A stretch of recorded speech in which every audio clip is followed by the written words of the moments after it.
Chapter 1. The North Sea. The Blood Bowl pirate crew. On board the ship. Boom! Boom! A figure resembling a bull-headed man was once again hurled out, crashing into the ship's cabin. The captain of the Blood Bowl pirate crew, Blood Bowl Johnny, struggled to rise. Surveying the lifeless crew members around him, he mourned the loss of his brother, who had perished while shielding him from fatal blow. Recalling the joyous moments shared over the years at sea, tears streamed uncontrollably down his face, his eyes ablaze with fury. "You wretched fiend, have I wronged you in any way? Damn you, you vile demon!" Enraged beyond the bounds of reason, his body morphed into that of a wild bull, charging madly at Sakazuki. Sakazuki, observing the three-meter bull charging towards him, coldly remarked, "Why? Because you all deserve to die." His right arm transformed into molten magma, solid yet suspended. A closer inspection would reveal the faint flow of magma within his arm. As Johnny lunged forward, he leaped into the air, delivering a powerful punch downward onto the bull's head. In that instant of contact, countless streams of magma erupted from his fist. Boom! The three-meter bull was forcefully driven into the ship's deck, engulfed in a torrent of magma.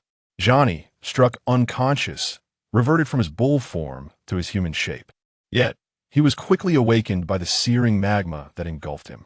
Barely clinging to life, he could no longer muster the strength to resist. All he could do was wail in agony. "Ah!" Sakazuki approached Johnny, gripping his neck with one hand.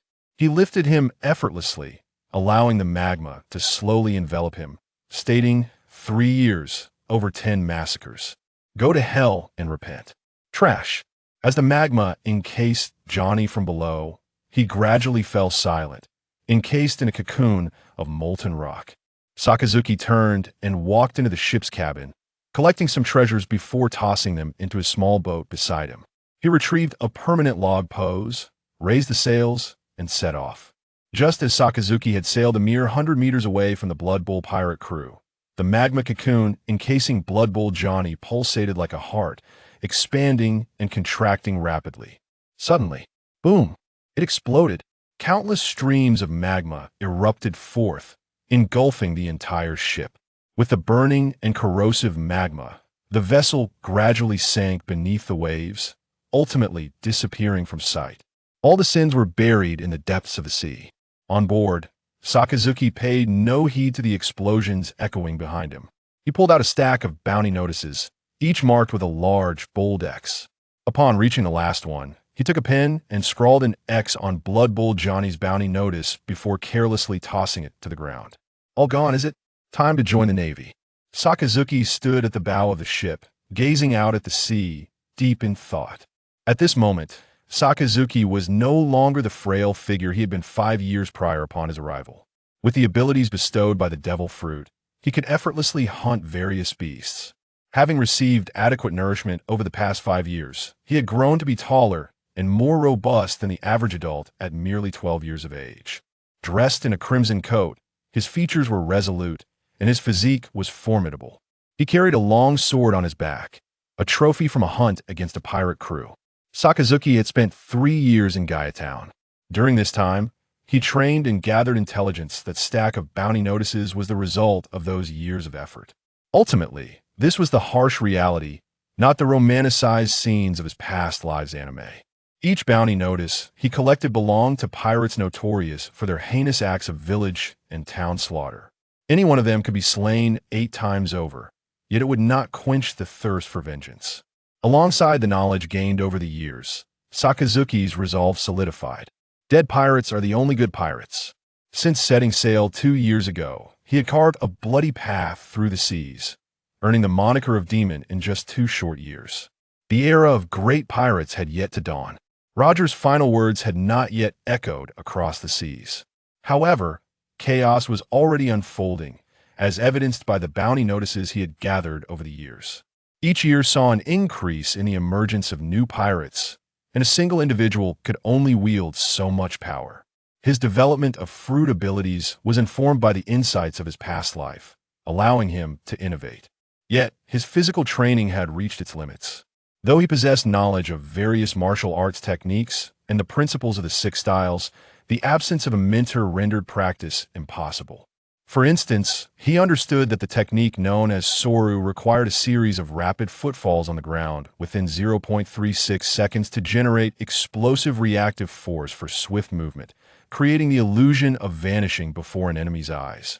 However, this was mere theory. The practical application, how to exert force, and the requisite strength remained elusive. Additionally, without foundational knowledge, concepts such as armament hockey and observation hockey were beyond his grasp. Self-study was ultimately his second-rate approach. Thus, he resolved to join the Navy, setting a modest goal to leave no pirate alive. Half a month later, North Sea, Windflower Island, Navy Recruitment Office of the 194th Division. Next, name, Sakazuki. Age, 12. Upon hearing this, the recording clerk of the Navy looked up at Sakazuki, who towered over him, his lips twitching slightly before he inquired, "Why do you wish to join the Navy?"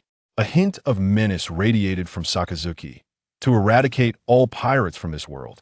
The Navy clerk, understanding the gravity of the statement, asked, "Do you possess any special skills?" Sakazuki's voice resonated. "I am a Logia-type magma fruit user." The clerk's eyes widened in disbelief. "Huh? Nanny." He sprang to his feet, realizing the implications behind such a claim. One mustn't be deceived by fanciful tales. The powers of the Admiral's fruits were certainly not distributed by the Navy, as explained in Chapter 42, Section 16. Hiss. The recruiting clerk inhaled sharply. As a naval administrative officer, he had more experience with pirates than the average person. He understood the significance of the Logia-type magma fruit, often regarded as the most powerful offensive ability.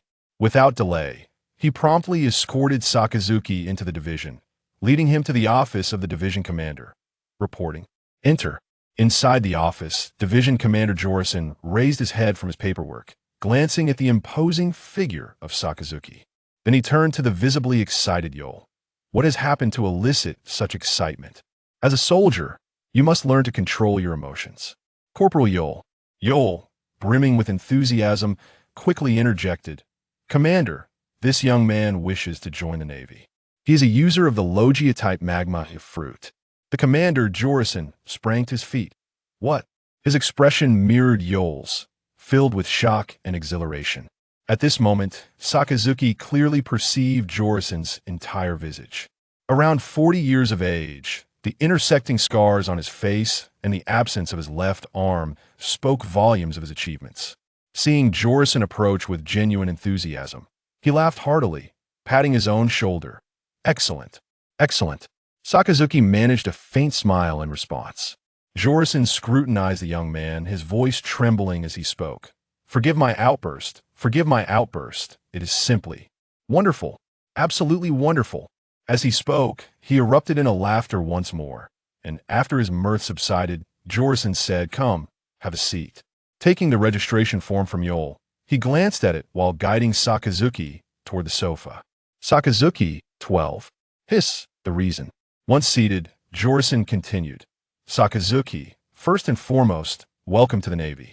I am Jorison, the commander of the 194th Division." Sakazuki nodded respectfully. "Hello, Commander." Jorison beamed. "Sakazuki, a Logia user is of immense importance to us, especially one who wields the magma fruit. I need to report this to headquarters to determine your assignment. Shortly, Yo will take you on a tour of our division and arrange for your accommodations." Sakazuki understood that his joining the Navy would undoubtedly stir considerable waves. After all, aside from the magma aspect, simply joining as a Logia user rendered him a strategic asset, not to mention the catastrophic potential of the magma fruit. After conversing with Jorison for a while, Sakazuki followed Yol outside. Meanwhile, Jorison picked up a dedicated transponder snail and dialed out. The Grand Line. Navy Headquarters, Marineford. Inside the communications room, the Navy Headquarters operator answered the call. "Moshi Moshi, this is Headquarters." On the other end, Jorison's voice resonated. "This is Jorison, Division Commander of the North Sea 194th Division. Connect me to Admiral Kong. This concerns the recruitment of a natural-type ability user into the Navy." Upon hearing this, the operator did not dare to delay. "Understood. Please hold." Quickly, The call was transferred to the phone bug of Admiral Kong. Inside the Admiral's office, Admiral Kong was engrossed in reviewing documents. Suddenly, the phone bug emitted a sound, and he answered it. After listening to the operator's report, he instructed to transfer the call to Jorison. "This is Kong speaking." "What's the situation, Jorison?" Kong appeared unfazed in the presence of his seasoned subordinate, who had been forced to retire to the 4 Seas due to injury. Jorison's voice echoed from the phone bug. "Admiral, it's like this. In the North Sea, at the Windflower Island Navy base, Sakazuki was accompanying Jorison on a tour. In the distance, orderly formations of soldiers were fervently training, a testament to Jorison's adept management. After wandering for a good while, Sakazuki had gained considerable insight into Navy affairs, including notable pirates currently active in the power dynamics within the North Sea. At that moment, Jorison also summoned him, stating that the headquarters had issued his appointment. Upon entering the room, Jorison stood up and smiled. "Sakazuki, your appointment has arrived. You are granted the rank of Navy Lieutenant. For the time being, you will train at the branch until basic training is completed. Then you will enter the main academy for elite class training." Sakazuki nodded in acknowledgement. "Lieutenant? Huh? I was expecting a warrant officer." Jorison chuckled. "Haha, only ordinary ability users start as warrant officers." He waved the document in his hand, and, setting aside the magma fruit, "I never anticipated that you would turn out to be the infamous North Sea demon. You've done exceptionally well. Those pirates should not be allowed to survive."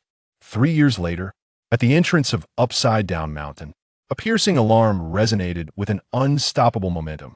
A warship accelerated and rammed into a pirate ship, cleaving it in two. "Kill!" A detached voice emanated from the warship. Immediately thereafter, a throng of Navy soldiers leaped from the deck onto the pirate ship, commencing a boarding battle. The slaughter was utterly one-sided. Within moments, the cries of battle gradually faded. One by one, the battle-hardened Navy soldiers gathered their spoils and leapt back onto the ship, forming ranks. Bururu, bururu. The phone bug buzzed. A man answered the call, and Jorison's hearty voice rang through. "Sakazuki, return.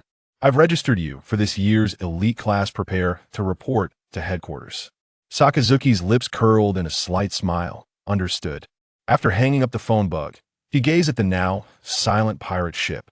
Sakazuki's right arm began to transform into flowing magma, shaping into a colossal molten fist. Great fire! Boom! Throughout the 3 years of relentless patrols and pirate exterminations, Sakazuki's strength had significantly surged. Moreover, under guided training, he had mastered hockey proficiently. The only remaining aspect was gradual refinement. At this moment, Sakazuki had undeniably embodied the essence of the original narrative. Clad in a white Navy uniform, with robust muscles, and a flowing cape emblazoned with the word justice, his mere presence exuded an overwhelming aura. Not to mention, Sakazuki's hands were notorious for leaving no survivors. In the North Sea, the mere mention of Sakazuki instilled profound fear among pirates. His reputation had even subtly spread to the 4 Seas, largely thanks to Jorison's frequent calls to flaunt to the other branch colleagues. A week later, the Navy headquarters dispatched a warship to escort the elite class trainees, set to arrive at Branch 194 the following day. On the eve of departure, Jorison summoned Sakazuki to his office. "Unbeknownst to us, 3 years have flown by. I can hardly believe how swiftly time has passed. Sakazuki, take this notebook." As he spoke, Jorison produced a notebook. Receiving the notebook, Sakazuki regarded Jorison with curiosity. Jorison smiled and said, "This notebook contains my compilation of internal factions within the headquarters, as well as some insights into individual personalities. Having spent a substantial part of my life in the Navy, I consider myself somewhat knowledgeable. Interpersonal relationships are of paramount importance." Upon hearing this, Sakazuki solemnly tucked away the notebook. "Thank you, Minister." Jorison patted Sakazuki on the shoulder. It's rare to hear you express gratitude. Don't be so stern every day. Come, let's go for a stroll." The next day, after shaking hands and bidding farewell to Jorison, Sakazuki boarded the warship dispatched to welcome him to headquarters. The warship assigned for his escort was a large vessel from the Navy headquarters.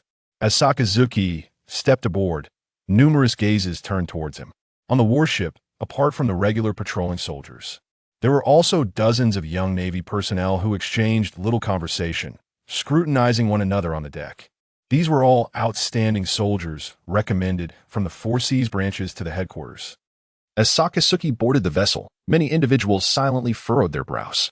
The name Sakazuki resonated across the seas, a name synonymous with formidable presence.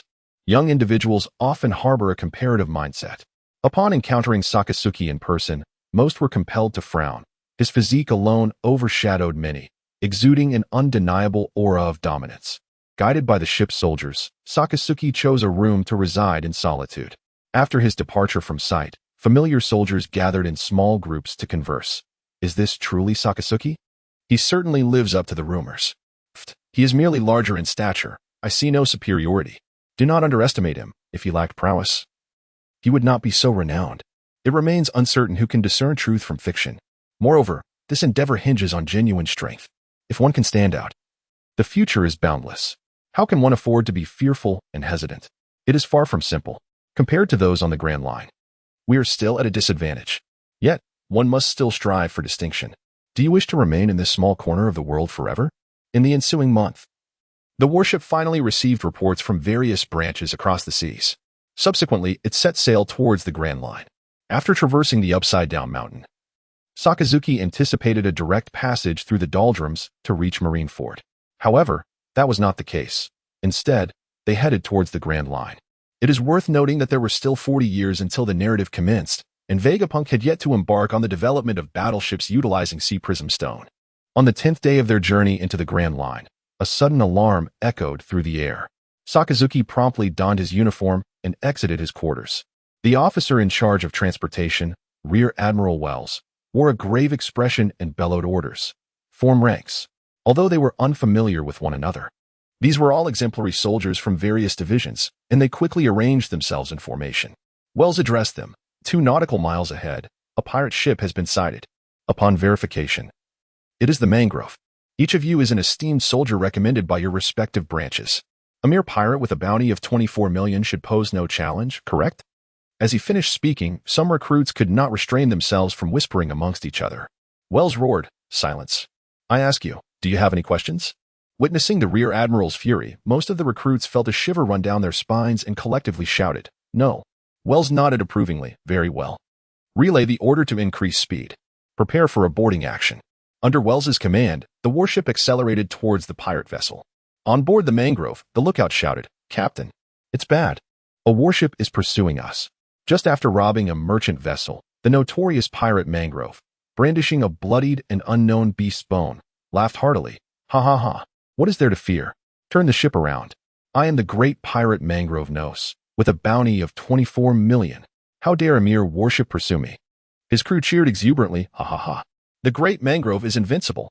Let's eliminate those naval fools. My blade is itching for action. Oh. Charge." On board the warship, as he gazed at the pirate vessel barreling toward them, Rear Admiral Wells felt a flicker of disdain in his heart as he commanded, "Prepare for boarding action." He swiftly adjusted his mindset, ready to rescue at a moment's notice. Although a bounty of 24 million was trivial to him, it posed a considerable challenge for these fledgling sailors. As the 2 ships neared collision, the other recruit's anxiety was palpable. Sakazuki, however, wore a cruel smile as he stepped to the ship's bow, indifferent to the astonished gazes of his comrades. In his right hand, he conjured a pulsating magma heart, expanding and contracting as if it were alive. An unceasing flow of magma surged forth, yet the heart did not grow in size. When the warship was merely 100 meters from the pirate ship, Sakazuki hurled the molten heart with force, exclaiming, "Magma flow volcano." Like a shooting star, it plummeted directly into the pirate ship's hold, and before the pirates could react, boom, an endless torrent of magma erupted from the hold, soaring into the sky and engulfing the vessel. In an instant, the entire ship transformed into a moving volcano. "What in the world is this? It's scalding hot. Captain, please, help me." Unfortunately, no one came to their rescue, and their captain was, rather inopportunely, standing right above the volcanic crater. In an instant, he was reduced to ashes without a trace of reaction. As the 2 ships collided, all eyes were drawn to the half-submerged pirate vessel, plunging everyone into a profound silence as they gazed at Sakazuki's imposing figure. A flicker of fear coursed through their hearts. Countless pirates were swallowed by the molten lava, their bodies melting away, leaving behind a ship littered with severed limbs and the faces of the deceased etched with despair and terror. May I suggest starting from Chapter 48, Marine Ford, the Naval Headquarters. The warship glided slowly into the harbor of the naval headquarters. From a distance, one could behold the immense structures of the headquarters, magnificent and awe-inspiring. At the harbor, the towering central fortress was visible, its walls reaching unknown heights. From the port, the two prominent characters Marine were clearly inscribed upon the fortress walls, exuding a solemn and dignified aura. Above these towering walls rose several layers of ancient architecture, creating a grand and spectacular panorama. Surrounding them were 4 lofty watchtowers, each adorned with military flags, safeguarding the naval headquarters. Beyond this, a continuous stretch of townhouses unfolded. Although they lacked the grandeur of the main structure, they added a touch of warmth to the otherwise solemn headquarters, forming this unique bastion of the Navy. Is this truly Marineford? Upon witnessing the full extent of the naval headquarters, soldiers from all corners of the world were profoundly struck. In comparison, their own branch bases appeared merely as small courtyards. Major Wells observed the soldiers' reactions and couldn't help but smile. After all, he too had risen through the ranks from a branch in the 4 seas, and when he first laid eyes on Marineford, he had worn a similar expression. As the warship docked, Major Wells addressed the crew. Everyone, gather your belongings and prepare to disembark. Sakazuki followed the others off the ship. Along the way, they encountered numerous orderly naval soldiers, making their way to a spacious square capable of accommodating thousands of personnel simultaneously, divided into various training areas. In several sections, many naval soldiers were engaged in training. Sakazuki and his companions were led to a spot already bustling with activity. The majority were clad in naval uniforms, while some donned civilian attire. According to naval regulations, junior officers were permitted to wear coats emblazoned with the word justice on the back, paired with standard uniforms. Higher-ranking officers could adopt a more casual appearance with the justice coat, having been promoted to lieutenant colonel a year prior. Sakazuki had grown accustomed to his uniform and had not yet changed. These individuals were evidently distinguished soldiers gathered from around the world. Wells approached a group of fellow rear admirals. Several officers draped in naval justice coats greeted Wells with smiles, saying, "Wells, you are slower than ever. We've been waiting for you for quite some time." Meanwhile, shortly after Sakazuki and his group formed ranks, a cadre of officers approached them. Leading the group were 2 tall, robust men clad in white suits, wearing justice coats, one with purple hair and the other with black, both laughing heartily. They were Vice Admiral Zifa and Vice Admiral Garp. Upon their arrival, Wells and the surrounding naval soldiers respectfully exclaimed, "Zifa, Garp."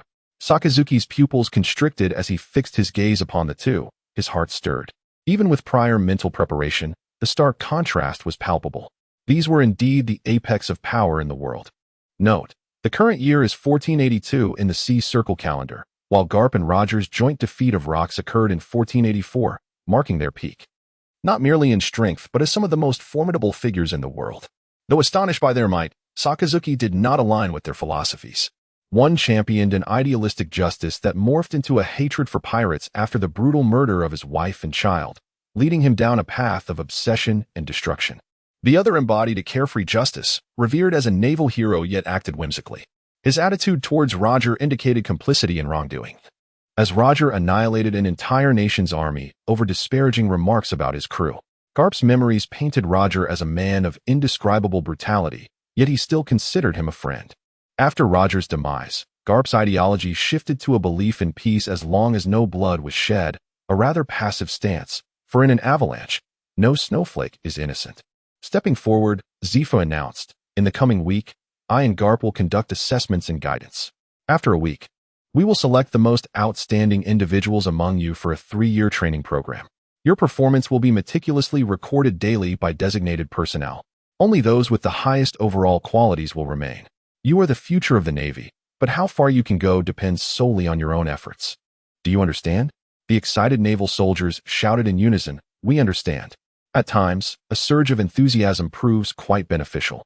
Zephyr nodded in satisfaction and, with a solemn expression, remarked, "I have not reviewed your records, for regardless of your previous accomplishments, whether they stem from exceptional talent or remarkable achievements, upon reaching this point, you now possess but a singular identity: naval recruits. I, along with Garp and the officers behind me, shall serve as your instructors. Your sole task is to start anew with unwavering obedience. Do you comprehend? Understood. A neat response. Obedience to orders is the fundamental principle of a soldier. For everyone. This is not a challenge. Very well. Today's first lesson for you is justice. Justice, a mere 2 characters. Yet it has always been the unwavering belief within the hearts of all naval soldiers. Many individuals join the Navy with their own aspirations. However, regardless of what those aspirations may have been, before undertaking any action, you must inquire within yourselves. Does this align with the justice you uphold? Do you comprehend? Understood. Justice is the creed of the Navy, although each individual possesses a unique interpretation of it. Nevertheless, the overwhelming majority of naval soldiers and officers are steadfast adherents to the principle of justice. Then, Zephyr remarked, excellent. Following this, the colonel stationed behind me will conduct a test for you. Fuss. 2. Feynman. Now, the 10 individuals stepped forward, initiating the test. Swish. Boom. In an instant, the square was filled with flashes of blades and the clash of fists and feet. Before long, one figure soared into the air first. Next was Reno. Now, as time gradually slips away, at last, Sikorsky. The arrival of Sakazuki has captured the attention of many, for beyond the discussion of the magma fruit, his imposing physique and bulging muscles exude a formidable presence. Standing in the center, Sakazuki gazes at the colonel across from him, declaring, Colonel, be cautious. Colonel Phil responds with a hearty laugh. Ha ha. No worries, come at me. Sakazuki channels the power of his fruit, his entire being transforming into a deep crimson hue. His skin subtly morphs into magma, yet he retains his humanoid form, steam rising from his body. With a sharp exhalation, he releases steam from his mouth, uttering, Red Lotus. Slash. Meltdown. With a swift motion, Sakazuki suddenly appeared before Phil. Caught off guard, Phil found himself unable to evade in time. With no other recourse, he exclaimed. Iron block, steel. Sakazuki's fist struck Phil squarely in the abdomen, causing him to double over. Pooh. Phil's iron block was shattered, causing him to stagger backward repeatedly. Clutching his abdomen, a cold sweat broke out as he opened his mouth, attempting to articulate something, yet words eluded him. This elicited gasps from the onlookers, and Zephyr cast a glance in his direction. Recognizing Phil's predicament, he spoke. Phil, step down for now. Akainu, a formidable user of natural powers, had not neglected his physical prowess. Next, I shall take matters into my own hands. At this moment, Carp, intrigued, interjected before Zephyr could continue. Ha ha ha. This is quite amusing. Zephyr, allow me. After a brief contemplation, Zephyr acquiesced. Very well. Akainu, do you have any objections? Akainu, eager to gauge the disparity between himself and top-tier warriors, could hardly refuse, replying, no problem. With that, he adjusted his stance, directing his gaze at Carp. Carp, arms crossed and a wide grin on his face, called out to Akainu, come on, kid. In response, Akainu unleashed his Red Lotus state. The ground beneath him trembling as an explosive force akin to a volcanic eruption surged forth, propelling him forward with even greater speed than before. Molten Blast. As he approached Carp, a fist forged from lava was unleashed. Carp, seemingly foreseeing the impending strike, raised his left arm and retaliated with a powerful blow. The 2 fists collided with a thunderous roar. An overwhelming force erupted from Sakazuki's fist, accompanied by a surge of explosive magma, cascading toward Carp. However, the clash with Carp generated a tempestuous whirlwind, preventing the magma from engulfing him. The fierce winds compelled the surrounding soldiers to shield their faces. Yet Carp remained unfazed, his wide grin unwavering. Come again. Boom, boom, boom. Shadows darted across the arena as the 2 combatants exchanged blows, leaving several afterimages in their wake. Accompanied by the eruption of molten rock, the surrounding students retreated in haste, fearful of being splattered by the explosive fallout. Yet, only Sikorsky was aware of the immense toll exacted by such relentless exchanges in a short span of time. The overwhelming energy of the Crimson Lotus mode coursed through him, allowing for a significant augmentation of his strength, but at a tremendous cost to his stamina.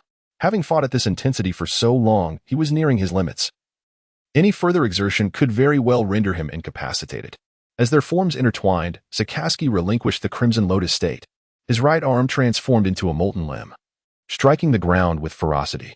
Observing Sikorsky's powerful impact on the earth, Carp halted his advance, unfazed. It's the fruit's ability.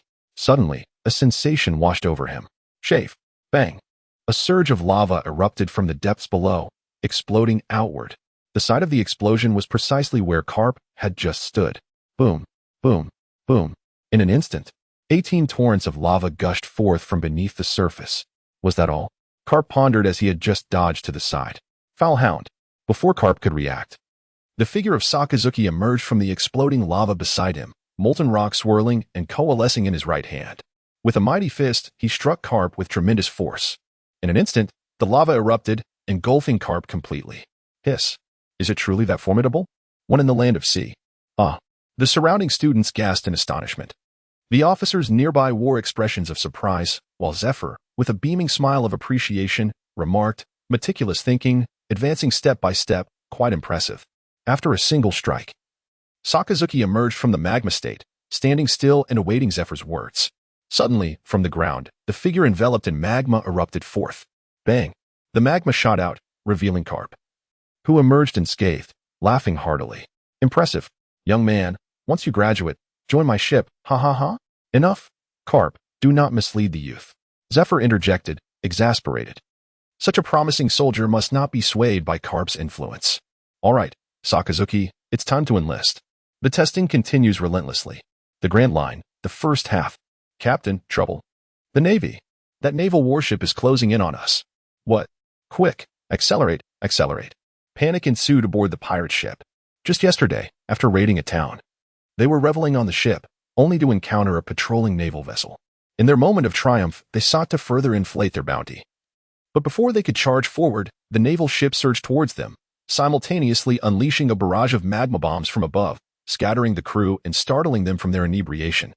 Had it not been for the sudden change in weather on the Grand Line, they would have already been imprisoned yesterday. To their astonishment, even after fleeing throughout the night, the naval ship remained relentless. On the other side, as the naval ship accelerated, the naval major in charge of the cannons addressed Sakazuki, Major Sakazuki. We are now within firing range. Shall we commence the bombardment? Sakazuki's indifferent voice replied, fire. They readied for close-quarters combat. As they approached, both sides opened fire simultaneously. Boom, boom, boom. Half of the cannonballs launched by the warship struck the pirate vessel, nearly bringing it to a halt, while the cannonballs fired by the pirates, in their state of disarray, mostly went awry. Only a few found their mark above the warship. At that moment, a figure suddenly leapt from the ship, gliding with grace towards the incoming cannonballs. The slicing wind of his blade severed several projectiles mid-air, causing them to plummet harmlessly into the sea. Sakazuki nodded approvingly. Well done, Doberman. The descending Doberman beamed at Sakazuki's praise. He was saved by Sakazuki during the elite class graduation exam. Time in the training camp flew by. Far more intense than the elite class that followed. The world was in chaos, particularly with the recent activities of the Rocks Pirate Alliance. This left little time for the elite class trainees to train steadily. After reaching a passing mark, they were promptly graduated to combat pirates. Doberman was rescued under such circumstances and, recognizing his talent, was brought back to headquarters for further training. Compared to the original timeline, Doberman joined the Navy and elite class several years earlier. This year, due to the significant movements of the Rocks pirate crew, the naval headquarters prepared for war. Instructors from the school were dispatched, leaving the newly admitted elite class trainees without guidance. Consequently, the acting marshal decided to temporarily assign elite class students to various officerships for instruction. When Sakazuki selected trainees for this mission, he chose several belonging to the hawkish faction and set out to eradicate pirates. Over the course of a year, they eliminated numerous pirates but left no survivors. Zephyr noticed this issue and had several discussions with him, yet neither could persuade the other. Boom. As the naval ship accelerated towards the pirate vessel, the already battered ship was nearly split in two, with water beginning to leak into the hold. Swift and decisive, commanded Sakazuki. The naval soldiers and recruits leaped onto the pirate ship, engaging in fierce combat. No one is permitted to retreat. Fight them to the last. Kill. With the captain's command, the pirates unleashed their ferocity, each wielding a formidable blade as they charged towards the Navy. Spring fist. Renko's arm transformed into a spring, coiling tightly before unleashing a powerful strike. The soldier, caught off guard, faced imminent demise. Although the denizens of the pirate world possess formidable physiques, they are no different from ordinary individuals when confronted by an adversary of greater strength. It is akin to a stone tethered to a spring stretched over several meters, released to collide with a person's face. Spring sprint. The compressed spring released a phantom, resembling a long spear that incessantly thrust forward, sending naval soldiers flying, bloodied. Nearby, the fierce Doberman, witnessing the scene, unsheathed his sword and charged forth, sword bite. With a swift motion, he unleashed a wave of sword energy. Faintly, a roaring animal's phantom emerged, fiercely cleaving towards Renki. Renki pivoted to defend, yet the formidable force compelled him to retreat several steps. Seizing the initiative, Doberman relentlessly swung his blade, forcing Renki into a defensive stance, and in the ensuing chaos, he was struck by several blows. His movements remained unimpeded, yet it was evident that the impact was insufficient. However, Renki found himself unable to counterattack, relegated to mere defense. This highlighted the disparity between self-taught prowess and that honed under expert guidance. As a pirate, lacking formal training, Renki exhibited considerable strength, yet appeared somewhat cumbersome, failing to seize the opportune moments in battle. Nevertheless, there were commendable aspects to his character, having fought through countless skirmishes. He maintained remarkable physical resilience despite being at a disadvantage. Amidst Doberman's frenzied slashes, he endured numerous cuts without any apparent effect on his agility. Suddenly, Doberman altered his approach and executed another strike. As Renki raised his hand to block, Doberman extended his left finger spear, aimed directly at Renki's eye. Snicker. With his left eye shattered, Renki screamed in agony. He retreated, clutching his eye with one hand. Taking advantage of the moment, Doberman attempted to behead him with a swift strike. The blade sank halfway into Renki's neck, yet he managed to seize it with his left hand. With adrenaline coursing through his veins and aware that his time was short, Renki's ferocity surged. Die. Gripping the knife tightly, he forcefully yanked it outward. The sudden motion caught Doberman off guard, and as Renki's right fist, coiled like a spring, prepared to strike, a molten bullet shot forth from the distant Sakaski's fingertips. It flew through the narrow space between them and struck Renki, erupting with a thunderous explosion. The molten bullet unleashed a torrent of lava, cascading toward Renki. A piercing scream echoed, only to be followed by an unsettling silence. The ground was left scorched, with streams of molten lava emitting acrid smoke. It was unclear when Sakazuki had materialized not far behind Doberman. The exercise was intended for training, and casualties were an unavoidable reality. However, it was essential to maintain a controlled ratio. With a flick of his fingers, a barrage of lava projectiles erupted forth, decimating a significant portion of the pirates. The remaining pirates, paralyzed by fear, hastily surrendered. Render aid to the wounded. With Sakaski's command, the Navy commenced an orderly process of tending to the injured, while simultaneously dispatching personnel to gather resources from the pirate vessels.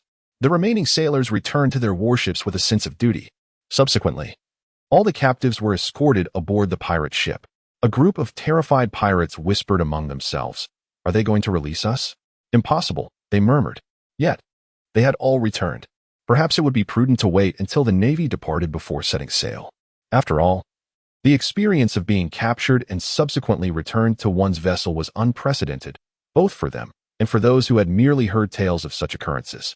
Meanwhile, on another front, reports confirmed that all prisoners had been gathered. Furthermore, a communication from headquarters summoned all officers of the rank of major and above to assemble at the main base. Understood. After calmly responding to the report from his aide, Sakazuki summoned all the generals. Was that event about to unfold? He then gazed indifferently at the pirate ship, his right arm transforming into molten lava, coalescing into a colossal fist that emitted thick plumes of black smoke. Great Inferno. Boom. Return voyage. In the year 1484 of the marine calendar, as the ambitions of Rox continued to swell, the God Valley incident erupted. At Marineford, naval vessels entered the crescent-shaped harbor, seeking suitable docking positions. Within the port, rows of warships were anchored, numbering at least 30 or 40. Once docked, a messenger awaited in the harbor, summoning Sakazuki to the conference room. After arranging for his subordinate soldiers to replenish supplies, he made his way toward the tallest building in the headquarters, greeting familiar officers along the way as they entered the meeting room together. Although naturally reserved in social interactions, the notebook given to him by Jorelson proved to be immensely helpful. Sakazuki was subtly beginning to make a name for himself within the hawkish faction. "Hey, Sakazuki. Over here." A man smoking a cigar beckoned him over. It was Vice Admiral Morris, the leader of the hawkish faction, who had been vying with Zephyr for the last admiral position over the past 2 years. Currently, the Marine headquarters had Admiral Sengoku, a figure whose qualifications and strength were universally acknowledged, yet the position of the elusive Admiral Garp remained unfilled. The competition for this final position lay between Zephyr and Morris. But the odds were slim. Advancement required not only qualifications and strength but also the comprehensive consideration of the upper echelons, setting aside the current vacancy of the fleet admiral. Both Sengoku and Garp favored Zephyr, and the leader of the female soldiers, Tsuru, was also closely aligned with the trio. All four were comrades who enlisted in the same year. Regarding Morris's ambition to be promoted to admiral, Tsuru could only express neutrality, neither supporting nor opposing him. As for the world government's 5 elders, their priorities were clear. As long as someone was useful, they would not overly concern themselves with the selection process for admirals. Aside from the fleet admiral, who required more scrutiny. After all, if the chosen fleet admiral could not manage the admirals, then what was the point of the selection?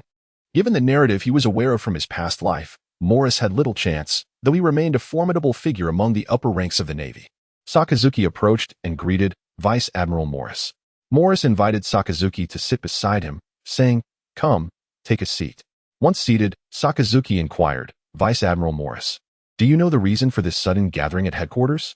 "Ah, it's nothing but those scum of the sea. ISNT rocks amassing forces in large numbers. After several months, the pirates in the New World have gathered considerably.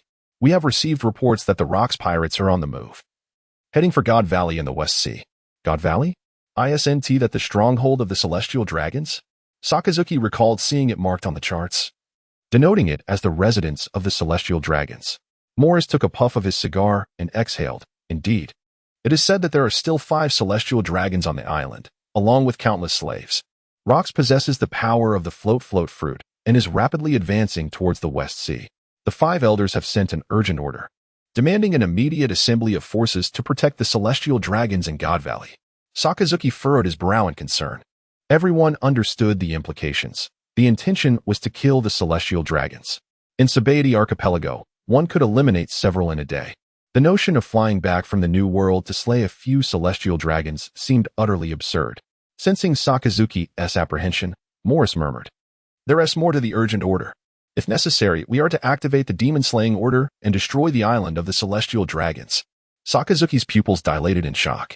Rocks was determined to seize everything. Even if the Celestial Dragons could not be defended, they would be annihilated.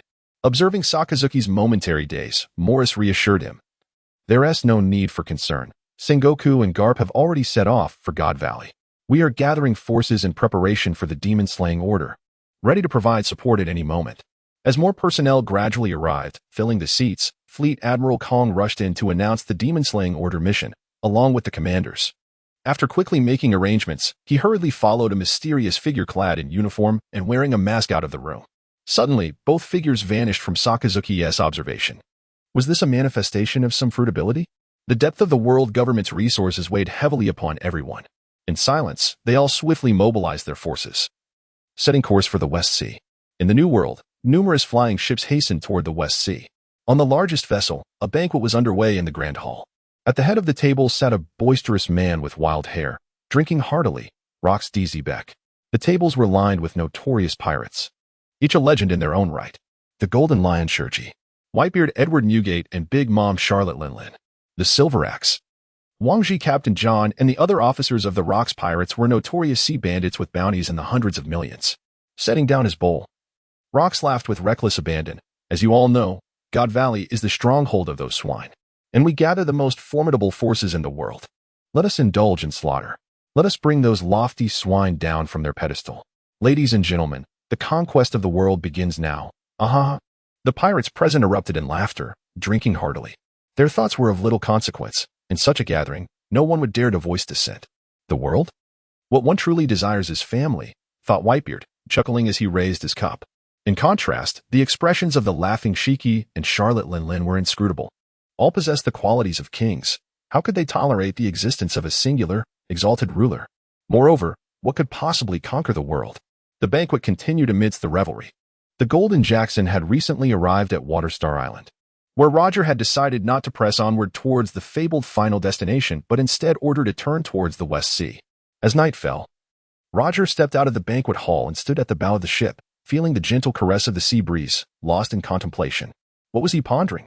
As the first mate, Rayleigh, approached, holding a bottle of wine, and leaned against the railing. "Roger, about that matter." Whether it falls into the hands of the celestial dragons or rocks, neither is a favorable outcome. Should I intervene? So this is what troubled you, Rayleigh mused. Do you not already possess the answer? Leaning against the railing, he chuckled softly. The corners of Roger's mouth gradually curved upward, reminiscent of a crescent moon. Indeed. I have the answer. Ah. More wine. More wine. Let us drink to our heart's content tonight. Hey, my wine, Roger exclaimed joyfully, pulling Rayleigh back toward the banquet hall. Rayleigh, suddenly yanked away, realized he had forgotten the bottle of exquisite wine he had just sipped. Such a waste. Meanwhile, deep within God Valley, the air was filled with tension. Utilizing CP0's abilities, they arrived at the heart of God Valley, where they met with Sengoku and Garp, leading them deeper into the palace to meet the two elders. Inside the hall, the two elders sat in their seats. One was a robust figure with a W-shaped beard, exuding an intimidating presence, while the other wore loose white robes, lazily draped over his form, cradling a long knife. His demeanor less imposing, yet emanating an even more profound aura of dread. As the three entered, the formidable elder's voice resonated. You all have arrived. Please, take a seat. Is everything arranged? Sora replied. Everything is prepared. The demon-slaying order has already departed from headquarters. Why would Rox suddenly attack God Valley? The elders had been speculating on Rox's intentions for months, only to be taken aback by his decision to assault the far-off God Valley in the West Sea. The elders were surely aware of something, yet Sengoku, as the fleet admiral, remained in the dark regarding the specific reasons, which was why Sora frowned. The robust elder glanced at Sengoku and Garp before speaking. Indeed, within the valley lies a hidden treasure of the celestial dragons. A year ago, it was infiltrated by a certain individual with unique abilities, who vanished after being pursued for months. Unexpectedly, he has now mingled with the Rocks pirates. Sora nodded. I see. The sword-bearing elder coldly remarked. Well then, Sora, this presents an opportunity. The world of pirates thrives amidst chaos. Rocks, the Jester, the Demon Slayer fleet, comprising 40 colossal warships crafted by imperial decree, sails towards the West Sea. Each vessel is commanded by a high-ranking officer, accompanied by 1,000 elite sailors. On the deck of Sakazuki's ship, he observes the fervent expressions of the soldiers. Sakazuki nods slightly. Indeed, monumental events serve to ignite one's fighting spirit. At this moment, Doberman approaches, a hint of concern etched on his face. Major General Sakazuki, do you believe we can prevail this time? Why do you ask such a question? Doberman continues. There are over 100 captains gathered under rocks, alongside formidable pirates such as the Golden Lion, Whitebeard, and Wangji. If we were to lose, the world. Do not fret, Doberman. Observing the anxious Doberman, Sakazuki comprehends his trepidation. No one understands the brutality of pirates more than a child whose family has been slain by them. Should the Navy falter and the pirates seize dominion over the world, it would be akin to descending into a living hell. Sakazuki asserts, you must understand. Setting aside the blank century, the world government has endured for 8 centuries. Throughout these years, pirates have emerged relentlessly, heroes and tyrants alike are plentiful upon these vast seas. Yet, as 8 centuries have unfolded, these heroes and tyrants have been harvested like chives, time and again. Only the world government remains steadfast above. Rox is merely a jester, after all, to govern the world. Sakazuki's revelations about the essence of the world profoundly unsettled Doberman, leaving him in a state of contemplation. After patting Doberman's shoulder, Sakazuki retreated to his quarters, allowing the young man some time to digest his thoughts. The voyage continues. 7 days later, at the palace of God Valley. Have they arrived? The few individuals who were resting with their eyes closed simultaneously opened their eyes. Stepping out of the palace and gazing towards the sky, an overwhelming aura of conqueror's haki surged forth, exerting its pressure over the entire Valley of the Gods. Accompanying this formidable presence was a savage voice that echoed through the heavens. Let the world tremble from this moment forth. Annihilate them all. The Rocks pirates. As Rox finished speaking, the Golden Lion beside him grinned and stepped forward. Raising his right hand, he gestured downward. An armada of pirate ships descended upon the Valley of the Gods, mercilessly crashing into the ranks of the slave army and the temporarily summoned naval forces, resulting in countless casualties. Yet, this was merely the beginning. Upon striking the ground, countless pirates leaped from the decks, engaging in fierce combat with the ground forces. Meanwhile, Rox and his companions advanced towards the innermost palace of the island. A resounding sound akin to a thunderous bell echoed forth. Following this, a golden shockwave, spanning hundreds of meters, pierced through the sonic waves and surged toward Rox and his companions. In the Warring States period, the old man with a white beard leapt forth. With his right hand drawn behind him, a white halo enveloped his fist as he struck out against the shockwave. Crack, crack, the air before him fractured, sending ripples of tremors forward to collide with the oncoming force. Boom. Like thunder on a clear day, a massive crater several hundred meters in diameter erupted before him. A fierce wind swept through, dispersing the smoke, and the two factions finally confronted each other. The phone bug left in the palace rang. And the robust figure of the five elders answered, "Kong is not here. This is the five elders. What is your business?" "Ah, esteemed five elders. The demon-slaying fleet will reach the Valley of the Gods in half a day. Please provide instructions. Upon arrival, initiate the demon-slaying order. First, eliminate the surrounding pirates. Then we shall decide further actions." "Understood." Half a day later, at the outskirts of the Valley of the Gods, the slave army and the dispatched navy had suffered heavy casualties. After all, one side consisted of the merciless pirates from the New World, while the other was merely slaves in the poorly equipped navy. Withstanding 2 waves of assault was no small feat, however. An unexpected turn of events occurred. Just as the defense was on the brink of collapse, the once blue sky transformed, awash in a fiery red, resembling a burning cloud in its splendor. Countless pirates gazed up, bewildered by the sky above. As the crimson clouds were pierced by innumerable small points, the expressions of all shifted drastically, and they fled in panic. "Hey, is this for real? What kind of joke is this? How in the world could such things fall from the sky? Quick, hide! Hurry!" Boom, boom, boom. Enormous fists of molten lava descended from the heavens, akin to meteors plummeting to earth, violently colliding amidst the chaotic pirates. Those struck by the fiery onslaught were unable to even scream, as they were swiftly consumed by the searing magma. Upon impact with the ground, the molten rock erupted explosively, obliterating everything in its path. Even more terrifying was the potent corrosiveness and toxicity of the lava. "Ah, save me. Pull me up. I implore you, take me with you." The piercing cries echoed relentlessly, fading into oblivion.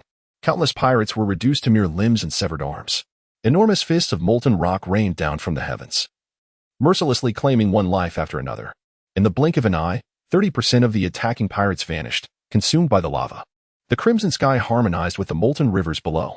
In this moment, it felt as though this place was no longer of this world, but rather a purgatory. Meanwhile, the naval forces from the Four Seas branch erupted in fervent exclamations, for they were all too familiar with this lava. "Lava! It is indeed lava!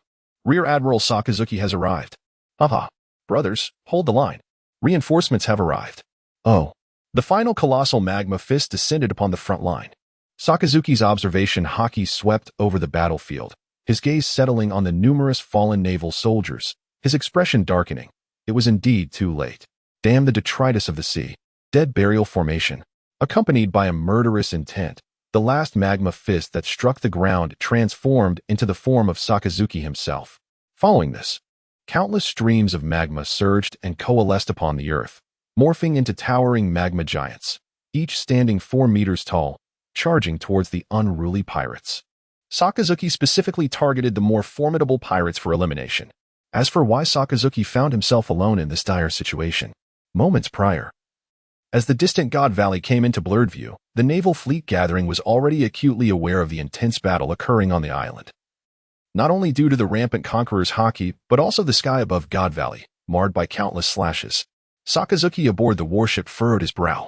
The island housed numerous naval soldiers dispatched from various branches across the seas in this conflict. These pirates were all from the New World, showcasing a vast disparity in strength. Contemplating this, after exchanging a brief greeting with Vice Admiral Morris, Sakazuki commanded the warship to surge to the forefront. Positioning himself at the bow, his arms transforming into flowing streams of magma, ready to confront the island that was now within visible range. Falling meteor volcano. The ability was summoned, and with arms raised, fists launched like rocket artillery. Countless fist-sized molten rocks were propelled at an astonishing velocity, shooting diagonally into the sky. It was impossible to ascertain how many had been fired until Sakazuki felt a twinge of fatigue. Suddenly, he transformed into a pool of magma. Boom! With a thunderous roar, Sakazuki metamorphosed into a colossal molten fist, soaring skyward. The spectacle left the officers aboard the surrounding warships utterly astounded. Though they could not fathom why Sakazuki was hurling fist-sized lava into the heavens, the scene was nothing short of breathtaking. When Sakazuki descended to the ground, He had already traversed the sea, crashing down upon the outer battlefield of the Valley of the Gods. His observation haki swept over the area, clearly sensing the catastrophic losses among the Navy soldiers, which were beyond estimation. Alas, it was too late. Damnable maritime debris. Dead burial formation. This technique was inspired by Yamamoto Genre Sai Shigekuni from the realm of death. Lava is more easily shaped than fire, and countless magma giants erupted from the earth, charging towards the pirates. These magma giants possessed no intellect, only an indomitable momentum to advance. Ordinary pirates were utterly petrified at the sight. Only the elite pirates and captains, endowed with haki, began to retaliate after the initial panic, shattering the molten giants one by one. Cursed be the Navy. Thunderous 8 trigrams. The youthful Kaido, wielding a spiked bat, shattered a colossal lava giant with a single blow. At this juncture, Kaido was merely an apprentice crew member, lacking the qualification to accompany the likes of rocks into the depths of the Valley of Gods. He could only engage in combat alongside the main force on the periphery, relishing the fierce clashes.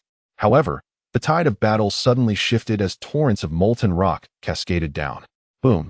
Meanwhile, in a bid to eradicate the pirates' escape route, Sakazuki was systematically dismantling pirate ships. Abruptly, he heard the name of a technique deeply embedded in his memory. This is. Suddenly pivoting, his observation haki ignited. He swiftly pinpointed Kaido's location, a glint of ruthlessness flashing in his eyes as he charged towards him. Bang! Just as Kaido smashed another lava giant. He barely had time to catch his breath. A shiver ran down his spine, his heartbeat quickening, as an overwhelming sense of imminent peril surged through his entire being. What? In the midst of chaos, the scene unfolded as Kaido found himself ensnared by the swift and formidable Sakazuki. The latter's right arm transformed into a colossal magma hound, fiercely clamping down on Kaido's neck and forcefully pinning him to the ground. This provocation ignited Kaido's ferocity. He wielded his spiked club, enveloped in the hues of armament haki, and swung it vigorously towards Sakazuki, unleashing a thunderous roar, Thunder Bagua. In response, Sakazuki's left hand instantaneously darkened, similarly shrouded in armament haki. A resounding clash echoed through the air as the spiked club met resistance. With a surge of strength, he endeavored to end the confrontation decisively. However, spurred by the brink of life and death, Kaido, lying on the ground, writhed and ultimately flung Sakazuki away. In a fervent frenzy, he clawed at the molten grip around his neck with his haki-imbued hands, gasping, "Damn the Navy! State your name." What awaited him was the furious magma, descending upon him like a small mountain. Great Inferno. Boom. Observing the relentless Sakazuki, Kaido's expression darkened, yet his mind raced with frantic thoughts of escape. Indeed, escape was his only option. Confrontation was futile. Despite his seemingly brutish demeanor, Kaido was, in truth, remarkably shrewd. Diamond. A pillar of energy surged towards Sakazuki, who then turned and fled, racing deep into the Valley of the Gods. Sakazuki unleashed a powerful punch, shattering the energy beam. As he gazed at Kaido dashing deeper into the valley, he hesitated for a moment, concerned for the soldiers who were still resisting. He then pivoted, plunging his hands into the ground, aiming towards the remaining pirates. Magma burial. Boom, boom, boom. The ground split open, and torrents of molten rock surged forth like ocean waves, advancing towards the pirates. Following closely behind Kaido, the flow rushed towards the battleground that tore the sky asunder. On the other side, as the Golden Jackson docked behind God Valley, a throng disembarked, eagerly racing towards the ruins of palatial structures, eager to plunder treasures. Meanwhile, several key figures led by Roger made their way towards the site of the conflict. Deep within God Valley, the rare and formidable conqueror's haki radiated freely amidst a sea of millions. Rocks, Sky, Golden Lion, Sengoku, Whitebeard, Big Mom, 2 of the Gorosei, and Wangji unleashed their overpowering will, generating a tempest of black and crimson lightning that wreaked havoc upon the surroundings. Lion's might. A domineering and audacious voice echoed. A figure soared above, gazing down upon Karp with an air of superiority. Suddenly, the ground erupted and reformed into several lion heads, charging towards Karp. With a powerful leap, Karp vanished in an instant. Boom, boom, boom. All the lion heads were obliterated, and as Karp landed back on the ground, he turned his gaze towards the golden lion above. With a grin, he picked up a shard of rock beneath his feet, infused with his haki. Try this move. Golden Lion. Fist of the Meteor. Countless stones, imbued with a dark, domineering aura, were lifted from the ground and hurled towards the Golden Lion. Nearby, Sengoku, transformed into a resplendent golden Buddha, raised his hand, aiming at the distant figure of Whitebeard, cloaked in a great cape and wielding a naginata. With a powerful sweep, a massive golden shockwave, spanning dozens of meters, surged towards Whitebeard. The surrounding shockwaves carved deep trenches into the earth. How bothersome, Sengoku, Whitebeard's distinctive, hearty laughter echoed. With his left hand gripping the blade and his right hand clutching the hilt, he flung his weapon backward, activating his devil fruit ability. A white vibration circle formed above the naginata. Whitebeard swung forcefully forward, sending the white shockwave hurtling towards the approaching golden wave. Boom. The collision of the small white circle and the massive shockwave resulted in a stunning cancellation, creating a vast expanse of empty ground. This is where it ends, Whitebeard. How amusing. Let us see. Boom. For these two unparalleled titans, several hundred meters was but the blink of an eye. The colossal palm of the Buddha, wrapped in the conqueror's haki, collided fiercely with Whitebeard's naginata, unleashing a torrent of black and red lightning that burst forth in all directions. The Sword of Giants. Charlotte Lingling, still possessing her shapely figure, wielded her sword to repel the three silent CP0 agents clad in masks. She summoned forth two extraordinary Hozumi. Sound the drums. Stolen fire. Behold the might. As two formidable Hozumi launched their attacks, a colossal wave of sword energy surged forward, sweeping through the air with an overwhelming force. The members of CP0 ascended into the heights to evade the onslaught, forming a strategic assault formation as they entwined their bodies in a protective layer. Advancing towards Charlotte Linlin with lethal intent, Charlotte Linlin narrowed her gaze slightly as three Hozumi converged upon the sword's blade, declaring, "Radiant Sword." A torrent of lightning and fiery energy spiraled around the sword, propelling an arc of energy that obliterated all in its path. Meanwhile, the other notorious pirates found themselves momentarily obstructed by the formidable CP organization sanctioned by the world government, alongside the powerful slaves. Yet, Rox faced no opposition as he ventured deeper into the palace of the Valley of the Gods. Within the sanctum, Rox stood in confrontation with two of the elders and Fleet Admiral Sengoku. Oh, there are only three individuals. I truly underestimated the situation. In light of this, I shall take that item. Upon entering the hall, Roxas beheld the trio and began to mock them. To kill you is sufficient, declared the robust Elder Star with indifference. Rox let out a soft scoff, an overwhelming aura of murderous intent and dominance emanating from his being. The entire palace began to crumble as Rox's voice, tinged with a hint of madness and fury, echoed through the halls. Annihilate. The conqueror's haki enveloped the long blade in his hand, unleashing a wave of sword energy that cleaved through the air ahead. This action stirred ripples in the very fabric of space, while Marshal Kong similarly wielded the conqueror's haki around his arm. Steel Spike. With a powerful punch, a jet of compressed black energy surged forward, colliding with Rox's sword aura. An explosion of blinding white light erupted from the point of impact, forming a mushroom cloud above. Meanwhile, Roger, having finally reached the depths of God's Valley battlefield, charged ahead towards Whitebeard and Sengoku. Rayleigh and Jabba, on the other hand, advanced towards the formidable pirates Charlotte Linlin and Wangji. Boom. The clash echoed, as Sengoku's golden giant hand struck down upon Whitebeard's naginata, revealing no sign of progress. Divine intervention. A powerful voice resonated, delivering a strike that forcibly separated the two combatants. Newgate, Sengoku, cease your conflict. I have come to put an end to this war. Whitebeard, somewhat taken aback, pondered Roger's intentions. Meanwhile, Sengoku's expression darkened as he contemplated Roger's potential machinations, his gaze fixed intently on Roger without a hint of relaxation. Observing the expressions of the two, Roger spoke once more to elucidate his purpose. Trust me, that object must not fall into the hands of Lox. Otherwise, Roger remarked, casting a glance at Whitebeard who was fixated on him.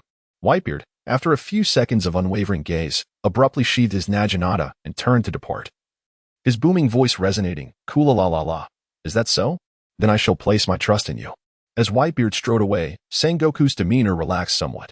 His expression remained inscrutable, yet his eyes continued to scrutinize Roger intently, while his body retreated a few paces, granting Roger passage. "Thank you," Roger beamed, brandishing his sword as he charged towards the fierce battle between the Golden Lion and Garp. Divine avoidance. A crescent arc of sword energy, shimmering with lightning, surged forth, cleaving the sky as it aimed for the Golden Lion and Garp. Without hesitation, he followed closely in pursuit. With Roger's entry into the fray, the air was filled with intersecting waves of sword energy, complemented by Garp's relentless assault. It became evident that the Golden Lion was struggling against their combined might. After a brief exchange, he suddenly soared into the sky, fleeing towards the island's edge. Yet, midway through his ascent, he pivoted abruptly. Lion's thousand cuts. A torrential wave of golden crescent sword energy surged towards Roger and Garp. Then, the sinister laughter of the Golden Lion echoed. Roger. Let us battle once more in this new world. Ha ha ha. Boom. Roger and Garp shattered the Golden Lion's sword energy, exchanging a knowing smile before plunging into the depths of the battlefield. With the arrival of the Roger pirates, alongside Whitebeard and the retreat of the Golden Lion, the scales of victory began to tilt gradually. On the other side, sounding light cannon, the tall Charlotte Lingling unleashed her fruit ability. Sun Hozumi grasped the end of the sword, while the blade pierced through Thunder Hozumi, creating an energy circuit. A beam of high-density laser was fired, driving back Rayleigh and CP0, who had joined the fray. Cursed. Just as he had repelled Rayleigh, he beheld Sengoku advancing towards him. Reflecting upon the departed Whitebeard and Golden Lion, Charlotte Lin, aware of her dwindling chances of victory, gritted her teeth and swiftly retreated towards the outskirts of the island. The Buddha's shockwave. Observing Charlotte Lin's escape, Sengoku raised his hand and unleashed a golden shockwave. Armament. Charlotte Lingling enveloped her entire being with the power of her innate abilities. With a forceful impact, she accelerated away from the battlefield, propelled by the shockwave. Unfortunately, Silver Axe, ensnared by two formidable slaves adorned with explosive collars, was not as fortunate. Unable to break free from the onslaught. Damn it, Jabba. Is Roger truly prepared to oppose the illustrious rocks? Jabba grinned, remaining silent as he hastened the rhythm of his axe strikes. Silver Axe was forced to retreat repeatedly, and the two slaves seized their opportunity, ensnaring him with their powerful grip. In that fleeting moment, Silver Axe's arms were firmly restrained. Falling Star. The black dual axes, enveloped in armed color, swung towards the exposed gap of the Silver Axe. They pierced through the iron armor, penetrating the left and right chambers of the Silver Axe, forming an arc before returning to Jabba's grasp. How infuriating. The figure wrapped in iron armor toppled backward. Silver Axe, a formidable pirate under rocks, fell in battle. With the arrival of Sengoku, Rayleigh, Jabba, and others, the pirates under rocks, including John and Wang Ji, scattered in a frantic attempt to escape capture. From a divine perspective, Kaido, fleeing deeper into God Valley, coincided perfectly with the rout of Charlotte Lin, who had disengaged from the battle. Huffing and puffing, Kaido, devoid of fruit abilities, was not yet the legendary blood beast of later generations. Currently, he was riddled with corrosive burns, teetering on the brink of life and death, thoroughly exhausted from his retreat. With fiery eyes and without looking back, he pressed onward. He sensed a presence ahead. Quick. Simultaneously, Sakazuki felt a formidable aura emerging within his perceptual range. Just as the prize was within his grasp, a fierce glint flashed in his eyes. Life absorption. The Red Lotus mode. Activate. Previously, Sakazuki had been unable to activate Red Lotus mode due to the immense energy expenditure from earlier attacks. However, he forcefully employed life absorption, siphoning vitality, causing his form to shrink slightly. Upon activating Red Lotus mode, a wave of boiling energy surged throughout his being. Fallen Hound. Sakazuki surged forward, unleashing a powerful punch to Kaido's back. A sickening sound echoed as his enhanced strength pierced through flesh and bone, a molten arm erupting from Kaido's back. Kaido, pierced through his body and pinned to the ground, finally succumbed to the unbearable pain, his eyes rolling back as he lost consciousness. At that moment, a furious roar echoed from afar. A force, akin to a cataclysmic upheaval, surged towards Sakazuki, crashing into him and leaving him momentarily disoriented. Vengeance.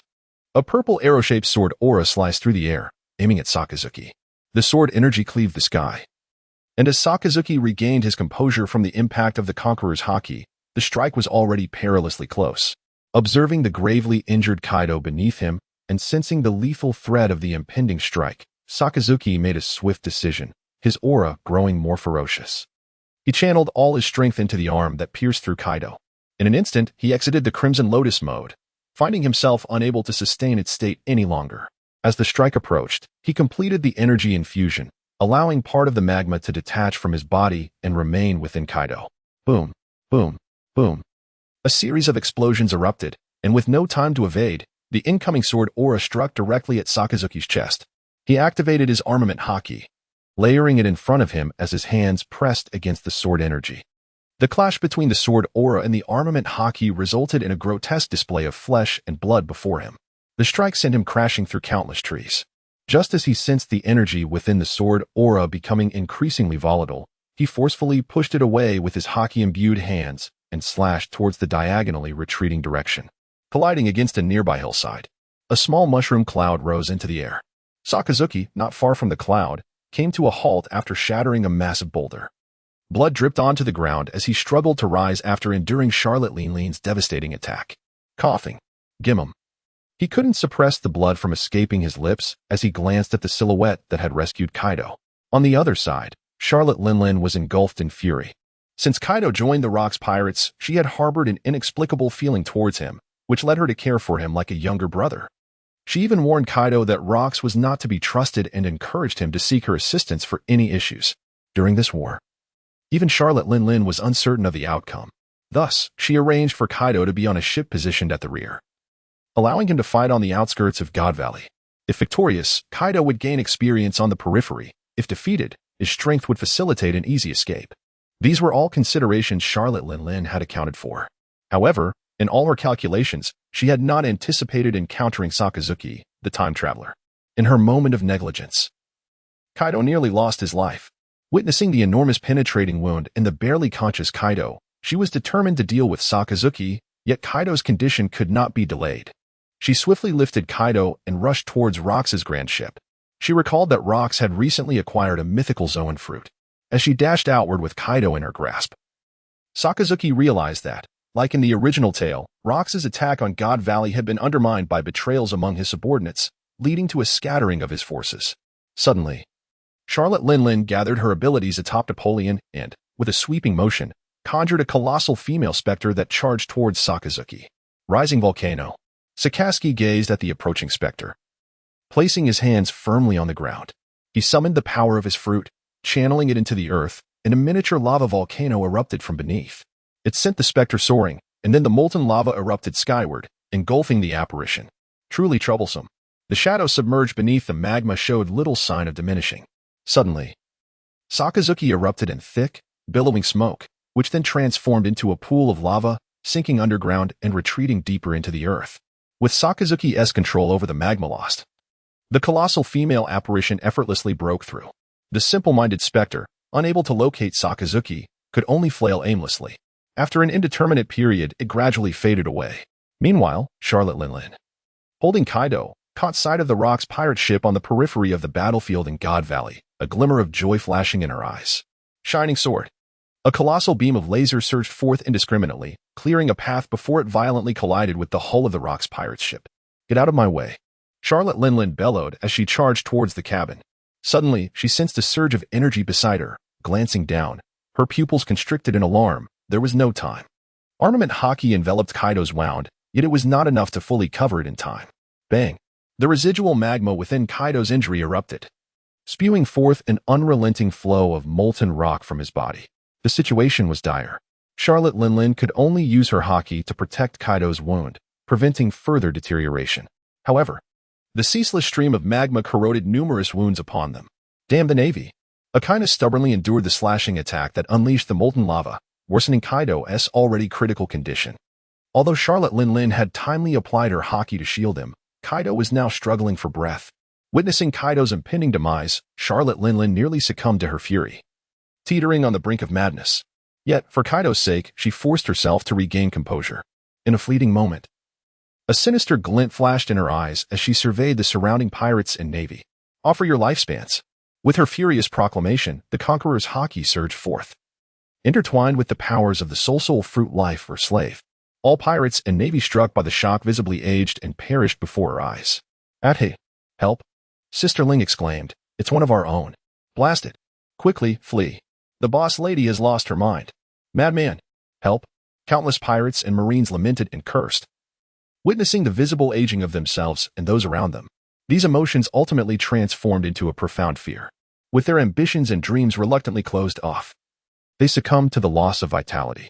In an instant, numerous pirates and marines met their demise. The battlefield fell silent, all eyes filled with terror, gazing at the figure enveloping a man, his body ablaze with magma. Charlotte Linlin, however, had no time to dwell on the chaos. The lifespan she had gathered converged in her right hand, swiftly pressed against Kaido. She infused his being with the life essence harvested from thousands. As the life force poured into him, Kaido's aura gradually intensified, yet the lifespans in her grasp dwindled at an alarming rate. Without hesitation, Charlotte Linlin lifted Kaido once more and surged towards Rock's pirate ship, simultaneously reaping the lifespans of both pirates and marines in her wake, leaving behind a trail of lifeless bodies transformed into the elderly. The morale of the pirates on this battlefield, having endured Sakazuki's magma onslaught twice, finally crumbled under Charlotte Linlin's relentless harvesting. Once she boarded Rock's ship, the battlefield slowly stirred to life, with individuals moving, then running, as all pirates rushed towards the few remaining vessels. "You scoundrel, get down from there. Get away. This is my ship. Please, let me aboard. I am a navigator. Grant me death. Step aside. Die." Countless pirates surged forward. Brotherhood and loyalty seemed utterly worthless at this moment. They fought fiercely, sparing no effort to board the ship. Flesh and blood scattered everywhere, leaving a field of corpses. Meanwhile, on the other side, Sakazuki remained oblivious to all of this. He sensed, through his vague abilities, that the magma left within Kaido had erupted. As for life or death, given Charlotte Linlin's fruit abilities, merely draining others' lifespans to empower Kaido seemed unlikely to lead to his demise. However, burning a few organs was certainly inevitable. After all, Kaido's skin was tough but not his insides. "Big Mom," a slightly somber voice echoed, and the magma that was Sakazuki continued to surge towards the depths of God's Valley. He intended to deliver a grand gift to rocks and the celestial dragons. Time passed, and the temperature gradually rose as he descended several thousand meters. At last, he felt a trace of warmth, the heat radiating from the molten rock beneath the crust. Sakazuki plunged into the magma, his half-body taking on a humanoid form. Standing on the surface of the lava, he closed his eyes, channeling his powers as the endless magma swirled around him. Time seemed to stand still. In that moment, Sakazuki was the god who commanded the lava. The gathering magma became more abundant and restless, countless bubbles forming and exploding. After a while, "Don't rush, the time is not yet ripe." Sakazuki slowly opened his eyes, his deep voice resonating like a father comforting his child. Following his soothing whispers, the agitated magma gradually calmed down. Only Sakazuki understood the immense energy concealed beneath this tranquil surface. It was a power capable of erasing a nation from the map, a force that could shroud the seas in eternal winter, a power sufficient to annihilate the world. Just one more opportunity. He looked up, his gaze seemingly piercing through several thousand meters of earth, witnessing the cataclysmic battle occurring above. He then transformed into magma and surged towards the battlefield, transforming the land beneath him into a torrent of flowing lava, carving an outlet for the restless magma to vent. Almost there. Sakazuki's deep voice echoed through the sea of magma thousands of meters below. As if understanding his intent, the magma pulsed with excitement, growing increasingly hot. On the outskirts of God's Valley, several pirate ships that had just set sail from the sea were under siege. Just as the pirates believed they were about to escape, they were met with a relentless barrage of cannon fire, shells raining down upon their ships. Boom, boom. The sounds of explosions erupted. Reinforcements from the Navy had arrived. "Hey, what the hell? Boom. Let us give it our all." Swift cut. "The cabin is taking on water. Curse it. Quickly repair the ship's hull." At this moment, the Demon Slayer fleet had finally arrived. 40 colossal warships, crafted by imperial decree, opened fire in unison. Chaos erupted among the pirates. Some resisted, some collapsed, and others met their demise. Just as despair began to engulf the pirates, a domineering and arrogant voice resonated. Suddenly, 7 or 8 massive golden sword energies descended from the heavens, striking the Demon Slayer warships. Boom, boom, boom.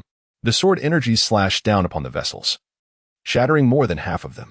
The force nearly split the ships in two, fortunately, as the imperial warships of the Demon Slayer were exceptionally sturdy. Only 2 ships manned by vice admirals managed to withstand the onslaught. The remaining vessels, commanded by rear admirals, could not endure and were utterly destroyed. The incident unfolded abruptly, yet it was markedly distinct from the turmoil among the pirates. Ceasefire. Gather the wounded. Nearby ships are to come alongside. Transfer the injured and supplies. Every 2 warships form a pair to approach the vessel commanded by the vice admiral. A series of commands flowed steadily from the lips of Admiral Morris, greatly bolstering the morale of the troops. On the other side, it was Shiki. "Help! Shiki! Captain! Over here!" Shiki, descending from the sky, addressed the jubilant pirates. "Do not rush, my young ones." He then extended his right hand, flipping it over and beckoning with his fingers. Several pirate ships, as if receiving orders, soared from the sea, lining up behind Shiki. Only then did the pirates exhale in relief, with many breaking down into tears.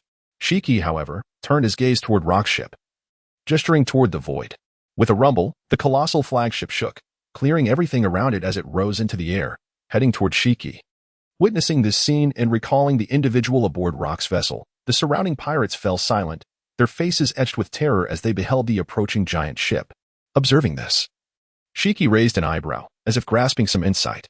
He had noticed countless elderly corpses below but remained unfazed, laughing heartily. "Ha ha ha, Big Mom. Let us collaborate and conquer the new world together." "I refuse, Shiki. I only desire bloodshed," came the voice from within the ship's cabin. As the massive flagship settled, a tall female figure emerged from the cabin. Her garments, corroded by magma, revealed ample skin, yet none dared to gaze directly at her. After hearing her words, Shiki grinned widely, falling silent as he awaited the arrival of a particular individual. With the utterance of the words "kill," an overwhelming aura of murder erupted from Charlotte Linlin. The mythical Zoan fruit had been located, and Kaido had consumed it. While her wounds had healed, the left lung, reduced to ash by magma, could not regenerate. The loss of an organ would undoubtedly have significant ramifications for the future, which also explained Linlin's inability to suppress her killing intent. Summoning Zeus, dark storm clouds began to gather above. Thunder roared incessantly, soon enveloping the entire sky, banishing any trace of sunlight. Gazing at the naval fleet formed by the Demon Slayer Order, Charlotte Linlin could no longer restrain her murderous intent, her voice laced with hatred echoing through the heavens. "Heavenly God of great freedom!" In an instant, lightning surged. Bolts from all directions converged upon the naval fleet. Before the sailors could retreat into their cabins, countless bolts of lightning struck down.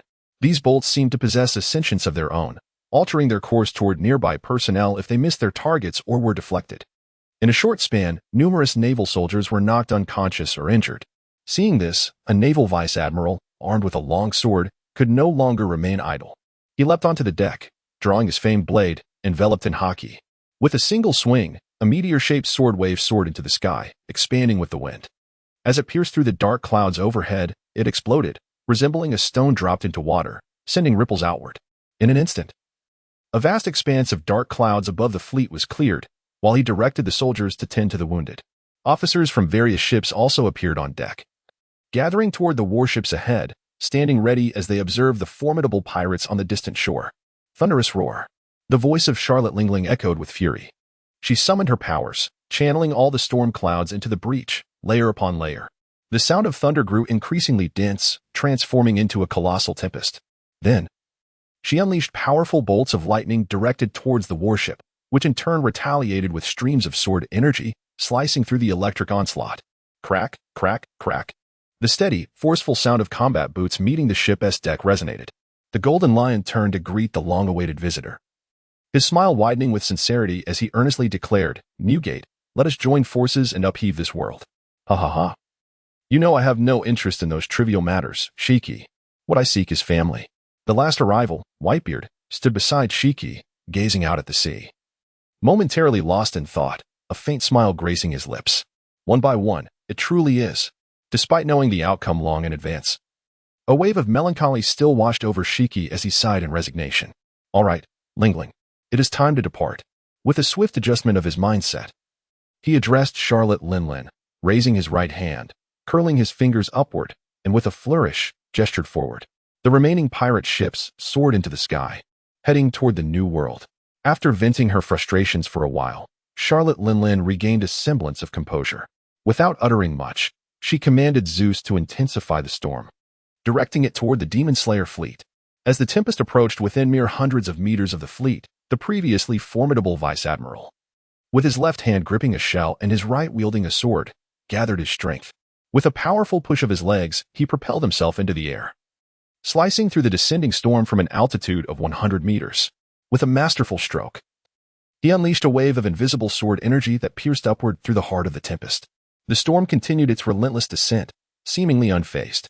Upon the swordsman's descent onto the deck, a crisp sound of a sword being sheathed resonated. It was as if the storm finally registered the disturbance, with a thunderous crack. It split in half, cascading onto the ocean on either side of the Demon Slayer fleet. The air was filled with the cacophony of thunder as the relentless storm detonated upon the sea, displacing countless fish and marine creatures within a 100-mile radius. Meanwhile, Akainu had halted several hundred meters below the central battlefield. He released a faint stream of observation haki, which swiftly retracted after making contact with the ground. The chaotic conqueror's haki intertwined within the atmosphere. The combatants remained oblivious to the fleeting hint of observation haki that had brushed against the ground. After orchestrating the flow of magma and establishing several eruption pathways, Akainu made his escape. As he neared the outskirts of God Valley, he broke through the surface, heading toward the island's exterior. He awaited the moment when their battle would destabilize the island's foundation or when the time was ripe. At that instant, an inexhaustible surge of magma would erupt, annihilating the island in mere moments, alongside an ancient super battleship buried beneath, marked with a number not belonging to this era. As Akainu reached the shore, the Demon Slayer fleet had already arrived at the coastline. Numerous naval soldiers disembarked to gather the wounded from the Four Seas branch. Tending to their injuries, Akainu, clutching his chest, approached. Vice Admiral Morris, who was commanding the operation, turned to see Akainu advancing, his form a gruesome sight, bloodied and battered, prompting him to urgently call for the ship's medic. "Ah, the military doctor. Quickly check on Sakazuki. How could he sustain such grievous injuries?" Cough. Cough. Sakazuki glanced at the military doctor approaching with a stretcher, his brow furrowed in annoyance. Just as he was about to refuse, a sudden fit of coughing compelled him to obediently lie down. While pursuing a pirate, he encountered Charlotte Linlin. Regrettably, he did not have the chance to eliminate him, as that pirate was whisked away by Charlotte Linlin. As Sakazuki reclined on the stretcher, he recounted the events to Maurice while the doctor conducted his examination. Once his wounds were bandaged, Sakazuki pushed away the doctor, who attempted to force him back onto the stretcher and rose to stretch his limbs. Now it makes sense. No wonder. What is it? No wonder Charlotte Linlin attacked the fleet with such ferocity. There are quite a few wounded soldiers. Ahem. A chuckle escaped as Sakazuki revealed a rare expression. Slightly embarrassed, he cleared his throat, acknowledging his own role in the situation. This, however, sparked a newfound sense of humor in Morris, akin to discovering a new continent. In the heart of the Valley of Gods, the battlefield resonated with a clang. Sizzle. Two longswords, entwined with Conqueror's haki, clashed in a fierce encounter. The sound of metal against metal echoed, yet no blades met. Instead, a small orb of black and purple light flickered at the intersection, unleashing a tempest of black-purple lightning that ravaged the surroundings, reducing everything to ashes in its wake. Suddenly, a figure appeared to the left of Rox, his arm enveloped in a tangible aura of haki. The dense aura barely revealing the form of his fist as he launched a powerful strike at Rox. With a furious roar, Rox summoned a surge of strength, forcibly sending Roger flying through the remnants of shattered walls. With his left hand shrouded in Conqueror's haki, Rox engaged in a titanic clash with Karp's iron fist.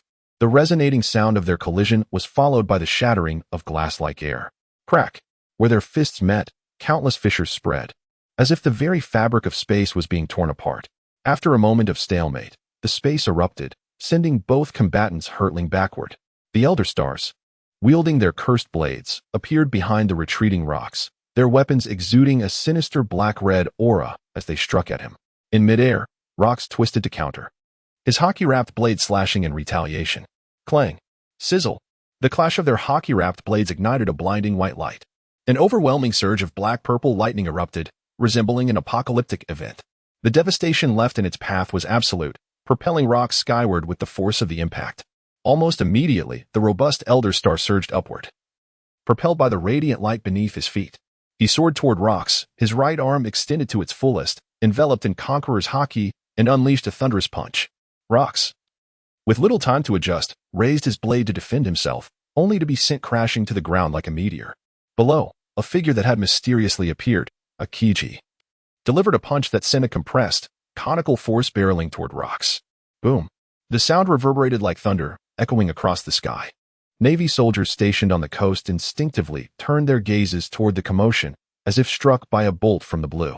The clash of haki shattered the storm clouds overhead, unleashing a cacophony of thunder and lightning as the battle raged on.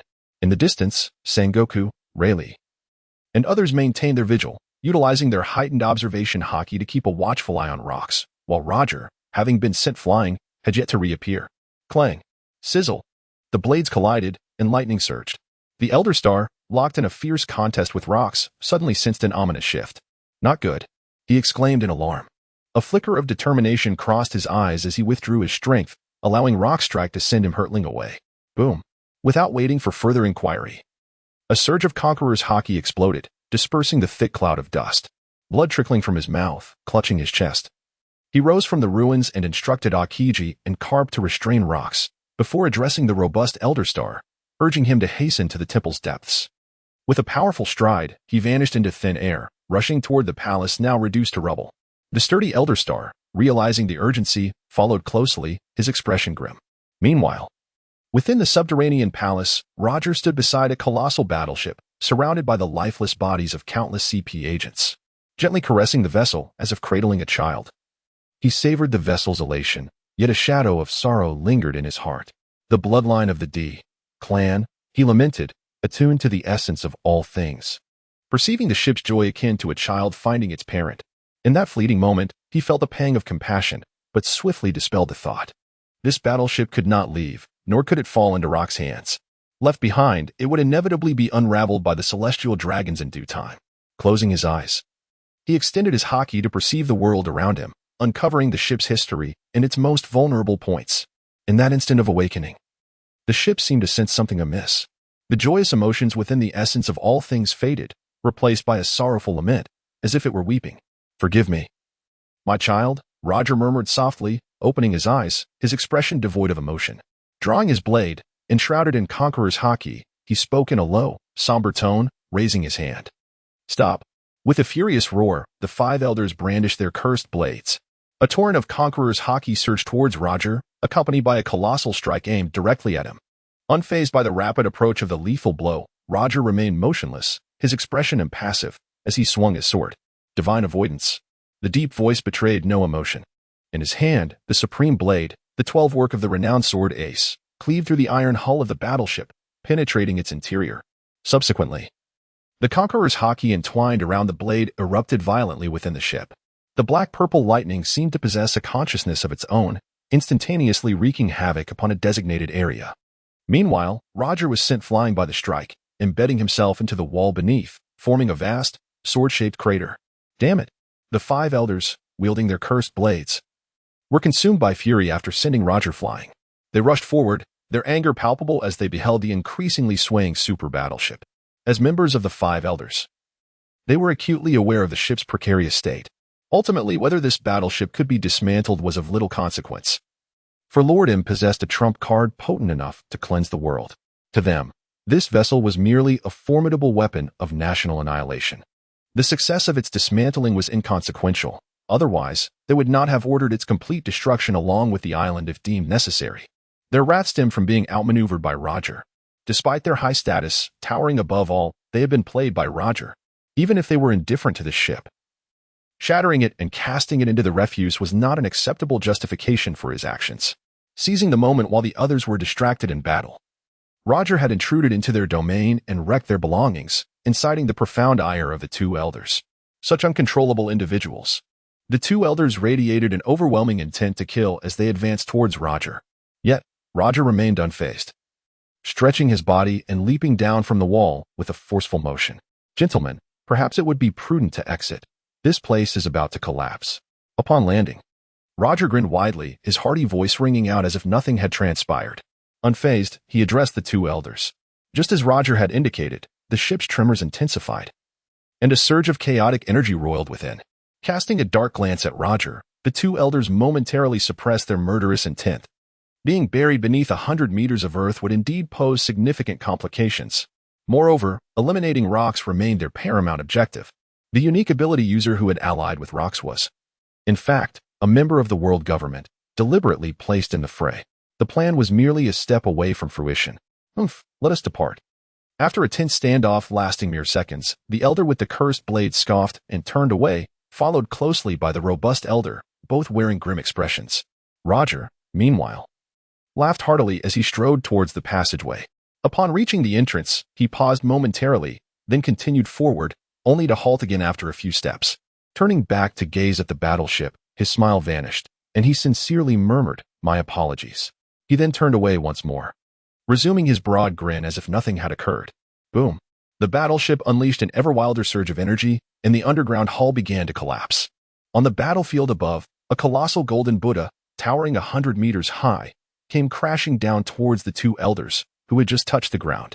The robust elder, witnessing this spectacle, propelled himself into the air. With a sudden exclamation, a hand struck the back of Sengoku, resembling a wrathful deity with a fearsome visage, accompanied by a thunderous roar. As the arm exerted force, Sengoku's figure was propelled backward, aligning itself anew. The golden Buddha's feet carved deep furrows into the ground as they landed.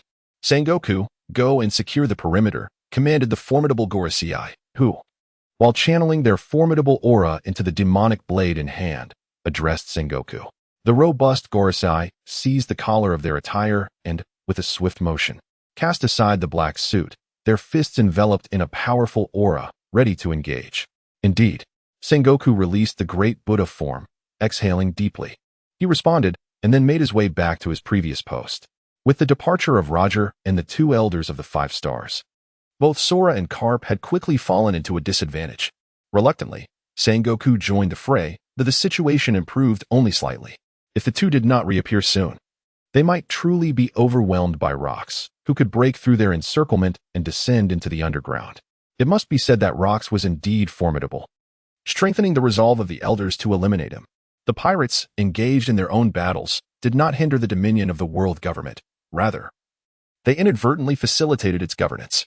Only through rampant piracy could the nations of the world be compelled to rely more on the navy and the world government.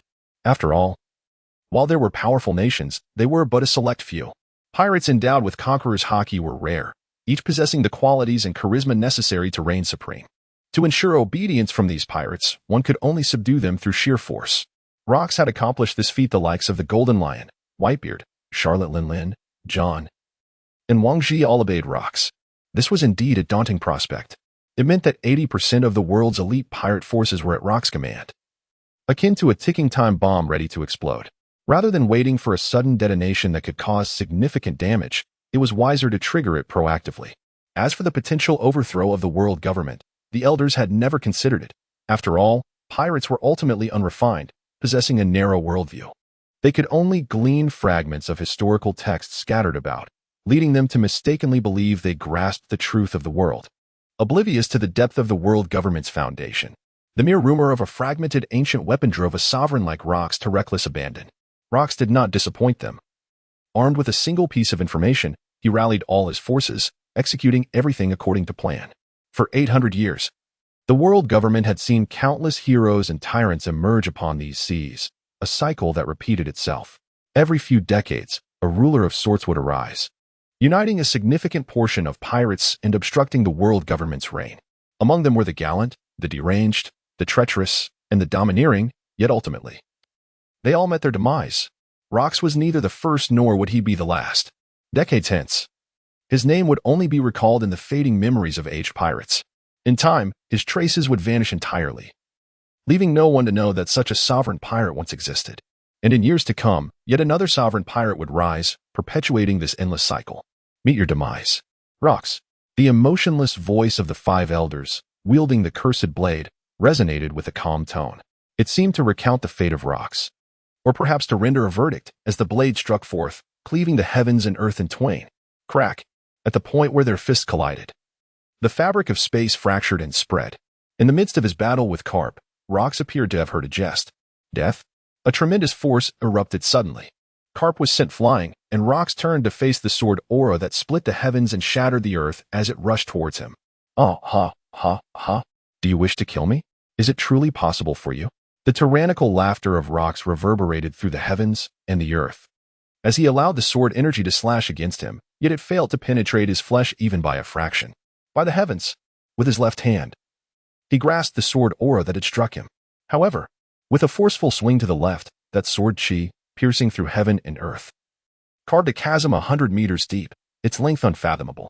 Rox, the voice, filled with rage and a touch of madness, erupted as he took a step forward, his figure moving with the swiftness of a tempest. Destruction followed in his wake, as his weapon, imbued with the conqueror's haki, cleaved fiercely towards the 5 elders wielding the demon blade. Ah ha ha ha. Is this all there is to it? It's insufficient, truly insufficient. All of it. Give it to me. With all your might. Clang. The blades collided, the conqueror's haki clashing fiercely. Countless bolts of black and purple lightning surged forth. Rock's savage laughter echoed as he relentlessly bore down upon the sword-wielding Elder Star, exerting every ounce of his strength. Watching the blade before him gradually being forced down, Rox descended into madness. The intensity of his power escalated, unleashing a tempest of fury. The Elder Star, gripping the sword, struggled to remain grounded, refusing to be sent flying. Ah. Observing the Elder Star being hurled away, Rox let out a maniacal laugh. At that moment, Roger emerged from the underground palace. Divine escape. A deep voice resonated as it surged forward, wielding a blade that interrupted the somewhat frenzied Rox. Clang. The two swords clashed, and Rox's expression momentarily tightened. Roger, you two belong to the lineage of D. Are you truly prepared to stand against me? As he beheld the emerging Roger, the madness on Rox's face receded somewhat, and he asked in a hushed tone, Rox, I harbor no intention of opposing you. However, that particular item must not fall into your hands. And yet, I have already destroyed it. Roger replied solemnly to Rox's inquiry, his expression somewhat gloomy. Upon hearing Roger's words, Rox questioned him with deliberate emphasis. You say, what? With each word, his countenance darkened further. Observing the stormy expression on Rox's face, Roger spoke in a subdued tone. I have already destroyed it. In a fit of rage, Rox launched Roger away and was about to charge forth to exact vengeance. However, he was suddenly ensnared by the haki of Carp, who delivered a thunderous punch, creating a pit the size of a lake in the ground. Rox was subsequently sent crashing into the depths of this chasm, seeking death. The tyrannical voice of Rox resonated from the depths of the pit. With a thunderous crash, his figure vanished from the bottom of the pit, reappearing before Carp. Both men unleashed a powerful punch simultaneously, causing the very fabric of space to shatter. At that moment, a rumbling sound erupted, growing ever louder until it culminated in a cataclysmic explosion. In an instant, the earth trembled, fissures spreading across the ground. The deafening roar was relentless. A colossal energy column, 100 meters wide, erupted from beneath the palace, soaring into the heavens. This surge of energy, accompanied by a scene of apocalyptic devastation, was truly magnificent. Meanwhile, a surge of unease flooded through Rock's very bloodline. Consumed by rage, his eyes bulged with fury as he bellowed, "You all shall die." His eyes, now a fiery red, reflected his loss of sanity amidst the overwhelming hatred, destruction, annihilation. The chaos that engulfed him did little to hinder the actions of these formidable warriors. An overwhelming aura of Conqueror's haki surged outward, enveloping him as he charged toward the crowd. In that fleeting moment, none could withstand Rock's lethal strike. He abruptly teleported before Roger, swinging his blade downwards. Roger met the blow with his own sword, the collision of their supreme haki obliterating everything in the vicinity, causing the ground to fracture. In mere moments, a brilliant white light flared. Boom. The two were violently propelled backward, suspended in the air. As Rox turned to face the newcomer, his eyes blazed with crimson fury. Carp stood before him, his arms cloaked in shadow, an ominous aura swirling around him. Channeling his energy, Carp unleashed a powerful punch toward the advancing Rox. The clash of metal echoed, yet Rox stood unfazed, allowing Carp's iron fist to collide with him. The pain only ignited Rock's ferocity, prompting him to roar madly. Grasping Carp's right arm with his left hand and wielding his blade in the right, the dark purple energy coursed along the weapon as he ruthlessly swung it toward the captured Carp. Clash. Boom. The almost tangible black-purple sword energy bore down upon Carp. The two accelerated towards the ground, crashing into it and creating a deep crater. An endless torrent of sword energy surged from the pit, shooting skyward, centered around the two.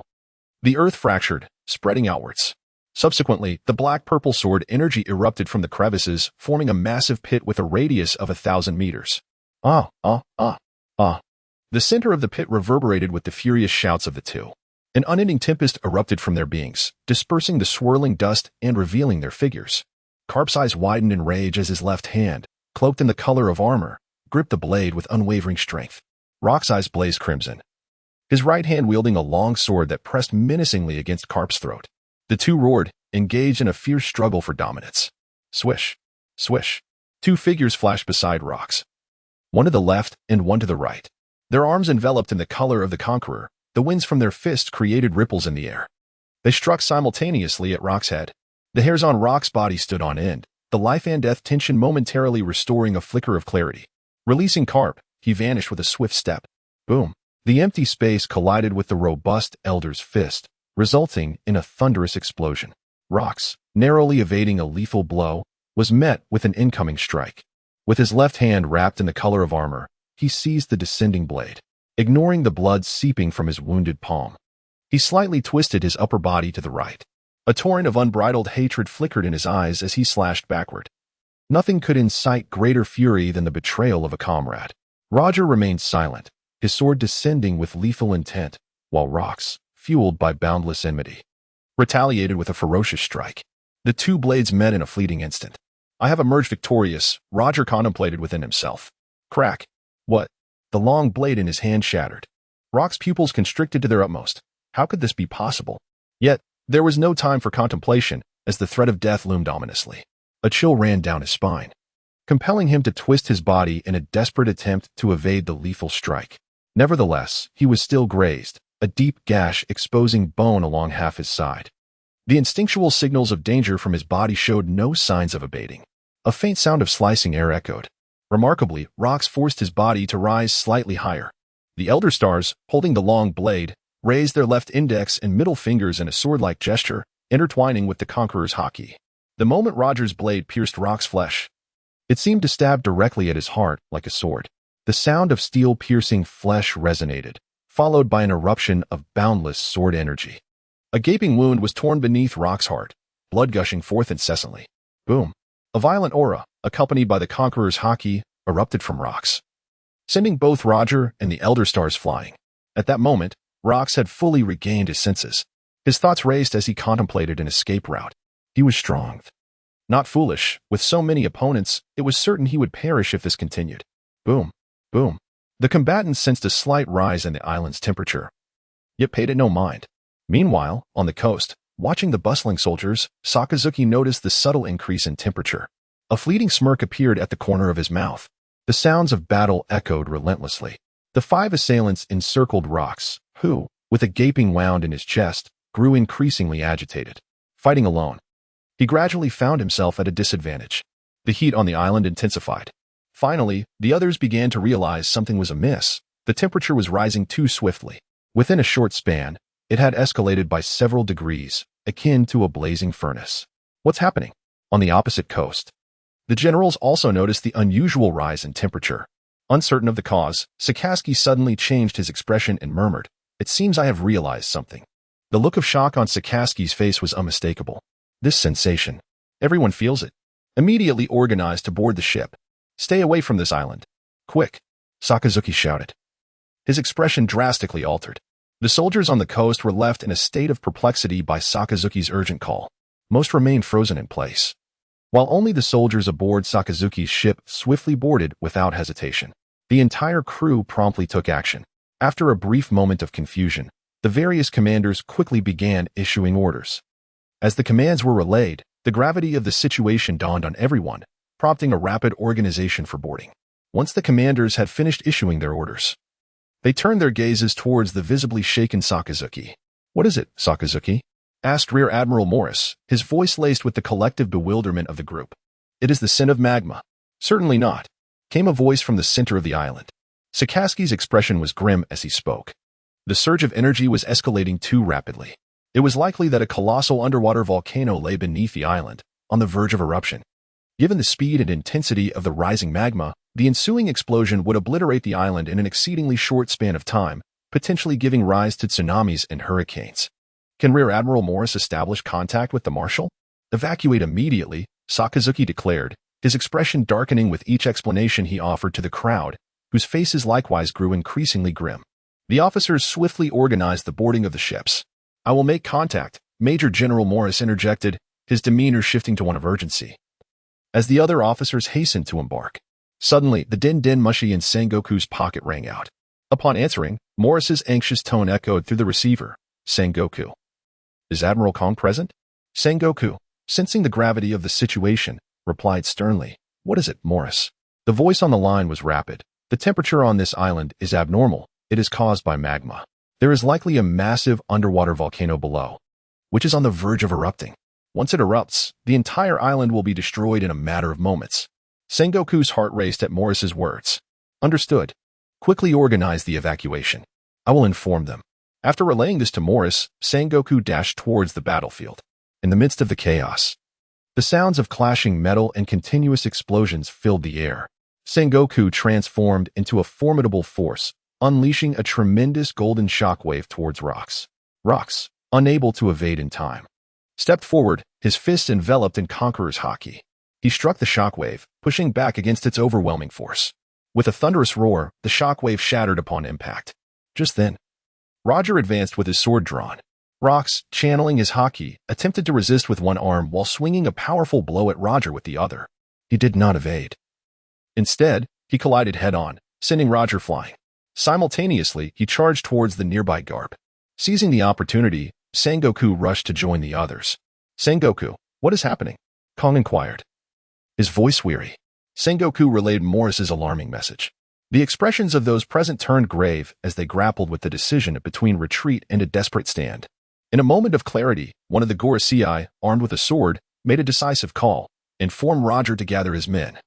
We must subdue Rocks and secure the source of this abnormal heat. Meanwhile, on the side of the Demon Slaughter Order fleet, the soldiers had all boarded, and the warships accelerated away from the island. Sakazuki stood on the deck, gazing toward the island's center, where the battle raged with increasing ferocity, visibly tearing the land apart. He understood time was of the essence. Such intense conflict would hasten the volcano's eruption. With a determined step, he vanished, reappearing at the stern of the last warship. This vessel remained stationary, meant to assist those still on the island. Major General Morris, I will remain here to provide support. My magma abilities pose the least risk, he asserted. Very well, but please exercise caution, Sakazuki. Rest assured, Major General. After a moment of hesitation, Morris acquiesced to Sakazuki's decision. As the magma user, he was indeed the best choice for this perilous situation. Morris then handed the Den Den Mushi to Sakazuki before boarding a nearby warship, which began to depart the island. Sakazuki remained at the ship's stern, reflecting on the energy beam he had witnessed earlier. No one on the island possessed suitable abilities. Could it be that super battleship? His brow furrowed as he gazed at the torn sky above the island's center. In the heart of the battle, the atmosphere crackled with unleashed haki, accompanied by the intertwining thunder of Conqueror's haki and explosive collisions. Rocks fought back against Garp's advances, while Kong and the formidable Gorosei pressed forward. Before Rocks could regain his footing, Rayleigh and Roger launched their attacks. Rocks, like a cornered beast, was gradually pushed into a trap. On the outskirts of the pit, Rocks was sent flying. The searing heat rising from the abyss was now potent enough to burn the skin. Though the others were cloaked in armament haki, they still felt discomfort. Blood flowed from Rox's chest, only to evaporate upon contact with the air, leaving behind desiccated streaks. Heaving heavily, Rox surveyed the encroaching figures, the two Gorosei, Kong, Roger, Garp, Sengoku, Rayleigh, and Jabba. With a resigned sigh, he muttered, I have been defeated. Yet, the will of the D lineage cannot be suppressed. Ahahaha. The sword-bearing Gorosei, cloaked in Conqueror's haki, regarded Rox with an air of finality. There is no point in further discussion. At these words, Rox fell silent, casting a scornful glance at the Gorosei. This decaying world, ruled by a pack of swine, is truly. He then turned his gaze to Roger, seemingly at peace with his impending fate, devoid of resentment. As for you, take care of yourself, Roger. With that, Rox erupted in an overwhelming display of bloodlust, enveloped in Conqueror's haki, igniting his very essence. I am. However, exclaimed Rox D. Zebek. Suddenly, the entire world seemed to tremble. The clouds in the sky shattered and dispersed. The sea roiled restlessly, and the island shook violently, cracking apart. From Admiral Sakazuki's perspective, an endless blinding light erupted, followed by the resounding roar of a colossal explosion. Moments later, thick smoke billowed skyward, and dark red magma surged forth. Entwined in the billowing black smoke, reaching for the heavens. Accompanied by thunderous sounds, the pillar of magma visibly thickened and expanded outward, far surpassing the size of ordinary volcanic eruptions. The molten rock, akin to meteors, plummeted from the sky, leaving trails of fiery red in the smoke-laden atmosphere. The island was shattered by an immense force, and an endless stream of magma erupted from the depths of the earth. The entire island transformed into a volcanic caldera, an endless mushroom cloud saturating the sky and earth. The ocean, too, grew tumultuous, with towering waves reaching heights of 100 meters crashing outward in layers, accompanied by hurricanes. Volcanic ash swirled in like a blizzard. It was evident that all life within a 1,000-mile radius of the sea would face annihilation. Such a volcanic eruption would ensure that the temperature in the West Sea would not rise significantly for the next year, as volcanic ash would obscure the sunlight. On the violently shaking warship, Sakazuki stood resolutely on the deck, gazing at the apocalyptic scene before him, the formidable power of nature. Although this eruption was linked to Sakazuki, he merely guided it. The true eruption stemmed from the might of the earth itself, a force beyond human reach. Sakazuki quietly observed this doomsday-like spectacle, sighing with a sense of contemplation. With Sakazuki's current strength, the obliteration of an island was indeed within his capability, though the method of destruction would differ. It was a matter of how much energy one could expend, given that the powers of a Logia-type devil fruit consumed the user's vitality. To obliterate this island, one could exhaust their strength in several meteoric eruptions, washing the land in lava and leaving it barren, devoid of life. However, such destruction would be superficial and ineffective against the truly powerful. The complete erasure of an island, as witnessed with the eruption of this underwater volcano, was an impossibility. Even for a king like Rox, a man unyielding in the face of the world's top 8 warriors, cast down amidst the wrath of nature, he would be reduced to ash, swallowed by magma. As the island succumbed to the encroaching magma, it began to collapse and sink. Suddenly, a loud bang resonated as a 100-meter-wide hole erupted in the magma-covered island. A golden shockwave surged skyward, piercing the clouds. Subsequently, 8 figures leaped from the breach, drawing their swords for a brief standoff before splitting into 2 groups, one heading east and the other west. Upon witnessing the golden beam ascending into the heavens, Sakazuki realized that Sengoku and the others were there, commanding his sailors to set course in that direction. When they reached a point where the magma loomed ahead, he activated his abilities, conjuring colossal molten hands the size of warships, with a slightly solidified outer layer of low-temperature magma that would not harm the vessel. The immense hands grasped both sides of the ship, lifting it high into the air. The molten hands surged with magma below, propelling the warship swiftly towards the golden light. On board the Golden Jackson, the crew of the Roger pirates, except for the 3 engaged in battle, busied themselves gathering treasures from the island. Spencer, with his long ponytail, placed down the last chest of treasure, exclaiming, "What a pity, we won't have time to carry it all." The island was already beginning to crumble and disintegrate. The others chimed in, "Indeed, there is still so much treasure left. But even if we could gather it all, there wouldn't be enough space on our ship. It's such a pity. My heart aches to the point of breathlessness." Indeed. At this moment, 3 figures emerged from the distance, with Roger at the forefront exclaiming, "Hello, my little ones. Set sail." The crew aboard the Golden Jackson erupted in excitement at the captain's enthusiastic call. Roger, having returned to the ship, gazed toward the Valley of the Gods and suddenly noticed something. Turning his attention to a pile of treasure heaped on the deck, he inquired, "Where did this come from?" Spencer, standing nearby, responded, "It was scavenged from the Valley of the Gods." "What's wrong, Captain?" Without a word, Roger approached the mound of riches and suddenly plunged his hand into it, pulling out a chest. A grin spread across his face as he reached to open the box, revealing its contents, causing the eyes of all present to widen in astonishment. Hiss. How was that possible? As they exchanged glances, it struck them that this child had gone entirely unnoticed by the crowd. Even Raleigh was taken aback, realizing he too had failed to perceive the child before Roger opened the box. However, he quickly recognized the root of the anomaly, the box itself. A flicker of astonishment danced in his eyes. It contained a material capable of nullifying the observation of the color of observation. Roger nodded in affirmation, remarking that the child was indeed extraordinary in his own right. Perhaps it was the child's heightened sensitivity to the world around him that allowed him to perceive something elusive. A faint smile graced Roger's lips as he reached out to lift the sleeping child with crimson hair. Meanwhile, the figures of Sengoku and others made their way towards the island, and moments later, they beheld 2 colossal, molten hands brandishing a warship as it sped towards them. Who is that? It was Akainu. The warship came to a halt before the crowd, and everyone leapt aboard. Subsequently, a colossal hand of molten lava grasped the ship, steering it towards the sea. The marshal, the general of the war, and Vice Admiral Karp were all called by Akainu, yet he remained silent regarding the other 2 individuals, displaying a look of confusion. He did not speak. Though Akainu recognized these 2 as the celestial elders, he was aware that others were oblivious to his knowledge. Thus he chose to stay silent, wearing an expression of puzzlement. These 2 are the esteemed celestial elders of the world government. Marshal Kong, sensing Akainu's confusion, interjected. "Celestial elders." Akainu solemnly addressed them. The elders had also heard of Akainu from Kong, regarding him as the foremost of the new generation of the Navy. His forthright character and ruthlessness elicited a faint smile from the elders, who nodded in approval. Ruthlessness was not inherently a flaw. As the seas were on the brink of chaos, only iron-fisted measures could subdue the scum of the ocean. Akainu, what of the other pirates? What are the casualty figures? Observing the satisfied expressions of the celestial elders, Kong felt a slight joy himself, for he held Akainu in high regard. He then adjusted his tone and inquired about the situation outside. As for the pirates, the Rocks pirates led by Shiki, Edward Newgate, Charlotte Lin, and several mid-ranking officers, along with some New World pirates, managed to escape in a total of 5 ships. The casualty report.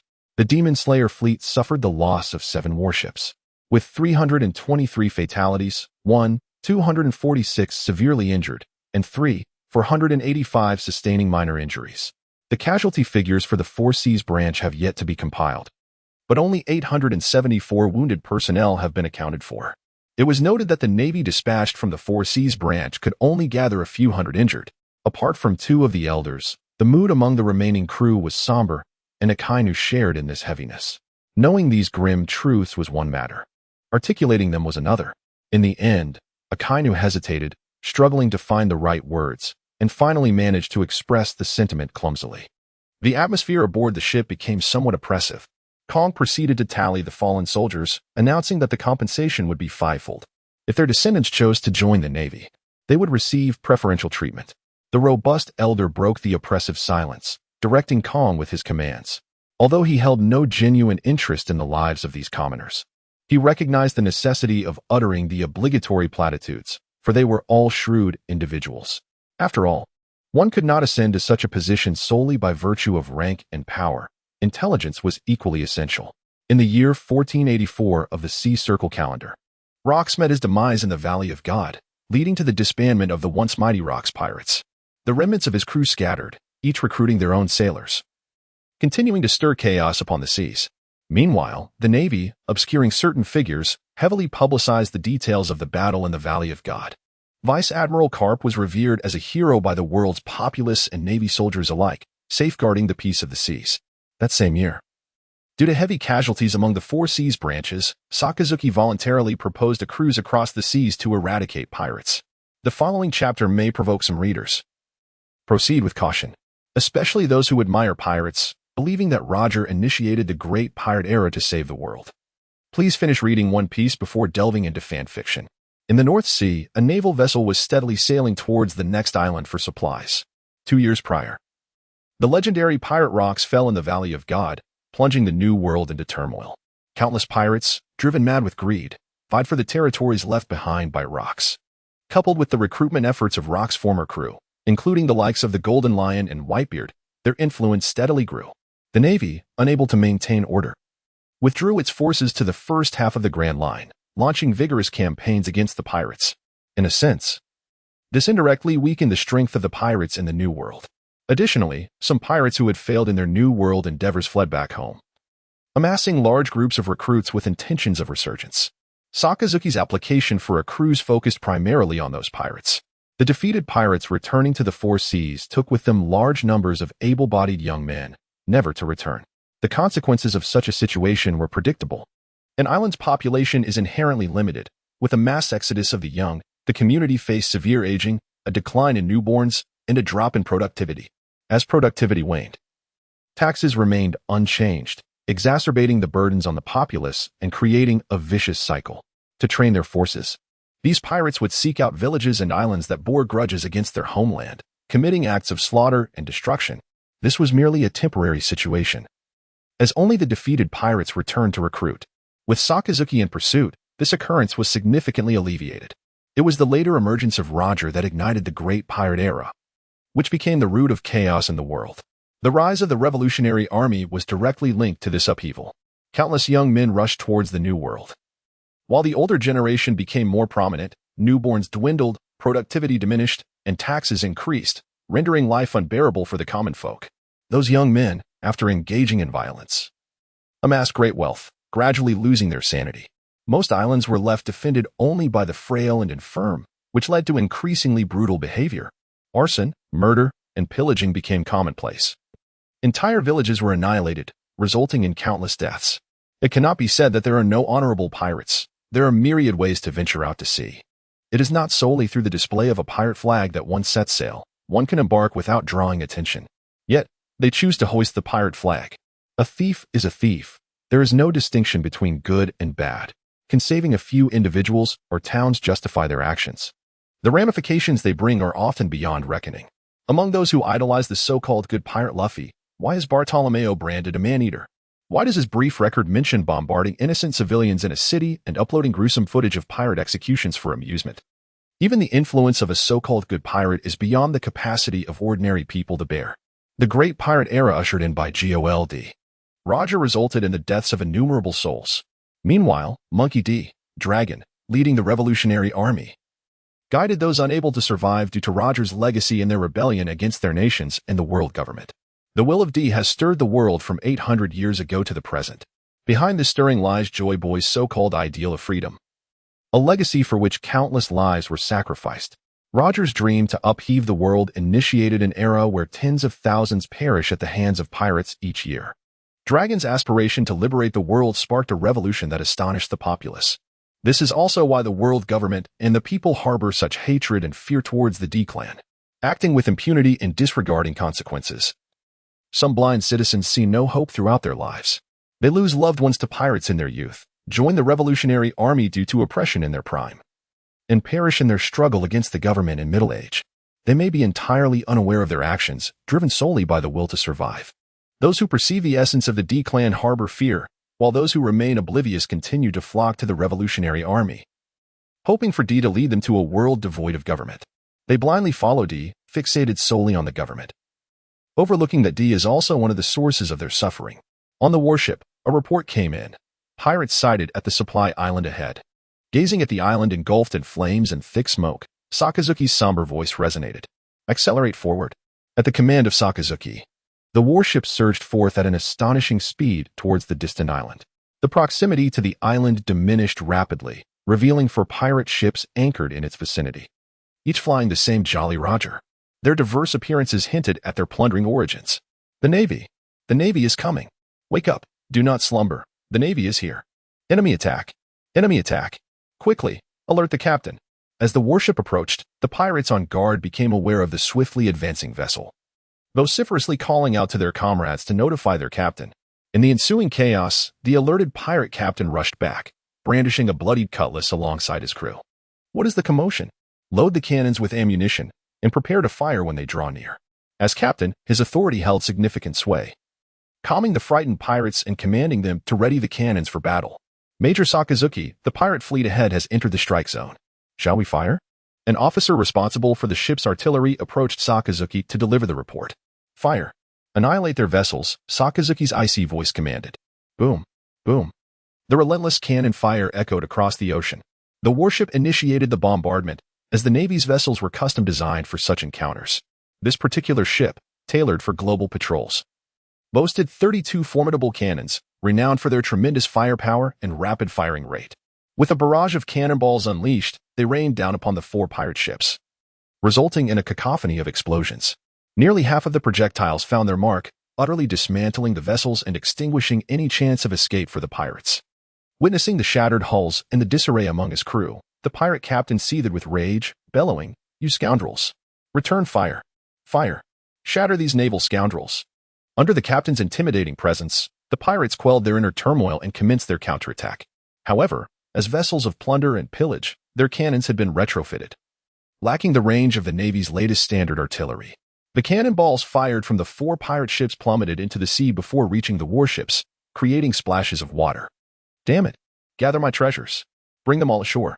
The cannon fire proves futile, and the surrounding vessels gradually succumb to the depths of the sea. The pirate captain can only command a retreat to the shore. The town should still have some survivors. You 4, go and capture a few children for me. Quickly. The pirate captain, disembarking from the ship, observed his frantic crew and summoned 4 of the swiftest pirates to venture into the recently ravaged town to seize a few children. Curse be the Navy! I have yet to establish my name as a renowned pirate of the seas. How could I possibly meet my demise here? Eh? Do you wish to flee? The pirate captain growled to bolster his own courage, and then, catching sight of a figure retreating, a glint of madness flickered in his eyes. He called out to the emaciated pirate, who was backing away. No, not you, boss. Then why are you so flustered? Come here. Come here. Indeed. As the emaciated pirate drew near, an unmistakable frenzy manifested upon the face of the pirate captain. Crack. The sound of a blade severing flesh echoed. Blood gushed forth, splattering the captain's visage, igniting his senses and stifling the escape attempts of his crew. On his blood-stained face, a peculiar ferocity and madness emerged. Upon the warship, witnessing the pirates retreating to shore, the first mate's gaze held a hint of inquiry. He turned to Sakazuki, who inclined his head slightly. The first mate then raised his hand, issuing commands. Everyone has it. Cease the bombardment. Prepare for close combat. Indeed. The soldiers aboard the ship replied in unison. A customary response aboard the Sakazuki. As long as the pirates' escape routes were sealed, they would resolve matters through close combat. This approach served not only to hone their skills but also to prepare these soldiers for the future. For the delicate blooms nurtured in a greenhouse cannot withstand the ravages of adversity. Prepare. Give me. The pirate captain, concealed behind a massive boulder, brandished his sword in his right hand while raising his left, poised to strike a command for his crew to fire and seize the advantage. Just as he was about to act, the approaching navy seemed to sense his intentions. A line of naval soldiers appeared by the railing, lifting their rifles to interrupt him. The relentless barrage of gunfire suppressed the hiding pirates, rendering them too fearful to emerge, the sound of gunshots echoing incessantly. Curse it! The pirate captain, desperate and agitated, shouted as he urged his crew to prepare for battle, anticipating the arrival of the navy. Moments later, as the warship docked, the sound of gunfire ceased. Navy soldiers leaped onto the deck, brandishing their long swords as they charged towards the pirates. The pirate captain, peering from behind a boulder, witnessed the Navy soldiers descending from the ships. The Navy is here. Attack! He commanded, brandishing his oversized sword and leading the charge. His crew rallied behind him, shouting, Annihilate the Navy! Follow the captain! Charge! With their captain's frenzied command, they surged towards the Navy. Unlike the pirates, the soldiers of the Navy remained silent and impassive, wielding their swords as they ruthlessly cut down the lives of the pirates. The sound of blades piercing flesh echoed continuously, while the clash of steel resonated on the sandy shore. In a fleeting moment, nearly half of the pirates had perished. Clang! A sword struck against a Navy soldier's blade, pushing him back. Witnessing the carnage around him, with almost half of his crew fallen, the pirate captain seethed with anger. You useless lot. Give it your all. The Navy will not spare us. Kill. With the morale of the pirates gradually crumbling, a flicker of madness ignited in their eyes. Indeed, the Navy would not spare us. Kill. Follow the leader. Charge. Observing the somewhat frenzied pirates, an officer brandished his sword, dispatching the approaching adversaries before him. He raised his long sword and commanded, Increase the pace. Engage in battle. The naval soldiers, silently clashing upon the beach, suddenly cried in unison, Yes. Their voices resonated with a fervent morale. Fueled by the high spirits of the Navy, pirate after pirate fell, their limbs severed and discarded upon the sand. As the bloodied shore bore witness to the struggle, the cries of combat gradually subsided. Help! I do not wish to perish. I was wrong. Captain, spare me. My child is still young. Please, let me go. I shall never dare again. Gradually, only the anguished cries for mercy echoed, as countless pirates wept bitterly, pleading for their lives. I have yet to become a great pirate. How can I perish here? Get away from me. As the captain witnessed the demise and lamentations of his crew, a profound fear began to engulf his heart. He could only roar in defiance to bolster his courage, striking down the Navy soldiers before him. Suddenly, he discerned something, a glimmer of hope igniting in his eyes.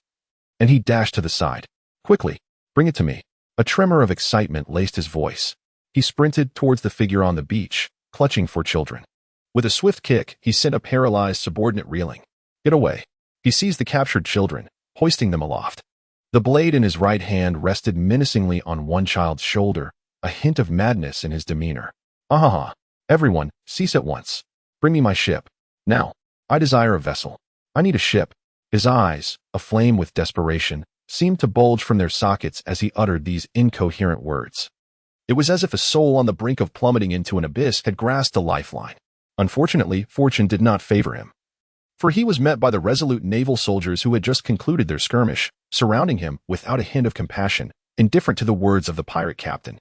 Do not move. Are you not the righteous Navy? Do you not care for the little demon in my grasp? Bring me a ship. Quickly. The pirate captain regarded the encroaching soldiers as if they were specters, an overwhelming sense of dread engulfing him. threatening to shatter his composure. "Do you desire a ship?" A towering figure, nearly 3 meters tall, emerged. The surrounding soldiers silently parted ways to make room for this imposing presence. Indeed, the pirate captain gazed at Sakazuki's towering silhouette, swallowing hard as he mustered the courage to speak. "Give me a ship." Sakazuki slowly raised his arm, extending a solitary finger. The bewildered pirate captain, recalling the purpose of the moment, bellowed loudly, "Quick, give it to me." Whoosh, whoosh. 2 faint sounds of air being sliced echoed. Suddenly, the pirate captain's arms exploded, transforming into a mist of blood. "Ah!" he cried out in agony. But that was not the end. At the very moment his arms shattered. Swoosh, swoosh, swoosh. 3 officers appeared before him and to his sides, employing the technique known as shave. The officer in front crouched down to catch the child, while those on either side pressed their hands firmly on the pirate captain's shoulders. Simultaneously, they delivered powerful kicks to his knees. Crack! Both of his lower legs snapped at a 90-degree angle from the knees. "Ah!" Cough, cough. After the Navy officer caught the child, he hastily picked up a stone from the ground. Once the pirate captain's legs were broken, he forcefully shoved the stone into the pirate captain's mouth. Report. Major General Sakazuki stated, "All pirates have been eradicated and captured. The battle has concluded. Please provide instructions." After delivering the final blow to the pirate captain, the officer who rescued the child turned to report to Sakazuki. A portion of the team began to tally the supplies. Once the inventory was complete, they escorted the captured pirates along with the provisions to the town. Meanwhile, the remaining personnel set off to extinguish the flames. Indeed, Sakazuki gazed at the town in the distance, shrouded in thick smoke, as he issued a series of commands. He then led his companions towards the town to rescue the populace. At that moment, the town appeared as a veritable inferno. Ruins and debris were strewn everywhere, with the lifeless bodies of civilians visible, offering no sign of survivors. With the arrival of the naval soldiers, the raging flames were swiftly extinguished. Meanwhile, some civilians, who had taken refuge, cautiously peered out at the rapidly subdued conflagration. "Ahoy! The Navy has arrived!" Amidst the overwhelming cries of despair, the hidden populace gradually emerged, revealing themselves as if they had found a pillar of hope. They wept aloud, as if attempting to expel the tormenting nightmare from their hearts. Such scenes were all too familiar to Sakazuki, who could only sigh quietly within. His expression remained one of cold indifference as he issued commands for rescue efforts. Most of the soldiers aboard had personally endured similar experiences, and each time they were moved by such sights, their eyes would redden with emotion. Once the people's lamentations began to subside, Sakazuki ordered the distribution of the gathered supplies to the survivors. Life must continue. Meanwhile, the captured pirates were led to a spacious area. As the soldiers made the pirates kneel one by one, Sakazuki handed each resident a knife. "Please spare me. I shall never offend again. I beg you, do not kill me. My child has yet to learn to walk. I promise to turn over a new leaf. I know where the captain's treasure is hidden. Spare me. I will give you everything." The pleas for mercy echoed continuously. Yet they seemed so feeble beneath the ruins behind them. The armed citizens recalled their loved ones and friends, who had been reduced to countless severed limbs. Hatred brewed within them, their eyes glaring crimson at the pleading pirates. The sound of blades meeting flesh resounded incessantly. At that moment, a small figure caught Sakazuki's attention. A child, barely over half a meter tall, gripped a knife aimed at the pirate captain. The child glared with hatred but hesitated to advance. The pirate captain noticed the boy's defiance, and with his mouth stuffed with stones, he grimaced and lunged toward the child. Startled, the boy trembled, nearly dropping his knife. Just then, a large hand appeared, grasping the child's small hand tightly around the blade. "Look over there," said Sakazuki, appearing beside the boy.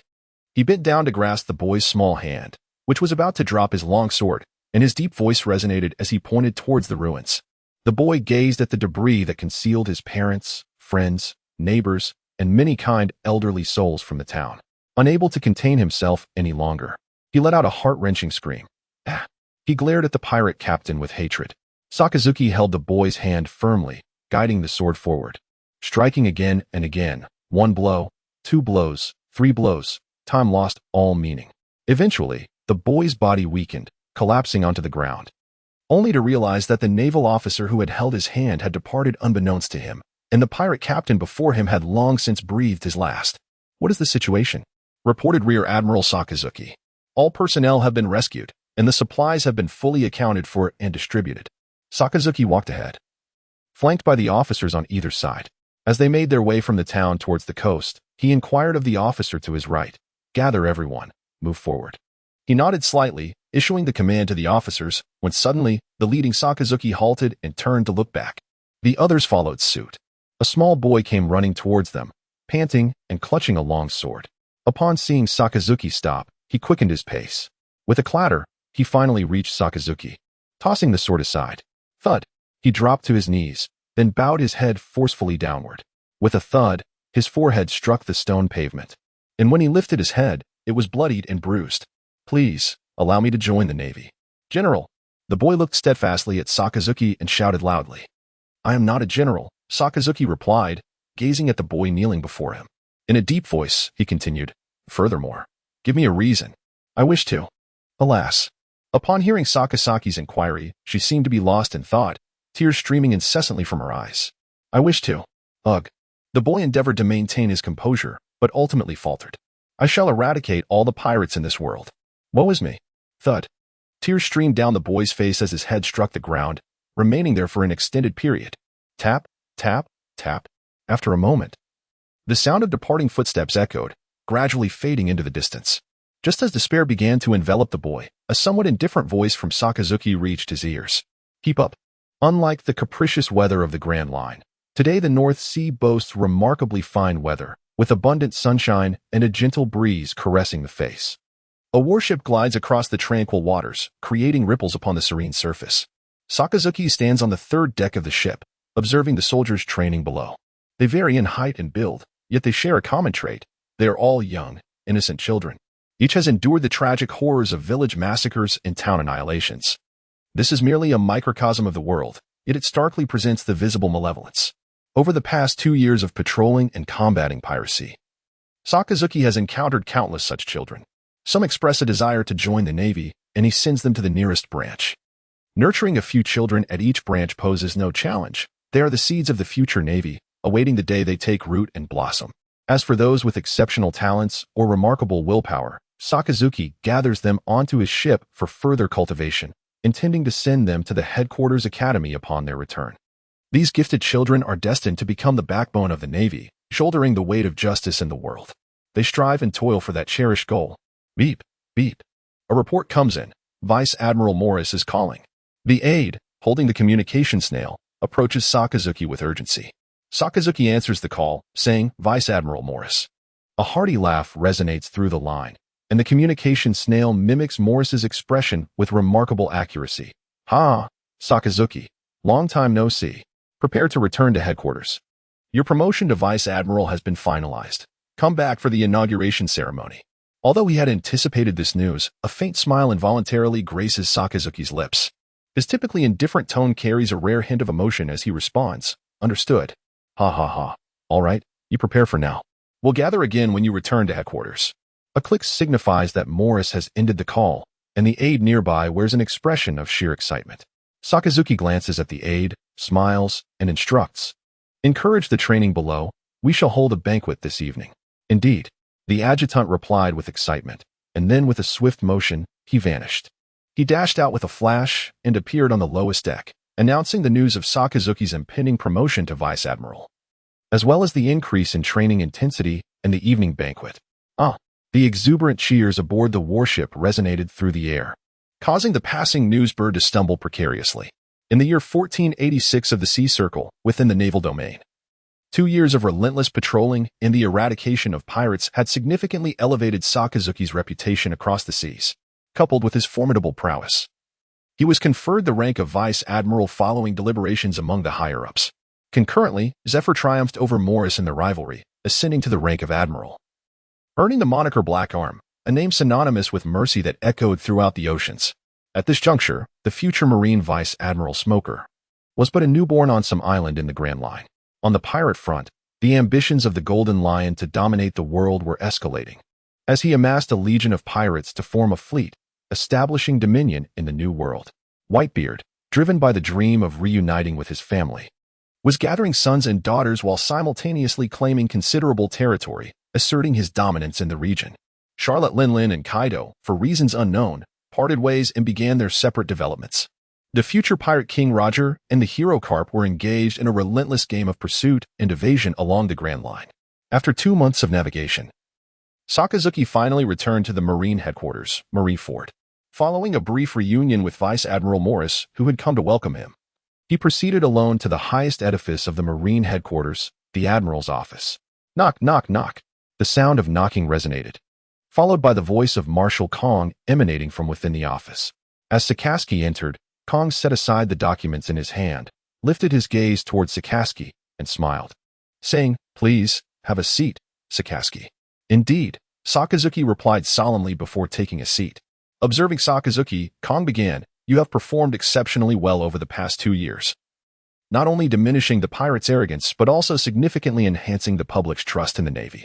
After extensive deliberation among the higher-ups, we have decided to grant you the rank of Vice Admiral. The inauguration ceremony will take place the day after tomorrow. Do you have any thoughts on this?"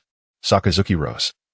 Devoid of grandiloquent rhetoric, his demeanor resolute as he solemnly stated, "I shall unwaveringly uphold the justice I bear until my last breath." Sensing Sakazuki's determination, Kong nodded gravely and said, "I have faith in you, Sakazuki. Prepare well. The rank of Vice Admiral is a crucial component of the Navy's combat strength and serves as a significant deterrent against the world's lawless elements. We will announce this news to the world the day after tomorrow." Sakazuki nodded earnestly, responding, "I will not disappoint you." After leaving the Marshal's office, Sakazuki could no longer contain himself, a slight smile curling at the corners of his mouth. Having been promoted to Vice Admiral years ahead of schedule, he now stood just 2 ranks away from his ultimate goal. Despite years of training fostering an air of indifference, a flicker of excitement emerged within him. The seeds he had sown across the 4 seas were poised to take root and flourish. Not long after Sakazuki's conversation with Kong, the news of his promotion to Vice Admiral ceased to be confined to the upper echelons and swiftly spread throughout Marineford, creating a significant stir. This was largely due to the fact that most of the first batch of cadets who entered the Navy's elite training camp alongside him remained at headquarters, occupying various positions, the highest being that of a lieutenant colonel. The fact that Sakazuki, who had joined the same year, had ascended to Vice Admiral was nothing short of astonishing. 2 days later, at the Navy headquarters, Sakazuki's inauguration ceremony was conducted with great pomp. Although he typically bore a stern countenance and appeared somewhat aloof, he was well-liked. Everyone understood that his apparent coldness was merely superficial. Throughout his years in the Navy, he had spent a significant amount of time at the forefront, patrolling the seas and eliminating pirates, indirectly saving countless homes and loved ones of Navy soldiers. If a survey were conducted, Sakazuki would undoubtedly be the most trusted superior among ordinary Navy personnel. As countless journalists captured the moment, the news of the newly appointed Vice Admiral Sakazuki soared across the seas. Countless civilians whom Sakazuki had rescued took to the streets, brandishing newspapers and cheering.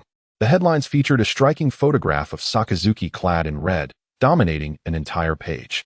Standing upon the platform, Sakazuki exuded an aura of dignity and reliability, with the formidable characters of justice emblazoned on the towering wall behind him, instilling a sense of awe. Bearing the weight of the world's justice, he vowed to persevere until his last breath. That night, in the training grounds of Marineford, the sound of clashing metal rang out. Sakazuki and Morris engaged in a fierce duel, sparks flying with each collision. Sakazuki, enveloped in haki, appeared before Morris in an instant, launching a powerful punch. Unfazed, Morris swung his long blade, the black haki swirling around it, solidifying as he struck back. Their fists and blade met in a stalemate. Morris grinned, his left hand morphing into a palm imbued with haki, aimed at Sakazuki's abdomen. Sakazuki's left hand curved slightly as he nonchalantly reached down, seizing Morris's thrusting hand with tremendous force, sending him soaring upwards. The sheer power left Morris momentarily astonished, his hand colliding with the long blade and deflecting it. With no obstruction in his path, Sakazuki's right fist struck true, sending Morris crashing into a distant stone wall. Coughing, Morris emerged from the rubble, dusting himself off as he remarked, "You little rascal, such strength. Let me try your swordsmanship." Deciding to change tactics, Morris prepared for a different approach. Sakazuki complied, extending his right hand while gripping his left fist against it, drawing forth a long blade forged from magma, over 3 meters in length. With a firm grip, Sakazuki raised the weapon, haki surging forth to solidify it into a formidable black sword. In an instant, he vanished, reappearing before Morris and striking with the momentum of a charging bull. Morris, gripping his blade with both hands, summoned haki to block the strike. The clash reverberated, sending shockwaves that numbed Morris's hands, nearly causing him to lose his grip. Unyielding, Sakazuki pressed on, the air filled with the sound of their relentless combat. In a rapid exchange of blows, Sakazuki's gaze sharpened as he unleashed a surge of overwhelming power, sending Morris flying once more into the remnants of the collapsed wall. As the dust settled, Morris staggered to his feet, exclaiming with exasperation, all right, no more. Your strength rivals that of the giant race. It's utterly unfair. But I must admit, this release is quite invigorating." Listening to Morris's complaints, Sakazuki allowed a slight smile to surface, and the two took a seat on the steps nearby. The sea breeze carried a hint of salt, creating a serene atmosphere. After a moment of silence, Morris's voice broke the stillness, tinged with nostalgia. "Sakazuki, we shall rely on you from here on out." "Why do you say that, Vice Admiral Morris?" Sakazuki inquired, aware of the underlying sentiments but unsure how to address them directly. Morris rolled his eyes, chuckling lightly. "Enough with the pretense. No need to comfort me. I've weathered countless storms. It's merely a matter of one admiral position. I shall never have the opportunity myself, but I can guide the next generation. I have already applied to transfer to a teaching position in the rear. One day, my students will rise to the rank of admiral. Not to kill, mind you." That's ludicrous. The Navy's factions were divided between the Hawks and the Doves, with the former deriding the latter's philosophy of capturing rather than killing. Conversely, the Doves disapproved of the Hawks' ruthless methods. With the final admiral position now settled, the decisive upper echelons had become dominated by the Doves. It was no wonder that Morris felt a deep sense of despair, leading to his decision to step back. "Is it the instructor?" Sakazuki listened to Morris's words, comprehending his emotions. Initially, there remained a glimmer of hope, but after toiling for so many years, it became apparent that this flicker of hope was reserved for others. Anyone would succumb to despair under such circumstances. However, Morris resolved to embrace a new perspective. If he could not succeed, he would nurture the next generation. One day, they would vindicate his beliefs. "General Morris, this is for you." Contemplating, Sakazuki retrieved a small booklet from his attire and handed it to General Morris. Morris gazed at the notes in his hand, softly reading the prominent words on the cover: faith and justice. What is faith? What significance does it hold? Faith arises from the human heart and perishes with human nature. What compels our naval soldiers to disregard life and death in their battles against pirates? Perhaps many soldiers remain unclear, possessing only a nebulous understanding. What then is this elusive concept? It is faith. To guard. This embodies the aspiration that citizens around the globe may no longer awaken in terror during the dead of night. A formidable army, fortified by unwavering faith, can triumph in every battle and conquer any foe. What, then, constitutes my sense of justice? In the past, soldiers joining the Navy were imparted their first lesson by their instructors to adhere to their own sense of justice. This notion is flawed. The soldiers hail from diverse educational backgrounds. It is imperative to first establish a sound worldview. Subsequently, they must be guided to comprehend what true justice entails. Without proper guidance, many soldiers may ultimately stray from their path of justice, embracing distorted interpretations such as complacent justice, benevolent justice, ambiguous justice, malevolent justice, and absolute justice. To discern what genuine justice is, we must first clarify the purpose for which we fight. It is to protect. It is a commitment to safeguard the future of innocent citizens, even at the cost of breaking one's own limbs. Indeed, Morris held the booklet in his hands, increasingly astounded as he flipped through its pages. It was as if a sudden enlightenment had struck him, causing a surge of fervor to course through his veins, leaving his very soul trembling. In that moment, he found himself unable to articulate a complete thought. Each word within the booklet resonated deeply within him, rendering his mind a blank slate. The contents revealed no sensational secrets. Rather, they succinctly defined the essence of faith and justice from various perspectives. Sakazuki rose and approached Morris. "Admiral Morris, consider this a gift for your new role as an instructor. It is for the future of the Navy." Morris stood to adjust his attire, yearning to express his feelings, but at a loss for words. "This gift is too weighty." "Thank you, Sakazuki." He bowed solemnly towards Sakazuki. "There is no need for further words, Admiral Morris. Everything is for the future of the Navy. One day, the justice of the Navy will cast its light to the ends of the earth." Sakazuki interrupted Morris, who was unsure of how to reciprocate. Indeed, one day, as he listened to Sakazuki's words, it seemed he could already envision that scene. Morris gently caressed the booklet in his hands, murmuring softly to himself. The following morning, the port of Marinvando began to bustle with activity. As supplies were loaded into the ship's hold, the warship weighed anchor. Sakazuki stood on the second deck, observing the officers and soldiers lined up below. His gaze swept over the crowd as the aide commenced the roll call. Doberman. Arrived. Stalaberry.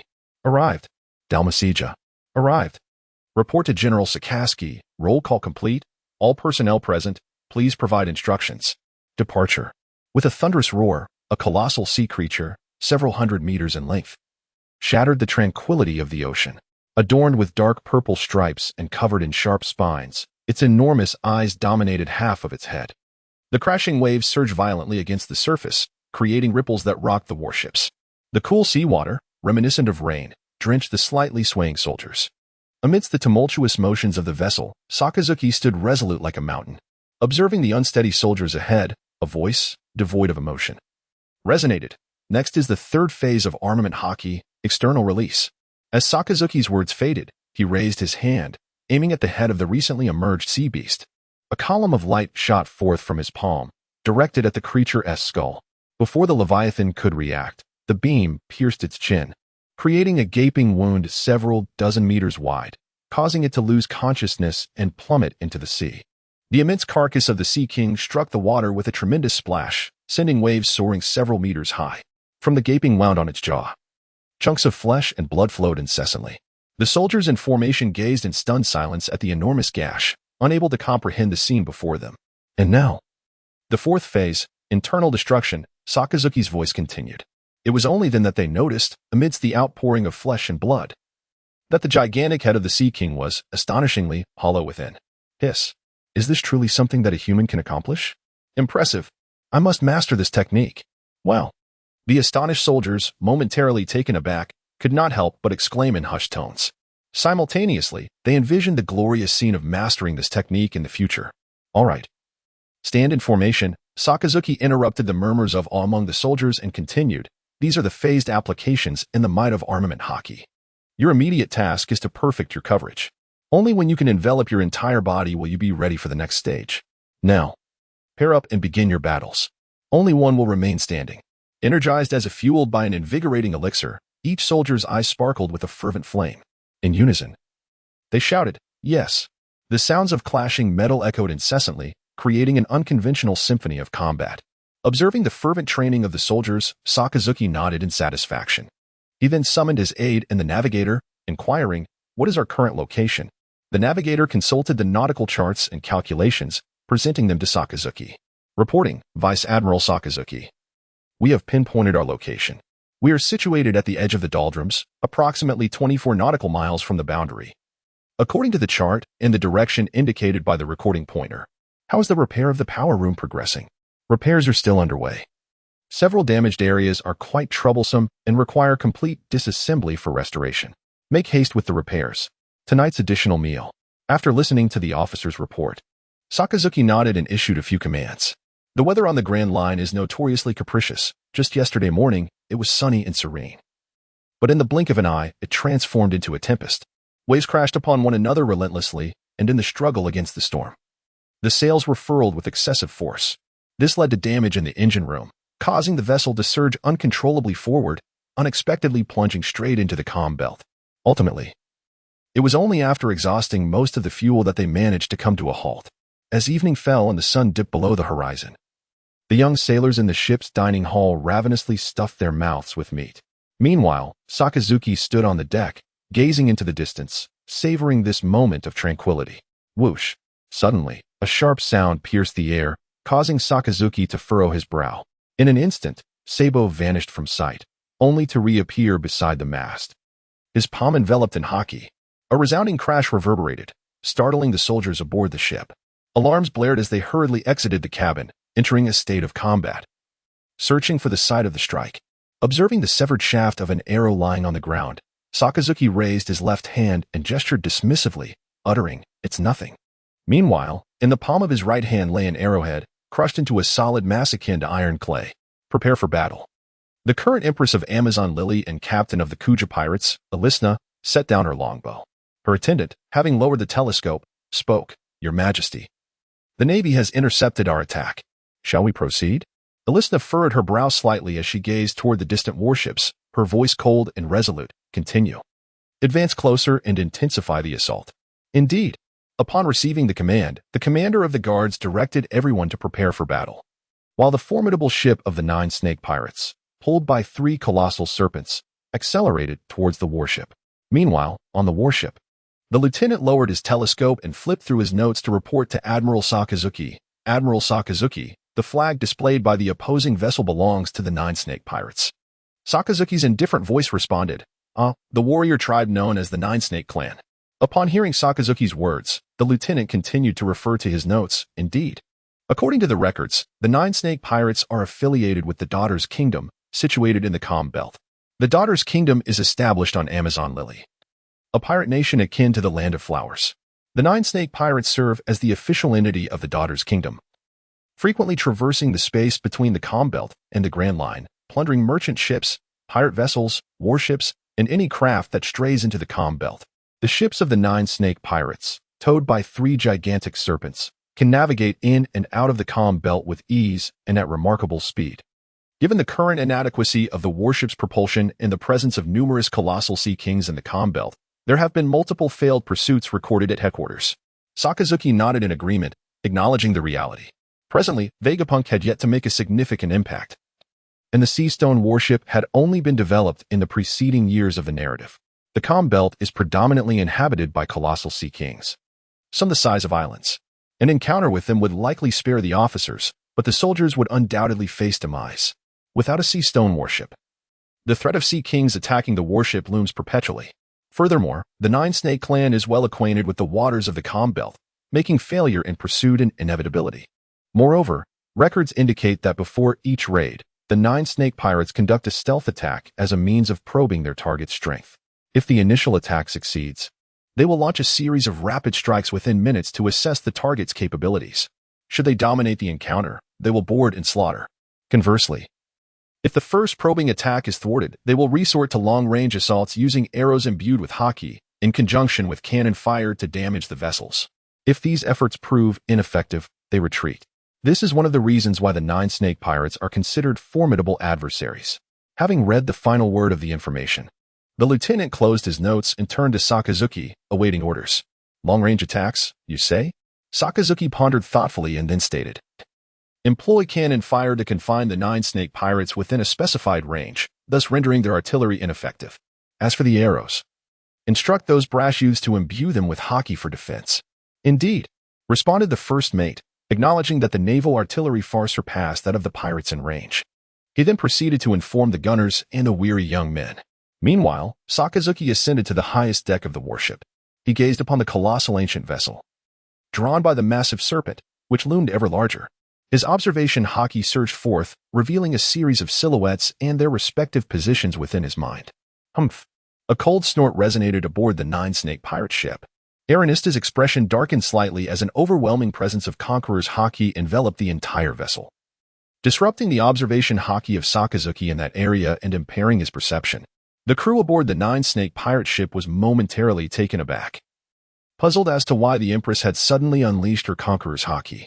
At that moment, a guard stepped forward to report, Your Majesty, we are about to enter the attack range.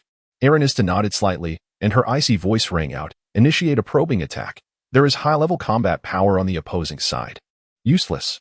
Boom, boom, boom, boom, boom, boom, like a torrential downpour. Shells fell in relentless succession upon the advancing direction of the 9 serpents pirates.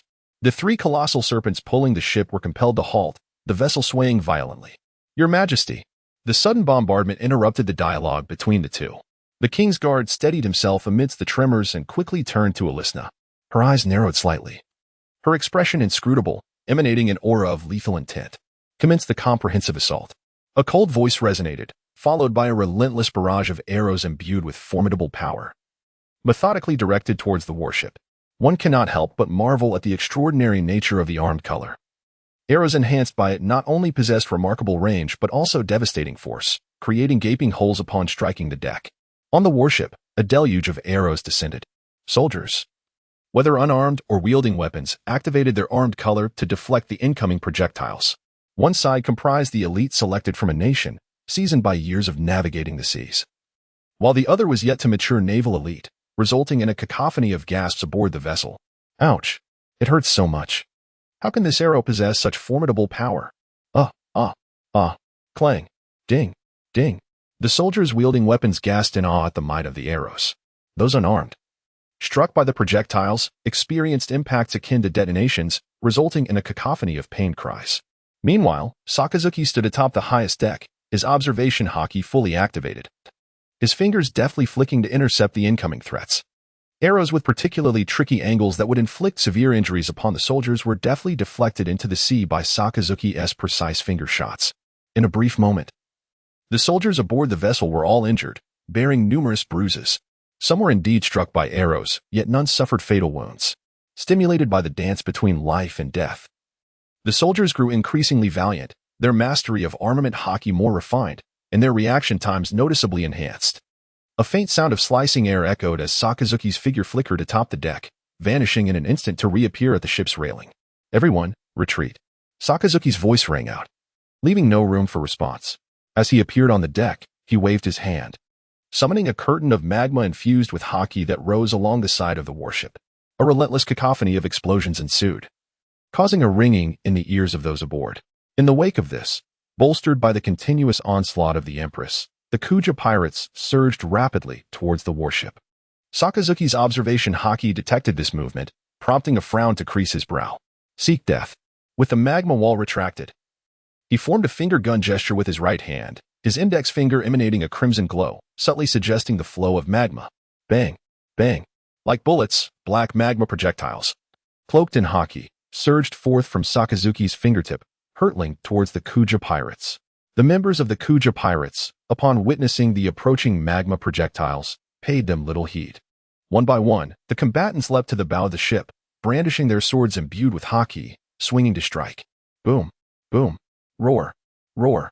As the Kuja pirates swung their swords at the magma projectiles, the projectiles did not disperse. The resounding clash of haki echoed through the air. What followed was a scene that instilled terror in the hearts of those aboard the vessel. Upon impact with the magma projectiles, a thunderous roar erupted, and the projectiles rapidly expanded, transforming into massive lava tigers shrouded in thick black smoke, lunging towards the crew. Enormous tiger claws struck the combatants. The sound of flesh and bone splintering resounded relentlessly. What? Ah. Bang. Help. Ah. A tremendous force struck the combatants, with most of them succumbing to terror and disintegrating into a crimson mist. A few, however, managed to cover their bodies with haki, only to be hurled backward, crashing through layers of ship planks. The lava giant tiger, devoid of intellect, could only charge forward with brute force. It would cease only after being shattered or leaving the influence of Sakazuki's ability. In mere moments, the Nine-Snake pirates faced devastating casualties at the bow of their ship. Erin Snar, the empress of the Nine-Snake tribe, felt a surge of fury within her, unleashing her conqueror's haki towards the front. The lava giant tiger, momentarily disrupted by this overwhelming presence, froze in place. In the blink of an eye, several black arrows were unleashed from the hands of the responsive fighters, striking the beast's head. An eruption of explosions followed, obliterating the tiger's head, leading many to believe it was the end. Yet unexpectedly, the decapitated lava giant tiger radiated a fierce red light, its intense heat enveloping the area. Boom, boom. Like magma bombs, the erupting lava surged towards the crowd, engulfing the entire ship in a tempest of smoke and flames. Several streams of lava struck the three colossal serpents tethered to the tugboat, searing them and driving them into a frenzy. The vessel began to sway violently. Then, an overwhelming aura accompanied by murderous intent crashed against the serpents. The terror within the three serpents quelled their agony, forcing them into silence. Everyone, put out the fire. Erin Snar commanded, suppressing her rage and striving to maintain her composure. She then leaped forth, the sound of sonic booms echoing beneath her feet as she darted towards the warship. It was commonplace for pirate ships to raid. Yet they had never suffered such losses or found themselves in such disarray, even when besieged by naval forces. Such an affront to her venerable lineage as the empress of the ancient Nine-Snake tribe was unforgivable. As Erin Snar approached with a speed akin to the moonwalk, Sakazuki's indifferent voice resonated. Just because the Navy is not currently exerting its full force here does not imply it lacks the means to do so. This solitary island in the calm belt is of little consequence. Taking it down serves no purpose. The logistics are exceedingly troublesome, with constant fears of Sea King's assaults. It is not merely a pirate nation that can act without restraint. Sakazuki propelled himself forward, cutting diagonally through the air without needing to step. He flew directly towards Erin Snar, slightly angling his body as he unleashed a hockey-infused punch. Clash. In midair above the ocean, Eren Snar's right foot, enveloped in Conqueror's haki, collided with Sakazuki's fist. The sound of metal striking echoed, neither yielding. The momentum of their clash rippled through the sea below, causing explosions akin to torpedoes detonating, launching countless columns of water skyward. The air crackled with dark lightning sparks as they clashed. Moments later, one figure was sent flying, crashing onto the massive corpse of a Sea King from earlier, shattering countless spines along its back. Boom. Sakazuki followed swiftly, descending from the air, his right foot flowing with lava, aimed for Eren Snar's position. Eren Snar supported herself with her left hand, rolling aside to evade. Bang! A thunderous explosion erupted as torrents of lava burst forth from beneath Sakazuki's foot, resembling a volcanic eruption, surging wildly outward. Before Eren Snar could rise, the overwhelming flow of lava surged towards her. With a powerful thrust of her arm, she propelled herself into the air, retreating rapidly with her legs treading on air. With the opening of the earth, Sakazuki transformed into magma, merging with the surroundings, as his observation haki anticipated Eren's next landing point. A towering peak of molten rock surged upwards beneath her. Eren, empowered by her fierce will, forcefully descended, shattering the upper portion of the magma mountain. Subsequently, a torrent of molten rock erupted from the mountain's lower half, shooting skyward. The immense force propelled Eren backward through the air, towards the summit of the ascending magma. Sakazuki's upper body assumed a humanoid form, while his lower half melded into the molten flow. From the depths of the endless magma, a column of molten rock extended infinitely, propelling Sakazuki's upper half rapidly towards Eren. K9 bites the Crimson Lotus. The indifferent voice of Sakazuki resounded as one arm transformed into molten lava. At the fist's end, a monstrous dog had emerged, ferociously lunging toward the neck of Eren Sna. Clash. The resounding metal-on-metal echoed as Eren Sna drew her long sword, infused with an aura of dominance, to resist the menacing jaws. Concurrently, she leveraged the force to propel herself backward.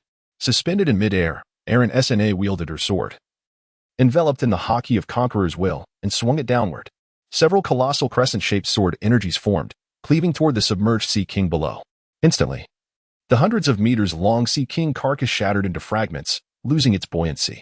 The majority of its lava-coated remains sank to the ocean floor. Eren Sna landed upon the uncovered remnants of the Sea King, gazing up at Sakazuki, her hands poised with swords, gathering strength. Sakazuki exhibited no concern for the vast area submerged beneath the waves.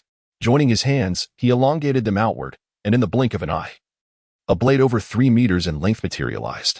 Grasping the hilt with both hands, he infused it with the haki of armament. He descended through the air, the massive black blade poised to strike Eren Sna with ferocity. Spirals of Conqueror's haki enveloped Eren Sna's longsword as she met the descending giant blade with a fierce slash. Clash. The sound of clashing metal reverberated, followed by a tremendous rumble. A powerful gust erupted between the two, wreaking havoc upon their surroundings. Hissing black and crimson sparks of lightning ignited upon the longswords as they engaged in a fierce contest of strength. Drink! Elinsna roared as she unleashed her full power.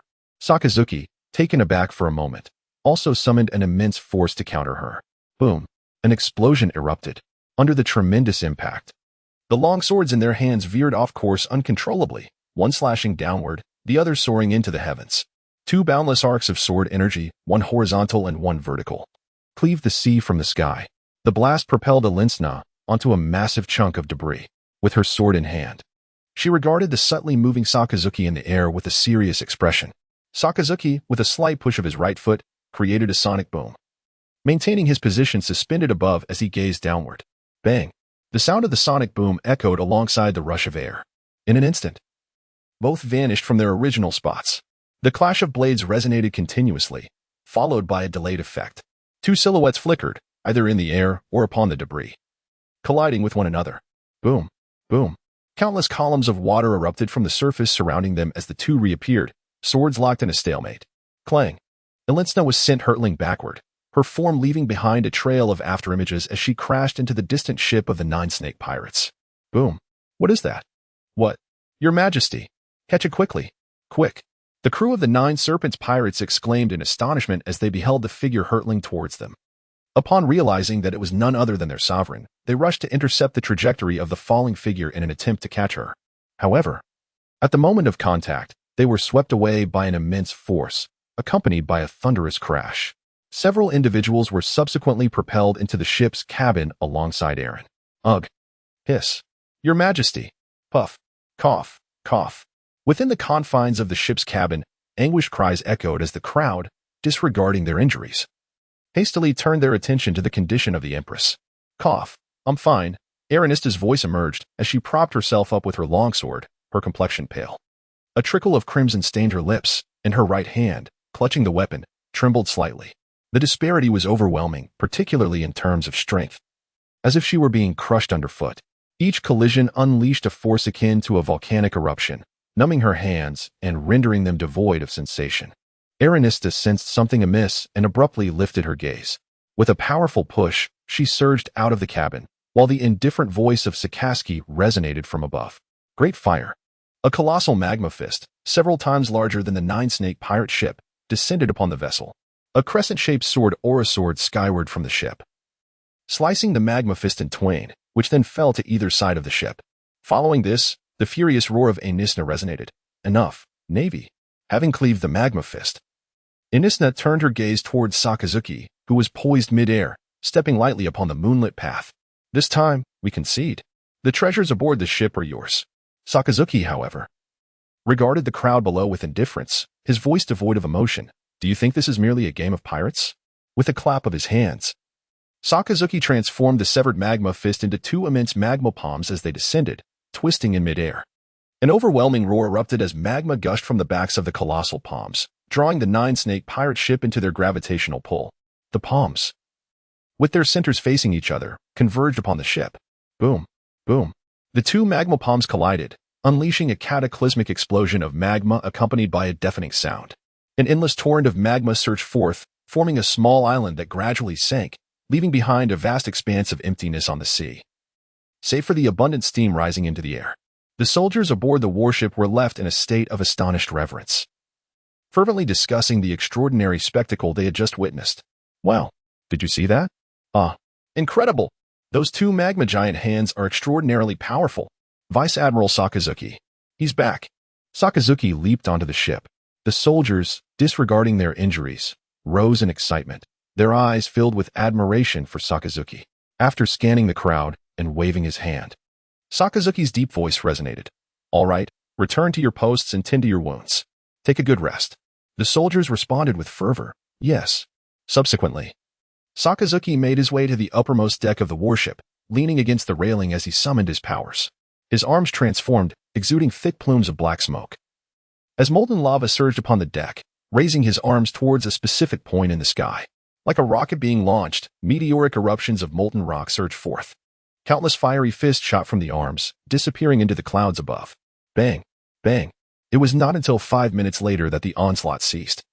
The lava reforming into arms that retreated into the chamber. Deep within the unknown depths of the ocean, a colossal serpent, scarred from numerous burns, swam frantically forward. Clinging to its scales were several female figures, desperately holding on. In the wake of the volcanic eruption, the majority of the 9 serpent pirates, along with their possessions, had been reduced to ash. Only this immense serpent and the few survivors clinging to it managed to escape, fleeing in a frenzy. After what felt like an eternity, Irinsna attempted to direct the serpent upwards for the others to catch their breath. Suddenly, a sizzling sound echoed, reminiscent of water being poured onto a hot iron. Irinsna's eyes widened as she beheld the surroundings, her pupils constricting in horror. Enormous molten fists plunged into the sea, sending forth plumes of smoke and bubbles. The water boiling violently from the intense heat. The overwhelming temperature agitated the serpent, causing it to writhe uneasily. Irinsna commanded the serpent to surface. But just as they broke through, a thunderous explosion erupted. The sound of flesh being corroded by lava filled the air. One of the molten fists struck the serpent's massive head, causing it to explode instantly. The scorching lava consumed its flesh, and the serpent ceased its struggles, floating serenely upon the water's surface. The remaining survivors, bereft of their steed, gazed in terror at the cataclysmic scene before them. Above, the sky was shrouded in endless, blood-red clouds. Molten fists pierced through the layers, accompanied by thick black smoke, crashing into the sea like harbingers of doom. In the depths of the ocean, countless bubbles erupted, the waters roiling in a frenzy. The bodies of myriad marine creatures surfaced, creating a ghastly tableau reminiscent of hell itself. That was, flee at once. Quickly. Boom. The sound of sizzling echoed as a colossal magma fist descended from the heavens, crashing down amidst the crowd. Those who noticed could only manage a warning before the magma fist struck and erupted in silence. Submerged in the water, Elensna was enveloped in an aura of dominance as she swam upstream. A deep, ancient cry resonated through the ocean, laced with a hint of panic. The sea grew increasingly turbulent, and a tremendous force surged forth. Elensna, struggling to maintain her balance, gazed in terror at the enormous dark shadow below, retreating into the distance. Yet, the shadow expanded at an alarming speed, engulfing her vision in an instant. As she beheld the oncoming dark mass, her eyes reflected boundless despair and unwillingness. Boom! Lava seared multiple areas of her back as a colossal sea creature, akin to the size of an island, erupted from the ocean's surface, unleashing towering waves that soared hundreds of meters into the air. The ancient, eerie cry intertwined with the chaos once more. Boom! A thunderous sound reverberated again as the gargantuan figure submerged, vanishing into the depths of the sea. Days turned into nights, the sun rising and setting countless times, until the vast, cloudless ocean lay tranquil. Occasionally, a few seagulls glided by, embodying a sense of ease. Yet, the surface of the water was littered with numerous overripe marine creatures, remnants of the recent cataclysm. In the calm waters at the edge of the doldrums, a naval vessel underwent several days of urgent repairs. Admiral Sakaski stood, having completed the restoration of the power room. His aide reported to the figure clad in a righteous cloak ahead. At last, the repaired warship emerged from the doldrums, and a gentle breeze swept in, lifting spirits all around. The soldiers aboard, engaged in training, radiated enthusiasm. On this day, a peculiar seagull flew overhead, adorned with a white cap and a small red pouch around its neck. News birds were a rarity within the doldrums, and nearly half a month had passed without any external updates. Sakaski waved for the news bird to descend. His aide produced 100 berries and handed it to the bird, which adeptly accepted the offering and delivered a newspaper before taking flight once more. Sakaski took the newspaper and began to peruse its contents. The turmoil in the New World raged on, with 80% of the newspaper's pages dedicated to the activities of the notorious pirates. The Flying Sky Pirates had once again claimed 3 captains. Whitebeard had seized control of the Creany Islands. Navy hero Garp battled the Roger Pirates for 3 days in the Yana Sea. Big Mom welcomed her 21st child, adding another member to the Charlotte family. The Beast Pirates made an astonishing debut. The Blizzard Pirates. Steam Sea. Beneath each title lies a succinct account of the events that have transpired.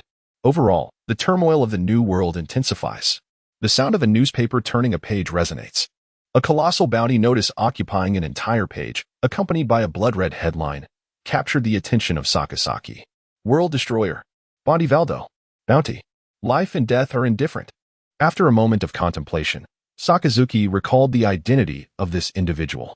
Bondi Waldo, a wielder of the multiplication fruit, possesses the extraordinary ability to amplify the speed, strength, volume, and weight of any object he touches by multiples, reaching a staggering maximum of 100 times. He carries a firearm, with bullets magnified 100-fold, capable of obliterating a warship with a single shot. His formidable powers have rendered him as frenzied as a rabid dog, indiscriminately annihilating pirates, naval forces, and innocent civilians alike. Thus, he earned the moniker of the World Destroyer.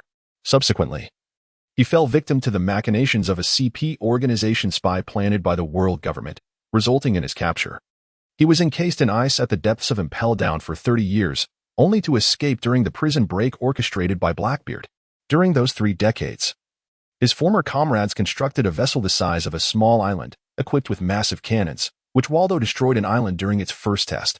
Gazing at Bondi Waldo's wanted poster, Sakazuki pondered the implications of the world government's icy confinement. Clatter. He handed the newspaper to his aide. There was no valuable information left. In the distance, the faint outline of an island began to materialize, and the small dark dots on the sea multiplied, all converging towards the island's direction. The aide took the newspaper and secured it, then inquired, "Vice Admiral Sakazuki, we are nearing the island ahead. Shall we replenish our supplies?" Sakazuki nodded slightly, his voice cool and detached. "Accelerate." As the warship sped forth, the island's contours became increasingly distinct, and the surrounding vessels began to multiply. Whoosh, whoosh, boom, boom, A faint explosion echoed as Sakazuki turned towards the source of the sound. He could discern 2 small black dots gradually drawing closer, surrounded by splashes of water. He reached out to receive the telescope handed to him by his aide. Through the lens, He observed a pirate ship and a warship exchanging cannon fire while hastily advancing towards one another. Upon witnessing this, Sakazuki lowered the telescope and instructed his aide. Change course and approach. The aide promptly relayed the orders, and the warship veered sharply towards the two vessels. In the distance, as the two ships surged forward with increasing speed, a resounding crash echoed. The vessels collided head-on, causing violent tremors. However, it was evident that the warship was sturdier. The prow of the warship smashed through the bow of the pirate ship, embedding itself into the deck. The sounds of gunfire and clashing blades erupted, intertwining in the chaos. Kill. Charge. Annihilate these naval scoundrels. Exterminate them. For the sake of justice. Kill. With that, countless Navy soldiers leaped onto the pirate ship. And the air was filled with the relentless shouts of battle as the two sides clashed fiercely. The commanding colonel had his sights set on the opposing captain, the notorious side-wielding Dobin, with a bounty of 94 million. In an instant, the colonel vanished, reappearing behind Dobin. His fingers curled into a dragon's claw, imbued with armed color. The dark claw lunged towards Dobin's neck. Dobin swiftly turned, transforming his hands into steel scythes to parry the attack. A sinister grin spread across his face as the grotesque mantis, the size of half his head, vanished from his hat and materialized above the colonel. The mantis's scythe-like forelimbs lunged viciously at the colonel's crown. Clang! The colonel, clad in armed color, retaliated with a powerful kick, sending Dobin staggering back. As Dobin lost his footing in midair, the colonel's figure reappeared, his dark claw reaching for the mantis in an attempt to crush it. Buzz! The sound of 6 wings vibrating echoed from behind the mantis. Whoosh! In an instant, it vanished from the air, reappearing atop the retreating Dobin. Clang! The colonel's hands and feet, infused with domineering might, collided with Dobin's sides, creating a shower of sparks that sent onlookers retreating to avoid the fallout.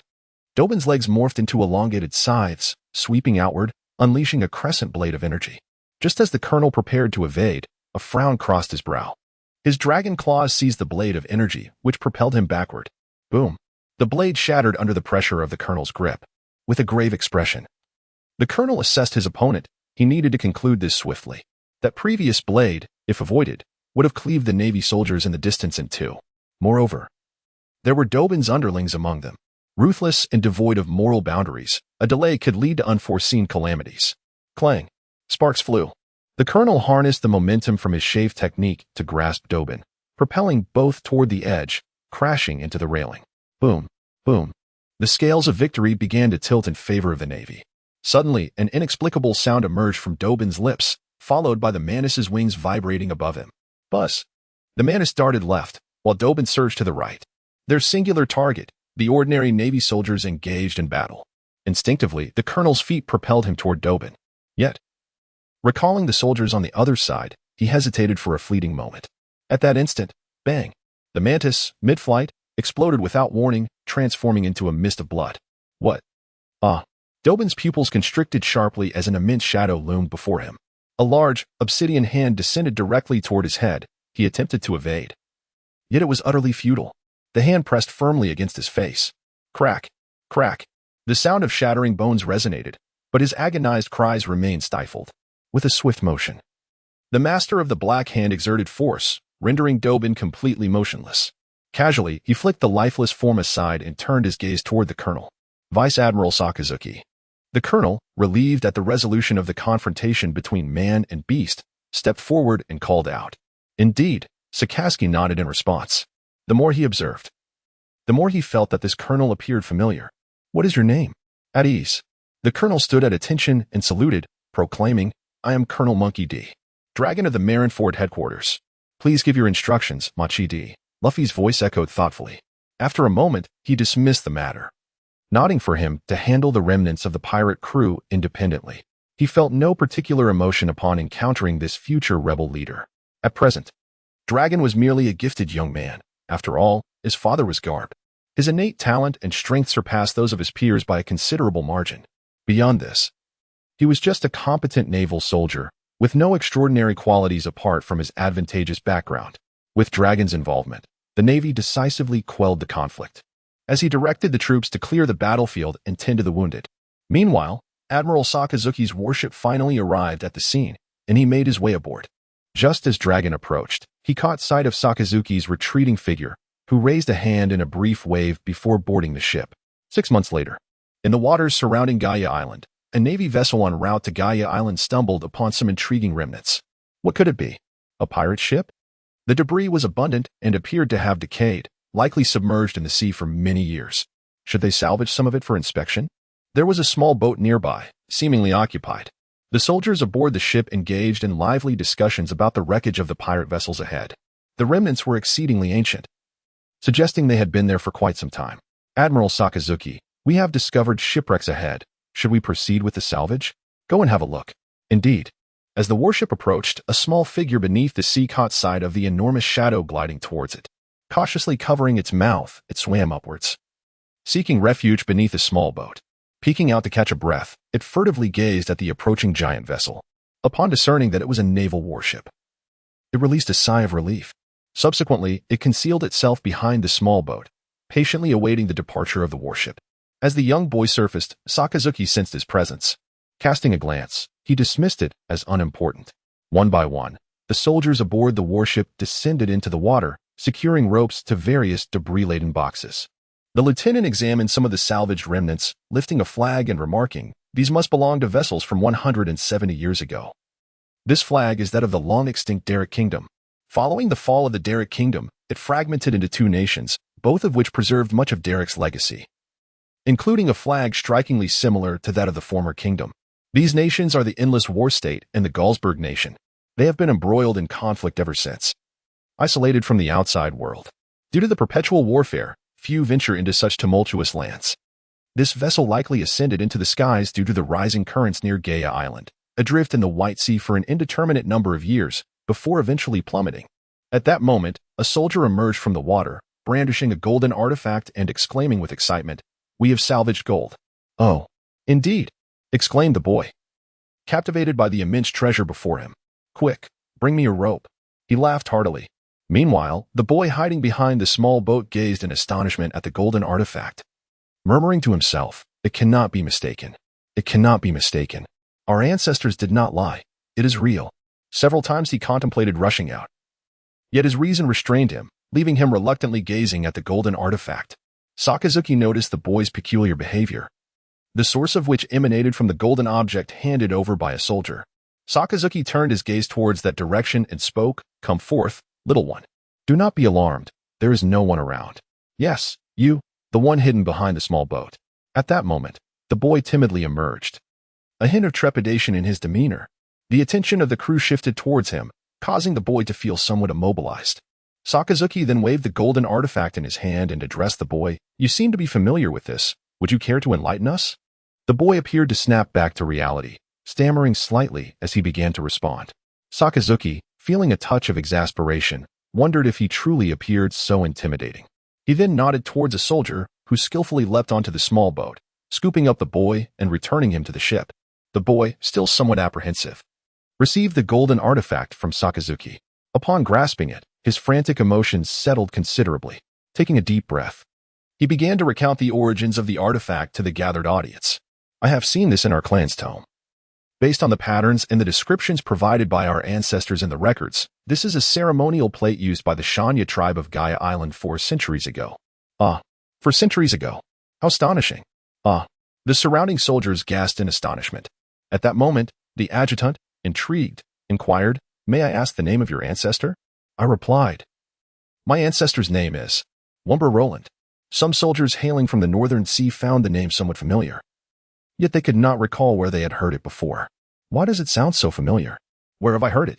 Do you feel the same way? Who could it be?" "Ah, let me ponder for a moment." At this point, the contemplative adjutant seemed to have an epiphany and spoke up, "Surely, it must be the legendary king of boast from the northern sea, Roland." "Hiss. Yes, it is indeed Roland. No wonder it feels so familiar." "Indeed. I often heard tales of him during my childhood." "You too, haha." The young boy, hearing the discussions around him, cast an angry glare at the surrounding soldiers, exclaiming loudly, "That's not true. My ancestor was not a braggart. My ancestor would never lie. This item is proof. My ancestor was wronged." His eyes, aflame with indignation, glistened with unshed tears. His flushed cheeks were a canvas of fury. The object in his hand was merely the beginning. He was determined to prove that his ancestor did not deceive. He would dedicate his life to this cause. The voices of the surrounding soldiers fell silent. their expressions turning awkward as they were at a loss for how to respond, bewildered by the boy's intense emotions. A large hand rested gently on the boy's head. And as he instinctively tried to shrug it off, a deep voice resonated in agreement. "I believe you."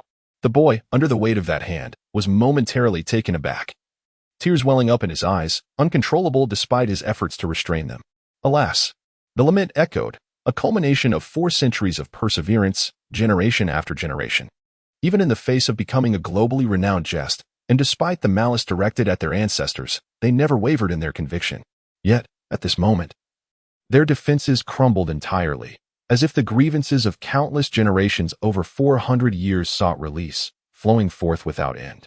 The soldiers surrounding him bore somber expressions, acutely aware of the profound sense of injustice and helplessness woven into that cry, a sentiment too immense for words, leaving them to await in silence. At last, the boy, weary from his tears, rubbed his eyes and regarded the solemn faces of the soldiers. Embarrassed, he spoke softly, "I am sorry. There is no need to apologize." "You have done nothing wrong," Sakazuki replied, releasing the firm grip he had on the boy's head. He then inquired, "What is your name?" "I am Kurekwumbra," came the shy response. "Would you care to share more about your ancestors' tale?" "Absolutely." All the soldiers gathered around Kurek, their attention unwavering. The boy felt a surge of excitement, as it was the first time he had recounted his ancestors' saga before such an audience, and they listened without ridicule. Under Kurek's narration, a figure emerged, starkly different from the boastful tales previously heard, a bold, sincere, and remarkably powerful warrior, alongside the thrilling adventures of Roland. This time, no one doubted the authenticity of the account. As dusk descended, the day had nearly slipped away, yet the boy's enthusiasm remained unquenched until the savory aroma of meat wafting from the mess hall interrupted him. Only then did he notice that the sun had dipped beyond the horizon. "All right, let us tidy up and prepare for dinner," commanded the lieutenant, acting on Sakazuki's directive. The soldiers formed an orderly queue, proceeding into the dining hall, while Sakazuki and the young boy lingered on the deck. Kurek watched the soldiers march in unison, a glimmer of aspiration flashing in his eyes, only to fade into melancholy almost instantly. Observing this, Sakazuki chuckled. "Do you wish to join the Navy?" Kurek, momentarily stirred, soon replied with a downcast tone, "No, I still have to prove to the world that my ancestor did not lie. He is not a fraud." With a chuckle, Sakazuki chose not to press further. Instead, he unfurled a nautical map before Kurek, pointing towards Gaia Island. "What part of the human body do you think Gaia Island resembles?" Perhaps a tooth?" "Indeed. What is this place?" "This is the soaring ocean current. Previously, in your narrative, Rolando mentioned a certain phrase, did he not?" "I beheld gold in the right eye of the skull." "Yes, indeed." Kulik seemed to experience a fleeting spark of inspiration, yet could not grasp it no matter how hard he tried. At that moment, Sakazuki produced a pen and sketched a few lines on the nautical chart, leaving Kulik utterly astonished. "What does this resemble now?" "A skull." "This." "Indeed." Kulik gazed in astonishment at Sakazuki, who let out a deep sigh within. Had one not been aware of the narrative, it would be utterly inconceivable that the fabled Golden Country lay aloft in the heavens, lost for 4 centuries. If this region had indeed undergone an unprecedented surge of ascendant currents. Sakazuki gestured toward a specific location, pressing his hand upon a freshly sketched area, leaving behind only the present-day Gaia Island. What might that reveal? Kulik stared in shock at the nautical map, feeling as though struck by lightning. Generations of perseverance. A relentless pursuit spanning 400 years, yet it seemed likely that they had strayed far from the genuine truth, leaving him in a daze. Kulik understood that this was most probably the authentic answer. What then? Was the significance of the sacrifices and steadfastness of countless ancestors who had explored the ocean depths over these for centuries? Humanity, in its essence, clings to its beliefs in the absence of unveiled mysteries.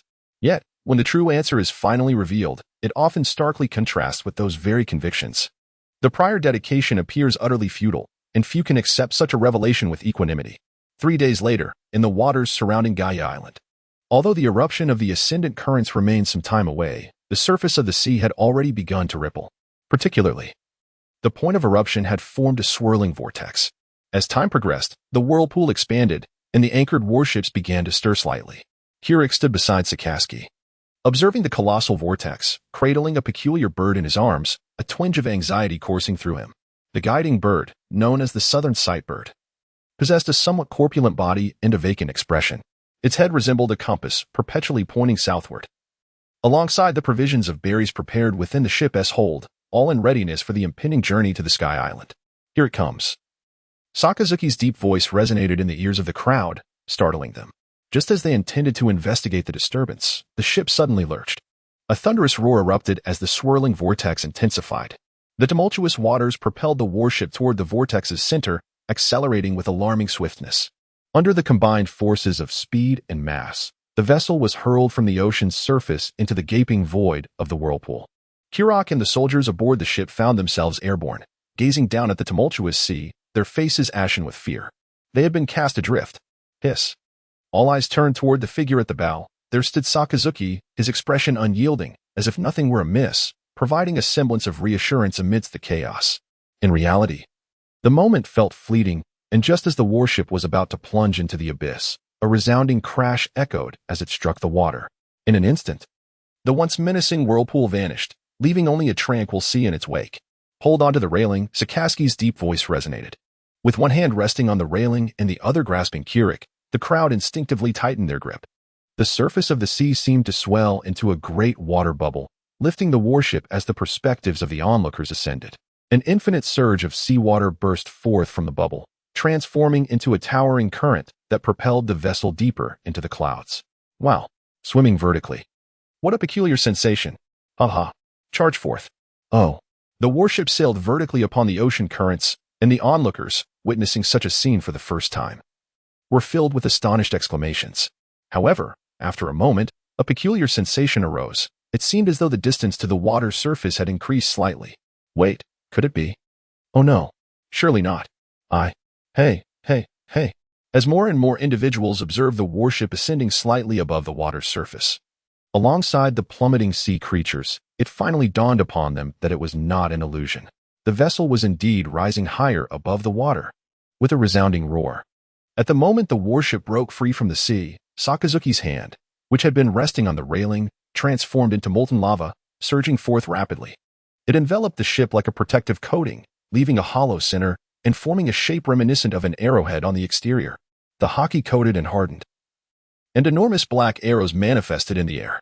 Boom. Endless streams of lava erupted from the base of the black arrows, propelling them skyward with tremendous force. The act of taking Kirok was merely incidental.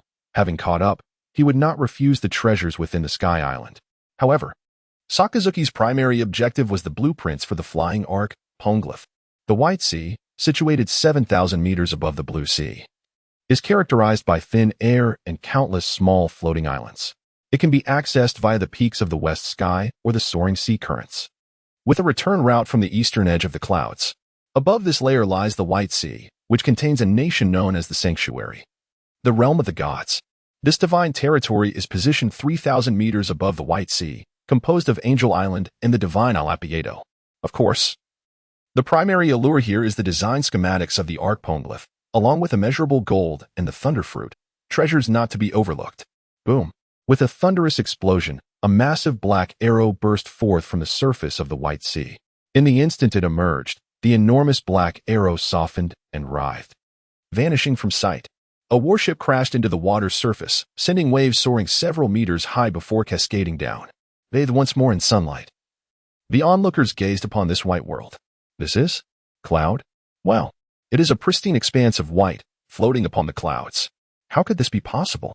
Hiss. It is indeed true. The aide presented the documentation pertaining to the Sky Island. This should be the White Sea, a navigable expanse formed by the cumulus clouds of the Kitaitai. Hiss. It truly resembles clouds. But how can one ascertain that this is indeed the White Sea? Because of that place. What is that? A cascading white waterfall in reverse. Following the direction indicated by the officer's finger, the soldiers gazed in that direction. Though partially obscured by clouds, they could still faintly discern a waterfall flowing upwards. Indeed, that must be the gateway to paradise. Paradise? Is that the paradise? No. It is merely a realm composed of floating islands, the sole nation of aerial lands, the divine kingdom. This is the entrance to the divine realm, the gate of paradise. The lieutenant explained to the crowd, and the surrounding soldiers expressed their disappointment, having hoped it would be a heavenly abode. Oh, I thought we might encounter deities here. What nonsense are you spouting? How could such beings exist? Laughter erupted among them. Indeed, true gods do not dwell here, yet. A prolonged tone resonated. drawing the crowd's eager gazes towards him, and the lieutenant smiled. There exists a race of angels, the winged kind. The soldiers gasped in astonishment, their eyes brimming with anticipation as they looked towards the bow of the ship. Sakazuki nodded to the lieutenant, who gestured towards the distant reverse waterfall. Our destination, the Gate of Paradise. Oh. This chapter primarily addresses several questions raised thus far. 1. The protagonist is a traveler, and thus, the moment of his crossing inevitably begins to alter the world to some extent, akin to a parallel universe. However, individual power is limited, so the changes will not be significant. The initial 50 chapters represent a developmental phase, during which alterations will be minimal. It is not a narrative where one chapter can defeat Roger and the next can topple him. Individual strength is inherently constrained. Even if one were to be reborn 20 years prior and ascend to become a wealthy magnate or a high-ranking official, it would not influence the emergence of the world's richest individual or the dissolution of the elder brother. The alterations in the early stages will be modest, but by the 51st chapter, substantial changes will begin to manifest. Events experienced will diverge to a certain degree from the original narrative. For example, in the battle at God Valley, the corpse of King John, which in the original story was stolen by Moria, has now been destroyed, rendering it unattainable for him in the future. This signifies a certain degree of impact on the timeline, yet the overarching trends remain unaltered, as individual power ultimately cannot reshape the world's structure. Furthermore, those who have not intersected with the protagonist will also remain unaffected. In the original narrative, Akainu and Kazara joined the Navy in 1490, when Akainu was merely 23 years old. However, the protagonist joins the Navy at the age of 12. With the timeline not yet reaching 1490, currently positioned around the end of 1486.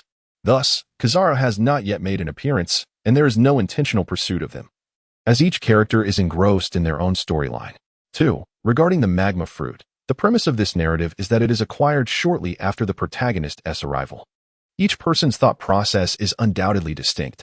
For instance, if you intend to travel east and suddenly someone else takes control of your body and decides to head west, the original trajectory of Akainu's life would be disrupted, making it impossible to ascertain where he obtained the fruit.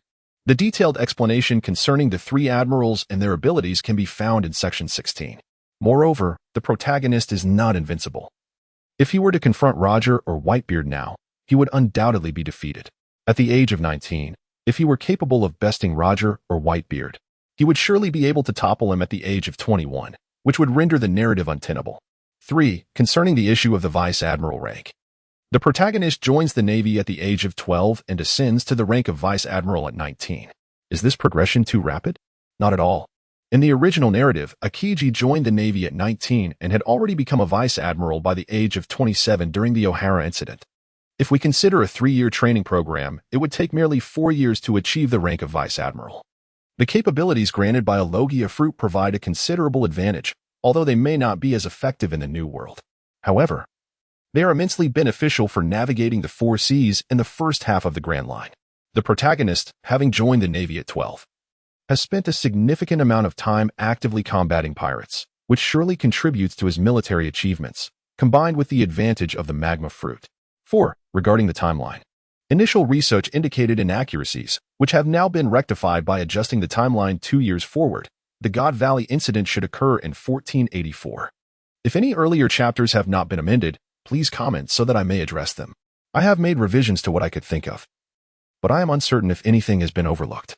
5. Concerning Dragon, at 19 years of age, he may not yet have encountered the darker aspects of life.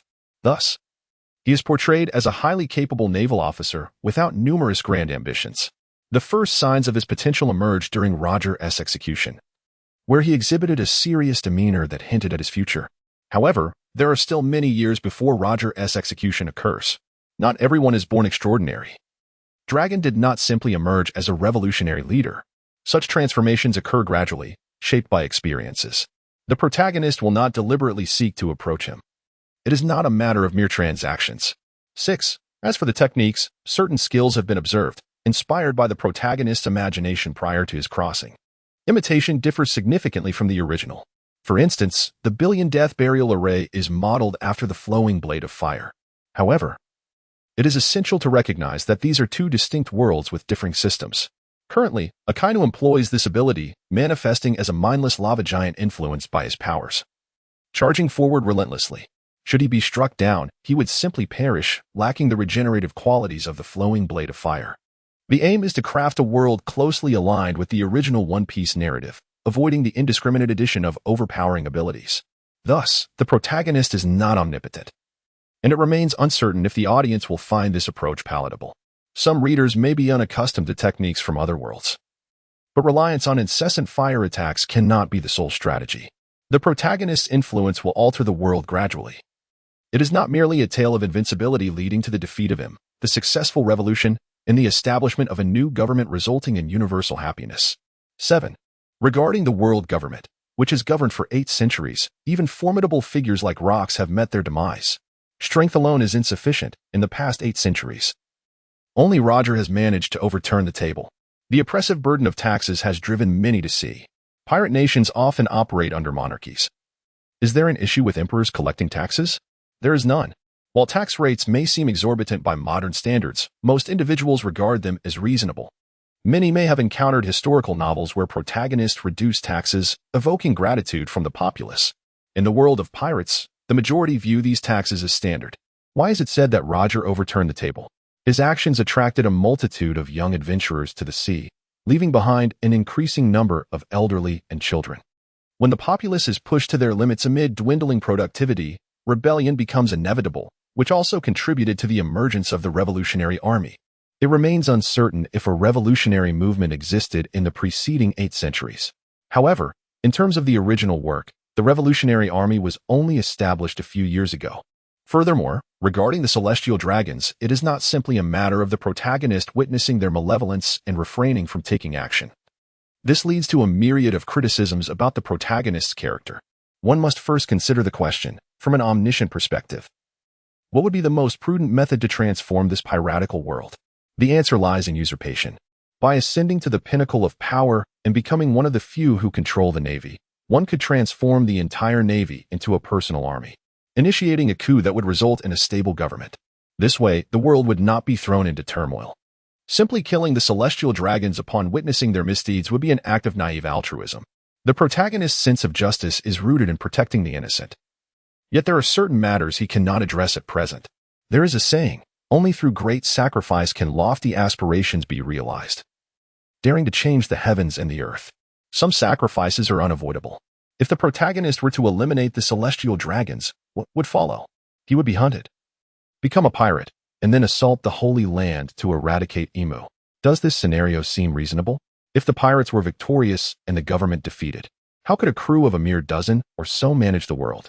Without the government's suppression, piracy would run rampant, leading to even greater loss of life. Even if he were to join the Revolutionary Army after slaying the celestial dragons, toppling the world government, as previously mentioned, the management of the world by a newly formed underground organization of merely a decade is akin to a fairy tale. One must consider various aspects. It is not as simple as merely killing. 8. The issue of Zephyr not being an admiral at the beginning. To clarify, the Battle of God Valley occurred in 1484, after which Garp was hailed as a hero of the Navy, possessing both strength and merit. Thus, it is clear that Garp explicitly declined promotion at that time. Zephyr was promoted to admiral in 1486, holding the record as the youngest to achieve this rank, not the first. Sengoku is 5 years older than Zephyr. Even if he was promoted in his 40s, he would have become an admiral before Zephyr, possessing strength, a mythical Zoan fruit, and conqueror's haki. It is implausible that there were no admiral positions before 1486, with only a vacant fleet admiral and a plethora of rear admirals. Moreover, concerning the elite class, my research indicates that Akainu and Kizuru were among Zephyr's first students, but it does not specify when the elite class was established. Given the existence of a naval academy, it is evident that an elite class must have been in place, as elite education has existed for thousands of years. Hence, it was Zephyr who led the first cohort, not the other way around. 9. Regarding the issue of conqueror's haki, the enemies the protagonist encounters will possess abilities that he does not. Haki does not simply manifest on its own. In the original work, it typically erupts in response to certain stimuli or a firm conviction. For example, Doflamingo's hatred ignited by flames, or Luffy's resolve to save Ace. These instances clearly illustrate the outburst of haki. The protagonist's experiences are laid bare, so let us not rush. A life and death battle has yet to unfold. 10. Concerning the magma abilities, there is no need to overly fixate on temperature. Recent reports regarding the Tonga volcano eruption can provide some perspective on the matter. 11. On the topic of the system panel features a breakthrough door, which serves as a mechanism to determine whether to continue writing post the conclusion of the pirate saga, allowing for some enhancements beyond the original work's power levels. As for various embellishments, I aim to maintain authenticity. 12. Regarding the Navy and pirates, when one first delves into the world of pirates, it is likely that many have been moved by certain events. However, as the manga progresses, a broader worldview emerges, leading to a dichotomy. Each character possesses their own narrative, which I will strive to portray from a fair perspective, without aligning with any particular stance, leaving the judgment to the audience. Some plotlines are original, as the world is not solely constituted by the elements depicted in the manga. Hence, there will be original contributions, such as the chapter featuring earth-shattering roars. The demon-slaying order and the pirate purges each have their merits. There exists no perfect world, hence I will endeavor to depict matters impartially. 13. As for brevity, this being my first novel, I initially struggled to conceive a plot. Recently, I have received feedback regarding the length, and I have recognized this issue. I will strive to write more extensively. The earliest readers may recall that some chapters contain merely 1,000 words. As this is my first endeavor in novel writing, I lack experience, and the initial chapters may seem somewhat immature. I will revisit them when time permits. 14. If you notice any issues in the first 50 chapters, please do remind me. As this is my first novel, I am aware of some stylistic flaws, and I would appreciate any constructive feedback. 15. Any inconsistencies can be pointed out, and I will make prompt adjustments. 16. Regarding when the original 3 admirals acquired their devil fruits. This book assumes they obtained their powers prior to joining the Navy. In the film Strong World Z, Zephyr tells Kizaru, Borsellino, I should have taught you not to rely too heavily on your devil fruit abilities. This interaction indicates a discord between Zephyr and Kizaru, with their only shared experience being within the elite class. In the original narrative, Kizaru and Akainu were among Zephyr's first students. Thus, if Kizaru possesses a devil fruit ability, it is reasonable to conclude that Akainu, often referred to as a monster alongside him, also possesses abilities. Akiji graduated from the elite class and was promoted to Rear Admiral shortly thereafter, suggesting he possessed his powers upon joining. As for why these powers were not granted after enlisting, it is simply unreasonable. Furthermore, the government undoubtedly has access to Logia-type devil fruits. But these specific abilities are not ordinary. There is no rationale for bestowing them upon 3 individuals without merit. For instance, even if Akiji excelled in the elite class, there is no justification for awarding him a Logia-type fruit. It would be more sensible to allocate such rewards to CP0 agents, not to 3 naval recruits lacking the requisite accomplishments. The government would not irrationally grant powerful devil fruits to mere recruits. In other words, it would be as absurd as promoting a new recruit directly to brigade commander. Bestowing these 3 formidable powers upon 3 elite physical fighters would instantly elevate them to the level of admirals. Why would the government grant such powers to recent recruits, expecting them to gradually grow into admirals? During the era of Roger, the Golden Lion, Whitebeard, and Big Mom, there was no time for such growth. It is implausible to neglect 3 potential admiral-level powers in favor of allowing 3 recruits to develop slowly. However, the likelihood of acquiring devil fruit abilities upon joining is significantly higher due to the sheer number of individuals in this vast sea. As long as the numbers reach a certain threshold, it is inevitable that Logia-type abilities will enter the Navy, just as with the 3 admirals. Additionally, I was quite taken aback by the recent Sky Island arc. To be frank, I too was misled. While I occasionally follow One Piece, I spend most of my time engrossed in novels, where characters typically find Enel on Sky Island without delay. Thus, the outline I envisioned revolves around the protagonist ascending to the Sky Island, delving into the intricacies of Enel and the Rumble Rumble fruit. However, after conducting thorough research and watching the anime over the past few days, I have come to realize that Enel's homeland is a small island located to the south of White Sea, which was destroyed a mere 6 years prior to the unfolding of the narrative, leading to his conquest of the Land of Gods. This revelation poses a significant dilemma, as it renders my entire outline regarding the Sky Island obsolete, leaving it in disarray. Yet, I urge myself to remain patient and contemplative. Ultimately, I shall endeavor to craft a coherent and plausible portrayal of the authentic development of One Piece and its world. The clouds that obscure the view gradually disperse, revealing a magnificent golden gate, sharp-edged and reminiscent of a multifaceted star, slowly coming into sight before them, adorned in resplendent gold. The gate bears a plaque inscribed with the words, Heaven's Gate. Behind it flows an inverted white waterfall, cascading towards the heavens. This marks the entrance to the land of gods, the gate of paradise. Wow, how magnificent. However, the gate of heaven seems rather ominous, doesn't it? No. Perhaps we have all already perished. Ha ha ha. What? As the warship approached, the resplendent gates came into view, eliciting gasps of astonishment from the onlookers. At that moment, a contingent of guards emerged from the building beyond the gates. Noticing their presence, Sakazuki commanded the ship to halt, and the vessel gradually reduced its speed. When the warship finally came to a stop, it aligned perfectly with the terrace where the guards had appeared. The guards, clad in uniform armor, held long spears upright. And most remarkably, they possessed a pair of white wings on their backs.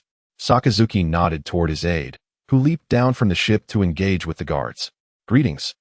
May I inquire your name? Hello, adventurers from Qinghai. I am Gray Hodgson, captain of the Divine Guard's 9th Squad.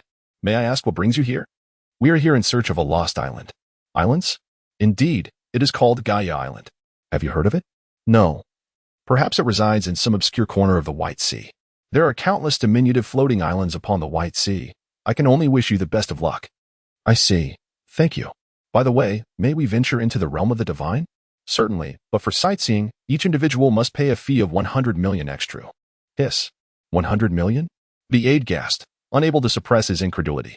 Indeed, 100 million extra. Is it truly so exorbitant? Exorbitant? Did you not exchange currency upon your arrival? Exchange? That shouldn't be the case.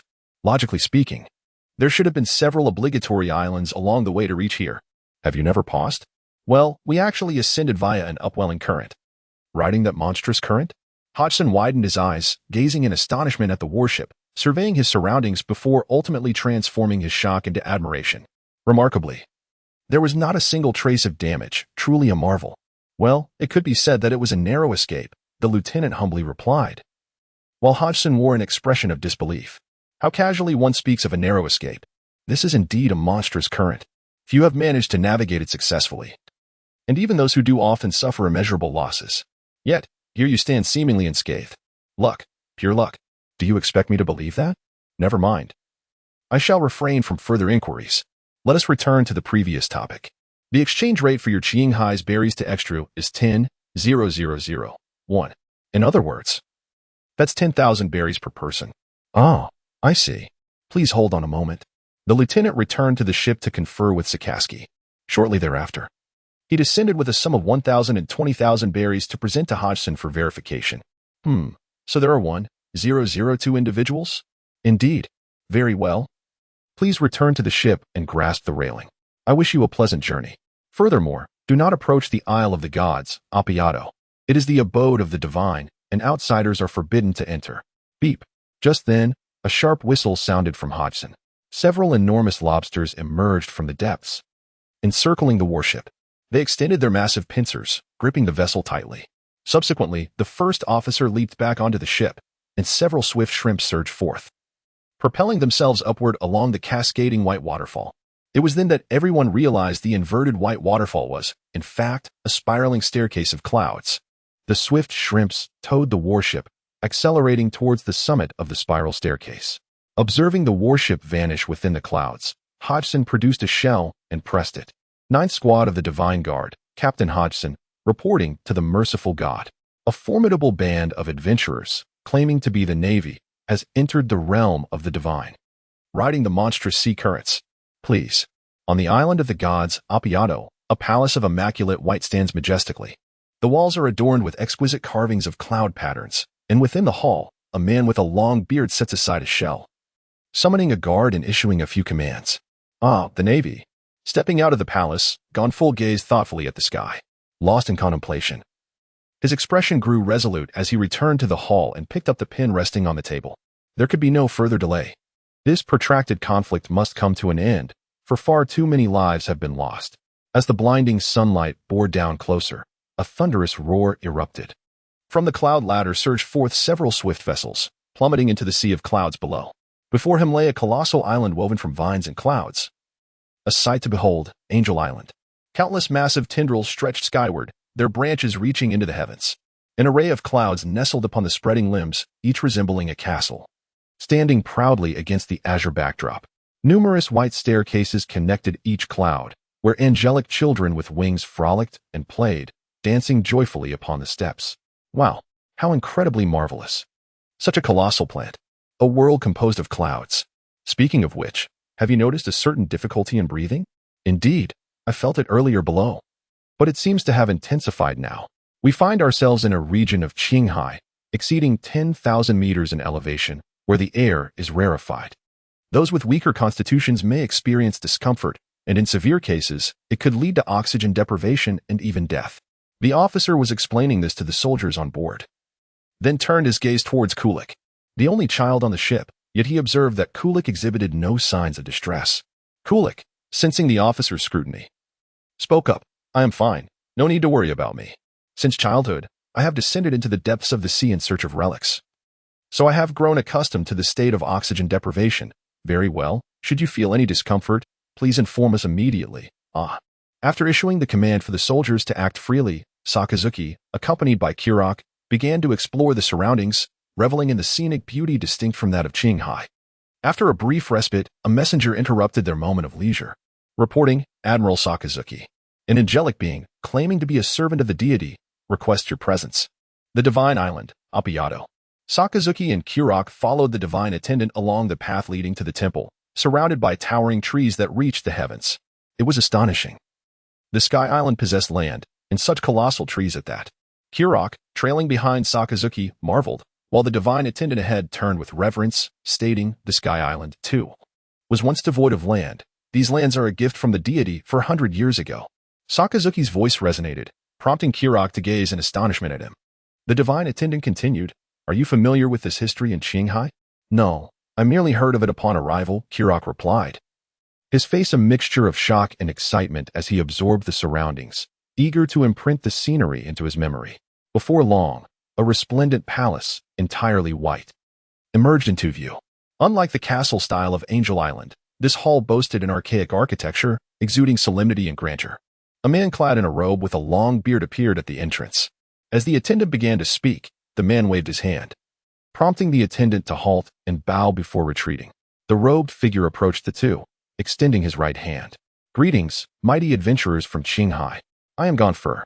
Sakazuki regarded the slender man before him, extending his own hand as a deep voice emerged. "Lord Sakasaki," he began. Once the two were seated, Gonfull turned to them and spoke, "As an adventurer from Qinghai, I am aware you have numerous inquiries, but may I first share a tale?"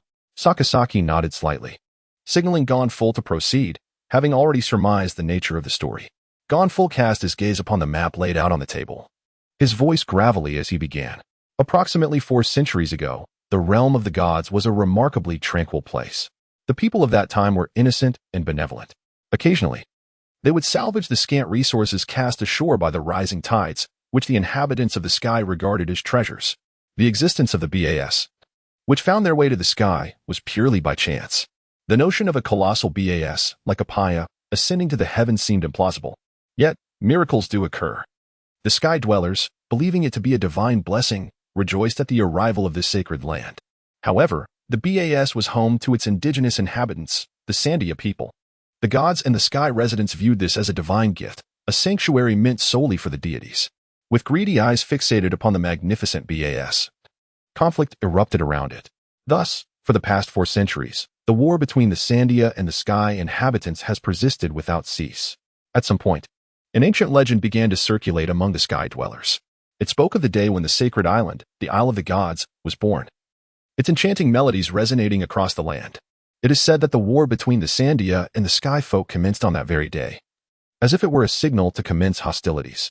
When the island's song is heard once more, it shall herald the day of peace.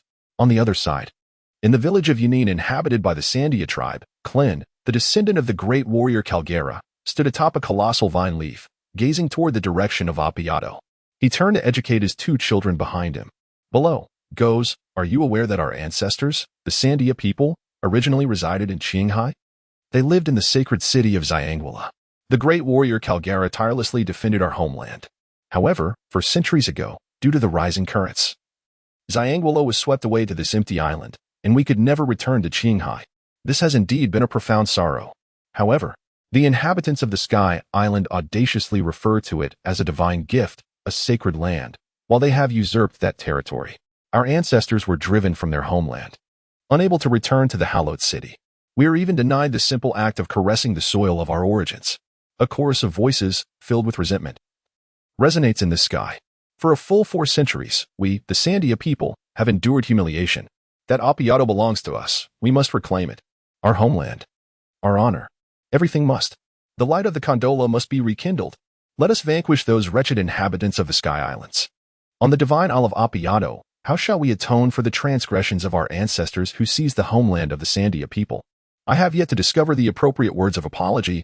I can only helplessly allow time to slip away. I feel utterly powerless.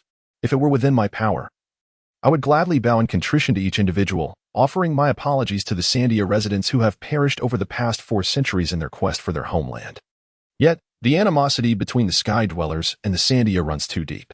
Despite my efforts over the years to foster reconciliation, my attempts have yielded little fruit, and communication remains elusive. Thus, I beseech you, a formidable adventurer, to enter the lands of the Sandia and convey my desire for peaceful coexistence. Gonfur rose and deeply bowed to Sakaski. Please. Extra, original timeline. A millennium ago, the golden city of Pandora thrived in prosperity. 1,000 years passed. The ancient sacrificial ritual known as the living altar had long been established in the golden city of Pandora. 8 centuries prior, the flourishing golden city of Pandora met an untimely demise for reasons unknown, leading the remaining Sandia people to regress into a tribal existence. They steadfastly adhered to the edict forbidding outsiders from trespassing, safeguarding the ruins of the golden city in the incomprehensible historical texts. On the island of the gods, Appiato, Sakaski and Kulik emerged from the temple, surveying the island that had transformed over 4 centuries.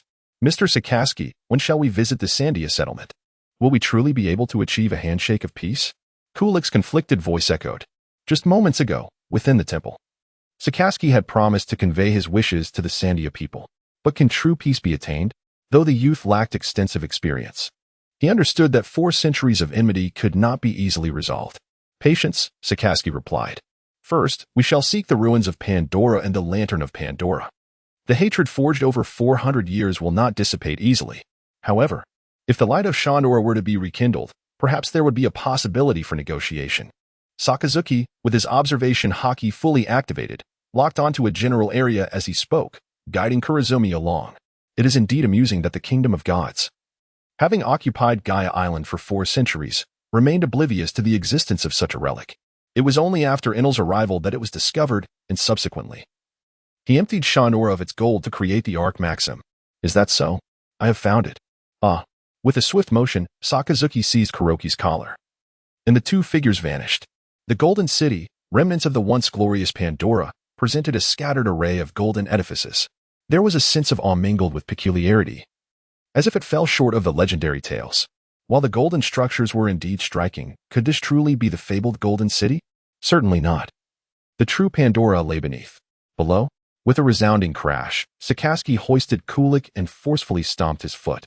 An invisible column of air surged downward, erupting the ground, and the 2 plummeted into the abyss. Moments later, new clouds enveloped the gaping void. From the aerial perspective, a city constructed entirely of gold unfolded beneath them. A dazzling expanse of golden brilliance stretched out, with a colossal vine piercing through its center. Surrounding this immense vine were 4 towering structures of gold, encircling the gigantic flora. Absent this vine, the focal point should rightfully be the fabled lamp of Pandora. Behind the massive vine stood a sky-reaching altar. The scattered golden edifices glimpsed earlier were but a fragment of the altar's apex. Below lay an innumerable array of golden abodes, some intact, others mere remnants of their former glory. Everything in sight was wrought from gold. An ancient and profound aura permeated the atmosphere, allowing one to envision the splendor and magnificence of Pandora 8 centuries prior.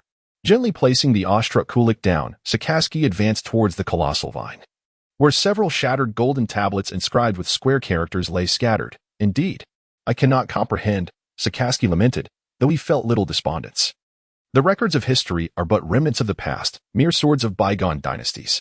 After wandering for a while, he located Kulik, who was diligently taking notes. Upon seeing Sakaski approach, Kulik remarked, Mr. Sakaski, it appears that the legendary lamp of Pandora is not here.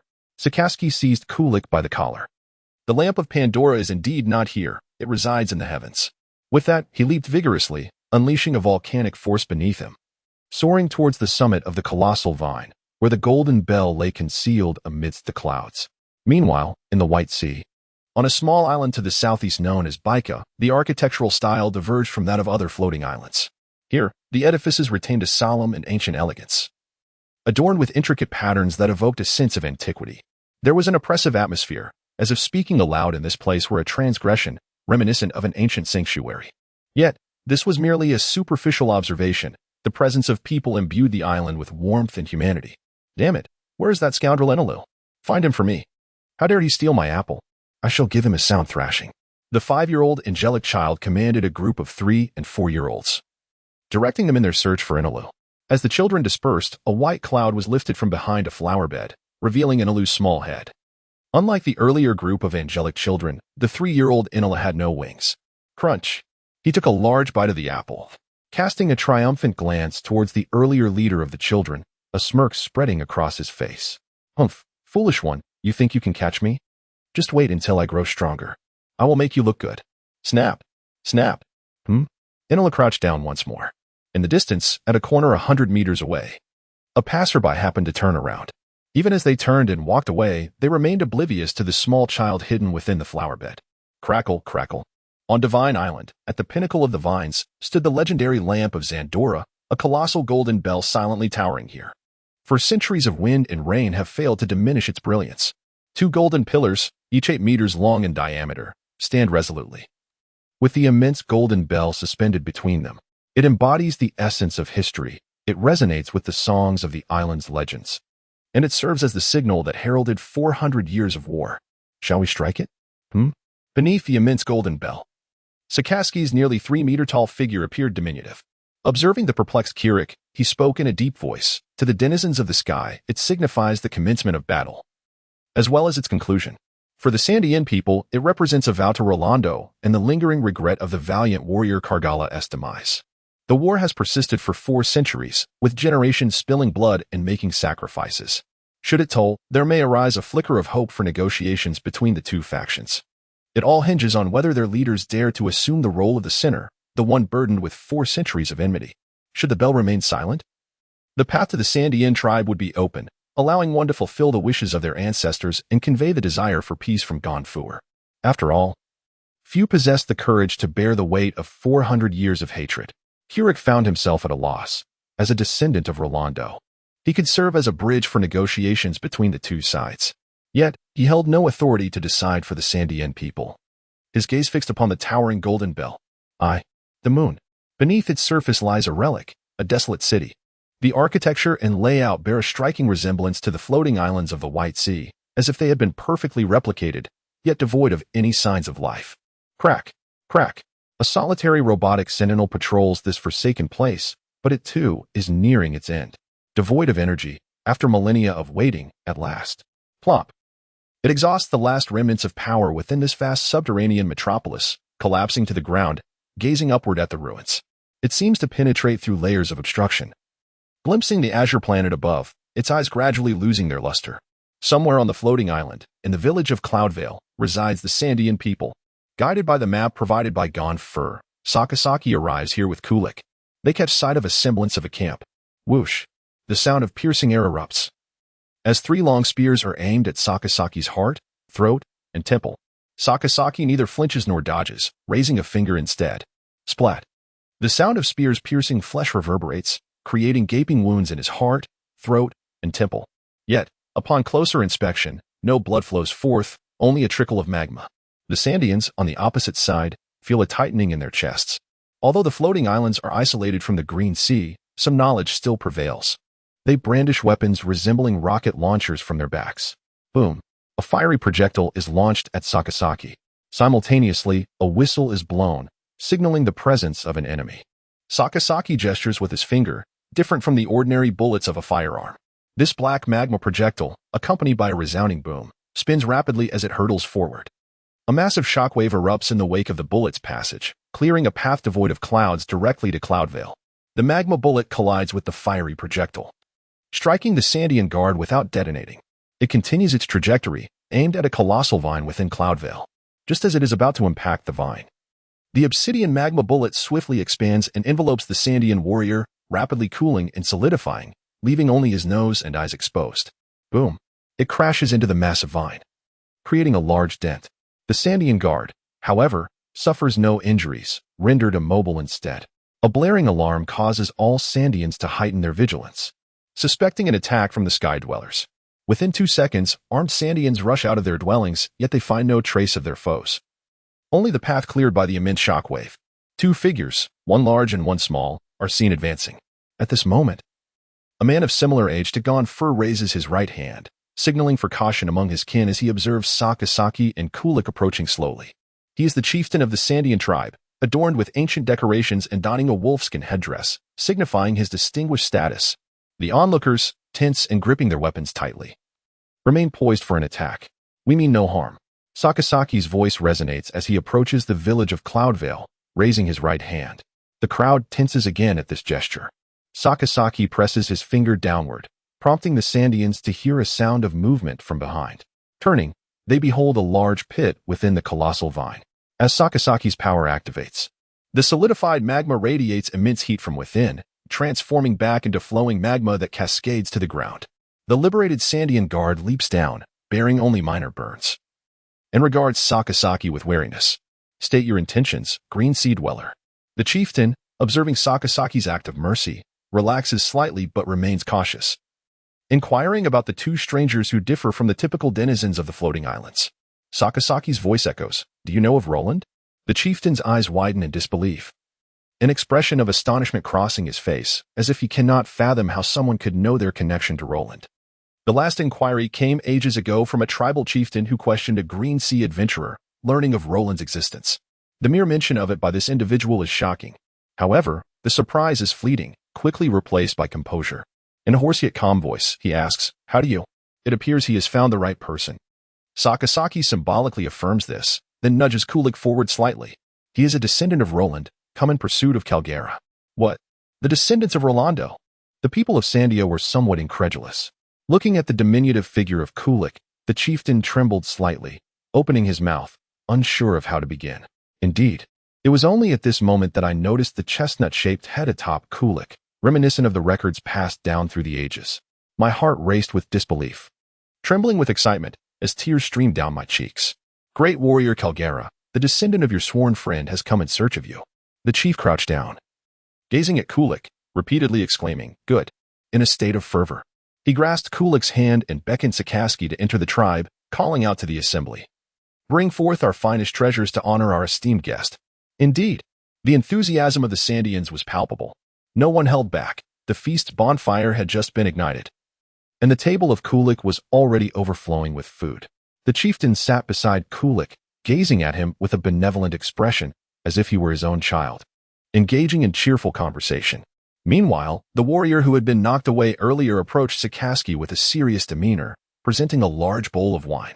"I beg your pardon for the earlier offense, mighty adventurer," he said, before downing the drink in one gulp.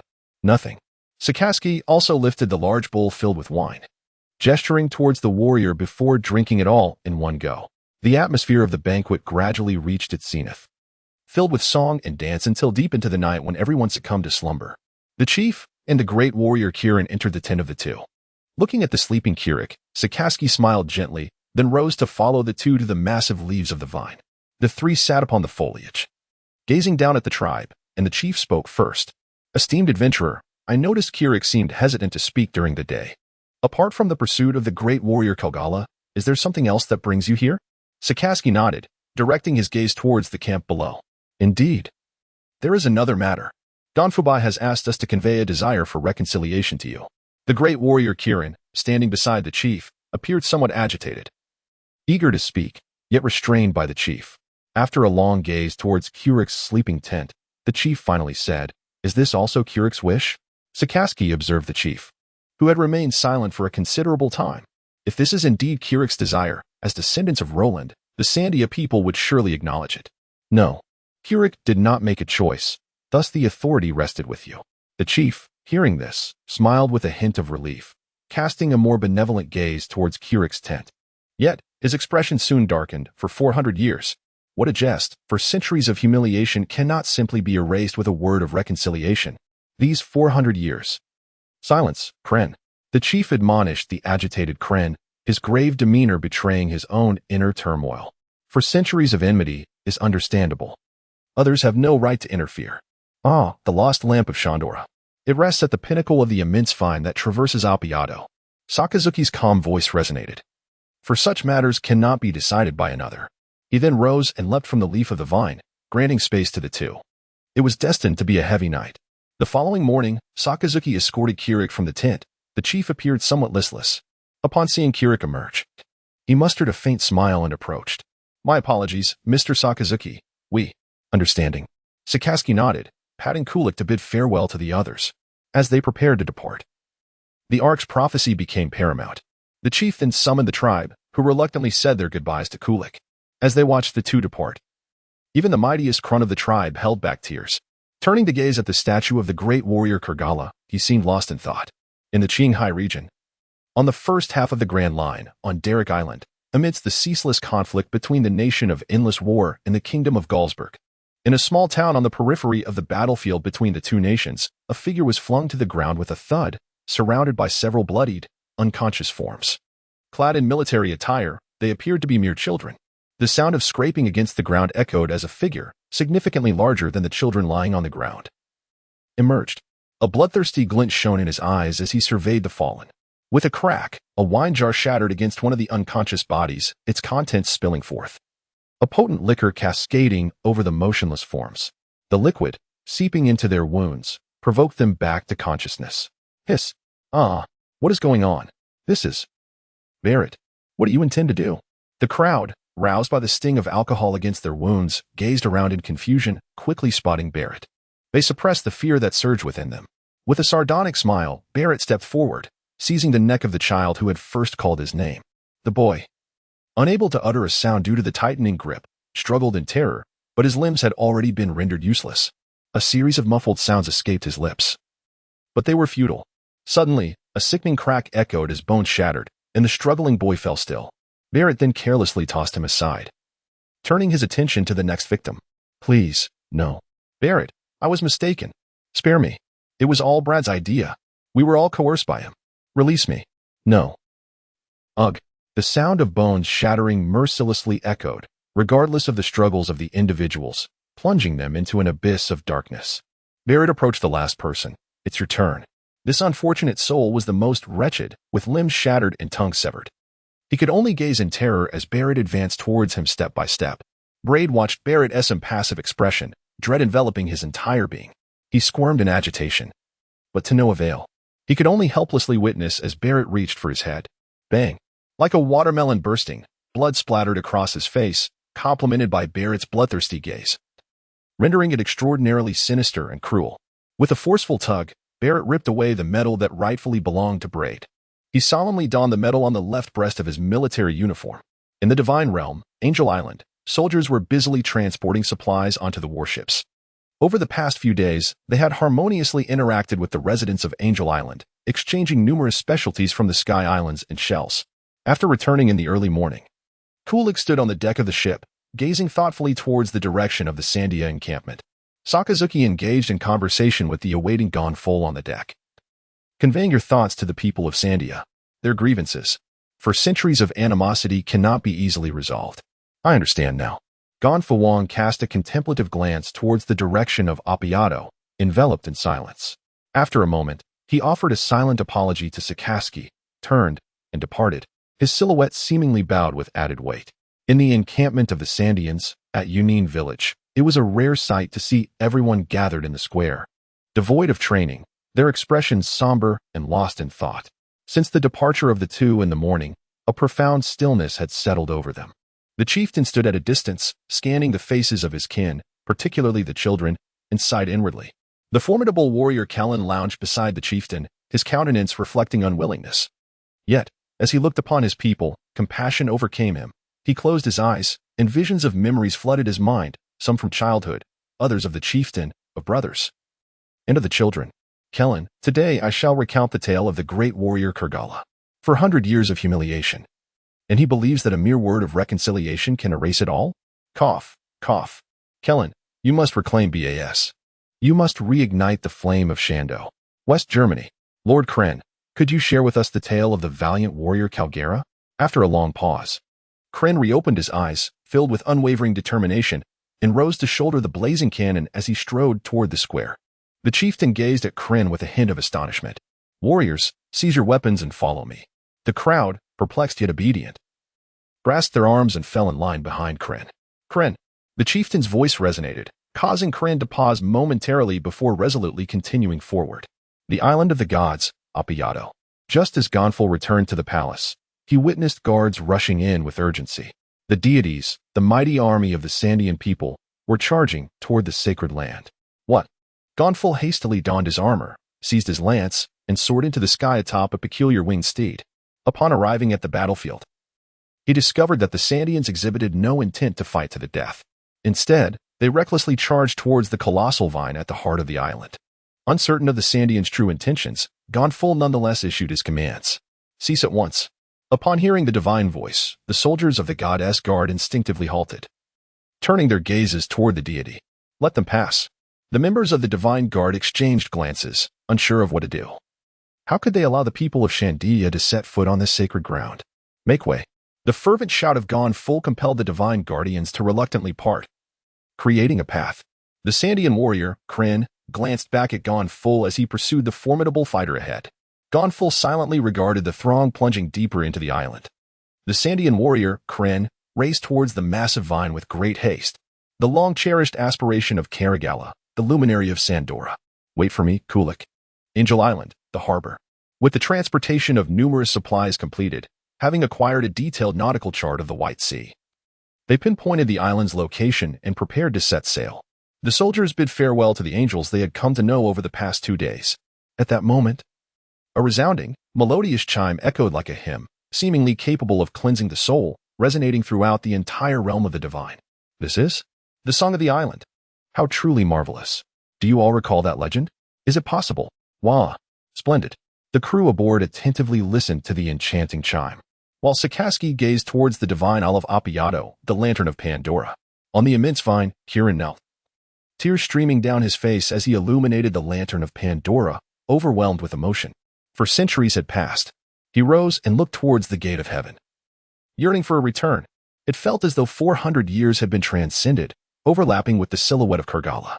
For centuries ago, on Gaia Island, a robust figure sprinted swiftly through the jungle. Strikingly, his knee-length spiky crimson hair and red tattoos adorned his shoulders were captivating. With his upper body bare and a spear in hand, he dashed through the jungle, leaving ephemeral traces as he raced towards the shore. What grievous sin have I committed? Wait for me. Rolando. On the shore, Rolando, who had been gazing at Gaia Island for an eternity, finally turned to his crew. Prepare, we set sail. All hands were at the ready. The journey back to the kingdom of Rebunier commenced. Oh.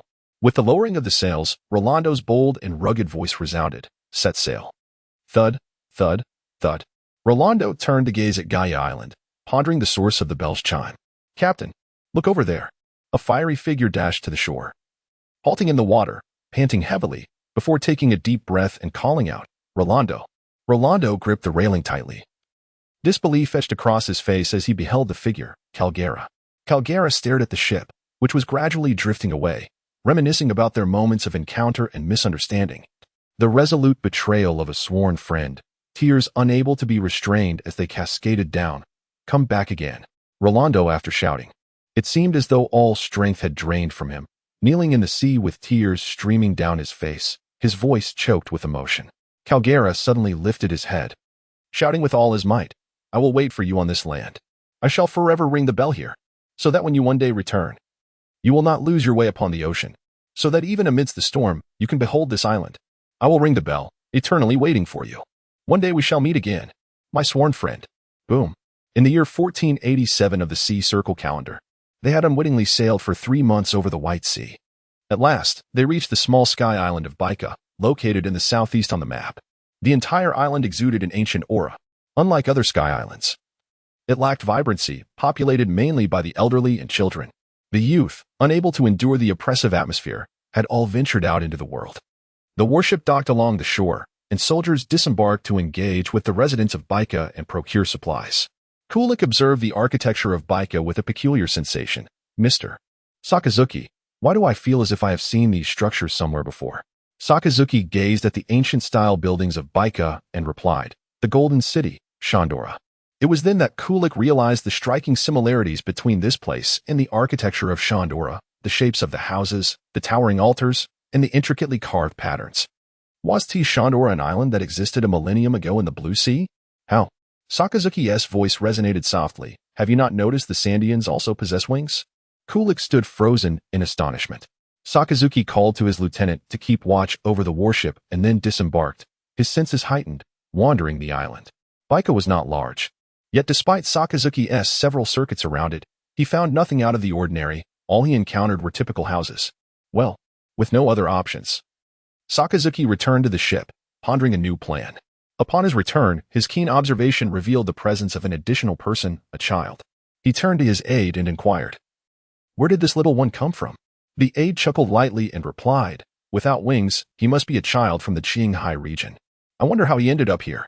It seems he hasn't been living too well. Intrigued, Sakazuki said, let us go take a look. He then proceeded toward the storage room below deck, with the aide following closely behind. Inside the storage room, the sounds of crunching filled the air. Inner held an apple in each hand, eagerly munching away as his cheeks swelled like a little squirrel, rapidly chewing. Just as Sakazuki approached the storage room, Inaru seemed to sense his presence, skillfully diving into a nearby box while still clutching the two apples, refusing to let go. Sakazuki and his aide exchanged amused glances, finding the situation rather entertaining. As Sakazuki pushed open the storage room door and entered, he casually remarked to the aide, Carol, have we lost anything in the storage room? Inaru, startled, tensed at the thought. What? They can even notice two apples missing? Carol, observing Inaru's hiding place, smiled and replied, it appears we might be missing a few items. Indeed, Admiral Sakazuki. Sakazuki's voice echoed, what should be the punishment for a little thief? Carol's somewhat cruel response followed. For a child who steals, the usual punishment is to be hung above the dining table for 3 days. Forced to watch but unable to eat. Inaru's heart sank. Are these two devils? He quickly held his breath, praying not to be discovered. Sakazuki gestured, and Carol approached the box where Inaru was hiding. He lifted the lid, smiling warmly at Inaru. What do you think, little thief? In that moment, as Carol's hand rested on the box, Inaru realized he was finished. Panic surged within him. Being merely a 3-year-old child, his mind went blank. It wasn't until Carol spoke that he finally reacted, haphazardly throwing the half-eaten apple at Carol and leaping out of the box, making a dash for the door. However, he had barely taken a few steps before an overwhelming force yanked him into the air, leaving him flailing in panic. Carol, grinning and holding the two apples, looked at Inaru, who was suspended by Sakazuki's fingers, and said, wasting food is a grave sin, little thief. Therefore, your punishment shall be. Hearing this, Inaru's panic intensified as he squirmed, tears welling in his eyes. Yet, the resilience he had developed from a life of wandering prevented him from crying out. Finish these two apples. Carol's harsh decree only deepened Inaru's fear. But soon, he realized something was amiss. Eat them. He glanced between the smiling Carol and the slightly amused Sakazuki, his face flushing red as he understood he had been tricked. You scoundrels, let me go. Before he could finish, Carol swiftly shoved an apple into his mouth, saying, children who curse must be hung up. Inaru recognized that they meant him no harm, and combined with the cruel punishment, he took the apples in his hands. With a crunch, he took a large bite, falling silent. Sakazuki, carrying Inaru alongside Carol, exited the ship's cabin, heading toward the office. The ensuing scene would leave Inaru with an emotional experience he would come to know as social death. This is, where did this child come from? When did they sneak in? Who was on duty? It was me during the day. That can't be possible. Inal, gifted with the innate ability of observation hockey, distinctly overheard the discussions of the soldiers in the distance. Within moments, his face flushed, and he averted his gaze, allowing his limbs to droop in a feigned state of lifelessness. Click. Carol shut the door, while Sakazuki placed Inal onto the sofa and inquired, what is your name? Inal awkwardly turned his head, only to be met with Carol's cheerful gaze, causing a tightening in his chest, leading him to answer honestly, Inal. Indeed, Sakazuki continued. How did you manage to infiltrate? This was Inal's greatest secret, one he could not easily divulge. Their people were simply too foolish. Sakazuki's deep voice resonated. It is because you can sense the movements of others, isn't it? Perhaps the distance. To the bow of the ship? To the port? To the town? So that's how it is. To the town, then. Upon hearing Sakazuki's words, Enel's eyes widened, his fists clenched. This man must surely be a devil. The moment the topic of sensing others' movements was broached, Enel froze. When Sakazuki mentioned the town, his panic only intensified. This was the reason Sakazuki could ascertain the range of Enel's observation haki. Such a range, a true gift. He then asked, "What of your family?" Enel's expression darkened, tinged with sorrow. "I have no family. I have been wandering since I can remember." Observing Enel's despondent demeanor, coupled with his tattered clothing, one could see he was still just a child. Not wishing to pry further, Sakazuki instructed, "Carol, take him to wash up. And find him a child's military uniform to wear." Carol stepped forward, effortlessly lifting Enel despite his struggles. "All right, Admiral Sakazuki." Enel pushed weakly against Carol's arm. "Hey, I haven't. MMPF. Carol, unbeknownst to him, produced a fresh apple and stuffed it into Enel's mouth as he exited. After a thorough cleaning, Enel appeared significantly refreshed. Carol procured a new children's military outfit for him, as they occasionally sheltered children who had survived town massacres, thus possessing uniforms for various ages. Carol then brought Enel before a mirror, saying, "All right, take a look." Gazing into the mirror, Enel felt a wave of disorientation. For the first time in his life, he was being cared for, and tears began to well in his eyes. Suddenly, he turned and bolted out the door, racing down the ship and disappearing into the quaint town of Baika. On the deck, Sakazuki observed Enel sprint into the town and turned to Carol, asking, "What do you think?" Carol smiled as he watched Enel vanish from sight. "Everything is set. It should suffice for a while." Sakazuki nodded in agreement. In a shadowy nook beneath a bridge in the town, Enel sat, panting. "TCH, who asked for your kindness?" He quickly stood up to tidy his new clothes, only to realize there seemed to be something in the pockets of his shirt. He reached in and pulled out 2 large denominations of extras. Enel lowered his head, struggling to mask his expression. Thud, thud. The following day, Sakazuki accompanied Carol into the town. This time they were not searching for anything specific, but rather attempting to glean insights from the elders about the island's history and its peculiarities. However, after half a day, their efforts bore little fruit. The past was too distant. So distant that time had eroded all but a single phrase passed down through generations. Baika is the light of primordial beginnings, the origin of all things. As Sakazuki walked through the town, a headache began to form. There were no leads to follow. He swept his observation haki across the area repeatedly. Yet there were no ruins or hidden chambers to be found. Both Sakazuki and Carol sensed the presence of several children fighting behind the town. Among them was Enelu, the same boy from yesterday, prompting the two to approach. In the open space behind Baika town, Enelu, panting heavily, cautiously observed the group of children encroaching upon him. He had been careless. Initially, he had merely intended to play a prank on that foolish bully who often tormented him. However, he did not anticipate encountering the bully's elder brother while making his escape. Even from a distance of 200 or 300 meters, he had turned back, but still, he was pursued relentlessly. The disparity between 3 years old and 12 or 13 was insurmountable. The group of boys gradually surrounded Enelu. Bolstered by the presence of the elder brother, a 5-year-old boy forcefully shoved Enelu, sending him sprawling to the ground, and looked down at him triumphantly. Enelu, aren't you quite the runner? Run, will you? I'm curious to see how you fare today. Why the silence? Are you frightened? Still daring to steal my apple? Let me show you how to teach a lesson. Enelu fell silent, fully aware that there was no escaping this beating. He cast a glance at his new clothes, a flicker of sorrow flashing in his eyes. How infuriating. This was the very first time he donned new attire. The 5-year-old little king, with a triumphant wave of his hand, addressed the surrounding group of 3 and 4-year-olds, exclaiming, "Come, let us strike him." As he spoke, he raised his fist, ready to deliver the first blow. At that moment, the emotionless voice of Sakazuki rang out, "Little brat, do you wish to perish?" A colossal shadow then loomed over the heads of the children. The 5-year-old leader turned to see a man, towering far above him, standing menacingly behind. His robust physique, coupled with a chilling expression, was utterly terrifying. The ferocity in his gaze was unparalleled, leaving the 5-year-old leader frozen in fear. I. The elder brother of the child king abruptly pulled him over, forcing himself to appear composed as he gazed at Sakazuki and Carol. "Who are you?" Sakazuki cast a glance at the largest child but remained silent, his demeanor growing noticeably colder. The elder brother of the child king, unable to maintain his composure any longer, looked down at Enel and declared, "I'll let you go this time. He then seized his little brother and fled, not daring to glance back. Carol, pulling Enel along, smiled and remarked to Sakazuki, "I hope these children aren't too frightened by you, Rear Admiral." Sakazuki raised an eyebrow, contemplating the words just spoken. Although his tone was meant to intimidate, it had indeed been gentle. Why then, did those children appear as if they had seen a ghost? Dismissing the thought, he turned his attention to Enel. "How did you get captured?" Enel turned his head away, expressing his reluctance. "Humph, it was just because he's taller.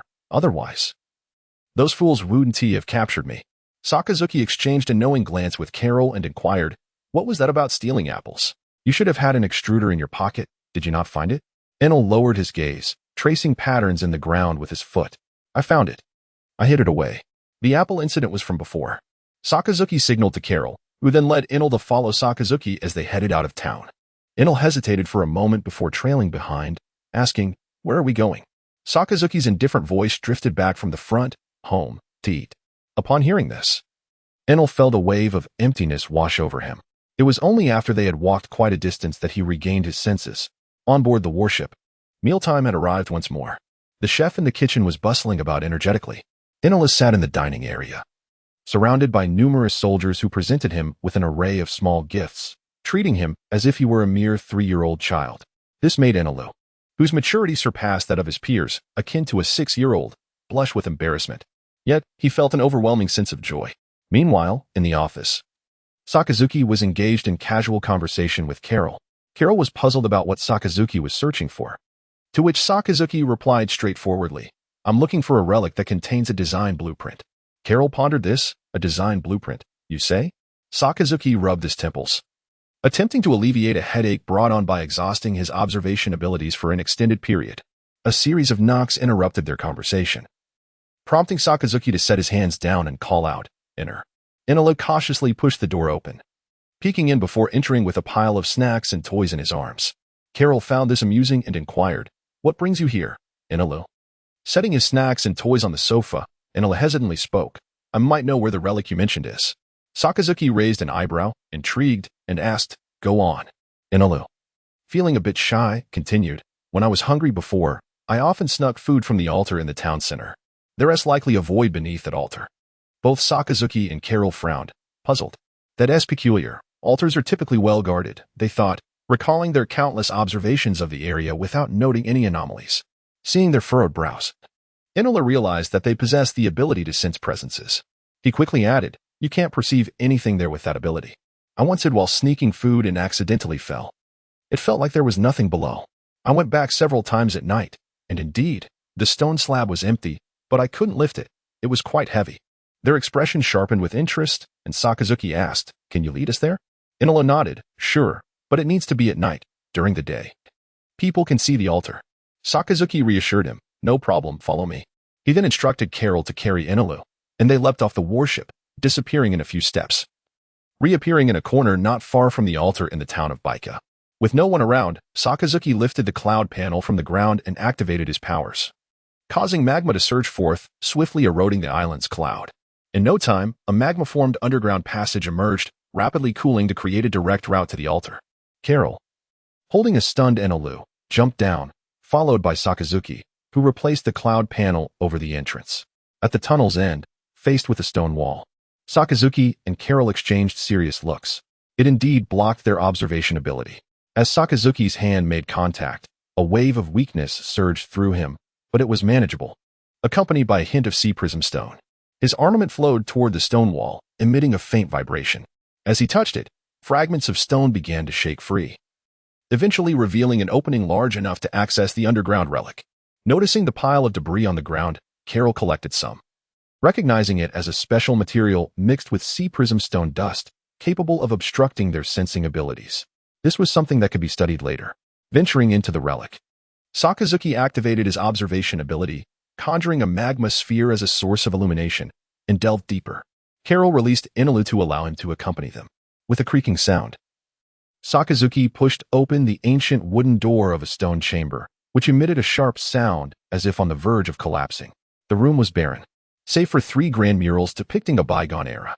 The first mural illustrated a bustling city, populated by angelic beings with various wings collaborating on tasks.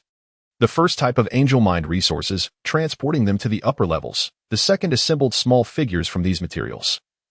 The third placed their hands on the heads of these figures, and the fourth guided them in their work. The second mural depicted an empty underground city where small figures stood upon a colossal warship, bidding farewell to the angels ascending into the sky, who were headed toward a vast blue planet. The third mural showed the four types of angels hovering above the blue planet, with one type resembling snails with two feelers remaining in the sky, while another, donning wolf head hats, descended to the ground alongside a type with wings as tall as a person. These three immense murals narrated the origins of the angelic race and showcased their advanced technology, highlighting the grandeur of their mechanical city, the animated small figures, and the massive warships, evoking a sense of awe. With a creak, Sakazuki pushed open the door to another stone chamber, revealing a grand bookshelf and a set of tables and chairs. Approaching the bookshelf, he picked up a book. But as he opened it, countless paper shreds fell to the ground. The passage of time had rendered the texts within lifeless.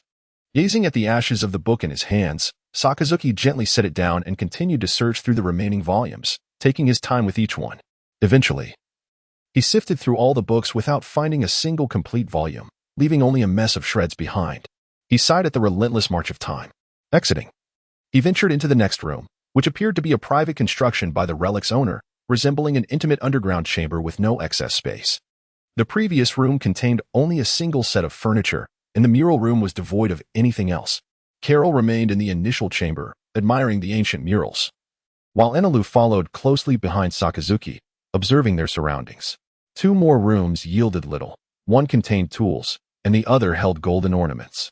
Upon reaching the fourth room, it was evidently distinct from the previous ones, its door larger and more ornate.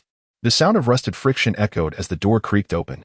Before him lay an expansive bedroom, to the left a 3-meter-long table adorned with a 2-meter-long battleship model. To the right stood a grand bed, now collapsed, while the walls were decorated with various shell-like artifacts. Directly opposite the entrance was a table, a solitary chair, and a skeletal hand poised over the table, clutching a pen. Sakazuki disregarded the skeleton, instead making his way toward the model display on the shelf. The enormous model, crafted of gold, rested upon a golden pedestal. Inscribed upon the base were two ancient characters, distinct from contemporary script yet discernible as proverb. Beneath the pedestal lay a large drawer. Upon opening it, a substantial stack of blueprints came into view. Sakazuki's eyes sparkled with excitement as he gingerly retrieved them, finding them intact. The paper, made of a special material, wore numerical designations on each sheet.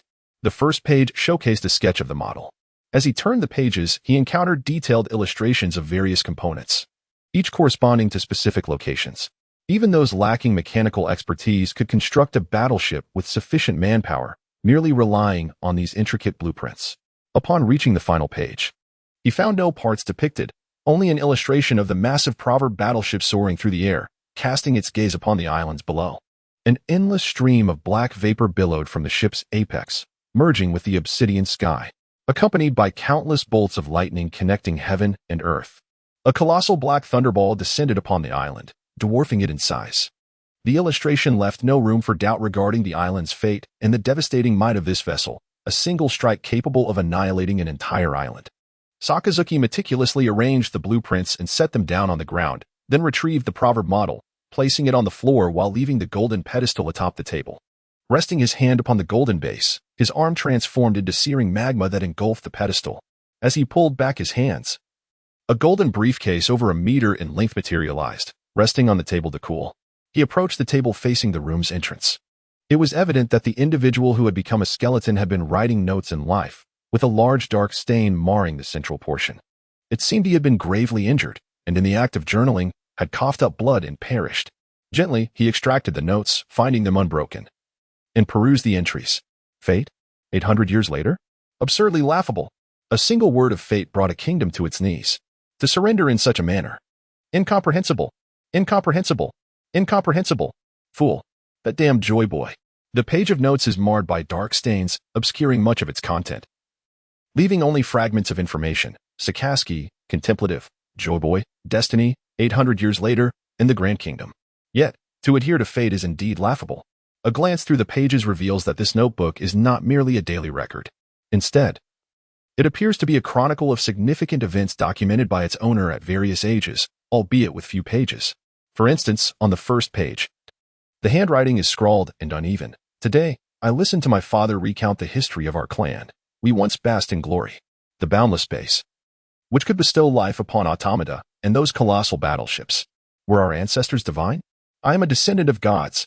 Henceforth, I am determined to craft a flying super battleship to voyage to the realm of infinite base. Thus, today's objective, to master kinetic energy conversion. By the second page, the handwriting has begun to assume a more orderly form. Today, I encountered another tribe, as my father had mentioned. They possess what appear to be two antenna-like appendages atop their heads. How peculiar. I wonder if they are hair or part of their bodies. It is said there are 4 distinct tribes, yet those 2 have ventured far to Qinghai. I long to meet them. The third page reveals a more polished script. The wisdom of our ancestors is truly remarkable. Despite years of study, I still feel there is no end. I have also come to understand why our forebears migrated. Both the living automata and the immense super battleships are far too resource-intensive. No wonder the surface of the moon is riddled with craters. It may have been hollowed out. I must devise a battleship that does not deplete so many resources. However, the resources on Sky Island are scarce. Thus, I shall journey to Qinghai. On the 4th page, the writing adopts a more assertive tone. Unbeknownst to me, I have traversed 15 years. In my travels through Qinghai, I have not only sourced materials but also encountered the other 2 tribes. How extraordinary, a city forged from gold. If it were mine, how many battleships could I construct? Moreover, there exists a magnificent kingdom where various tribes coexist harmoniously. It is truly splendid. In Qinghai, there is a fruit that grants superhuman abilities. Known by the locals as the devil fruit. I came across a pictorial guide of the devil fruits at my good friend Joyboy's place. This has led me to my next objective, the thunder fruit, which can serve as an inexhaustible energy source. Alas, I have already consumed a devil fruit. So my forthcoming goal is to discover how to enable objects to consume the devil fruit. By the 5th page, the handwriting is mature yet somewhat chaotic, reflecting the owner's inner turmoil. Research into the devil fruit has yielded a few successful experiments amidst numerous trials. However, the key to success remains elusive, though some hints have begun to emerge. Yet, what troubles me most is the rapid expansion of my good friend Joyboy's vast kingdom. It is growing too swiftly, and I sense an ominous premonition. His ideas are far too avant-garde, and he may become an enemy of the world. What should I do? On the 6th page, the script is deep and forceful, revealing the writer's frustration. I have given up. How could I have been friends with such a fool for over 30 years? Always prattling on about destiny. That mindless, beaming visage now seems utterly detestable. The winds of change are sweeping across the nations. I must prepare for what lies ahead. If I cannot salvage this situation, I must have an escape plan. As for the 7th page, it is the very first one I encountered. Closing the notebook. The recorded information has unveiled a portion of the world's truths to Sakaski. He feels a tinge of sympathy for the notebook's owner. The last 2 pages, filled with the frustrations of a friend who is always blithely discussing fate, resonate with a sense of disappointment. At that moment, Enel's youthful voice exclaimed, "Uncle, there's a box here." Sakaski approached and playfully flicked his forehead. He reached beneath the sagging board of the bed and retrieved a square box that had been trapped beneath. Enel, rubbing his forehead, shouted, "What was that for?" Sakaski replied with a wry smile, "Do I really look that old?" Enel, still massaging his forehead, glared at Sakaski in frustration. "TCH. Uncle. Uncle." Sakaski feigned another flick, prompting Enel to scurry away in fright. A smirk appeared on Sakaski's lips, further inciting Enel's irritation. Sakaski opened the box to reveal a peculiar fruit. It was a blue, spherical fruit adorned with blue lightning patterns, its stem marked with lightning symbols, and its surface a myriad of tiny, spiraling lightning motifs, resembling a dragon fruit. Recognizing the unmistakable sign, Sakaski exclaimed, "The thunder fruit." Enel craned his neck to glimpse the contents of the box, but being too short, he finally blurted out, "Uncle, what is this?" Sakaski produced the thunder fruit and tossed it into Enel's arms, declaring, "Natural type, thunder fruit. Consuming it allows one to transform into lightning." Enel, cradling the fruit with both hands, appeared bewildered, though he did not understand the concepts of natural type or thunder fruit. The implication of transforming into lightning was clear. Realizing the fruit's value, Enel tightened his grip, fearful of it falling and breaking. Observing Enel's anxious demeanor, Sakaski chuckled. "Why are you so tense?" Enel, clearly agitated, retorted, "Hurry and take it away. It's too precious." Sakaski replied, "If you wish to eat it. It belongs to you since you found it." Enel paused, startled. "It's for me?" Sakaski nodded. Enel stood still, contemplating for a moment, then dashed out, heading towards the mural room. In the mural room, illuminated by a pool of magma, Carol was admiring the murals when he sensed Enel approaching. Turning to the door, he inquired, "What is up, Enel?" Enel presented the thunder fruit to Carol, who accepted it and examined the lightning symbol, asking, "Is this the thunder fruit?" Enel nodded, somewhat embarrassed. "Uncle said whoever finds it keeps it. If I eat it, it would be a waste." So Carol smiled and ruffled Enel's hair. Squatting down to return the fruit, "You should keep it. Having some self-defense power is beneficial, but remember, don't go near water." Enel felt the warmth of the large hand above him, a moment of bewilderment washing over him. Reminiscent of a dream long past, a dream conjured in moments of envy towards others' families. This warmth felt akin to that of an elder brother or perhaps a father. He shook his head vigorously, casting aside that fleeting thought, and lowered his gaze to the thunder fruit in his hand. Raising his eyes once more, he met Carol's encouraging gaze. With newfound resolve, he bit down hard. What followed was an indescribable flavor that surged through his taste buds, penetrating his very soul, leaving him trembling in its wake. Just as he was about to expel it, a large hand covered Enel's mouth. The immense palm pressed against his jaw, compelling him to swallow. Despair clouded Enel's eyes as he gazed at Carol's smiling face. It was an illusion. Those moments were merely figments of his imagination. He was undoubtedly a demon. Absolutely. In the silent underground ruins, a gut-wrenching sound of retching echoed, reverberating through the space, lingering long after. Sakazuki, who had been placing blueprints into a golden briefcase, seemed to recall something as a smirk graced his lips. With a decisive click, he closed the briefcase, lifting it with his left hand while grasping the edge of the 2-meter-long model proverb with his right. The model rose effortlessly under Sakazuki's immense strength as he exited the main chamber. At the corridor, he beckoned the two. "Let us go." Carol stepped out first, a beaming smile on her face. Enel, pale and unsteady, followed closely behind, leaning against the wall for support. His legs trembled uncontrollably, the nausea leaving him slightly weakened. Noticing Enel's condition, Sakazuki inquired, "How is the taste?" At the mention of it, Enel's expression shifted dramatically, his stomach churning uncontrollably. He covered his mouth, an irritated voice escaping. "Don't mention that thing." Sakazuki chuckled, placing the model proverb on the ground before approaching Enel. He lifted him and set him down on the deck of the proverb. The 2-meter-long model was more than sufficient for a 3-year-old child, fitting him perfectly. Sakazuki then asked, "Can you use your abilities now?" "Give it a try." Taking a moment to catch his breath, Enel sat atop the proverb. Upon hearing Sakazuki's words, he extended his hand, focusing intently as a familiar energy surged within him. Sparks crackled between his hands, the distinctive sound of thunder resonating in the air, and Enel found himself grinning foolishly at the spectacle. At that moment, Sakazuki instructed, "Place your hands on that control lever and test your abilities." In many respects, the model proverb functioned identically to the blueprints, merely scaled down to a fraction of its original size, serving as a toy. Enel positioned his hands on the control lever and activated his abilities. A steady output of electricity coursed through the lever, its destination within the proverb unknown. Moments later, a series of mechanical clicks resonated, gradually increasing in tempo. The fans on both sides and at the rear of the proverb whirred to life, lifting it gently into the air. Carol gazed in awe, while Enel, wide-eyed, exclaimed, "Wow." Seeing it function, Sakazuki nodded in approval, then turned his attention away. "Let us go, keep up." With that, he made his way toward the exit, while Enel remained uncertain about how to command the proverb to move.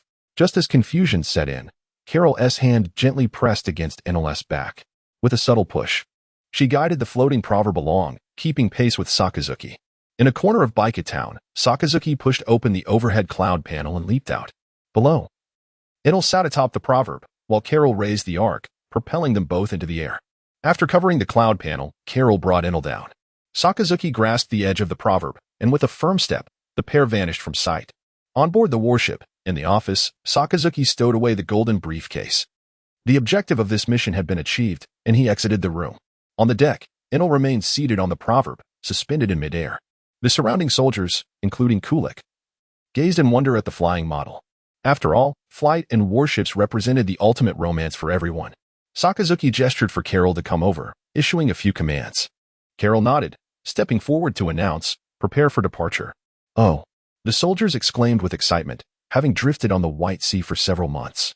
Although filled with novelty, their innate desire for battle was becoming increasingly difficult to suppress. Enel observed the enthusiastic crowd with a hint of melancholy, feeling somewhat isolated. At that moment, Carol approached and, recognizing Enel's demeanor, understood his thoughts. She sighed, reflecting on how children tend to overthink, and promptly guided Enel to Sakazuki's side. Sakazuki looked at the somewhat despondent Enel and inquired, "What's wrong?" Upon hearing this, Enel recalled the warmth of the past few days, his eyes glistening with unshed tears. Awkwardly turning his head, he replied, "It's nothing. When are you leaving?" Sakazuki responded, "Tomorrow morning." Enel muttered a subdued, "Oh," falling silent and standing still, lost in thought. After a while, droplets of water began to fall and dampen the deck. Sakazuki's voice resonated softly, "Private Enel."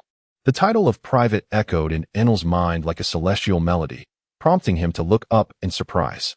His tear-streaked face broke into a smile as he exclaimed, "Present." Timeline of the side story. Ancient weapons and proverbs in ancient times. Due to the depletion of energy resources on the moon, all lunar inhabitants immigrated to the vast blue planet, leaving behind only life-giving mechanical guardians to protect their homeland. The moon people brought with them technology far superior to that of the blue planet. 2 tribes remained in the White Sea while others ventured to the Green Sea.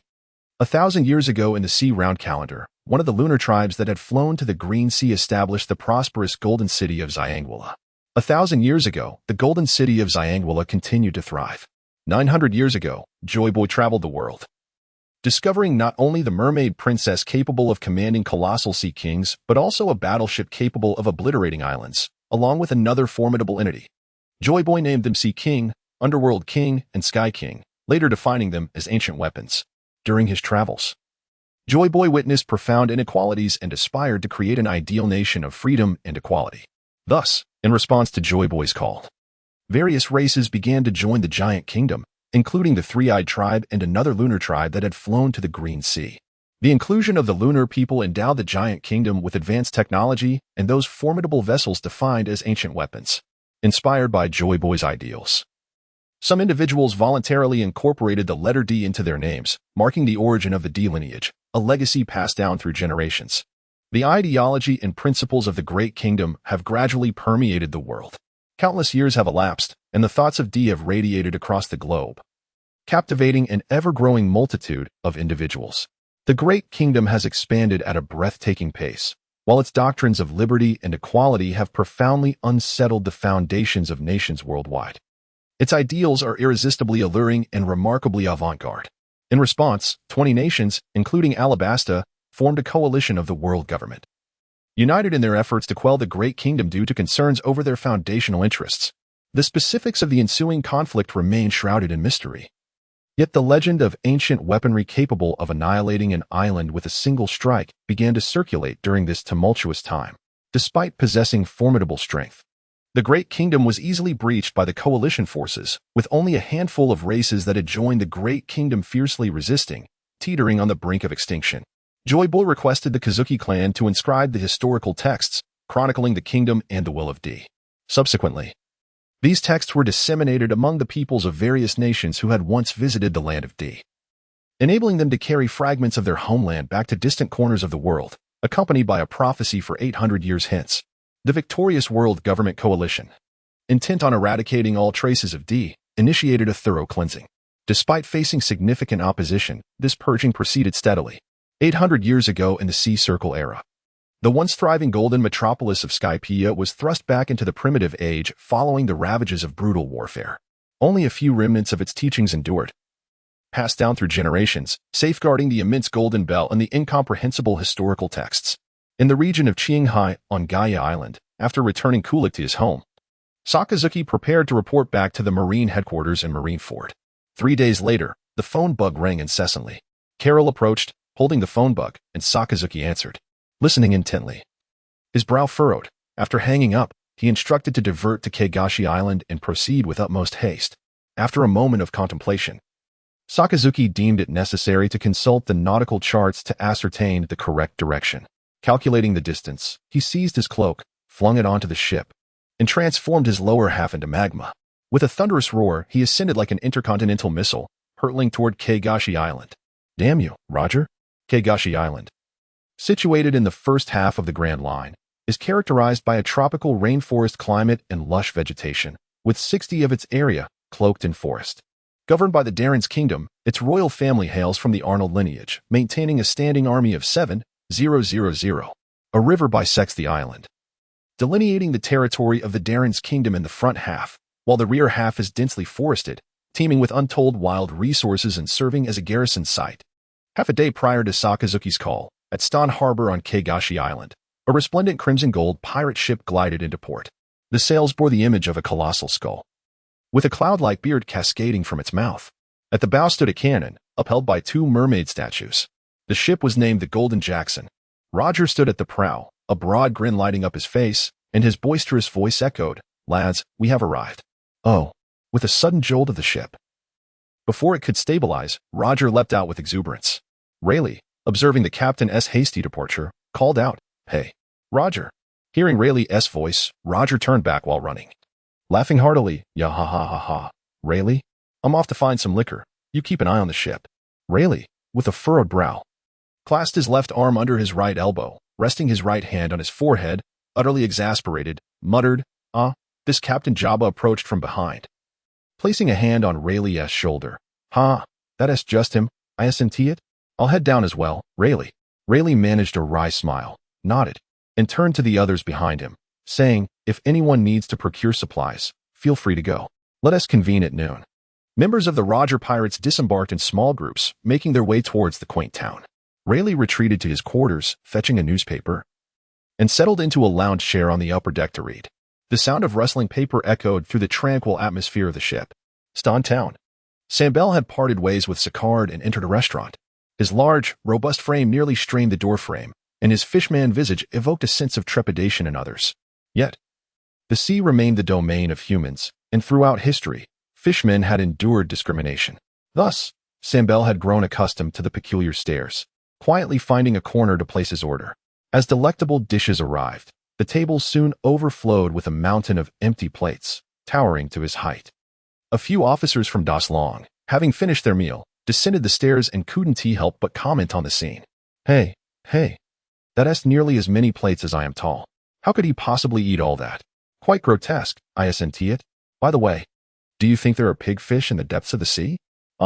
Perhaps it is a pig from the depths of the sea. Silence. Do not provoke trouble.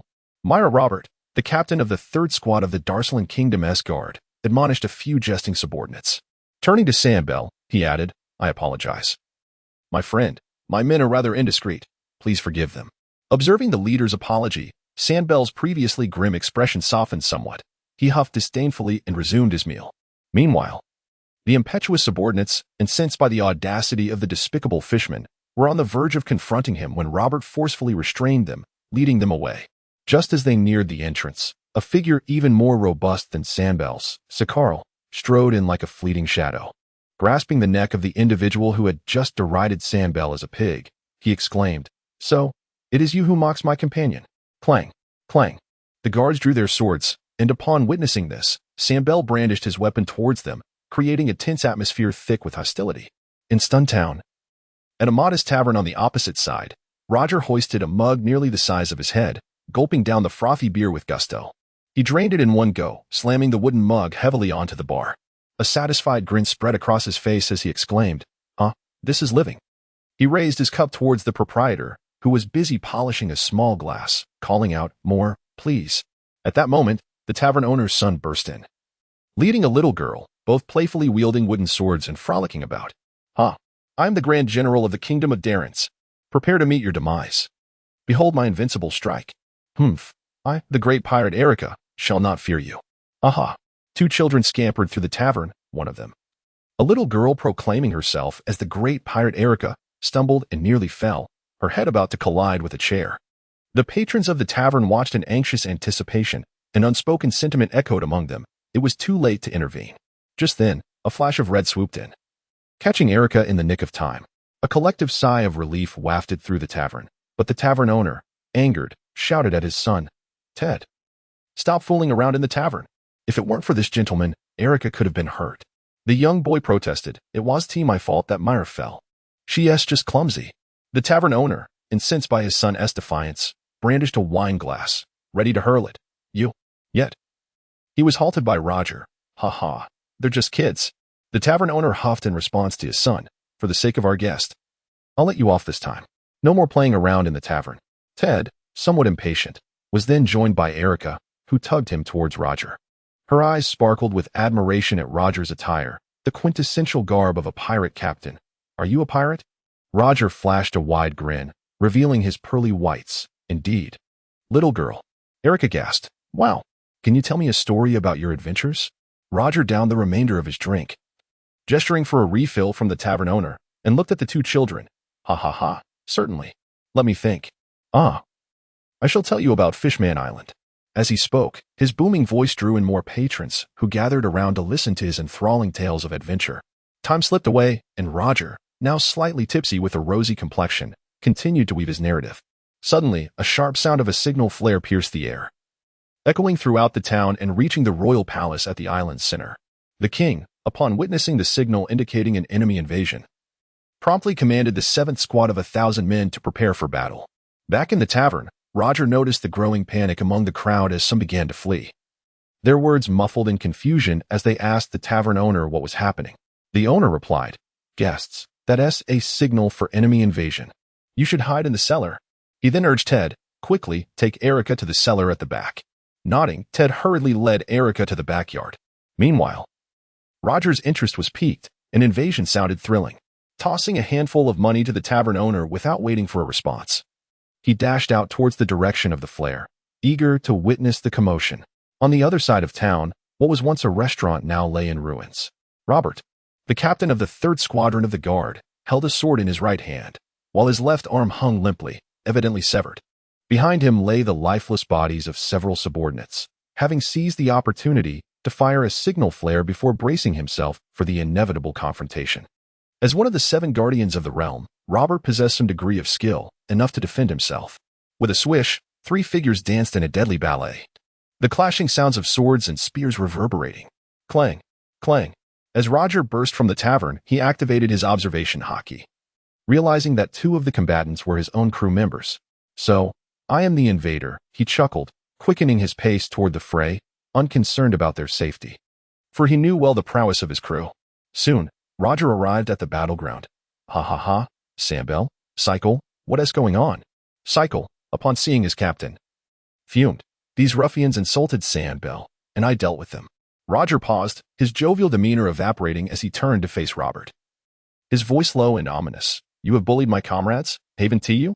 Robert, fueled by the loss of his men and the relentless pressure he faced, retorted, "Indeed." "So what?" With a grim expression, Roger nodded. In that case, he unsheathed his legendary blade, Ace. A surge of Conqueror-S hockey enveloped him, and Roger, emboldened by alcohol, glared at Robert, a glint of ferocity in his eyes. "Then you shall pay with your life." With a swift stroke, a crescent-shaped wave of black energy surged toward Robert. Rendered immobile by Roger-S hockey, Robert was obliterated by the sword-S energy, leaving only a pair of feet behind. The sword wave sliced through the air, demolishing every structure in its path, reaching deep into the forest beyond. Boom! An explosion ensued, forming a mushroom cloud. The 7th Guard of the Kingdom, witnessing the ominous cloud from afar, realized the strength of their opponents and dispatched a subordinate to inform the king, hastening their approach towards the town. Sensing a large army advancing toward them, Roger called to his crew to gather the remaining members and return to their ship, while he stayed behind to hold them off. Moments later, as the army arrived, Roger showed no hesitation. He charged into battle. Chaos erupted as blood and carnage filled the air, no one standing a chance against him. Those struck by Roger-S blade were cleaved in 2, transforming the town into a sea of blood. When the 4th and 5th Guard squadrons arrived, they were met with a horrifying scene. Roger, drenched in blood, his beard stained crimson, stood alone amidst the carnage of severed limbs. As he regarded the approaching soldiers, a savage gleam sparked in his eyes, and he grinned menacingly. Raising his sword, he charged toward the newly arrived guards. Ha ha ha. The bloodshed continued to expand. After deploying the 4th and 5th squadrons, King Darlins could no longer remain idle. He urgently sought assistance from the Navy, for as a vassal state, they could not ignore the pirate incursion. However, upon hearing the description of the pirate, the operator was perplexed, ultimately notifying Admiral Kong. Kong, in turn, was troubled. Sengoku and Zifa were in the New World, and he couldn't reach Garp. The remaining vice admirals lacked the strength to withstand Roger-S might. Then, he recalled the report from 3 days prior about Sakazuki, who was on Gaia Island. Gaia Island was not far from Keigashi Island, so he decided to contact Sakazuki via Din Mushi, implying that he should arrive later and merely put on a show, considering Kong's perspective on the larger picture. Sakazuki, a user of the Magu no Mi, would grow to wield significant influence over the world. Moreover, even if he encountered Roger by chance, he might still escape. Yet, recalling Sakazuki's temperament, Kong hastily sought various ways to contact Garp. On the other end of the line, Sakazuki frowned at Kong's implication. After hanging up, he ordered his crew to hasten their approach to Keigashi Island. Realizing that the warship was too slow, he consulted a sea chart, pinpointed the direction, donned his cloak, and soared into the sky using his powers. Back in Stun Town, Roger had already dispatched the fifth wave of attackers, and the effects of alcohol were fading. Though his ferocity had diminished slightly, he remained as ruthless as ever, ready to slay anyone who dared approach.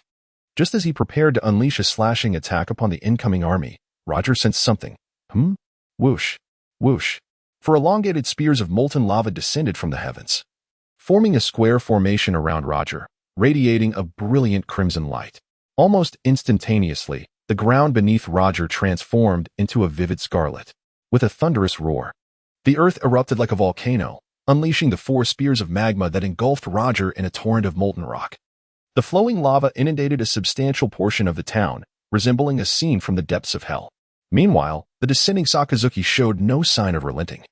With a swift motion, a 3-meter-long lava blade materialized in his hands. The air resonated with a hum as the blade was enveloped in a dark, purplish hue of haki. With immense force surging from his back, Sakazuki propelled himself downward at an astonishing speed. He raised the lava blade high above his head, leveraging the thrust from his back to cleave downwards with the ferocity of a mountain splitting in two, aiming for the heart of the molten sea. Yet, within the molten expanse, Roger remained unfazed, his supreme great blade enveloped in the might of Conqueror's haki, which expelled the surrounding lava. Roger lifted his gaze, a grin spreading across his face as he brandished his sword in response. The clash of haki against haki resulted in a spectacular eruption of black lightning that shot outward, creating deep craters wherever it struck. "Hello there, Navy," Roger called out, his wide smile betraying no trace of concern as he greeted Sakazuki. However, Sakazuki offered no reply, intensifying the power in his grip. Observing this, Roger's smile dimmed slightly as he summoned his own strength. A radiant white light erupted forth. With a colossal explosion centered on the 2 warriors, all that lay on the ground was obliterated, swept away in the aftermath. As the blinding light dissipated, only the barren earth remained, with the 2 men standing 100 meters apart. Sakazuki summoned his abilities, his skin glowing a vivid red with the semblance of flowing lava beneath the surface. Piercing golden light emanated from his eyes, accompanied by an overwhelming wave of heat. Red Lotus mode activated. He twirled the long blade in a flourish before grasping its hilt with both hands. With a powerful leap, he propelled himself towards Roger, the tremendous force from his back driving him forward. The distance of 100 meters vanished in an instant. As he swung the blade downward, multiple vents opened at his shoulders and elbows, releasing torrents of scorching heat that amplified his strike. The sounds of clashing blades resonated ceaselessly as the 2 engaged in a fierce duel, their weapons leaving behind phantom images in their wake. Waves of sword energy erupted from their colliding blades, shooting off into the unknown, while the ground bore witness to the countless trenches carved by their intense exchanges. In stark contrast to Sakazuki's stoic demeanor, Roger maintained his playful demeanor throughout the battle. With another clash, Roger quipped with a teasing tone, "Do try not to die, Navy." Divine avoidance. Roger gripped his blade tightly, his biceps swelling against his clothing. The supreme great sword in his hand shimmered with Conqueror's haki, swirling like a spiral. He swung his sword towards Sakazuki, who remained unfazed, raising his own weapon to meet the attack. Clang! A tremendous force surged forth, the armament coating on Sakazuki's magma sword rapidly wearing away. In mere moments, a crisp crack echoed. A black sword aura shattered the magma blade, surging towards Sakazuki. His pupils constricted sharply. Boom! The black sword energy streaked through the air like a meteor, obliterating everything in its path and cleaving into a distant mountain, flattening a significant portion of its peak. Roger, with his right hand holding the sword, rested its back on his shoulder. He glanced around. "Did you evade?" Not particularly concerned. He grinned widely, casting his gaze towards the direction outside the town, where a newly arrived army from the Kingdom of Darrens was stationed. As he took a step forward, half of his foot sank into the ground. Suddenly, centered around Roger, the earth within a 100-meter radius began to writhe and transform rapidly. Magma surged forth from the ground, boiling violently. Boom! It erupted like a volcano. A magma column, 100 meters in diameter, bursting forth from the depths, shot skyward amidst thick black smoke. The earth seemed unable to withstand the eruption, cracking open. The magma, soaring into the misty sky, exploded, scattering molten droplets like fiery rain upon the town. At that moment, it appeared to the island's inhabitants as though a bright light had flickered by, merely an illusion. Only Sakazuki, immersed in the magma, understood that it was no mere mirage. A streak sliced through, cleaving the towering magma column in two. Roger stood there with only a slight tear in his clothing. Then, positioning the sword tip downward, he plunged it into the magma. Rumbling, the earth split asunder, revealing an unfathomable chasm that stretched beyond sight. The magma beneath was thoroughly disturbed, unable to erupt. Below, Sakazuki tapped into his abilities. The town was completely engulfed by magma, resembling a hellish landscape. Under Sakazuki's command, the magma began to swirl violently towards Roger, forming lava tornadoes that sought to ensnare him. Yet, Roger found it effortless to disperse these molten whirlwinds with a single slash. However, the layers of formations were incessant, becoming a source of irritation. After obliterating several lava tornadoes, Roger's patience wore thin, and a glint of ferocity flickered in his eyes. Targeting the Darren's Kingdom's guard outside the town, his voice boomed. Divine avoidance. A black crescent sword energy, over 300 meters long, slashed horizontally towards the guard. The magma writhed, and Sakazuki's form solidified, appearing before the sword energy, pressing his hands against the ground. Cliff sword. A colossal magma blade, also 300 meters in length, erupted from the depths, infused with armament haki, directly countering Roger's sword energy. Boom! A massive explosion of energy erupted where the magma and sword energies collided, devastating everything surrounding them. Yet, Sakazuki stood firm, allowing the explosive force to wash over him, only to be swiftly restored by the flowing magma. It was not that he remained still, rather, Roger had appeared not far away, his conqueror's haki locking onto Sakazuki. With his sword entwined in haki, ready to strike at any moment, his gaze radiated brutality, his expression resembling that of a demon. Looking at Sakazuki, he taunted, "Finally, you won't hide? Huh, Navy brat?" Sakazuki retorted, "Only able to swing your sword at the weak. See garbage." Roger, unfazed by Sakazuki's mockery, grinned widely. The haki wrapped around his sword swirled and solidified as he swung it forward.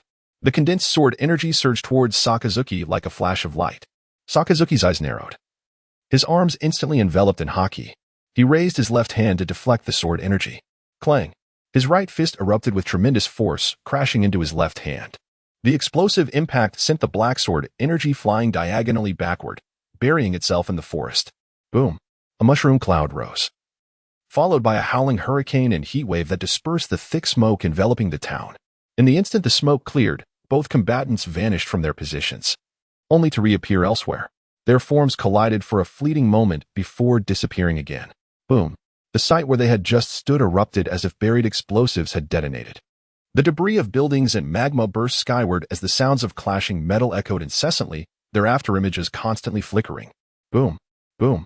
Countless magma columns erupted from the ground. As their forms reemerged, a glint of savagery flashed in Sakazuki's eyes.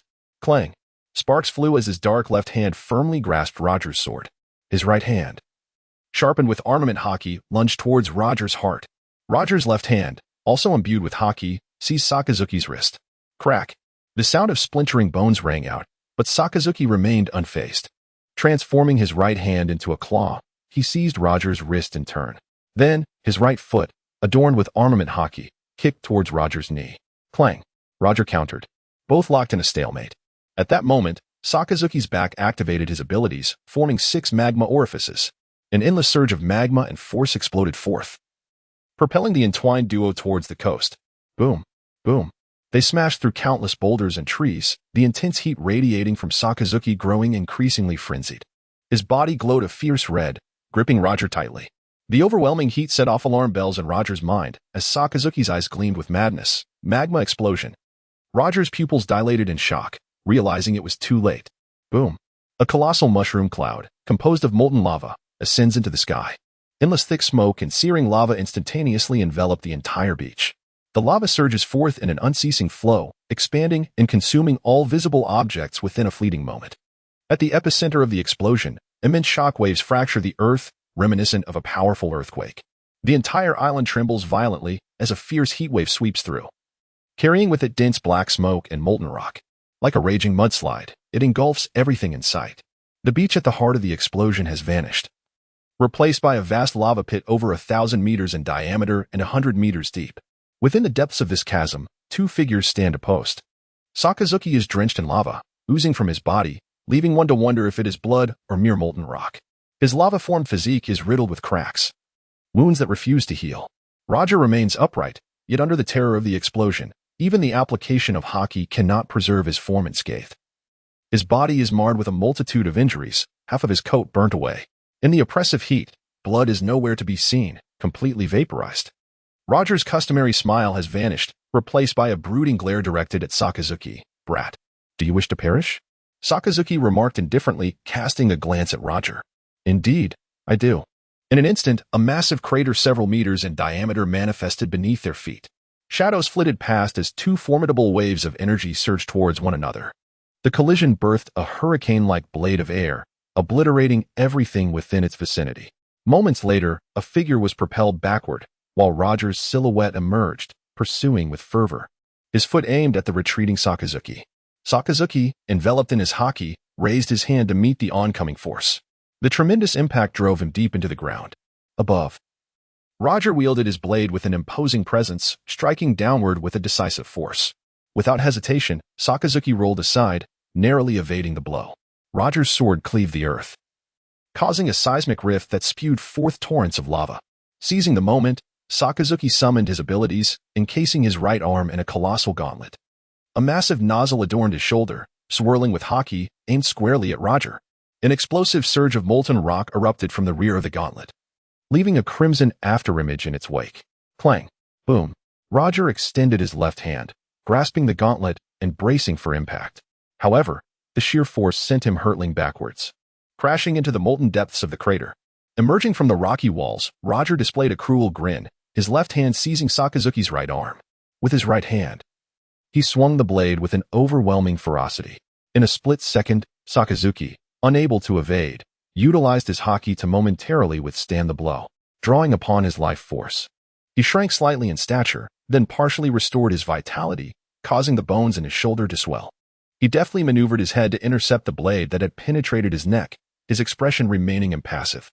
Lava explosion. Boom. Another towering mushroom cloud of magma ascends into the sky.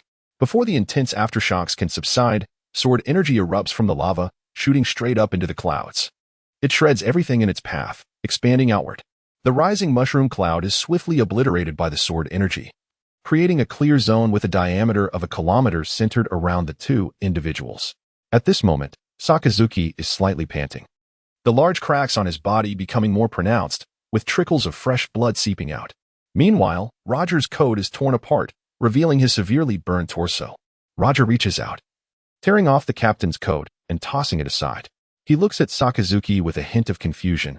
"Navy brat, do we harbor such deep-seated animosity?" Sakazuki, forming arm armor through his abilities, gazes at Roger with indifference and responds, "Not at all. It's just that the justice I carry does not permit you to exist in this world." Hearing Sakazuki's words, Roger chuckles, as if he has heard a jest, and responds meaningfully, "Justice? Navy brat, the darkness of this world far exceeds your imagination." Unfazed by Roger's implications, Sakazuki replies coolly, "You are right. However, I do not believe a villain who has just slaughtered thousands possesses any persuasive power." Roger's smile gradually fades, his expression becoming solemn as he fixes his gaze on Sakazuki and nods. "I understand." The aura of Conqueror's haki entwines around Roger's long blade.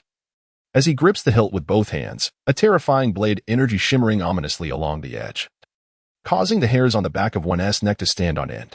Roger looks at Sakazuki with remarkable calmness. "Don't die too easily, Navy brat." The chilling sound of the blade resonates. A dazzling beam of sword light slices through the air, as if tearing apart the very fabric of space, appearing directly before Sakazuki. The tips of Sakazuki's arm armor pulsate like a brewing supervolcano, the intense crimson glow within dizzying to behold. Gazing at the sword light before him, he declares, "You, a mere pirate, should not speak so arrogantly." The tips of the arm armor unleash boundless force. The world's justice. The unique conqueror's haki belonging to Sakazuki erupts with a thunderous roar. The magma propels the armor towards the resplendent sword light. Boom. An endless brilliance illuminates the scene. The Golden Jackson, the crew of the Roger pirates, watches the erupting sword light and magma on the island with bated breath. Roger is always like this. Despite his carefree demeanor, he harbors immense concern for his comrades. He leads the charge every time, a captain who brings unparalleled reassurance. At that moment, Sandbell approaches Rayleigh, his expression filled with remorse. "I'm sorry, it's all my fault that everyone got dragged into this." Rayleigh chuckles, patting Sandbell on the shoulder. "Don't worry about it. If Roger were here, I believe he would act just like Sakharl." Sandbell still feels a bit awkward, and Rayleigh comforts him. "Don't overthink it. For Roger, comrades are of utmost importance." As he speaks, Rayleigh's lips curl into a slight smile, lost in thought. He gazes at the island where the fierce battle rages on. This is truly Roger. On the other side of Kagusi Island, Sakazuki's warship has just arrived not far from the island. The clash within the island is clearly visible from the ship. Carol, holding Sakazuki's justice cloak, frowns while looking towards the island. With his keen observation haki, he perceives the state of the two combatants inside. Sakazuki's aura is evidently weaker than Roger's.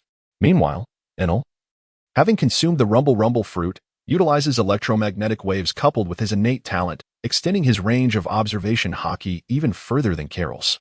Sensing Sakazuki's desperate stance, he feels a mix of shock and confusion. He turns to Carol. "Why is Uncle Sakazuki fighting so hard?" Unsure how to express it, Carol takes over Enel's inquiry. "Why such desperation?" Enel nods in agreement. Carol hands Sakazuki's justice cloak to Enel. Receiving the cloak, Enel looks puzzled. Carol gazes towards Kagusi Island, because someone must uphold justice. Enel looks down at the cloak, the word justice emblazoned upon it exuding an aura of solemnity and authority. In the depths of his youthful heart, something seems to stir and break free. Justice, huh? An endless radiance illuminated the island, Kazuki Island. Within the colossal pit, exceeding 1,000 meters in diameter, Sakazuki leaned against the walls. The wound on his chest, which seemed capable of cleaving a man in two, was so deep that the bone was visible. Coughing, he attempted to rise, but the movement exacerbated his injury, causing blood to spurt uncontrollably. He extended a skeletal hand to cover his mouth, suppressing the flow. Thud, thud, thud, thud. The sound of footsteps approached, and Roger's figure emerged, drawing closer. He held the formidable blade ace in his hand, a trickle of fresh blood streaming from the corner of his mouth. His body was marked with burns and a slight indentation on one side of his chest, suggesting broken ribs within. He approached Sakazuki with measured steps. A hum of Conqueror's haki enveloped the sword, emanating a dangerous and alluring aura. Roger gazed upon Sakazuki, who was leaning against the pit wall, and spoke in a detached tone. "This is the end, Navy brat." Sakazuki lowered his hand from his mouth, the coughing now quelled. He met Roger's gaze with equal indifference and replied, "You talk too much." Upon hearing Sakazuki's derision, Roger remained silent. He adjusted his grip on the sword's hilt, poised to strike. Crack! A thunderous sound erupted, shaking the ground violently. The cracked earth heaved, and searing heat surged from the fissures below. Roger steadied himself, feeling the intense warmth. An instinctive warning prickled his nerves. His eyes sharpened as he slashed towards Sakazuki. Sakazuki observed the incoming strike and transformed into a puddle of magma, merging with the ground, vanishing from sight. Boom! The entire pit, within a kilometer radius, morphed into molten rock, forming a volcanic vent. It erupted violently, the furious magma spilling outward. An endless cloud of smoke and volcanic ash obscured everything within sight. The magma, reaching its zenith, scattered in the air like a meteor shower. Bang! Roger burst through the erupting lava column, emerging enveloped in molten rock. He had completely lost track of Sakazuki. After a moment's contemplation, he headed towards the island's edge. The Golden Jackson. The crew aboard the ship gasped upon seeing Roger emerge, for he appeared quite disheveled. As Roger leaped onto the vessel, they hurriedly gathered around him. Some retrieved medical supplies to begin their examination. Meanwhile, Roger laughed heartily, reassuring everyone with a robust voice. After being assessed by the ship's doctor, it was determined that he had sustained several severe burns and 2 broken ribs, but nothing more serious. The crew finally breathed a sigh of relief. Once bandaged, Roger enjoyed some meat while conversing with Rayleigh. After taking a hearty swig of alcohol and exhaling deeply, Roger remarked, "What a troublesome foe." Rayleigh, intrigued, pondered the rarity of individuals who could elicit such a response from Roger. Sensing Rayleigh's curiosity, Roger elaborated, He possesses unwavering resolve, ruthless methods, and when the situation turns dire, he flees without hesitation. A little brat like that is quite bothersome. Rayleigh nodded gravely, recalling the volcanic eruption on the island. A name from the record surfaced in his mind, the Marine Vice Admiral, Sakazuki. Whoosh. The sound of air being sliced filled the air. Boom. A cannonball exploded on the ocean's surface, and Roger exchanged glances with Rayleigh in the ship's cabin. That sensation returned. Exiting the cabin, a booming voice echoed. Roger. Whoosh. Whoosh. Several more sounds of slicing air resonated, cannonballs detonating on the sea, sending sprays of water several meters high. Roger and Rayleigh turned to the distant warship, where a figure stood at the bow. Roger grinned widely and called out, "You little rascals. Set sail. We're making our escape." Ha ha ha. On the distant warship, a squad of soldiers pushed forth a conveyor-like structure. It was laden with an abundance of shells. Garp reached out and seized 2 shells. Directing his gaze towards the Golden Jackson, "Taste this, Roger." Fistbone meteor shower. In an instant, his biceps swelled dramatically, and with a single motion, he hurled the shells into the air. The moment they were released, a sonic boom erupted, followed by a series of explosive sounds. Garp's arms moved with remarkable swiftness. As the conveyor swiftly advanced, struggling to keep pace with the velocity at which Garp was launching the shells. Ha ha ha. Chase after him. Don't run, Roger. Amidst the torrential downpour of cannon fire, the Golden Jackson glided like an agile serpent, effortlessly evading the rain of shells. A warship pursued relentlessly from behind. Half an hour later, the massive volcanic crater on Kegsy Island began to calm. At this moment, half of the island lay cloaked in lava, from which a silhouette gradually took shape. Sakazuki solidified his form, standing atop the molten rock, his complexion somewhat pallid. Closing his eyes, he extended his observation haki into the lava-covered terrain. After a brief moment, he opened his eyes and activated his abilities. The lava, which enveloped half the island, began to writhe and shift in multiple areas, clearing a space and a path for the civilians hiding in the cellar. The extensive exertion of his powers, compounded by his severe injuries, caused beads of cold sweat to trickle down Sakazuki's forehead. He only ceased when he could no longer suppress a cough. That should suffice, Sakazuki thought to himself, as he began to walk slowly toward the 2 figures approaching him through his haki perception. That night, aboard the warship, Sakazuki, bound in bandages, was dining in the mess hall, replenishing his energy. His body had largely recovered, though he required a period of rest due to the severity of his injuries. Enel sat on the proverb, suspended in midair, quietly observing Sakazuki. After a moment, he spoke. "Mr. Sakazuki, I wish to grow stronger."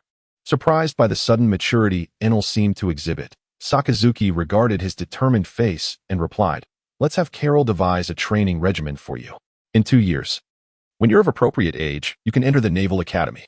Enel nodded gravely at Sakazuki's words and then resolutely sought out Carol. Sakazuki watched Enel depart with a faint smile, as if recalling a delightful thought, before shaking his head and continuing to replenish his energy. In the private quarters of the lieutenant, Carol was busy drafting plans at his desk. Knock, knock, knock. A knocking sound echoed, and without lifting his head, Carol called, "Come in." Enel pushed the door open and entered, explaining his purpose. Just then, Carol finished writing, handed the paper to Enel, and cheerfully said, "This is your temporary training plan." Although the plan appeared extensive, filling an entire sheet of paper, it merely contained numerous segments, each within a manageable duration. Carol was keen to see Enel's astonished reaction and watched him with a smile. After a long moment, Enel, with a serious and solemn expression, spoke, "Brother Carol." A glimmer of brilliance seemed to flash in Carol's smiling eyes as he responded, Enel looked up at Carol, who was lounging in his chair, and stated, "I can't read." The revelation struck Carol like a thunderclap, resounding in his mind. His eyes widened, and the corners of his mouth twitched. How foolish of me.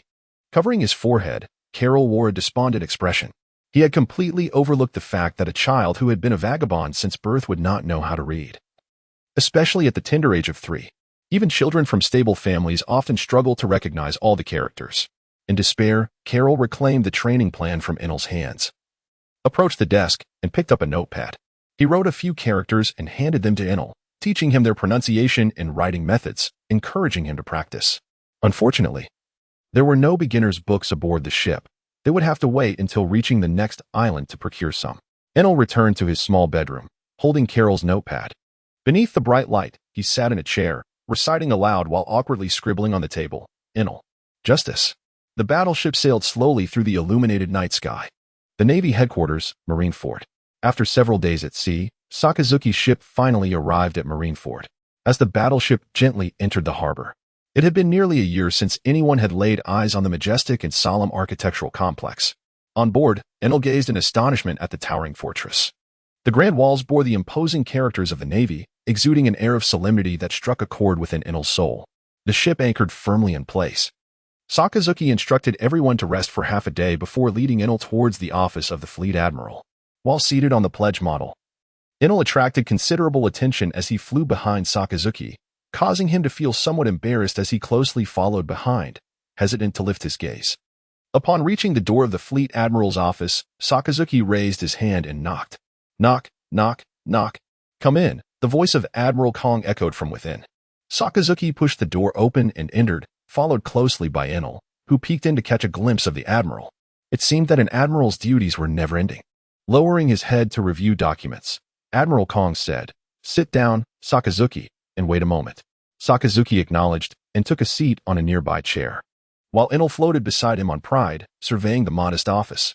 The room was simply constructed of wood, adorned with unpretentious patterns on the pillars. The furnishings were minimal, consisting solely of an admiral's desk and a few sofa-like chairs. Behind Admiral Kong, an imposing frame filled the entire wall, emblazoned with the word justice in colossal letters, as if to proclaim the essence of his ideals. After a brief tea break, Admiral Kong finally completed his review of the last document on his desk. Lifting his gaze to Sakazuki, he nodded in approval. "It's good that nothing went awry. Next time, try not to be so impulsive. Your current strength is insufficient to confront those infamous pirates. If you were to falter, it would not only be a loss for our Navy, but for the world as a whole." Sakazuki nodded in response, "Yes." Seeing Sakazuki's demeanor, Admiral Kong shook his head in resignation. Reaching for his teacup, he remarked, "You?" Glancing at Enel perched on pride, he inquired, "And who might this be?" After a brief pause, Sakazuki replied, "This is my new recruit, Enel. He is a natural type user of the rumble fruit." Suddenly, Admiral Kong spewed tea from his mouth in astonishment, looking at Enel with surprise. Enel, however, perceived a fleeting expression on Sakazuki's face, reminiscent of a smirk, akin to that of Carol. This revelation widened Enel's eyes. He had uncovered the reason behind Carol's cunning nature. Admiral Kong, observing Enel's astonished expression, grew increasingly delighted. "Very well. Very well. This little one is quite the spirit, ha ha ha. What are your plans for his training?" Sakazuki chuckled lightly, explaining, "I intend to have him trained by Vice Admiral Morris initially, and then seek several teachers to impart knowledge. After a couple of years, I will enroll him in the Naval Academy." Admiral Kong nodded in agreement. Morris is a suitable choice. He has no children of his own, so having a little one around will surely bring him joy. At the mention of Morris's childless status, Admiral Kong's expression darkened momentarily, as if lost in thought. But he quickly dismissed the notion. "Now, please devise a plan for what Enel needs to learn. I will arrange for the finest instructors within the Navy to guide him. He can reside at Morris's home to keep him company." Sakazuki nodded appreciatively. "Thank you, Admiral." Enel turned to Admiral Kong, his voice bright and clear. "Thank you, Grandpa Admiral." The Admiral beamed with happiness, pleased by Enel's thoughtfulness and politeness. "Now, off you go to Morris and share this news with him." Sakazuki complied, the objective achieved, leading Enel out of the office. As they departed, Enel's voice echoed back, "Goodbye, Grandpa Admiral." Admiral Kong smiled, his expression lingering long after their exit. "That's sweet." Ringing voice seemed to alleviate his fatigue from the day. He picked up his pen and resumed reviewing the stack of documents, feeling that everything was progressing favorably. Underneath the towering city walls, Sakazuki guided Enel out of the massive fortress, heading toward the Naval Academy, where Vice Admiral Morris was likely to be at that hour. Glancing at Enel floating beside him, Sakazuki smiled. "Well done, keep it up." Enel could not contain his joy at the praise, replying with a gleeful, "Hee." Like a parent strolling with a child, their figures grew smaller in the sunlight, gradually fading into the distance. At Marineford, within the Naval Academy, Vice Admiral Morris was meticulously planning the curriculum. The training syllabus dispatched from headquarters served as the foundational guide for navies worldwide. Unlike Zephyr, who later became a commander to impart his wisdom directly, Morris, with his current rank of Vice Admiral, was more than qualified to serve as principal. Zephyr had chosen this path to teach and guide, successfully nurturing countless elite naval officers. Morris's ambition was to influence navies across the globe, subtly instilling change until generations of sailors emerged. Knock, Knock, knock. A knock at the door interrupted his thoughts. Morris set down his pen and called out, "Come in." Sakazuki entered with Enel, and Vice Admiral Morris greeted them with a smile. "You rascal. When did you return?" "Haha." Sakazuki replied with a hint of amusement. "Just this morning." He gestured to Enel. "This is Vice Admiral Morris." Enel looked up at Morris, his voice ringing clear. "Hello, Grandpa Morris." Morris's smile broadened, his gaze warm as he regarded the young naval officer in uniform. "And hello to you, young sailor." Sakazuki introduced. "Vice Admiral Morris, this is Enel, a user of the Rumble Rumble fruit." Morris's eyes widened with surprise. "Rumble Rumble fruit? Splendid, splendid. Excellent news, Sakazuki." Morris exclaimed, his smile unwavering. Sakazuki added, "From now on, I will rely on your guidance." Morris, momentarily incredulous, responded, "You want me to train him?" Sakazuki affirmed, "Yes, it will be good company for you." Morris approached Enel, his demeanor softening further as he inquired about the boy's background. Upon hearing Enel's story, Morris felt a surge of compassion for the child. Just then, a messenger arrived, interrupting their conversation to relay a few messages to Sakazuki. After a brief exchange, Sakazuki stood to leave. Enel waved goodbye to Sakazuki, who continued walking without turning back, merely lifting a hand in farewell. Once Sakazuki had distanced himself, Morris could no longer contain his excitement. He set aside his work and took Enel out to explore the town.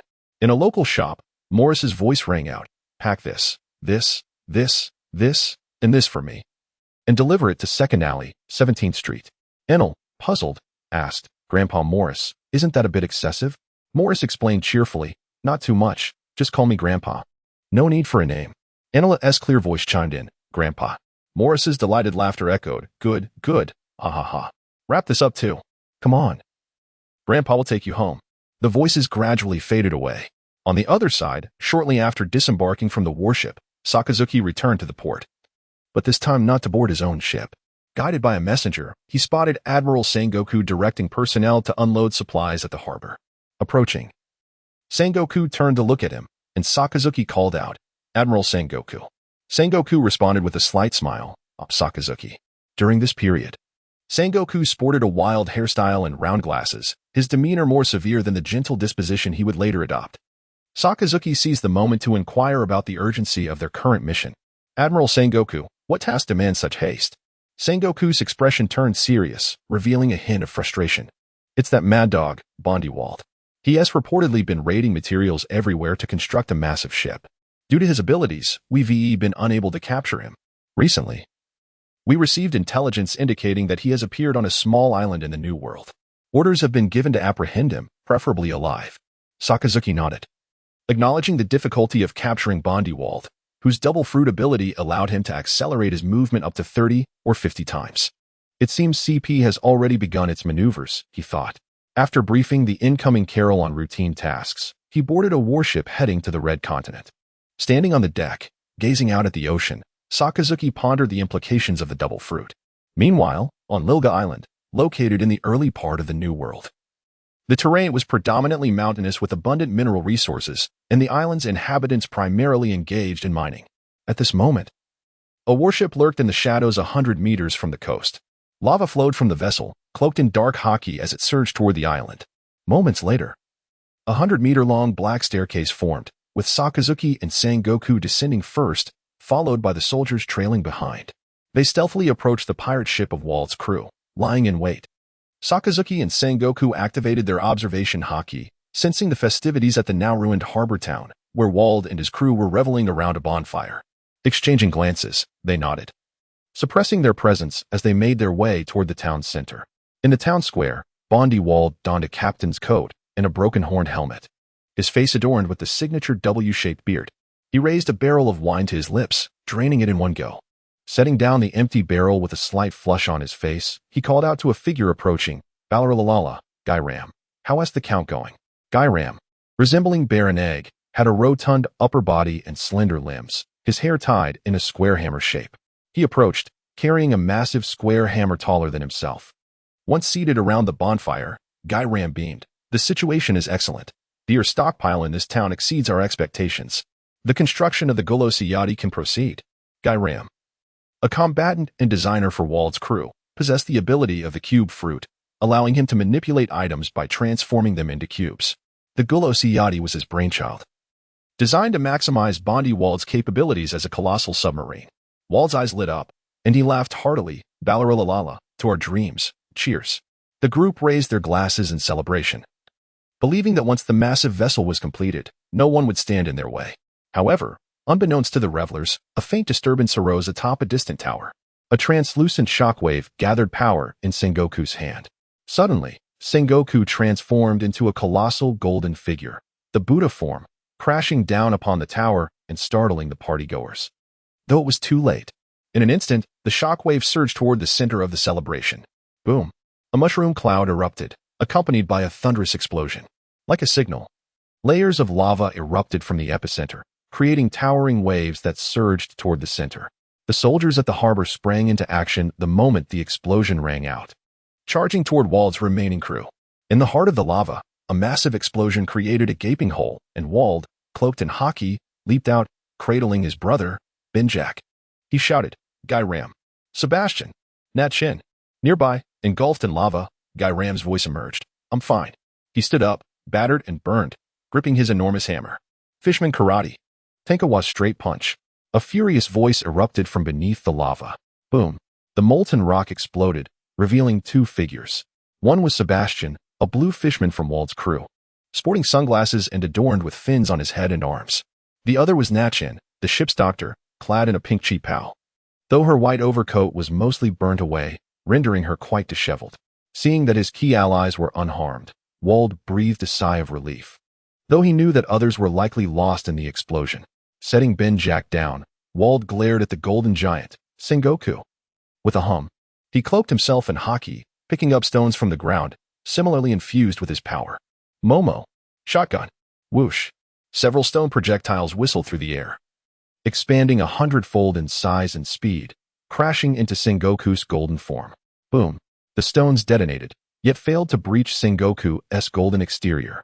With a sweeping gesture, Sengoku dispersed the smoke, but Wald had vanished. Suddenly, sensing something amiss, Sengoku struck behind him with a palm. Boom. He only struck Wald's afterimage, creating a large crater in the ground. Calmly, Sengoku thought to himself, 50 times speed, indeed.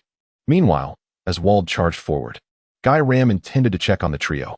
Suddenly, a chill ran down his spine, adrenaline surging. His body's instincts screamed, "Danger! You will die? Cube destruction." With a surge of power, I directed my ability towards a location behind me. Crack. The sound of bones fracturing echoed as Garam was sent hurtling backward, crashing into a collapsing building with a thunderous roar.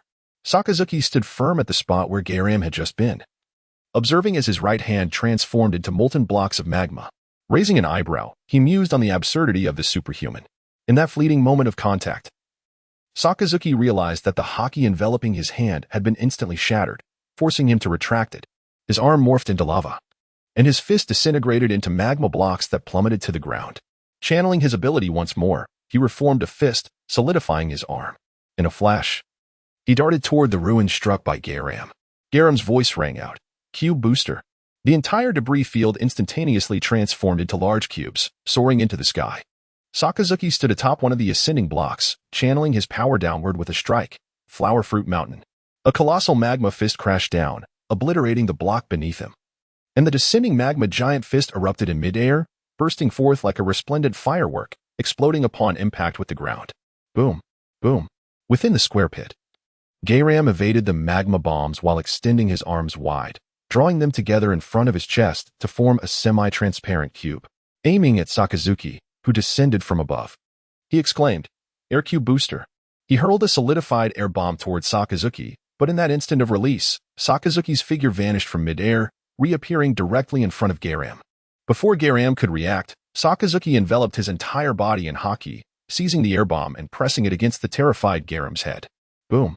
A deafening explosion resonated, and a searing wave of heat surged outward in layers. At the center of the explosion, Sakazuki, fully clad in haki, pressed his left hand against Garam's skull. At that moment, Garam's eyes rolled back, devoid of consciousness. With a firm grip, Sakazuki clenched his fingers. Crack. The sound of shattering bone reverberated. Within the realm of his observation haki, Sakazuki felt Garam's presence swiftly dissipate.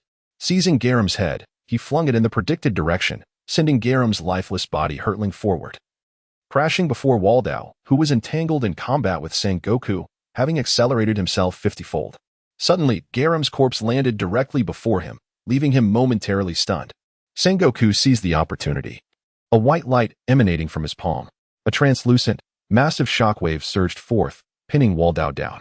The sound of the shockwave's airflow reverberated, followed by an endless cascade of golden light illuminating the night sky. At the epicenter of the shockwave, the earth convulsed violently, expanding outward. A pit over 100 meters wide emerged, and Waldo bled from all 7 orifices, his body, once enveloped in haki, now marred with numerous fractures. Standing at the bottom of the pit, his expression was one of madness. How dare you? How dare you? With a swift motion, Waldo unleashed his power, causing the ground beneath him to tremble and erupt, creating a massive crater. Before Sengoku could respond, Waldo vanished in an instant. He reappeared before Sakazuki, delivering a devastating punch to his chest, exclaiming, "Die!" Sakazuki felt the presence of Waldo but was unable to react in time and was sent flying. A deep dent marked his chest as he hurtled through the air, crashing into a dilapidated building, which collapsed with a thunderous roar. As he regained his stance, Sakazuki was struck again by the frenzied Waldo, his body propelled in a specific direction as if he were merely pretending to be unable to defend himself. The two gradually drifted away from the town center. Sengoku observed Sakazuki's flight without concern. Bondi Waldo was merely a troublesome individual with formidable abilities, but stripped of his powers. He was merely a decent pirate with some proficiency in haki. The towering golden Buddha gazed at the fleeing Waldo pirate crew, the shockwave in his hand taking form. The air rippled violently as it surged forward, aiming for the 3 fleeing figures. Sensing the approach of the devastating force, the stout fisherman Sebastian turned, his pupils dilating in fear. Despite the terror in his eyes, he suppressed his dread and braced himself in a martial stance, roaring Fishman Karate. 5,000 waves of destruction. He swung his right fist, embedding it into the colossal shockwave. A moment later, a sickening crack echoed as Sebastian's arm shattered under the immense force, hanging limply as he was thrust backward by the onslaught. A colossal mushroom cloud erupted, the violent winds dispersing the smoke. Among the 3, Waldo's elder brother, Benjak, perished instantly, while Sebastian fell into unconsciousness. Footsteps echoed as the towering golden Buddha, Sengoku, approached. The ship's doctor, Nakin, struggled towards Sebastian, extracting a green syringe from his coat and injecting it into him.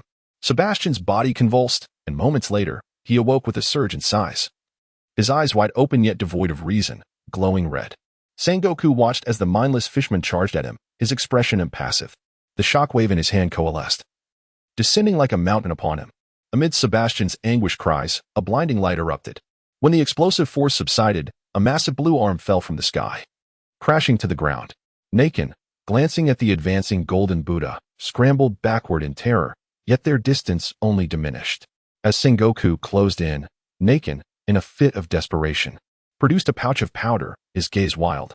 Before he could finish, Sengoku's colossal hand descended, resonating with a thunderous crash that shook the earth. At that moment, the area was devoid of life aside from Sengoku. Meanwhile, under Sakazuki's deliberate guidance, they finally approached the edge of the town when they crashed into a fruit stand, remnants of blood revealing the chaos that had unfolded. Sakazuki had already familiarized himself with the town's layout while covertly maneuvering the magma. The fruit stand lay scattered with discarded fruits, and beneath it was a storage area brimming with fresh produce. With his observation haki fully engaged, Sakazuki anticipated Waldo's next strike. With a resounding crash, he narrowly evaded the blow, his feet firmly planted on the ground. He reached out again, just missing once more. After enduring several punches, his precise prediction finally bore fruit. The moment Waldo shifted, Sakazuki grasped the air, catching Waldo's wrist. Waldo, startled and attempting to pull away, found himself immobile. A fierce glint flashed in Sakazuki's eyes as he yanked Waldo closer, his right fist enveloped in a dark aura. The force propelled Waldo towards Sakazuki's waiting fist, which crashed into his chest, the sound of cracking bones ringing clear. A surge of excruciating pain overwhelmed Waldo, momentarily stunning him. Sakazuki followed with a kick aimed at Waldo's knee.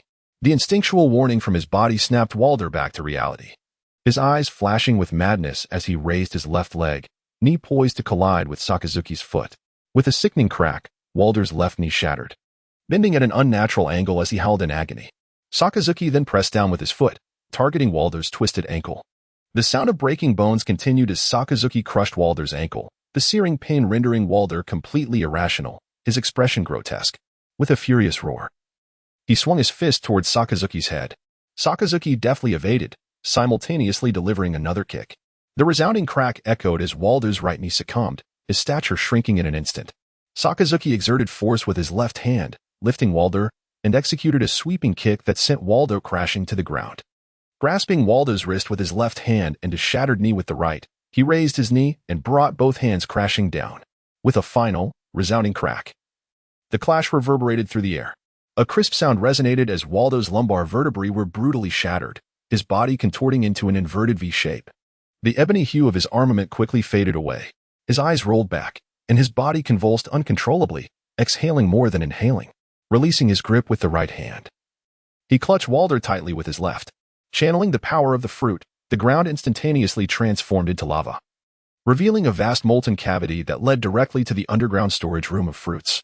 Sakazuki, clutching Walder, plunged from the air straight into the storeroom. Surveying the surroundings filled with crates of fresh fruits, Sakazuki hoisted Walder with his left hand. With his right hand enveloped in armament, he seized Walder's throat and squeezed with tremendous force. The flesh and bone within Walder's throat were mercilessly pulverized. His body instinctively convulsed violently before completely succumbing to lifelessness. Activating his observation haki, Sakazuki remained vigilant for any disturbances, his gaze fixated on the fruits around him. After 3 seconds, nothing transpired. With a cold snort, Sakazuki grasped Walder's lifeless form, and an endless surge of lava erupted from within, bursting forth from the ground and cascading onto the surface, creating a pit of molten rock several meters wide and deep where the fruit stand once stood. Carrying Walder, he proceeded towards the town to rendezvous with Sengoku, suddenly pausing. Amongst the scattered fruits on the street, an unusual oval fruit caught his eye. The green stem curved at both ends, and the skin bore swirling cloud patterns in concentric circles. Sakazuki discarded Walder's body and approached to retrieve the fruit, an essential fruit of great significance, the multiplication fruit. A subtle smile graced Sakazuki's lips as the most crucial element of his plan was resolved. Next, the lava within his chest writhed, creating a cavity through which the molten substance rapidly solidified and cooled, forming a temporary storage space for the fruit. He carefully placed the fruit inside, and then sealed the cavity with lava, making it imperceptible from the outside. However, the slight smile on Sakazuki's face was still astonishing. He vigorously rubbed his cheeks to quickly adjust his expression, sensing Sengoku approaching from this direction, evidently having resolved matters on his end. Sakazuki moved forward, once again hoisting Walder and heading towards Sengoku, where the two converged. On the returning warship, a few individuals clad in black CP attire joined them, spies embedded on Waldo's ship. The original directive from the Holy Land was to ascertain whether Walder could be captured alive. If that failed, it was anticipated that Walder's trajectory would mirror that of the original narrative, ultimately leading to his capture by CP 2 years later, followed by an uncertain fate. The outcome resulted in his immediate freezing and incarceration in the underwater prison for 30 years. It was not until Blackbeard ventured into the prison that Walder seized the opportunity to escape, wreaking havoc upon the world. Unfortunately, now he had been brutally slain by Sakazuki, leaving them with no choice but to deliver the lifeless body as a report. The CP spies internally hoped they would not face punishment. At the Marine headquarters in Marineford, Sengoku's warship gradually docked. After bidding farewell to Sengoku, Sakazuki leaped from the ship and made his way to the Naval Academy. However, upon reaching the principal's office, he found neither Vice Admiral Morris nor Enel present. Inquiring with the gatekeeper, he learned that Vice Admiral Morris had not attended the academy for several days. Sakazuki raised an eyebrow, a dark thought flashing through his mind. The more he contemplated, the more convinced he became, hastening towards Vice Admiral Morris's residence. As he neared, laughter from Vice Admiral Morris and Enel echoed from afar. Upon entering, a scene unfolded that left Sakazuki somewhat exasperated. The esteemed Vice Admiral of the Marine headquarters and principal of the Naval Academy, once a stalwart figure of the iron-blooded Hawks, was engaged in a game of hide-and-seek with Enel. How childish! Sakazuki exclaimed, his expression a mix of complexity. Vice Admiral Morris, Enel. The two engrossed in their game finally noticed Sakazuki's return. Vice Admiral Morris appeared somewhat embarrassed at being discovered, while Enel joyfully called out, "Uncle Sakazuki."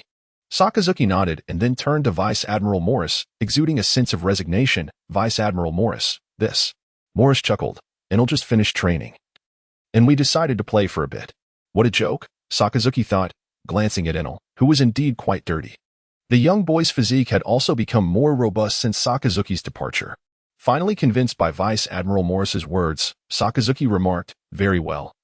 But I heard you hadn't been to the academy in several days." Morris cleared his throat, slightly embarrassed, mainly because I was overseeing the teachers that Admiral Kong appointed. I feared they might not teach effectively. Sakazuki shook his head and proposed, "How about establishing a separate room at the Naval Academy? You cannot indulge him like this. What do you think, Enel?" Enel paused for a moment, then resolutely nodded towards Vice Admiral Morris. "Grandpa, I want to become strong so that I can protect everyone, including you." Vice Admiral Morris gazed at Enel, struck by his determination. After a brief moment, he awakened from his reverie and affectionately ruffled Enel's hair. "I was wrong. My boy, a man's journey should indeed lead to the sea." Morris gazed intently at the resolute Enel. To provide unyielding protection would be a profound irresponsibility towards Enel, ultimately causing him harm. He then turned his attention to Sakazuki. "Thank you for your reminder, Sakazuki. During this period, Sakazuki shook his head in understanding, and the two exchanged a knowing smile. In the evening, Sakazuki departed from the home of Vice Admiral Morris. After spending an afternoon training with Enel, he made his way through the quaint town of Marineford, heading towards his residence. Upon returning home, Sakazuki felt a stirring within his chest. He retrieved the multiplication fruit and found a patch of ground. Channeling his abilities, a pit of molten lava several meters deep materialized, and after a swift cooling, he buried the multiplication fruit within. He then manipulated the lava to cover it, restoring the surface to its original appearance. The following day, a warship designated for Sakazuki set sail from headquarters, patrolling the seas and combating pirates. 3 years later, Derrick Island. The island derives its name from the long-gone Derrick Kingdom, which perished 170 years prior. Following the kingdom's demise, the territory fractured into two nations, the Endless War Nation and the Galsburgo Kingdom. The conflict between the two nations persisted for over a century, yielding no victor and thus leaving the island's name unchanged. On this day, as a warship pursuing pirates anchored, a young boy on the island found his life irrevocably altered. Galsburgo Kingdom, the town of Kirpa. Dressed in a black casual outfit, Douglas Barrett strolled through the streets. On this rare day of respite, he intended to visit his favorite dessert shop. Ever since he had been betrayed by a companion at the age of 8, gravely injured and barely escaping, Barrett had shut himself off from the world, trusting no one. He relied solely on his own strength, living only to pursue power. He found solace in the journey of self-improvement, albeit briefly. Years of warfare had left Barrett, now 12, tormented by loneliness and a lingering yearning, exacerbating his naturally taciturn demeanor. The internal turmoil had no outlet, save for the moments of relief he found in indulging in sweets. Inside the dessert shop, Barrett ordered his treat and settled into his seat by the window. As he awaited his dessert, he nodded politely at the server. With a stoic expression, he picked up his spoon and savored each bite slowly, the velvety chocolate and sweet cream enveloping his palate, stimulating his taste buds. The sweetness seemed to breach the walls of his closed heart and suppressed nerves, granting him a fleeting sense of joy. In the tranquil dessert shop, the fan turned gently. The delightful flavors brought a measure of ease to Barrett, softening his typically cold visage. However, this tranquility was shattered by distant cries, causing Barrett's expression to revert to his usual guarded demeanor. He finished the last bite of cake and stepped outside, heading toward the cacophony of a nearby tavern. Having overheard the staff mention the word pirate, at the tavern's entrance, several figures lay groaning on the ground, the tavern owner and his employees. Inside, the wheel pirate crew was in disarray, frantically scavenging for anything edible, disregarding their appearance. They stuffed their mouths with food in a frenzy. The captain, plus Scully, gulped from a barrel of liquor, and upon finishing, he released a sigh of relief and shouted at the others, "Hurry up. Eat quickly and find something valuable to take. Otherwise, those rabid dogs will catch up to us." One of the pirate lackeys, with his mouth full, mumbled, "They can't catch up that quickly, Captain. Those Navy fools might have perished in yesterday's storm." Frustrated by the foolishness of his subordinate, Scully hurled the empty barrel at him, striking him and causing a gory wound. "Who is the captain here, you or me?" he bellowed. "Enough of this nonsense." The numerous underlings trembled at the sight of the unfortunate soul, responding in unison, "Yes." A few sharp-eyed subordinates immediately set down their food and drink, rushing to the counter to rummage through it. Scree nodded in satisfaction. If all his subordinates were like this, he wouldn't have to worry so much. At that moment, Barrett, dressed in casual black attire, pushed the door open and entered. Casting a cold gaze over the crowd as he spoke, "Who permitted you to act recklessly in this country? A group of unruly pirate subordinates prepared to retaliate, questioning, "Who is this brat? Do you wish to perish? Why bother with so much? Kill him." However, Scree raised a hand to halt them. "Stop." Scree sensed a unique aura emanating from Barrett, one unlike any ordinary soldiers. Unable to discern Barrett's true nature, the cautious Scree pondered for a few moments before instructing his subordinates to lower their plundered spoils and fix their gaze upon Barrett. Barrett, standing still, regarded them with an impassive expression. Scree's complexion darkened. "Attack." With unwavering resolve, he issued the command, and his men brandished their blades, charging at Barrett. Barrett remained expressionless, sidestepping the first assailant strike. As the pirate's long knife veered uncontrollably towards the ground, Barrett seized his wrist, exerting a powerful grip. A distinct crack resonated as the bones in the wrist shattered. The pirate relinquished his weapon, which Barrett caught deftly. He then delivered a powerful kick, sending the assailant crashing into several others approaching from the left. In a swift motion, Barrett pivoted and surged right. Clash. The sound of metal against metal echoed as Barrett's long knife met that of the pirate attempting to resist him. At the moment of contact, the pirate felt an overwhelming force bearing down upon him, a flicker of terror flashing in his eyes. The merciless blade, under the influence of Barrett's immense strength, cleaved downward, severing him in two. The suddenness of this scene startled the remaining pirates, who had yet to react. Barrett's long knife descended upon them with the ferocity of a torrential storm, and in an instant, blood erupted from their bodies like a fountain. The sound of blades piercing flesh rang out as several large heads soared into the air. The tavern fell into an eerie silence. The few pirates who had just been struck down displayed expressions of relief. At the bar, Scree, witnessing the unfolding chaos, wasted no time. He transformed into a colossal wheel, barreling toward Barrett. Upon seeing the rapidly approaching mass, Barrett furrowed his brow and evaded. Just as he sidestepped, Scree resumed human form, gripping Barrett's shoulder with his left hand while his right morphed into a circular blade resembling a chainsaw. The air crackled with the sound of rapid rotation as it descended upon Barrett's neck. Barrett, dropping into a crouch, thrust his head upward, colliding forcefully with Scree's abdomen. The two shattered the wall behind them and tumbled into the street. Scree's chainsaw failed to strike Barrett's neck but pressed down violently against his back during their descent. As they crashed onto the ground, Barrett seized the moment to escape Scree's grip, his back now a gruesome sight. Yet his expression remained stoic as he locked eyes with Scree. Scree smirked cruelly. After all, dealing with soldiers could sometimes be rather straightforward. He transformed once more into a massive wheel, charging towards Barrett and the crowd behind him. Barrett's brow furrowed again, and just as he prepared to evade, he suddenly halted. Comprehending Scree's intent, a glimmer of determination flashed in Barrett's eyes, and at the moment the wheel bore down upon him, he swung his right fist with all his might. Boom! The wheel was deflected slightly, though a significant portion still collided with Barrett, propelling him backward into a nearby building. With a resounding crash, Barrett was thrust through the structure, which collapsed around him. Lying amidst the rubble, he coughed, blood trickling from the corner of his mouth, and then rolled to evade Scree's next assault. Seeing Scree transform into a massive wheel again, Barrett raised his long knife, blade facing upward, refusing to retreat, his gaze fierce. He thrust it forward, directly confronting the incoming wheel. In that split second before impact, the enormous wheel veered aside, reverting to human form. Scree's expression soured. How did this brat know? If the knife penetrated the wheel during its rapid rotation, it would surely inflict grievous harm upon him. With a darkened visage, Scree glared at Barrett. Whoosh! Suddenly, a sharp sound pierced the air, and Scree's face paled. Without a moment's hesitation, he transformed into a giant wheel and fled.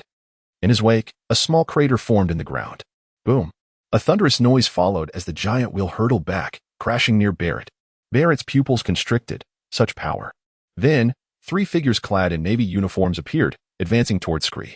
The terror in Scree's expression remained undiminished as he transformed into a giant wheel, charging towards Barrett's flank. Suddenly, the sound of shattering glass echoed from behind Barrett. He turned to see a little girl standing amidst scattered liquor and broken bottles, staring wide-eyed at the oncoming wheel. Without hesitation, Barrett, bloodied and battered, surged forward with astonishing speed, even faster than the wheel, and crouched protectively before the girl. Boom! An immense explosion resonated as the shockwave dissipated. Barrett looked up to see a naval officer standing before him, shielding him from harm. On the ground lay Scree's lifeless body, still warm. The officer turned toward Barrett and remarked, "Well done, young man."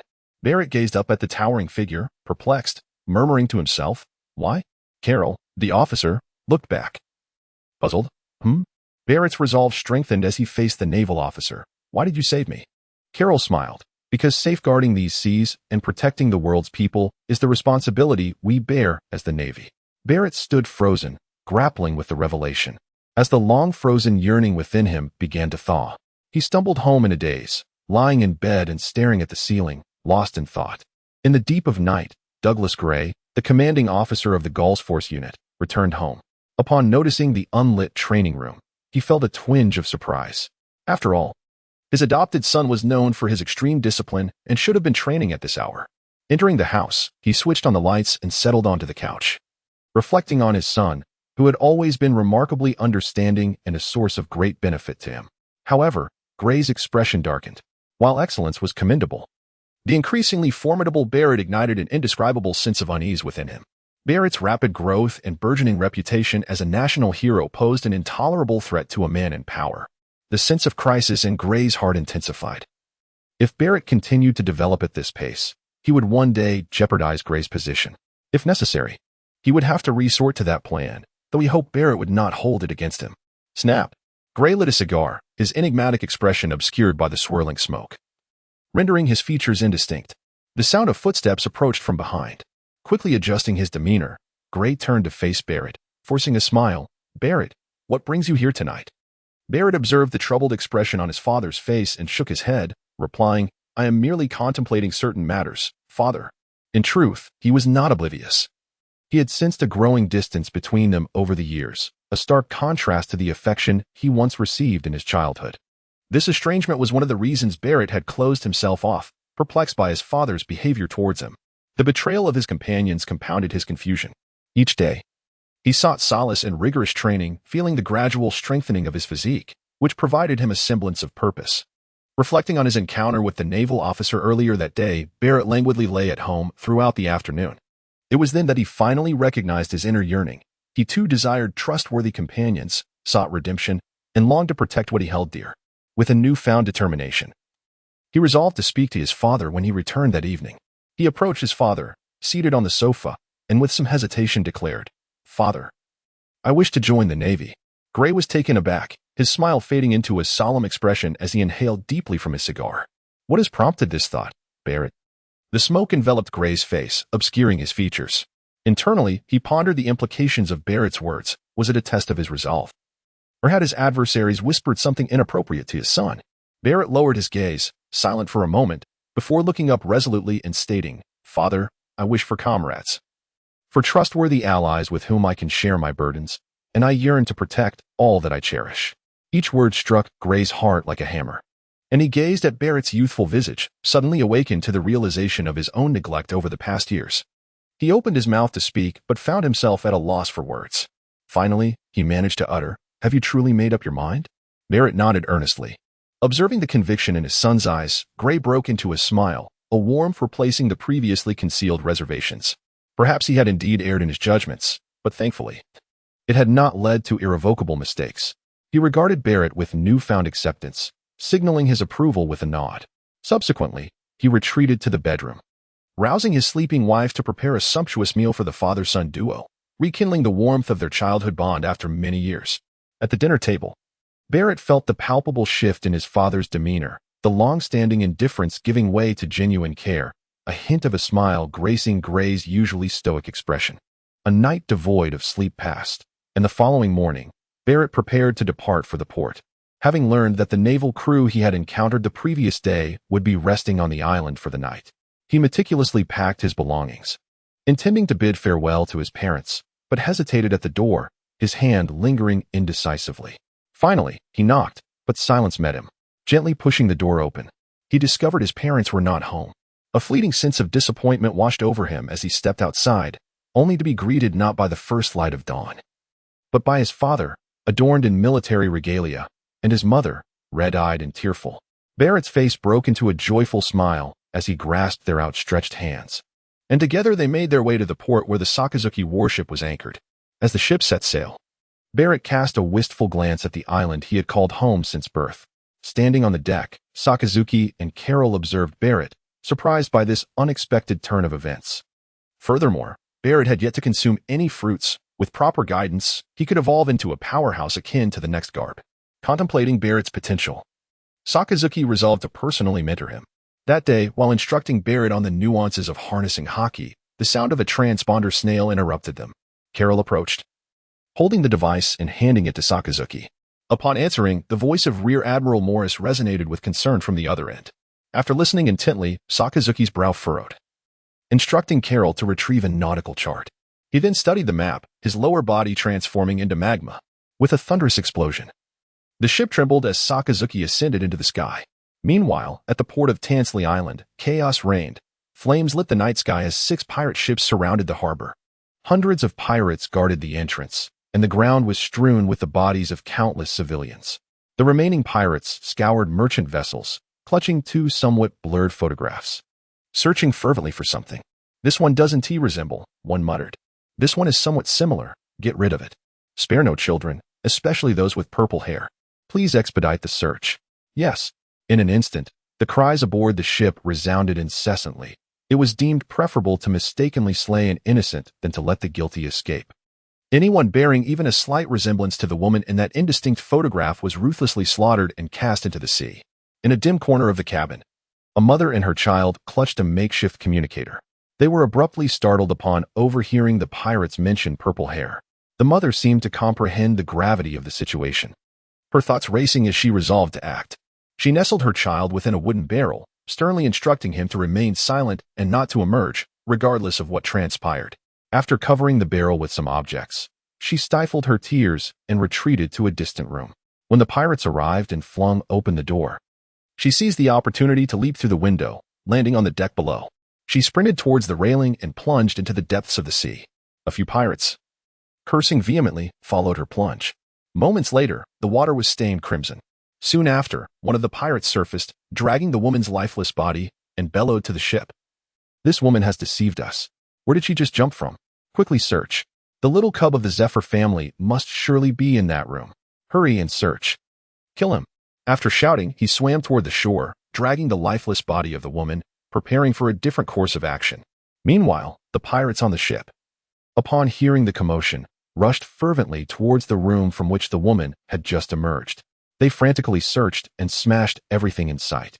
Even after utterly demolishing the room, they found no hiding place.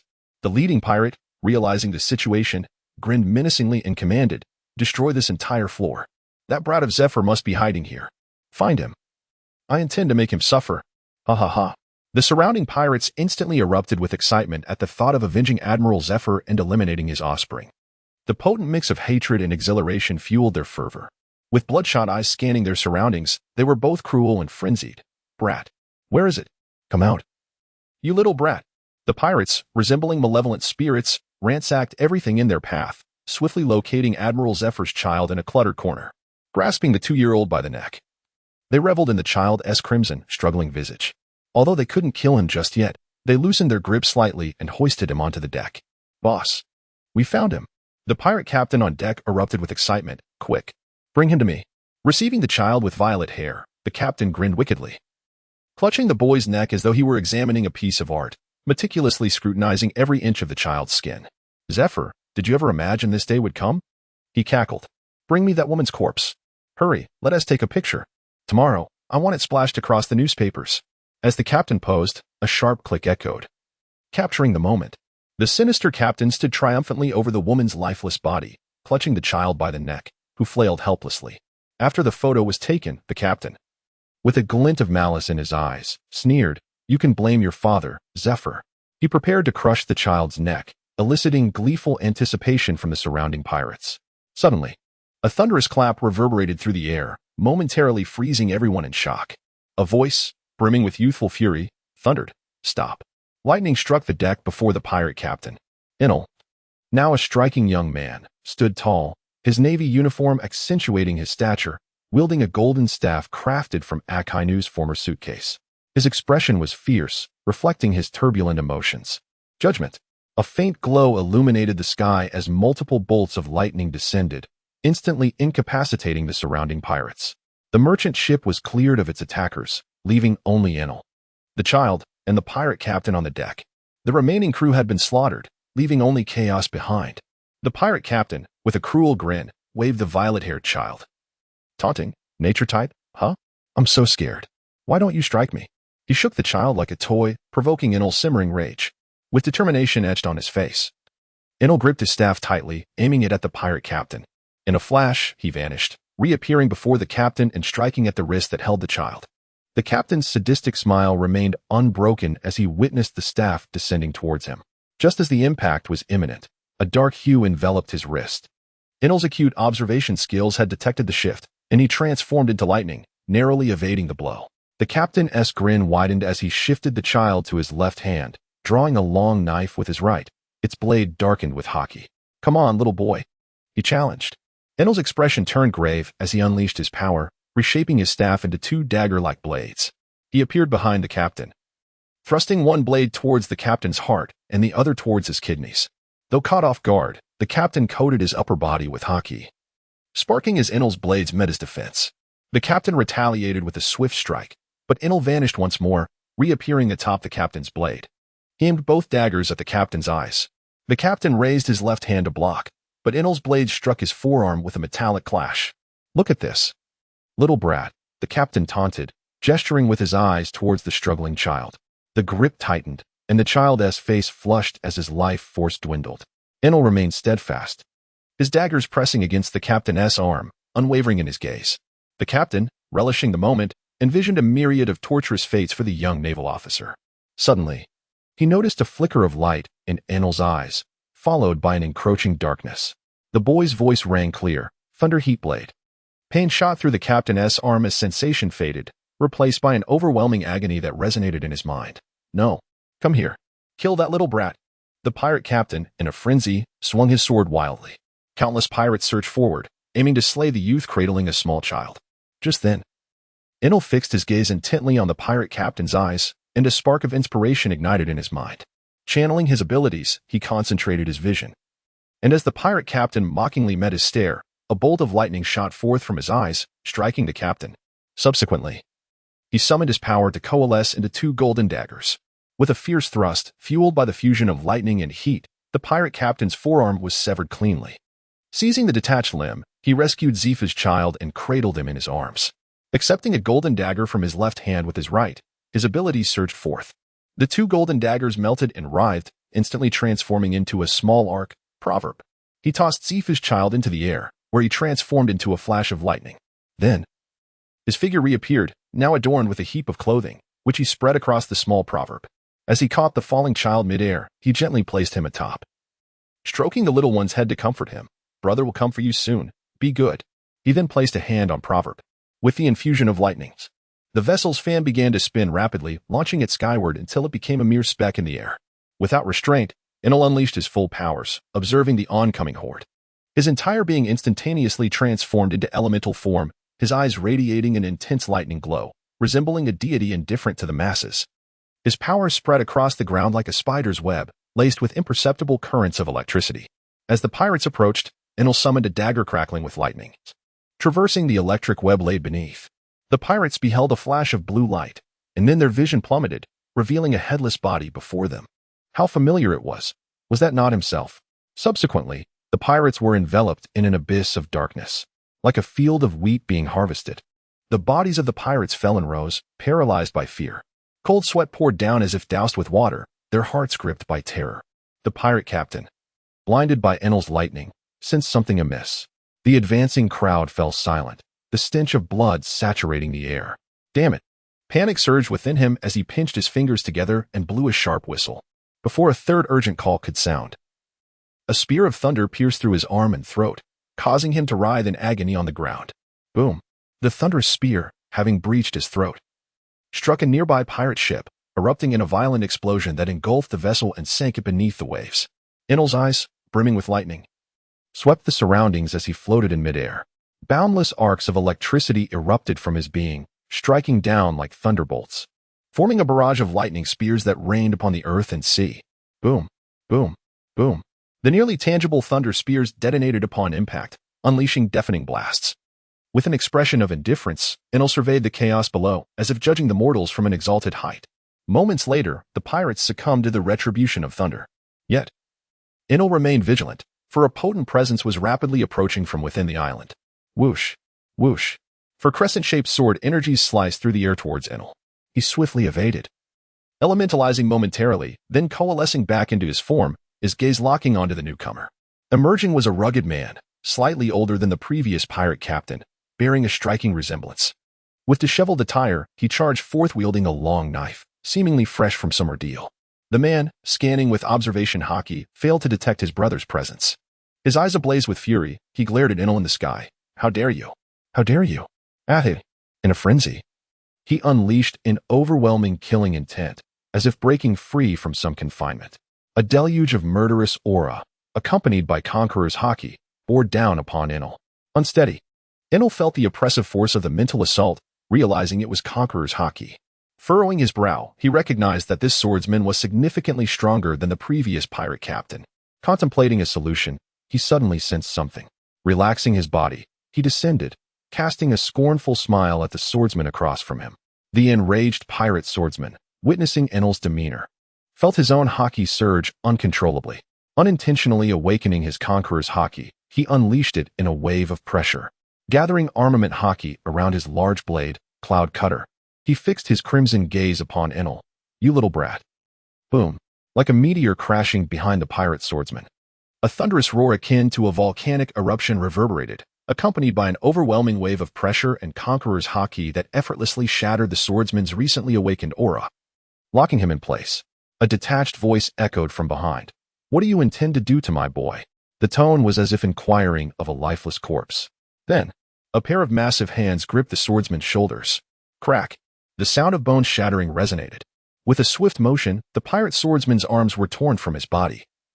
Soaring into the sky, Sakazuki, gathering armament haki in his right foot, executed 2 swift strikes. The sound of flesh exploding echoed. The swordsman's legs were reduced to a mist of blood, the remaining half of his body plummeting to the ground, where Sakazuki seized him by the neck, turning him around. He locked his left hand around the swordsman's throat, lifting him to shoulder height. With a detached expression, Sakazuki slowly extended his right hand towards the swordsman's head. Pressing down firmly, he lifted as if removing a cap. Crack. It sounded as if a lid had been removed. In the face of the swordsman's boundless terror, Sakazuki's massive hand reached for his head. In that moment, the swordsman experienced an extreme, tearing pain in his brain.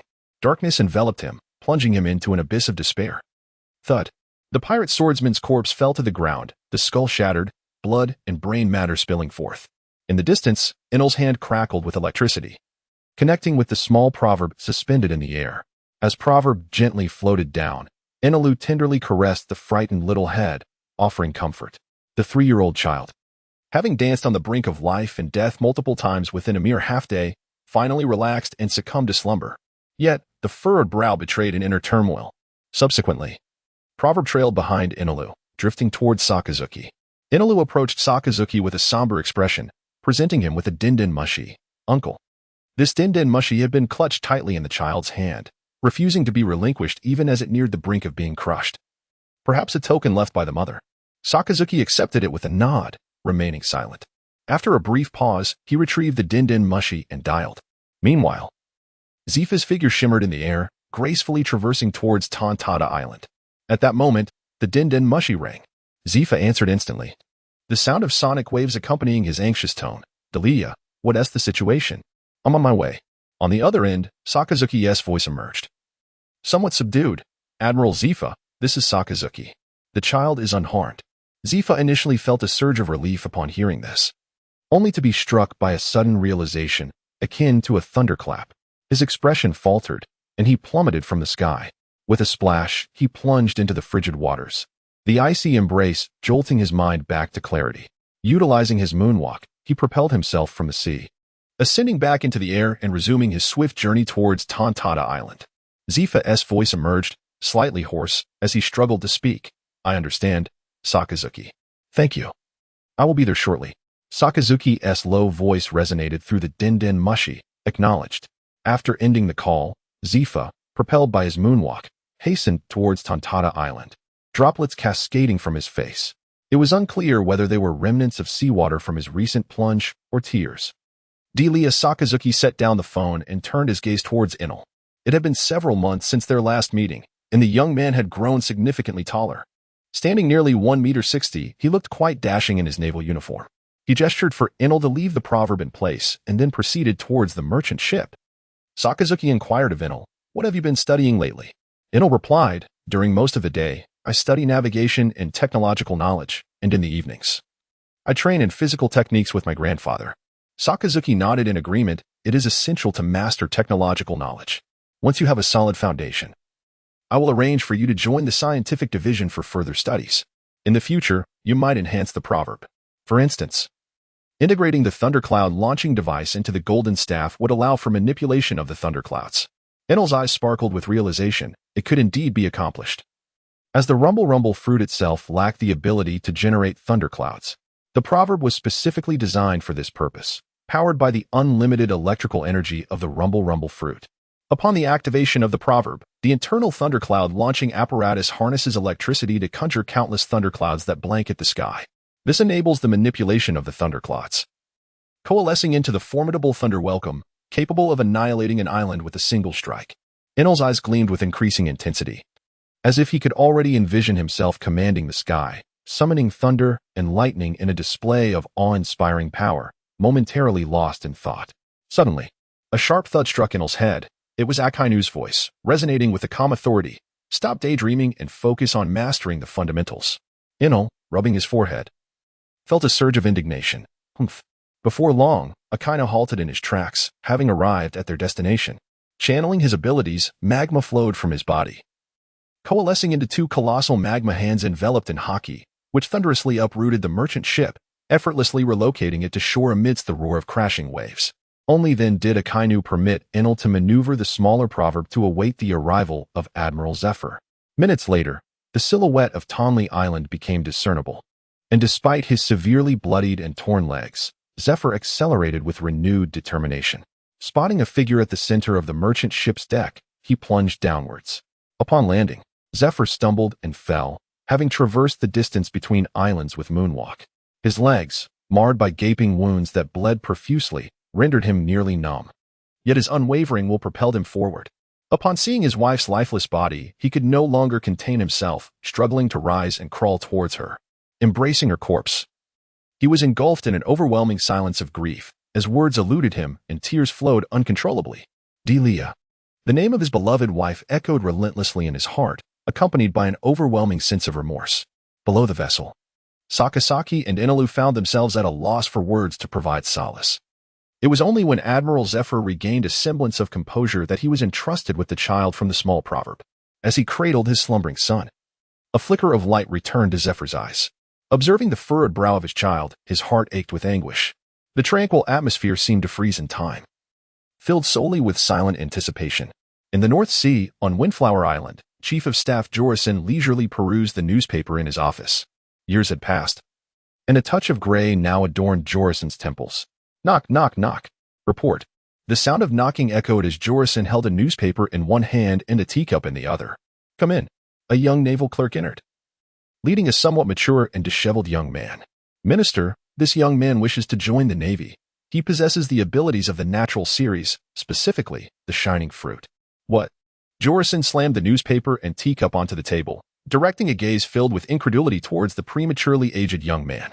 At that moment, Paulusolino spoke in an oddly peculiar tone. Greetings, officer. In a few days, at Marine Headquarters, Marineford, after holding a funeral for his wife, Zephyr found himself devoid of any zeal for his duties.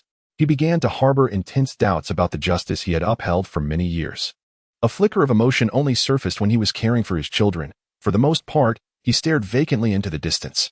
Reluctantly, Fleet Admiral granted Zephyr an extended leave and arranged for additional personnel to provide companionship. The incident involving Admiral Zephyr had sent shockwaves through both Marine Headquarters and the world government.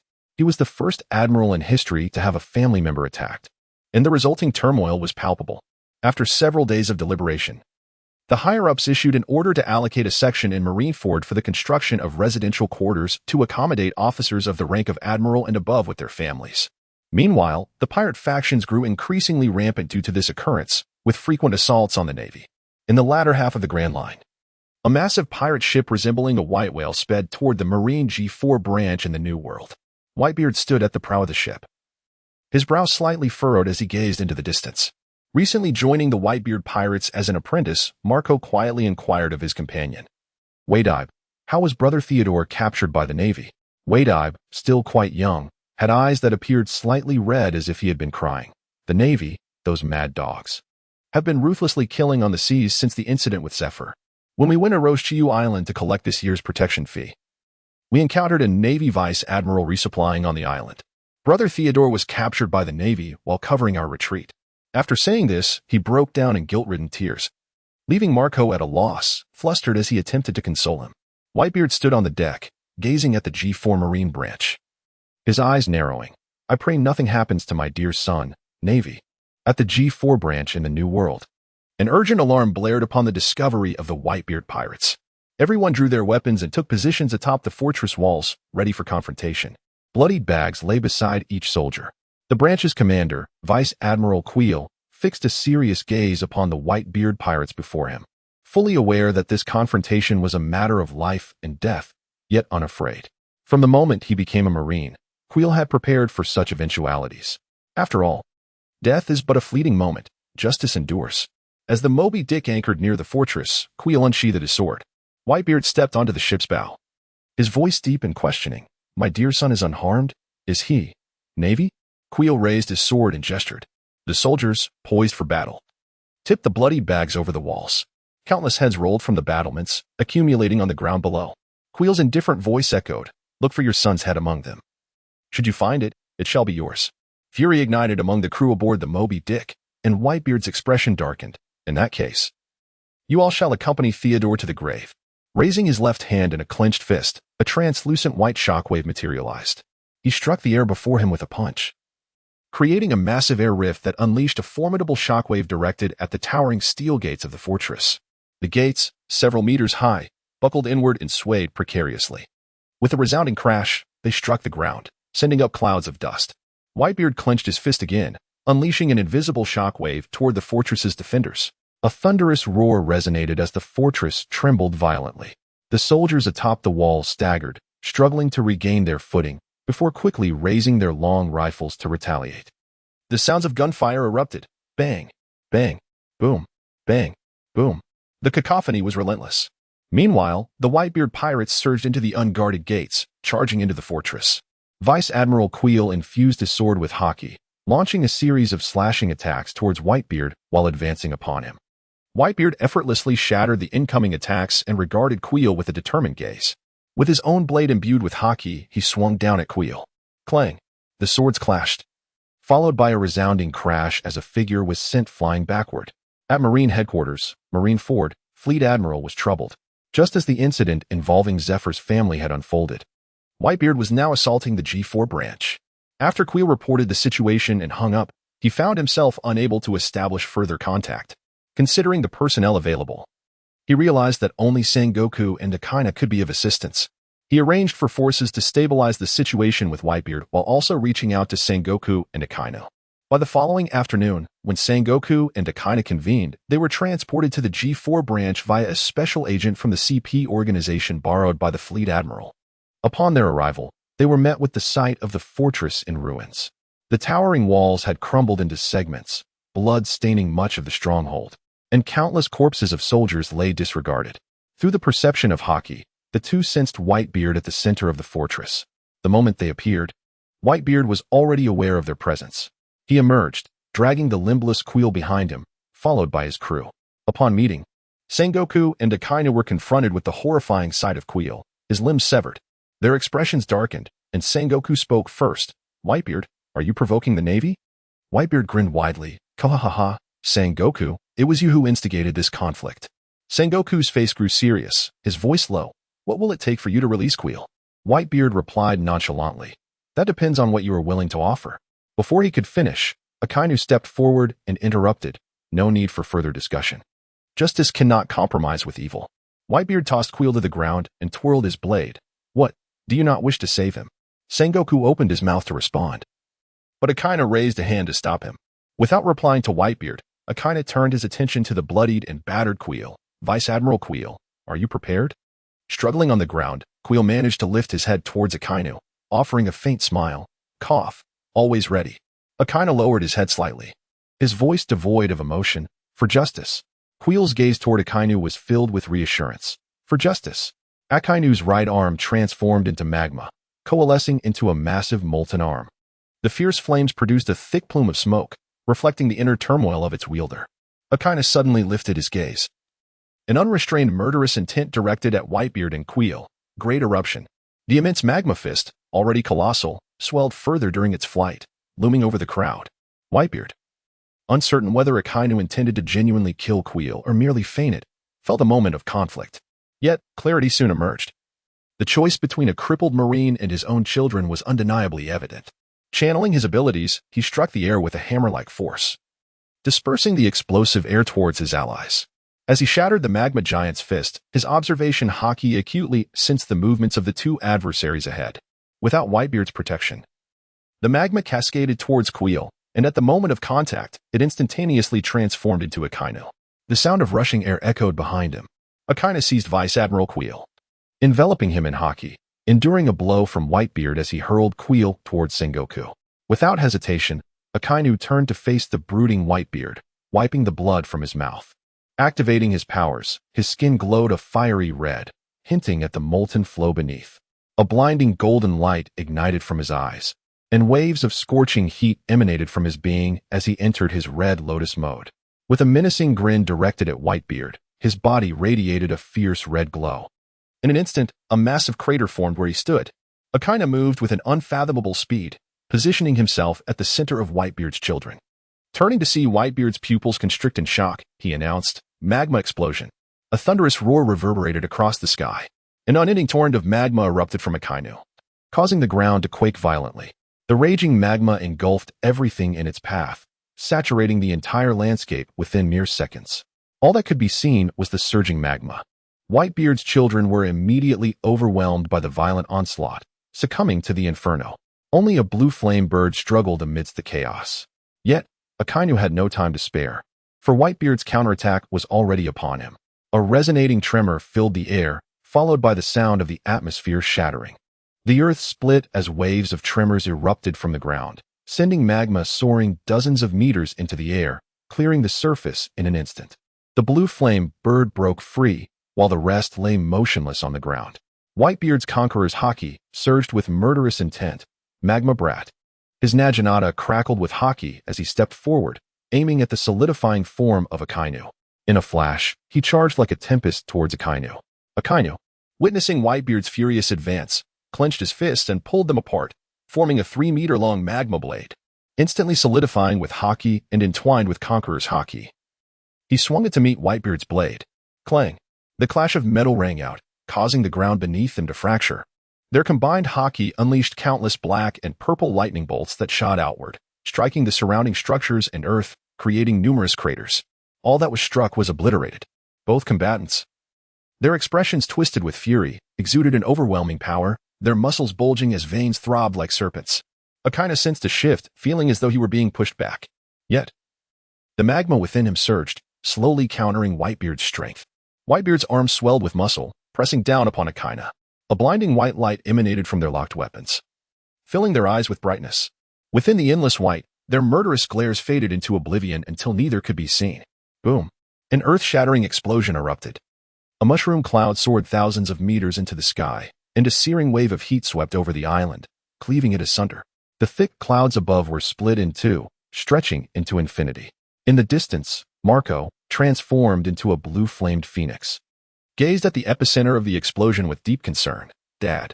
Meanwhile, Sengoku, distanced from the battle while supporting Quill, narrowed his eyes. He transformed into a towering golden Buddha, conjuring a shockwave that manifested before him. He unleashed a powerful punch towards Marco, the shockwave swelling in size as it surged forth. Marco, sensing the impending danger, turned in alarm, his pupils dilating. What? A massive shockwave approached, filling his field of vision.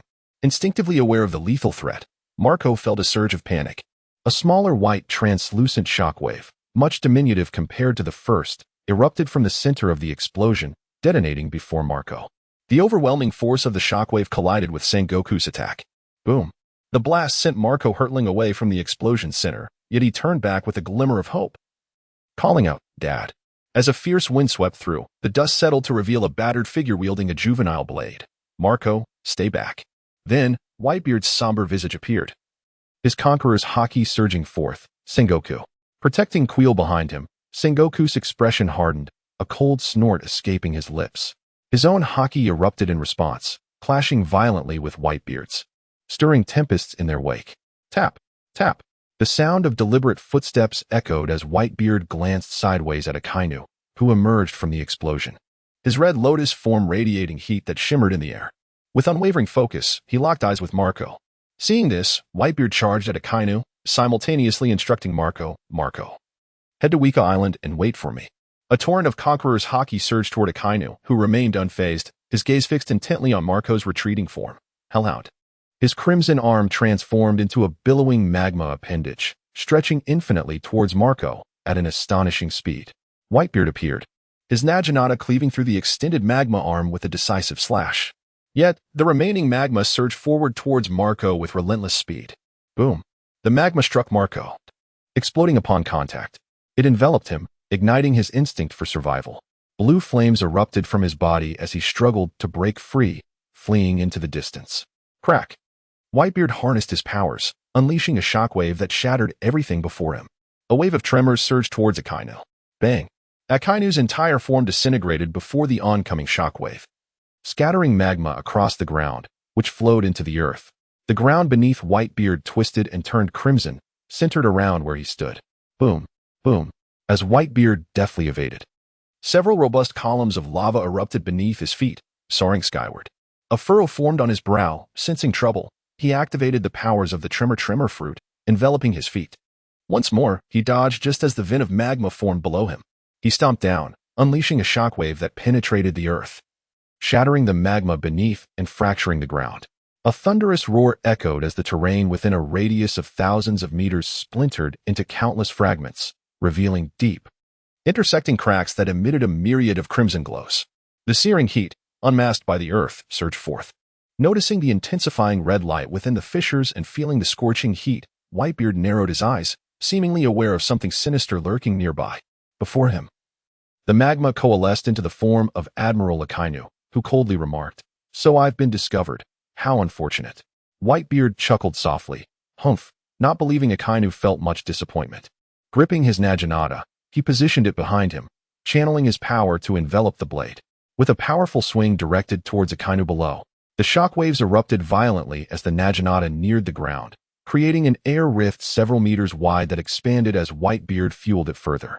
The veins in his arms bulged, muscles swelling with strength. The rift in the atmosphere above widened dramatically. A colossal roar resounded as the air rift exploded, crashing into the ground. The entire island trembled violently, resonating with a continuous rumble. The magma beneath the island was thoroughly disrupted, unable to coalesce.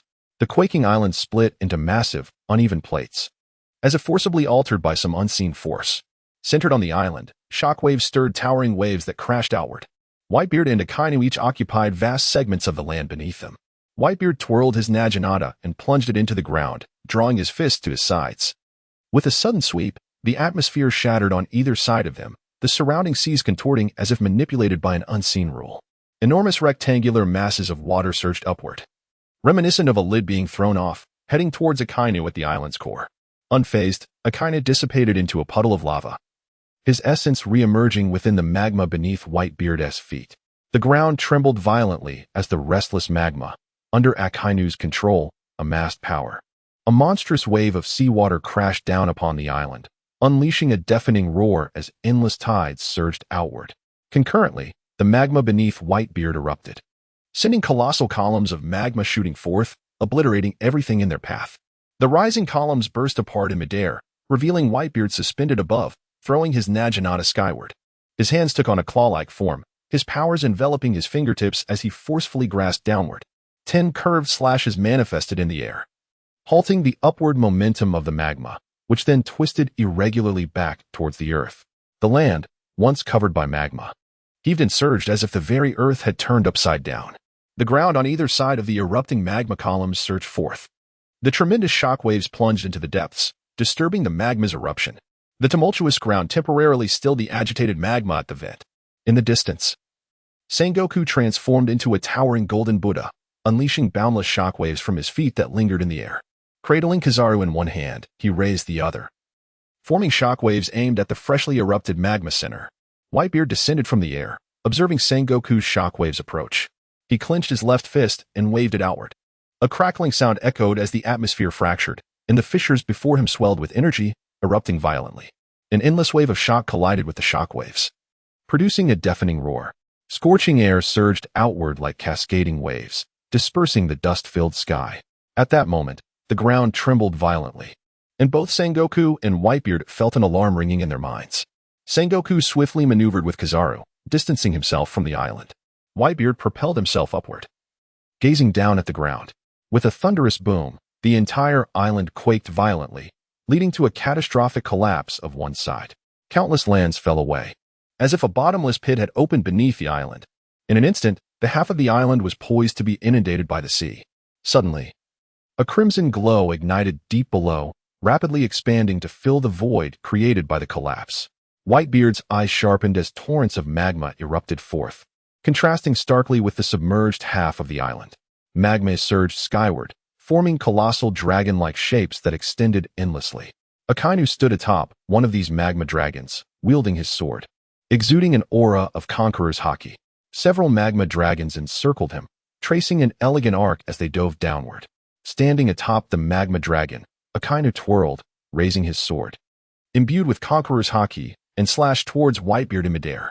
In response, Whitebeard's Naginata, similarly enveloped in conqueror's haki, was raised high before he swung it forward. The moment their blades collided, a surge of black and red lightning erupted forth. However, Whitebeard, lacking leverage, was soon pressed down by Akainu and the magma dragons, hurtling towards the uncollapsed half of the island submerged in seawater. They crashed to the ground, as countless magma dragons surged towards them, expanding and spreading like a rolling tide of smoke. Instantly, the remaining seawater was engulfed, leaving the half of the island entirely covered in magma. A tremendous shockwave erupted from the center of this half-island, sending magma soaring in all directions, with the two combatants at the epicenter of the explosion. Each wielded their powers, either propelling themselves towards each other or straining against one another with bulging muscles that resembled coiling serpents. A clash of crimson and white energy ensued, neither yielding ground. The black-red lightning sparked across the ground, causing explosions that sent dust soaring hundreds of meters high. As their power output intensified, the energy waves reached a critical point, intertwining and erupting into a massive vortex of chaos. The energy waves twisted and shredded, dissipating into ribbons of red and white. The two combatants, briefly separated by the explosion, readied themselves for another clash, raising their weapons once more. Akainu wielded his sword single-handedly, channeling his power into a downward strike aimed at Whitebeard, who mirrored him with his own blade, forming a semi-transparent halo around his fist as he struck down. Clang! Two figures clashed, their single-handed blades locked in a stalemate. Sakazuki unleashed a powerful punch aimed at Whitebeard's abdomen. In response, Whitebeard's left fist surged towards Sakazuki's head.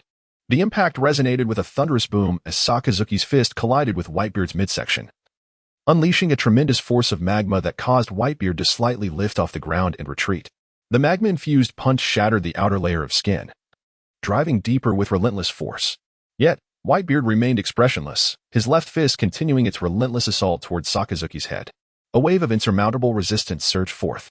Sakazuki felt his upper body twisting and compressing under the strain, a sensation that was unmistakably real as Whitebeard's fruit ability pressed down on him with immense pressure. With growing urgency, Sakazuki's eyes flashed with determination as he amplified his own fruit's power output. Simultaneously, the distortion surrounding Sakazuki's upper body seemed to reach its zenith. With a crack, Whitebeard's power exploded, causing the atmosphere and Sakazuki's upper body to shatter simultaneously. Sakazuki felt an agonizing pain tearing at him, as if he were being pulled apart. Enduring the torment, he detonated the magma within his abdomen. Just before the atmosphere and his body completely ruptured, a radiant red glow enveloped him. Boom! Sakazuki's form erupted in a cataclysmic explosion, clashing against the reverberating forces around him. The volcanic magma surged forth, engulfing Whitebeard's figure and spreading across the island. In the distance, Sakazuki's silhouette materialized, disheveled, with a concave chest and blood streaming from his mouth and head. His gaze fixed on the center of the magma. With a resounding crash, a large mass of magma detonated, creating a vacuum zone hundreds of meters wide around Whitebeard. Whitebeard clutched the gaping wound in his abdomen, blood trickling from the corner of his mouth, his eyes narrowing as he stared at Sakazuki. Kuhuhu, magma brat. Let's see how you handle this. With that, he planted his naginata into the ground, fist drawn to his abdomen before he forcefully swung outward, causing the air on either side to explode. The surrounding waters surged violently, forming an irregular water barrier that rose nearly 1,000 meters above the island before detonating. A colossal wave, towering 1,000 meters high, surged toward the island. Then, with an eruption of power beneath him, Whitebeard ascended into the sky, surpassing the giant wave. Gripping his weapon, imbued with Conqueror's haki, he followed the crashing wave down. Sakazuki, standing on the ground, gazed upward at the descending Whitebeard with a cold snort. Clasping his hands together, the remaining island's surface rapidly transformed and glowed red as a massive sword tip emerged, soaring into the heavens with astonishing speed. The cliff sword. Sakazuki's figure vanished from the ground, and an enormous molten sword shot skyward, piercing through the clouds. In an instant, it surpassed the height of the waves. The tip aimed directly at Whitebeard. With a downward slash, Whitebeard cleaved through the colossal sword, causing it to split and part. The relentless flow of magma elevated the cliff sword, and even as Whitebeard continued his downward strikes, his form rose higher. As the surrounding waves crashed upon the cliff sword, the lava cooled and solidified. The island vanished, replaced by a massive black lava sword, 2,000 meters tall, standing proudly above the sea. The peak of the cliff sword was split by Whitebeard's strike, with Sakazuki and Whitebeard occupying opposite ends, their eyes filled with murderous intent as they locked gazes. In an instant, the two figures vanished, reappearing in midair at the apex of the split sword. The clash of metal rang out as Sakazuki and Whitebeard's blades collided. Their energies and the black-purple lightning of Conqueror's haki crackling in a fierce standoff, plummeting toward the ground. The two black lava sword edges began to crack and crumble, while debris rained down from above. The two adversaries, locked in a battle of wills, stared intently at one another, their murderous intent palpable. Suddenly, Sakazuki inhaled deeply, his chest swelling before he forcefully exhaled. A blast of compressed black smoke and volcanic ash erupted from his mouth like an air cannon, expanding violently. From a distance, the sight was breathtaking. The cliff sword, now encased in solidified magma, appeared as a massive black disk suspended in the sky.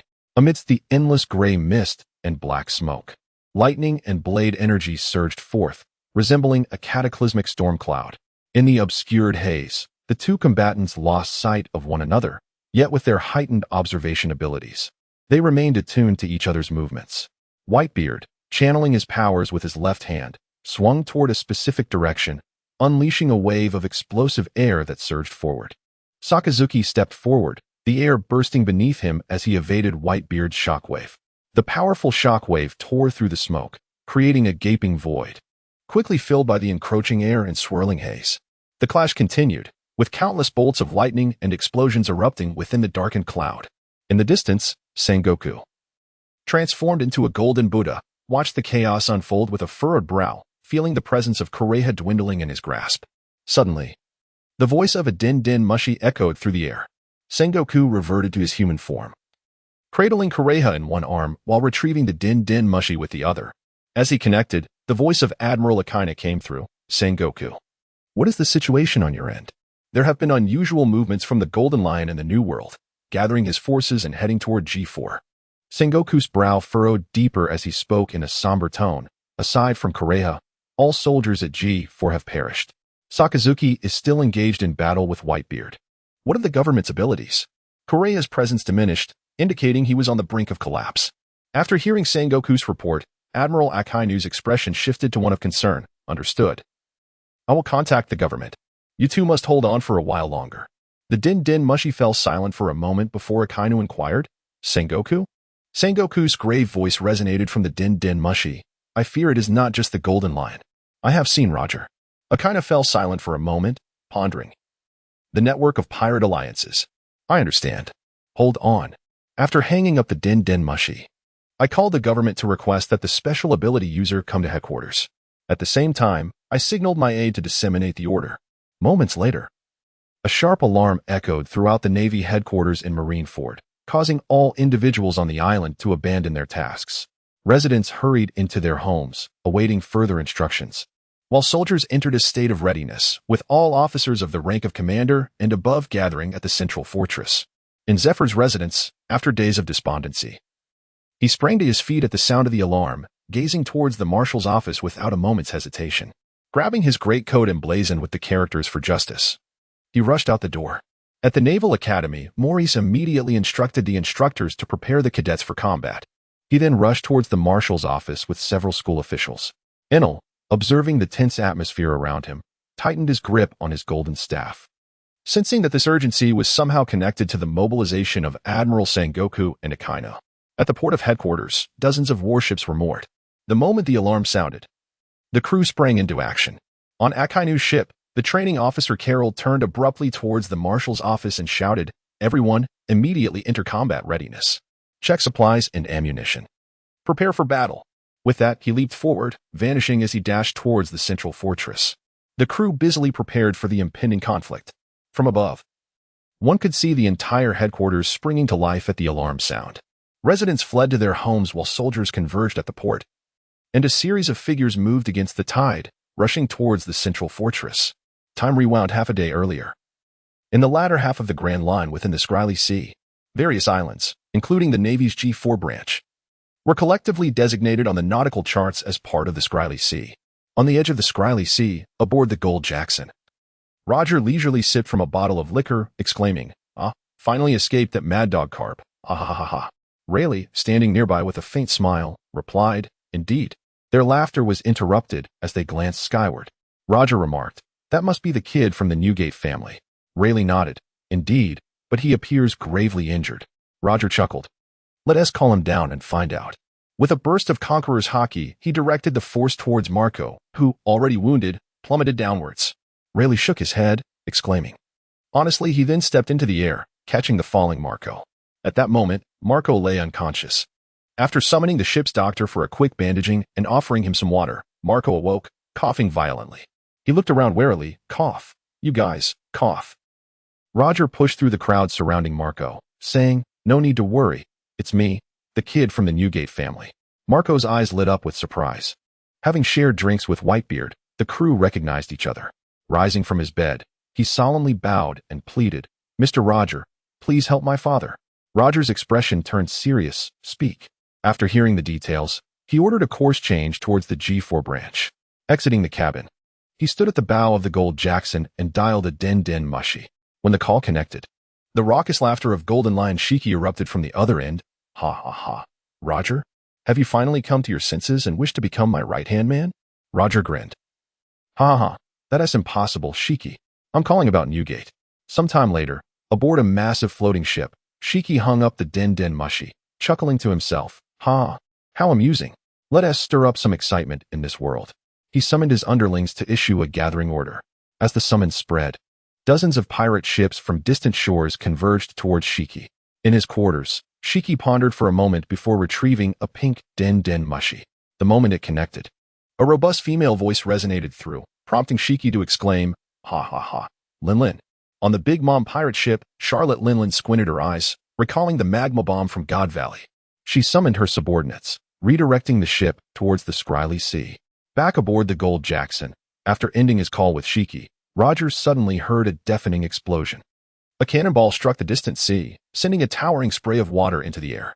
Roger's expression soured. "They're chasing us again, that mad dog." He turned to the navigator, shouting, "Target.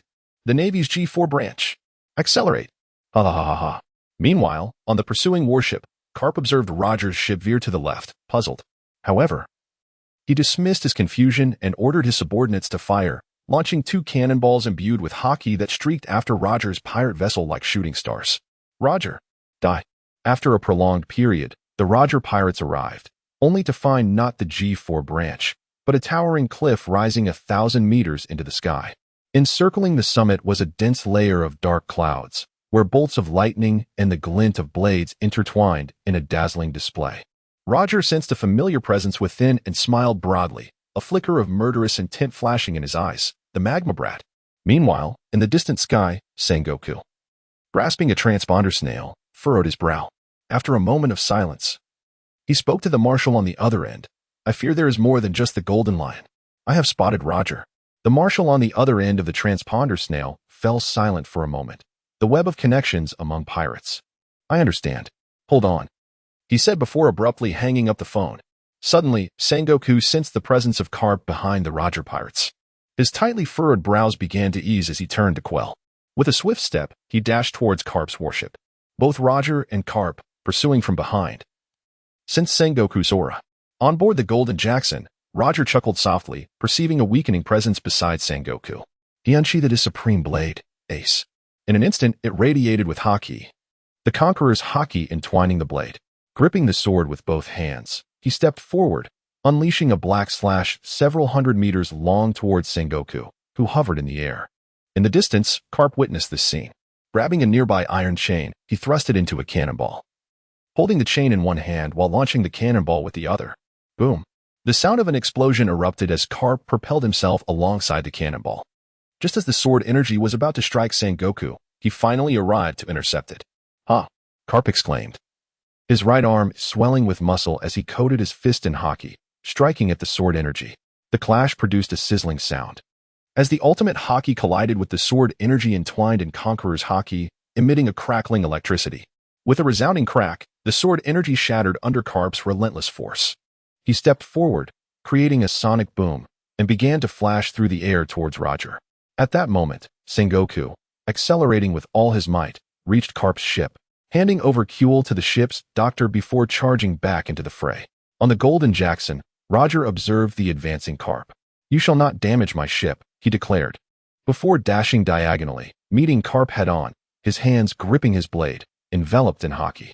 The black energy coiled around the blade as he swung it forcefully towards Carp. The two forces colliding with a clang. They gazed at each other, their mouths agape, exuding an aura of murderous intent.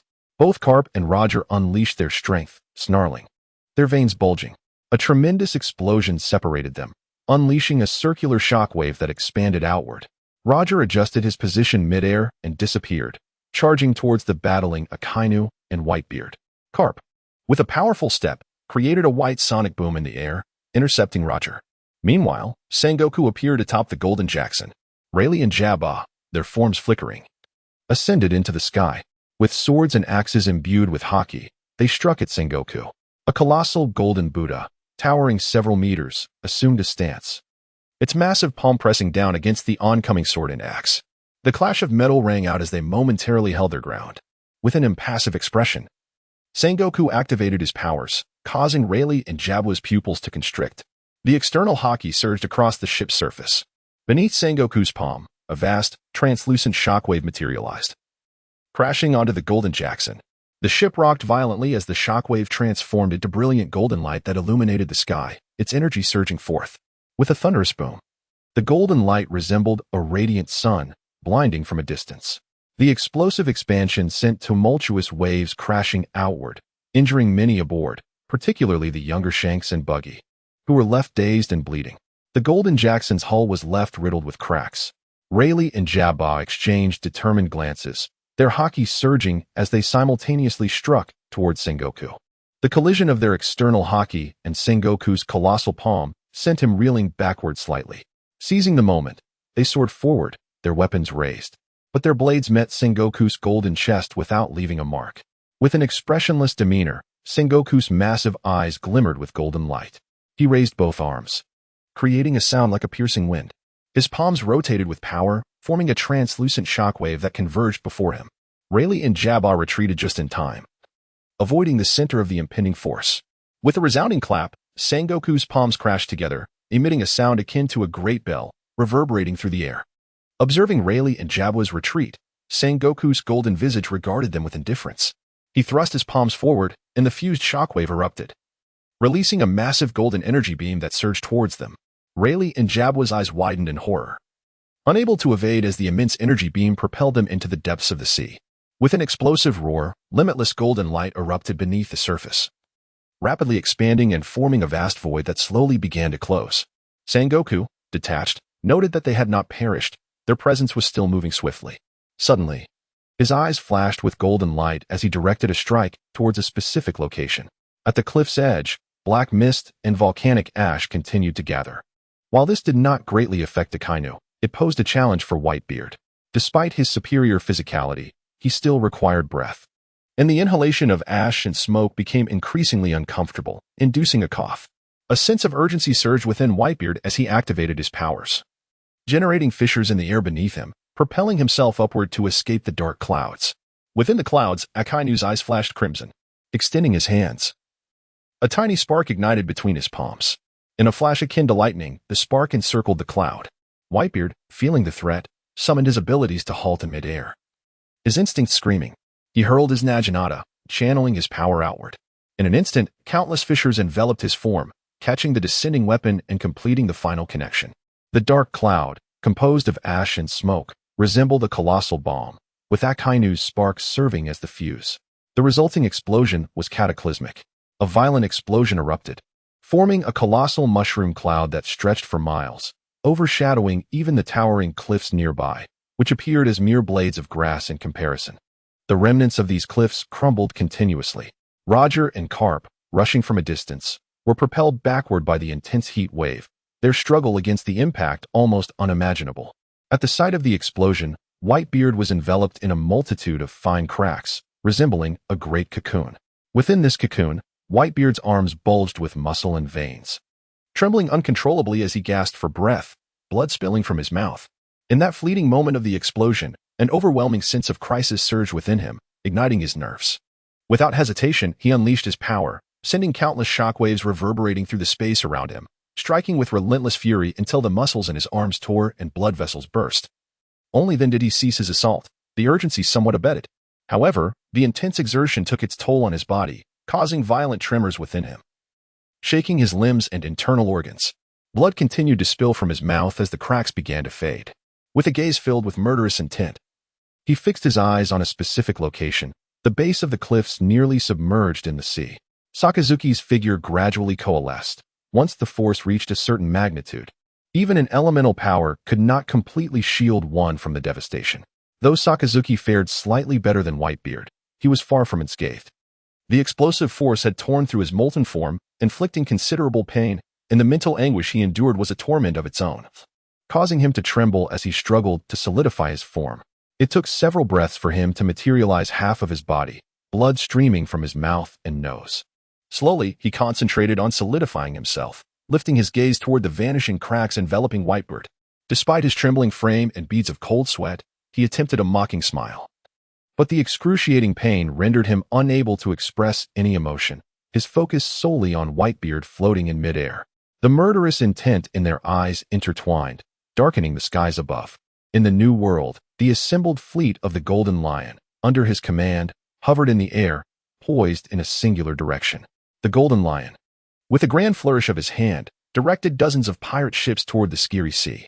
Standing at the bow of the lead ship, he crossed his arms, golden hair billowing, and gazed ahead, laughing boisterously. Roger? Whitebeard? Wait for me. His raucous laughter echoed through the air, resonating far and wide. At Marine headquarters in Marineford. Following a brief deliberation, a fleet of warships emerged from the port, heading toward the Red Line. Admiral Akiji and Admiral Zephyr utilized the government's special abilities to swiftly relay information to the G4 branch.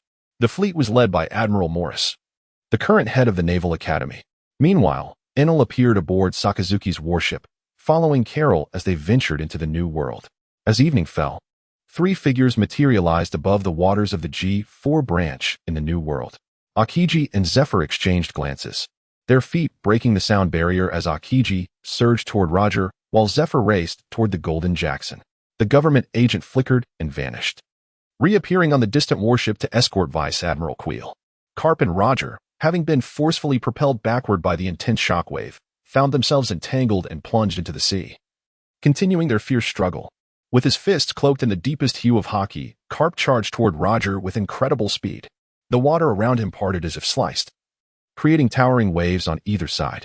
Roger, half submerged, observed Carp's approach, gripping his sword enveloped in Conqueror's hockey.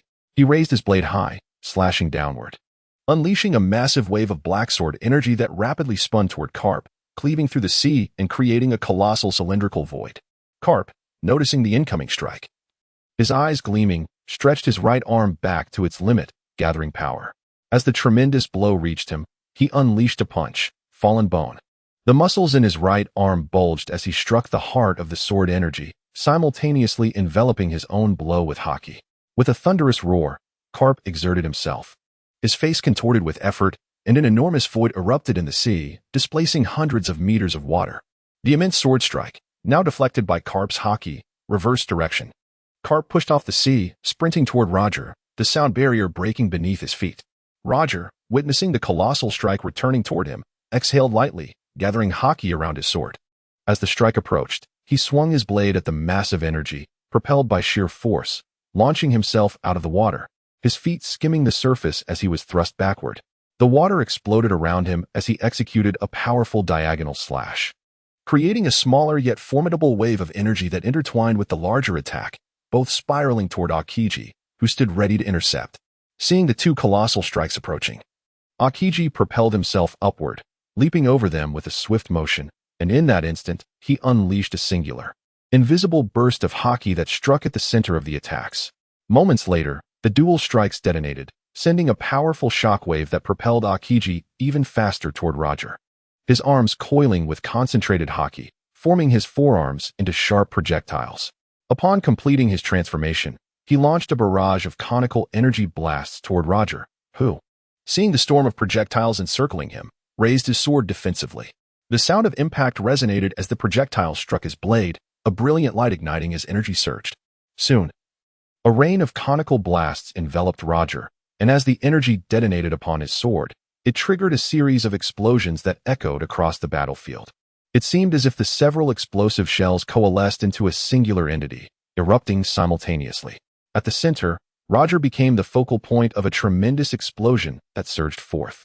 The sea was violently ruptured, creating gaping voids hundreds of meters wide, which continued to expand under the force of the detonation. Just as the void reached its limits, a flash of blinding light emanated from the epicenter. Subsequently, a black, tornado-like sword energy surged upward, dissipating the shock waves generated by the explosion, transforming into a wild tempest that raged uncontrollably. In the midst of this chaos, Roger observed the two assailants closing in from either side. A flicker of rage ignited in his eyes as he gripped his sword, infused with a dominating aura, and swung it with fervor. The blade gleamed brilliantly. Aboard the Golden Jackson, the crew hastily maneuvered the vessel away from the battleground that was embroiling Sengoku, Rayleigh, and Jabba, steering towards Karp's warship. At that moment, Zephyr descended from the heavens, crashing onto the deck with such force that it splintered the surface in all directions. The crew immediately braced themselves, and the towering Sakharl charged forth, his nearly 4-meter frame bulging with muscle, resembling a ferocious wild boar, barreling ahead without any ostentation. With his arm enveloped in haki, he unleashed a devastating punch towards Zephyr, the force of the strike howling through the air, exuding an overwhelming pressure. Zephyr, however, stood his ground, his arms shrouded in haki. Stepping forward with his left foot while retracting his right fist, he unleashed a piercing sound that was even sharper than the rushing wind of Sakharl's attack. In an instant, Zephyr's right fist shot forward, colliding directly with Sakharl's. The clash resonated with a thunderous boom, and the shockwaves radiated outward from the point of impact. Sakharl's expression shifted dramatically. His iron-like black arm quivered under the strain of Zephyr's might, the veins throbbing ominously, suggesting an impending defeat. In stark contrast, Zephyr remained unfazed, applying more force with his formidable dark arm. A sickening crack echoed as Sakharl's face contorted in agony, sweat pouring down as he was sent sprawling, crashing against the ship's railing. Struggling to rise while clutching his arm, Zephyr approached with relentless intent. The menacing black arm loomed over Sakharl, a steel grip tightening around his throat, suffocating him and rendering him incapable of resistance. Just as Zephyr raised his right fist to deliver a fatal blow, the remaining crew members surged forward to intervene. The first to attack was Sandbell, a seemingly rotund yet powerful fishman. Beneath his blubbery exterior lay immense strength as he launched a dark harpoon towards Zephyr's temple, releasing a piercing sound through the air. A sense of impending danger surged within Zephyr, yet he was devoid of the mercy he once exhibited. He raised his right hand to parry the incoming harpoon. Clang! Simultaneously, his left hand seized Sakharl by the neck, yanking him inward, while his left knee, enveloped in haki, crashed into Sakharl with ferocity. A sharp crack reverberated as Sakharl's skull shattered beneath the impact, fragments piercing through his skin, causing his face to collapse inward. Releasing his grip, Zephyr raised his left fist high and brought it crashing down upon the back of Sakarla's head. Boom. The force reverberated, leaving the towering figure lifeless on the ground. Sicker. Scoundrel. Zifa shouted, undeterred by the anger of those around him. With a fierce grip, he pulled the spear tip from the harpoon. His veins bulged as he lifted Samber, still attached to the harpoon, and hurled him violently to the ground. Boom. The spear was yanked back, sending the fallen Samber flying toward him. Zifa aimed at his hands, gripping the harpoon, and stomped down with his left foot, enveloped in armament hockey. Crack. In the distance, Rayleigh and Jabba, locked in combat with Sengoku, suddenly turned their gazes toward the Golden Jackson, their expressions darkening as they contemplated rushing back. However, the duo that had previously held Sengoku at bay found themselves intercepted by him in a moment of distraction. The colossal golden Buddha, towering dozens of meters high, brought its palms crashing down upon them, unleashing a blinding golden radiance. Boom. A mushroom cloud ascended hundreds of meters into the air. Meanwhile, Roger, engaged in battle with Admiral Kong and Karp, sensed the disappearance of his comrade's presence. Crimson fury surged in his eyes, and a tempestuous aura erupted as he broke free from his entanglement with Kong and Karp, intent on rushing back. However, the sound of rushing air behind him signaled Kong and Karp's approach, blocking his path. Even in his enraged state, Roger found himself at a disadvantage against their combined might. Countless black and purple lightning bolts crackled with murderous intent, spreading outward and intensifying his fury. Boom, boom, boom. At the precipice of the Sword of the Abyss, Akainu and Whitebeard noticed Roger's transformation. Suspended in midair, Whitebeard instinctively understood the events unfolding below, a flicker of guilt crossing his eyes as he fixed his gaze on Akainu. Akainu, regaining his composure, gathered his strength and offered a sardonic smile to Whitebeard. Both warriors shared a tacit understanding, refraining from engaging in combat as they awaited the opportune moment. Whether in brutal offense or desperate defense, both knew that a single misstep could lead to mutual destruction. Time passed slowly. As the last fissure beneath Whitebeard's feet vanished, both combatants sprang into action. Akainu plunged his hands into the solidified lava beneath them, channeling his abilities to draw the molten rock upwards, magma land creation. In the instant Whitebeard's foot landed upon the trembling ground, he swiftly withdrew his hands and evaded the impending eruption. He stomped down where Akainu had just unleashed his power. Crack!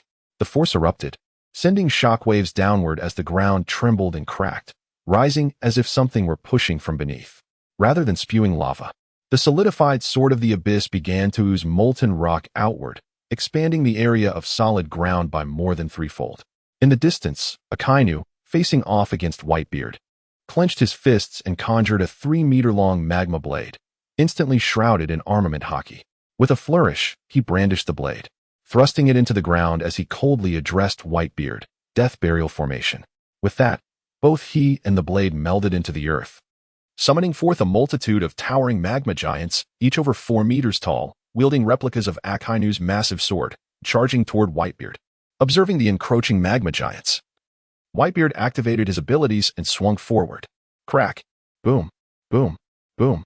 Countless magma giants shattered before him, only for new ones to emerge, mindlessly advancing under Akainu's control. As Whitebeard unleashed a flurry of punches, entire swathes of magma giants fell like cut grass, yet the distance between him and the oncoming horde diminished with each passing moment. The strenuous exertion of his abilities took its toll on the injured Whitebeard, his eyes narrowing as he sensed the impending depletion of his strength. With a swift motion, Whitebeard pivoted his Naginata, driving it into the ground, clenching his fists to shatter the earth in a single decisive blow. Whoosh! A rapid sound of air splitting surged as Whitebeard's pupils constricted. Unable to activate his powers in time, he enveloped himself in armament hockey. Boom! A massive eruption reverberated as a magma giant, blade in hand, had approached undetected, its dark blade entwined with Conqueror's hockey, striking down upon Whitebeard's neck. The force of the blow, akin to a volcanic eruption, sent Whitebeard hurtling away, crashing into rubble like a meteor before coming to a stop. Boom! Debris erupted around him as Whitebeard emerged, a long gash across his neck bleeding profusely as he glared at the magma giant. Cunning little brat. The magma giant slowly morphed into Akainu's form, the explosive blade reforming in his grasp. Taking a deep breath, he unleashed a compressed plume of black smoke and volcanic ash, transforming it into an air projectile, hurtling toward Whitebeard with ferocious momentum. Seeing the dark projectile, Whitebeard scoffed, drawing his fist to his abdomen before launching a powerful counterattack. Crack! The air exploded on either side of him, the ground trembling violently as towering waves surged upward on either side of the island. Boom! In an instant. As the air exploded and thick smoke enveloped the island, the irregular water bubble erupted, transforming into colossal waves towering hundreds of meters, crashing towards the land.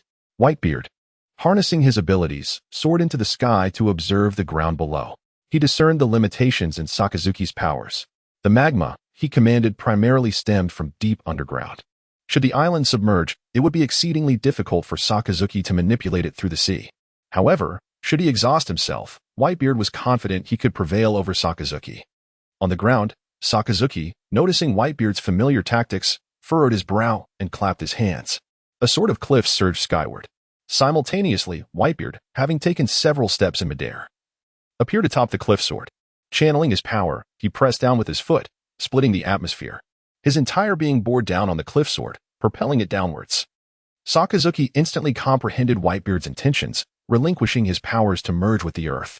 He transformed into a molten red line, plunging deep into the earth's core. Above the ocean, Whitebeard ascended, and countless waves inundated the island. Under the force of Whitebeard's tremors, the island shattered and was consumed by the sea. Observing the tumultuous waters, Whitebeard furrowed his brow. He could hardly believe that the magma user had perished so easily. Suddenly, a crimson glow erupted from the sea, expanding rapidly until it filled Whitebeard's vision. Alarm bells rang in his mind as he evaded the impending danger. The recently submerged island began to bulge.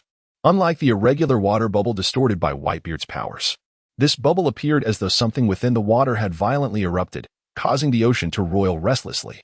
With a resounding boom, the water bubble exploded, sending towering waves spreading outward, surging towards the other combatants. A torrent of magma, several times thicker than the island itself, erupted violently from the depths, the dark red magma entwined with billowing smoke shooting skyward. Sakazuki stood at the heart of this eruption, coalescing his form only after the magma burst forth from the ocean's surface. Then, he summoned his powers, transforming the molten rock into colossal fists of magma, raining down upon Whitebeard like a meteor shower. Countless fiery trails sliced through the sky, heralding devastation. Whitebeard, witnessing the approaching inferno, retracted his right fist, then unleashed a powerful strike. The atmosphere shattered, and with a resounding crack, his muscles tore, blood bursting forth. An invisible shockwave distorted the very fabric of space, causing the descending magma to reverse direction, launching back towards the rear. Sakazuki stood atop the column of magma, gazing at Whitebeard with a smirk, not fond of extravagant funerals. "Are you Whitebeard?" Whitebeard, equally smirking, retorted, "Perhaps we should light the candles on your birthday cake, magma brat." With that, he unleashed his powers once more. The blade of his naginata suffused with Conqueror's haki, charging towards Sakazuki. Sakazuki summoned his abilities, forging a long blade to meet him, accompanied by several magma dragons that surged forth to overpower him. With a smirk and a glint of murderous intent, the two clashed once more. Boom! The Golden Jackson. Zifa crushed Sangbale's wrist with a kick, seizing the harpoon, and prepared to end his life. A green arrow-shaped slash zipped towards his ankle. Zifa vanished in an instant, reappearing behind the golden-haired swordsman. Grasping the swordsman's wrist with his dark left hand, he snapped it with a crunch, catching the falling longsword in his right hand. He swung it upward. Clang! With a swift strike, the armament haki barely defended against the blow. The golden-haired swordsman was instantly bisected. "Taro!" The exclamation echoed amidst the chaos. The crew aboard the ship gazed in a mix of fury and terror at the bisected Taro. Rising from the railing, the merman Sanbel's eyes burned with rage. Merman karate. 5,000 vortex kicks. Despite his corpulent physique, he executed an agile spinning kick aimed at Zephyr. Emotionless, Zephyr gripped his sword, the blade enveloped in haki. With a swift strike, he clashed against Sanbel's foot, and in mere moments, Sanbel was sent flying by a colossal slash, plummeting into the depths of the sea. Zephyr pivoted, charging towards the strongest presence among them. Clang! A disheveled figure appeared, interposing himself before the blade.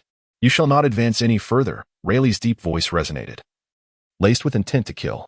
Zephyr scoffed lightly, channeling his strength. "Then let us see you try." The overwhelming force of Zephyr pressed Rayleigh back relentlessly. In the realm of pirates, formidable warriors generally fall into two categories: the high attack, low defense assassins, and the high attack, high defense brutes. Notable figures of the former include Rayleigh and Shiki, while the latter is epitomized by Garp and Roger. In his youth, Zephyr evidently belonged to the latter category. With a resounding boom, Rayleigh was sent reeling. Zephyr pursued, but a wave of sword energy surged towards him. With a decisive slash, Zephyr shattered the blade of energy, gripping his sword with both hands. He unleashed a powerful hockey-infused strike. Clang! The two waves of sword energy collided, creating a shockwave that forced the crew aboard the ship to shield their faces, rendering them momentarily blind. On the battlefield above the sea, Sengoku's colossal golden form loomed 100 meters high, surveying the ocean like a deity. A translucent energy sphere swirled around his palm, gathering momentum. Suddenly, he pivoted sharply, thrusting both hands forward. The energy spheres connected with his palms, leaving a long trail of energy in the air as they shot towards the surface of the sea. Boom! A tremendous shockwave erupted in the water. The long trail of energy connecting Sengoku to the ocean, continuously channeling his formidable power. Jabba, caught unawares by the tumultuous waves, was ensnared by the shockwave. A trickle of crimson seeping from the corner of his mouth. In midair, the warring states sensed the captured Jabba. Drink! A powerful shout erupted from his lips, as a colossal golden palm surged with radiant energy, amplifying the scars of the shockwave in the sea threefold. Under the full might of Sengoku, the underwater shockwave rapidly expanded, forming a circular wave hundreds of meters wide, while at its core, Jabba's pupils constricted in terror. The relentless sensation of impending doom electrified his nerves. His entire body was enveloped in armament hockey, bracing for the impact. As the shockwave in the sea seemingly reached its zenith, a brilliant golden light flared. Boom! The violent explosion instantaneously created a massive crater spanning thousands of meters in the ocean's surface. The ferocious gusts of wind propelled Sengoku's towering golden form skyward. Enormous waves radiated outward, while in the distance, Rayleigh and Roger on the battlefield turned sharply towards Sengoku, their murderous intent surging. Jabba! The tumultuous conqueror's hockey swept across the heavens and the earth, as a figure adorned with shattered sunglasses floated upon the surface of the sea beneath Wano. The future king of pirates, with his left hand, Jabba, lay slain. On the battlefield, Roger had utterly lost his composure, gripping his sword with both hands. The conqueror's hockey coiling around him, his veins bulged as his arms swung in a sweeping arc. A circular blade of energy emanated from his being, expanding infinitely outward. It repelled the approaching Sora and Garp, hurtling towards the Golden Jackson. The two, carried by the force of the sword energy, felt the surge of armament hockey in their hands. Shatter the bones. Spike! The two shouted simultaneously in midair, their dark fists shattering the sword aura before them. Following this, the sound of sonic booms reverberated through the air as their figures rapidly flickered towards Roger. Meanwhile, Sengoku, who had just slain Jabba, found himself at the inevitable path ahead of Roger. Two swirling shockwaves circulated within his colossal golden palm, creating a three-pronged assault with Garp and Sora, who were pursuing from behind. Roger's gaze sharpened at the sight of Sengoku, his killing intent surging. The hockey coiling around his blade condensed into a tangible form, ready to be unleashed. Just then, a domineering voice echoed from afar. Lion's might, sea roll. The golden lion, Shiki, surged towards the surface of the sea, dual swords in hand, with one blade half submerged in the water. As Shiki activated his abilities, small masses of water erupted from the surface he traversed, trailing behind him in an endless stream, as if he had been flying for an eternity. With a mighty roar, the water rapidly converged, forming three massive heads of lions made of seawater, which rushed towards Sengoku. Sengoku, suspended in midair, felt a moment of gravity at the sight of the water-formed lion heads. He pivoted, clasping his palms together, merging his shockwaves and thrusting forward towards the lion heads. Upon collision, an explosive sound erupted. The golden light shattered, and both the shockwave and the seawater lions met their demise in a cataclysmic clash. The violent impact caused the water to lose buoyancy, cascading back into the sea. Shiki grinned nonchalantly. A momentary distraction was all that was needed. Roger, seizing the opportunity, lunged towards Sengoku, his eyes ablaze with crimson fury as he swung his sword. The massive slash collided with Sengoku's hockey-imbued arm, sizzling audibly. Boom! Sengoku was sent flying, a deep gash appearing on his golden arm. Shiki, wielding dual swords, unleashed a flurry of sword auras towards Sora and Garp, cackling. Ha! You're not late, are you, Roger? Roger's blood-red gaze shifted towards his ship, the Golden Jackson, where Rayleigh's aura had noticeably weakened. Just in time, Shiki, he stated, filled with murderous intent as he charged towards the distant vessel. Shiki smiled broadly. Addressing Sora and Carp, Lion's thousand cuts. A barrage of slashes descended, distinct from Roger's ferocious hockey-infused strikes, merely testing the waters. The two, enveloped in their own hockey, propelled forward towards Shiki. Crack, crack, crack. The sound of shattering glass echoed as the numerous strikes were obliterated, with hockey swirling around their fists. They flanked Shiki from both sides. At the edge of the Scry Sea, Shiki's fleet sped towards the G4 branch. Upon reaching the sea's edge, Shiki abandoned his fleet, charging into the distant battlefield. Among the fleet was Mike Frank, captain of the Blizzard Pirates and a user of the Snow Fruit, who felt an irresistible urge to join the fray. The residual hockey in the air sent shivers down his spine, igniting a wild excitement within him. This is truly, absolutely magnificent. Ha! Transforming into a whirlwind of snow, he expanded outward, resembling a colossal white cloud from a distance. The dozens of ships surrounding him felt the chill emanating from his presence. Ascending skyward, the massive snow cloud spiraled forth towards the battlefield. The swirling snow cloud grew larger as it traversed the skies. Aboard the Golden Jackson, Zephyr delivered another punch, sending Rayleigh flying, then swiftly dealt with another foe. Just then, a furious roar erupted from the side. Fishman Karate secret technique, Fishman Strike. Emerging from the depths, the Fishman Sandbell conjured a water sphere, glaring menacingly at Zephyr. He charged forward and swung, aiming to strike Zephyr. Zephyr stood his ground, unyielding. Just as the blow was about to land, he extended his left hand, leaving an afterimage in its wake. Unbeknownst to Sandbell, Zephyr's left hand had clamped onto his right wrist, halting his advance.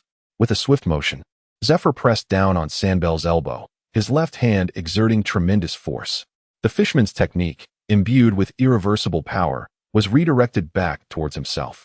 In Sandbell's horrified gaze, his palm drew closer to his chest. Boom! A resounding crash echoed as Sandbell collapsed, motionless.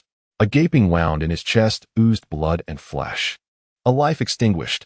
At that moment, a flash of blades illuminated the sky. Zephyr's senses ignited with an overwhelming sense of danger. He spun around, crossing his arms, augmented with hockey, to shield himself. Clang! A violent slash cleaved through the air, striking Zephyr's arms. Propelled back, Zephyr broke through the guardrail, hurtling outward. Regaining his balance, he braced against the oncoming strike with one hand while countering with the other, enveloped in hockey. Crack! The sword aura shattered in an explosion. A fierce gust swirling around him, forcing Zephyr to retreat repeatedly. Regaining his composure, explosive sounds erupted beneath his feet as he surged forward against the raging winds. Meanwhile, Roger, having executed a slash, returned to the ship. Observing the grievous state of his comrades, a savage intensity ignited in his eyes. Sengoku and Zephyr, closing in from either side, advanced towards the Golden Jackson. On the battlefield above the sea, Shiki soared hundreds of meters high, charging towards Whitebeard, his dual swords dancing in the air. Sword auras rained down like a torrential downpour upon Sora and Carp, merely serving to disrupt them without inflicting real damage. In the blink of an eye, the two top-tier fighters closed in on Shiki. Shiki's arrogance faded as he focused intently. Lion's Might, Cut Valley. His blades, Drywood and Sakura 10, instantly radiated with hockey. The two renowned swords sliced towards the approaching duo. Clang! The three stood in a tense triangular standoff for several breaths. Boom! Shiki was sent flying, the air around him erupting chaotically as he soared hundreds of meters before stabilizing. Gazing at the advancing duo, he remarked, "Tsh, what a nuisance." With that, he shot straight into the sky, ascending into the clouds before plummeting towards the battleground of Whitebeard and Akainu. Seeing Shiki's blatant disregard for the fight, Sora and Carp exchanged glances before charging towards Whitebeard. At the clash between Akainu and Whitebeard, torrents of magma erupted from the depths under Akainu's command, forming vast expanses of molten rock.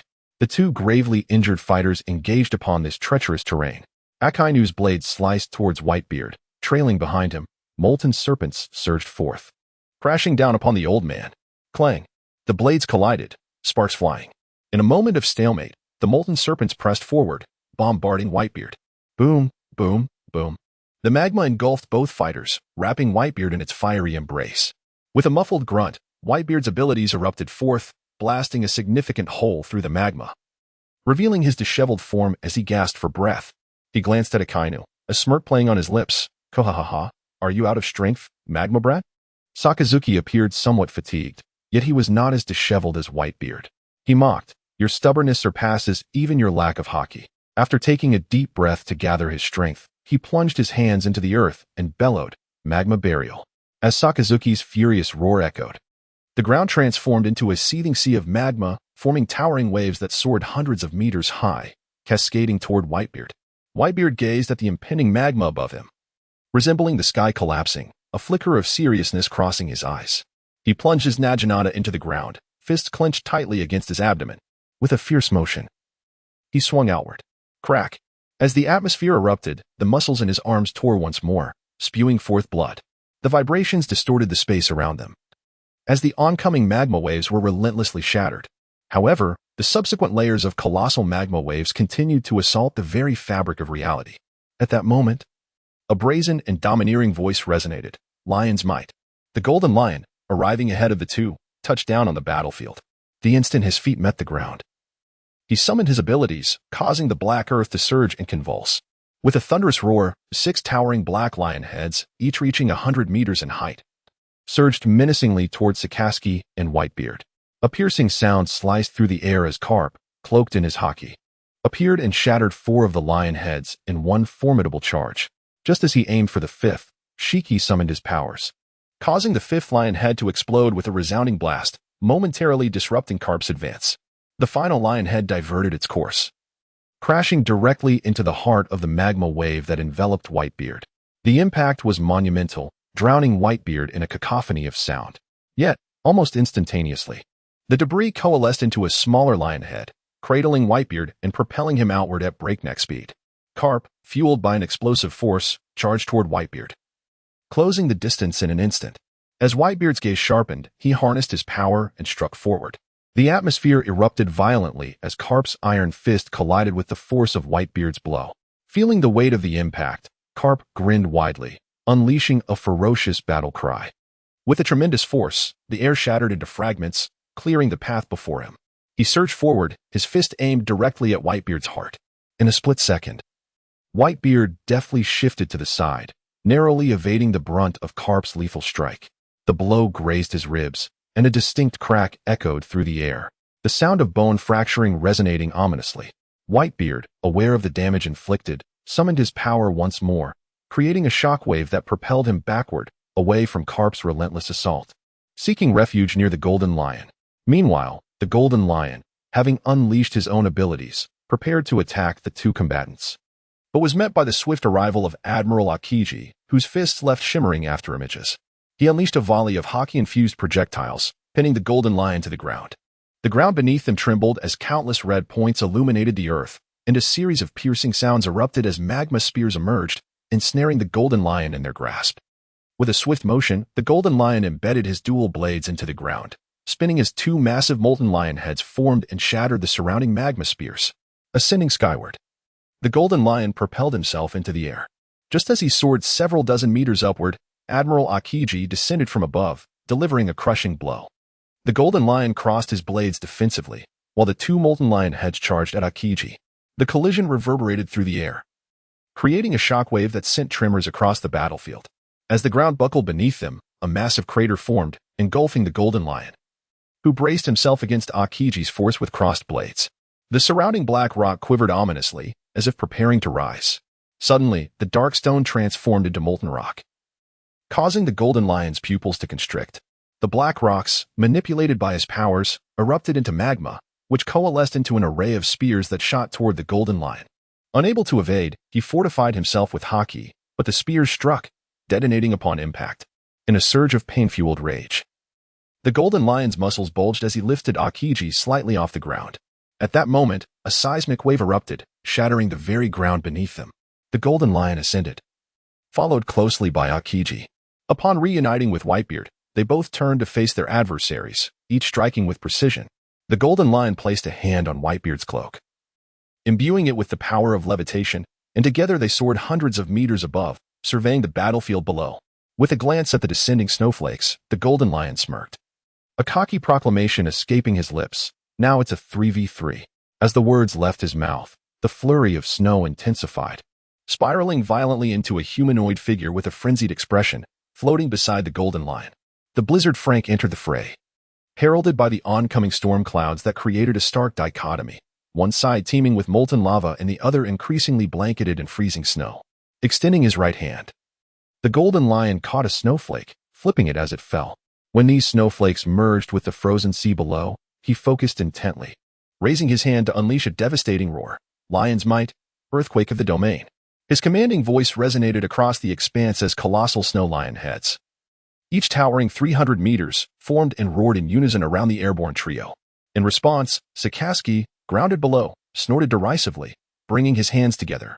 Flame sovereign, great demon. The earth trembled violently as molten rock surged toward him, quickly coalescing into an 8-armed, 800-meter-tall magma giant. Its feet melded into the ground, thick smoke billowing from its arms. Under Sikaski's command, the giant aimed its limbs at the airborne adversaries in the relentless onslaught of snow lion heads.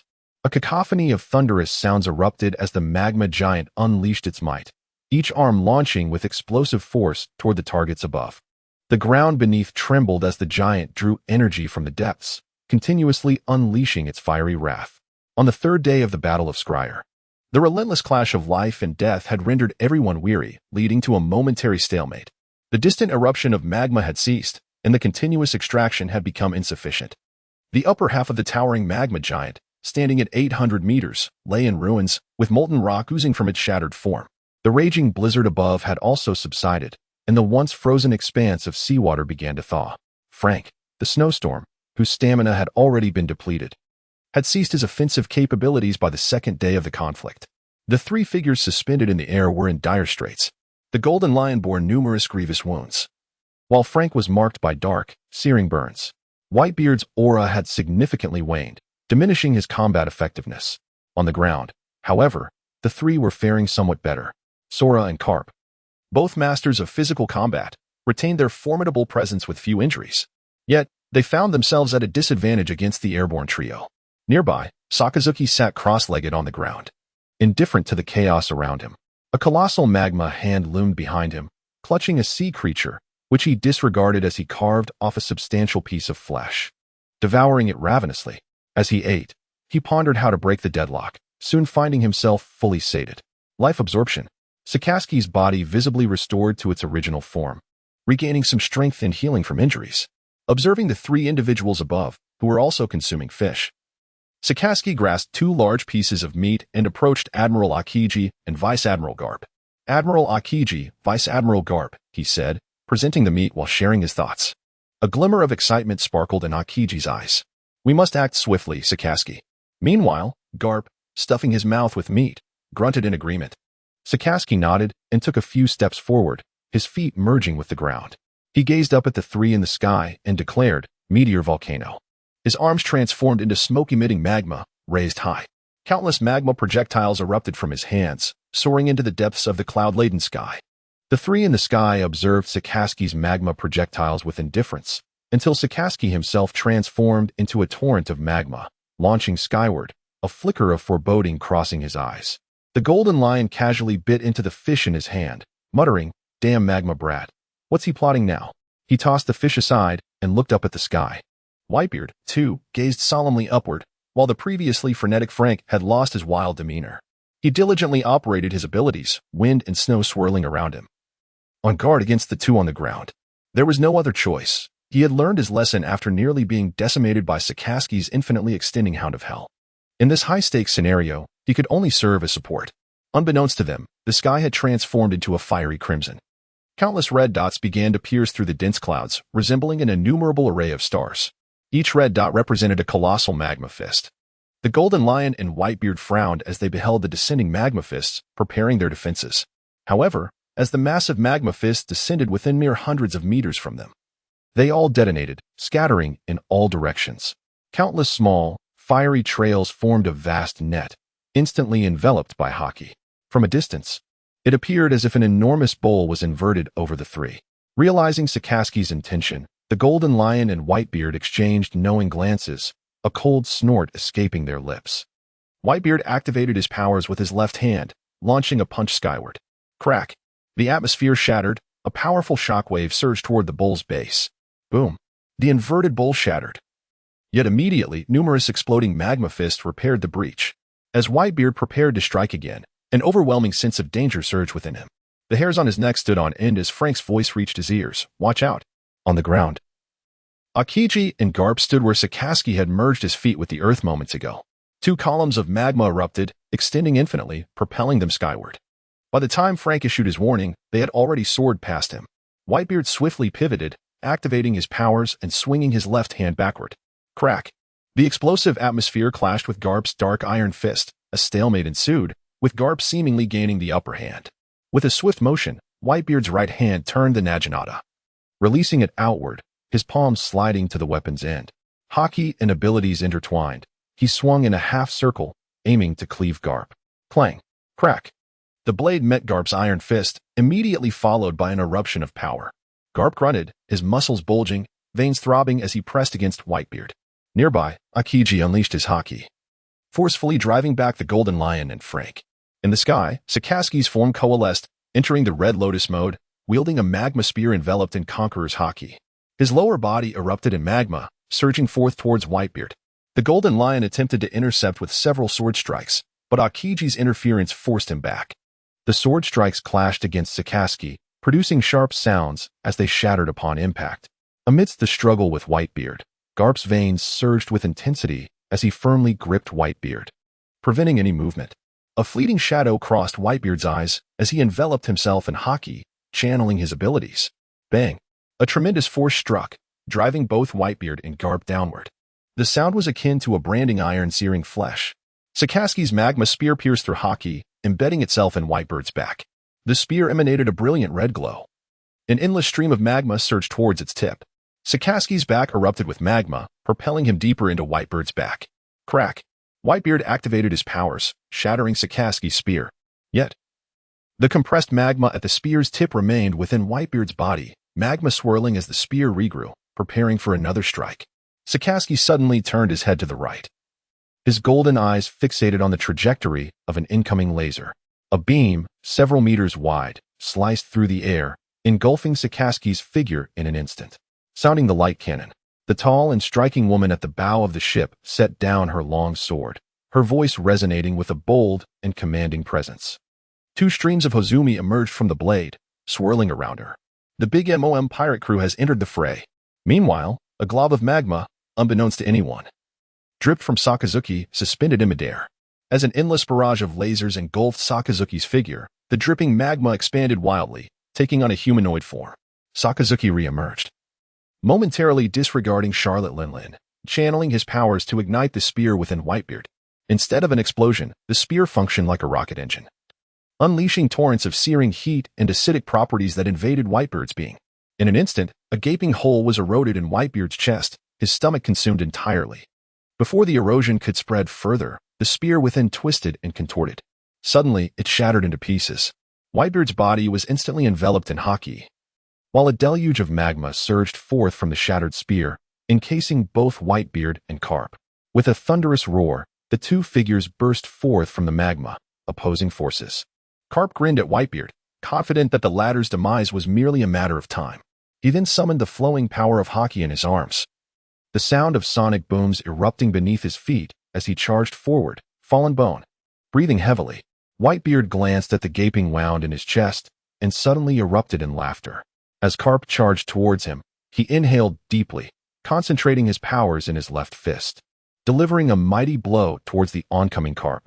A crack echoed through the air as the shockwave surged, momentarily suppressing Garp. Whitebeard then retreated, his gaze fixed intensely on Sakazuki below. With a resounding boom beneath his feet, he unleashed his Naginata, enveloped in Conqueror's haki, propelled by a tempestuous force as he charged towards Sakazuki, Magma Brat. Sakazuki, observing the descending Whitebeard, scoffed coldly. His long blade coalesced, enveloped in armament haki and tinged with Conqueror's haki, as he disregarded the lethal intent aimed at him, with an explosive force erupting from his back. He swung his blade to meet Whitebeard. The clash of metal rang out, a cacophony of black and purple lightning sparking between their blades. The violent gust of energy swirled around them. Whitebeard's visage twisted into a fierce grimace as he exerted his full strength downward. Sakazuki smirked, veins bulging. as he countered the blow upwards. Suddenly, both Sakazuki and Whitebeard released one hand, clashing their wrists instead. The sound of their impact reverberated, their grips locking onto each other's wrists. In unison, they roared, and an overwhelming light erupted. A colossal mushroom cloud ascended into the air, the deafening explosion reverberating across the land. In the heart of the explosion, the two locked eyes, consumed by an endless brilliance. The violent shockwave battered their bodies, an agonizing torment tearing through them. At last, when a nerve in their minds snapped under the weight of pain, a distant sound reached their ears. With a resonant buzz, consciousness was utterly lost. In the distance, the golden lion and carp charged forward at breakneck speed, braving the tumultuous heat waves as they caught their respective allies. Meanwhile, the distant Golden Jackson ship bore witness to the fierce clash between Rayleigh and Roger as they ensnared Sengoku and Zephyr in a titanic battle above the sea. Sengoku, unable to touch the water, provided remote assistance to Zephyr from the air. The two combatants, Zephyr and Roger, engaged in a brutal struggle beneath the waves. Roger's body bore multiple indentations, indicative of fractured bones, while Zephyr's form was marred by deep lacerations revealing sinew and coagulated blood. The two battered figures gasped for breath, relentlessly colliding with one another. For 3 days, these four warriors had not known a moment's respite. Sengoku relentlessly pursued Rayleigh while simultaneously disrupting Roger's efforts. Rayleigh, evading capture, swung his sword towards Zephyr.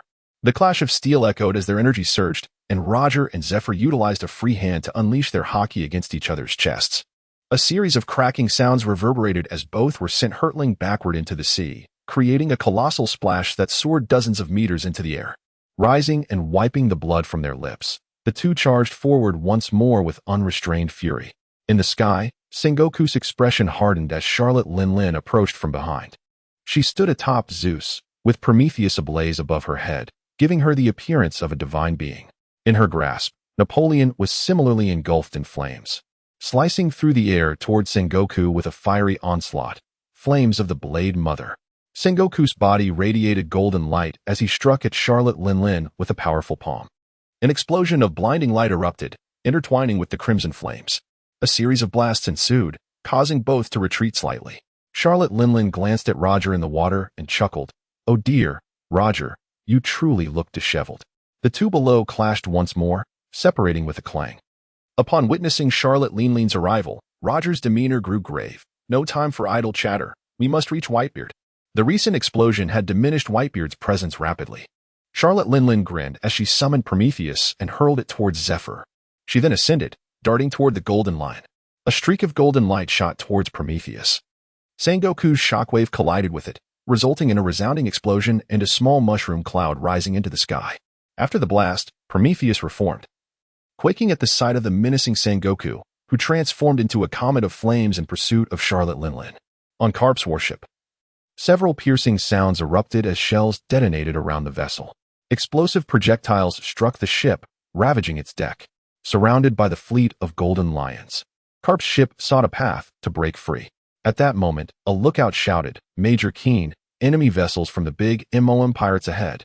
Keen, who was directing the counterattack, froze momentarily before rushing to the bow to see the unmistakable flag in the distance. He slammed his hand against the railing in frustration. "Damn it. Our only escape route is blocked." The encircling Golden Lion fleet was closing in, with the big MOM pirates sealing the sole avenue of retreat. Even with his composure, despair flickered in his heart. Moments later, a fierce determination flashed in Keen's eyes. "Hard to starboard. Cut back."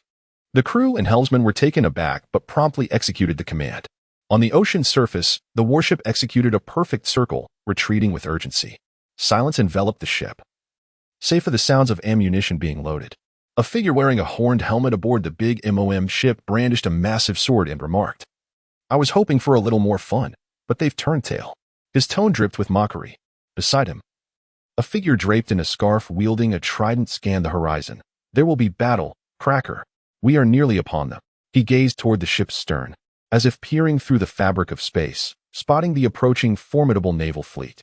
A resounding horn echoed across the sea.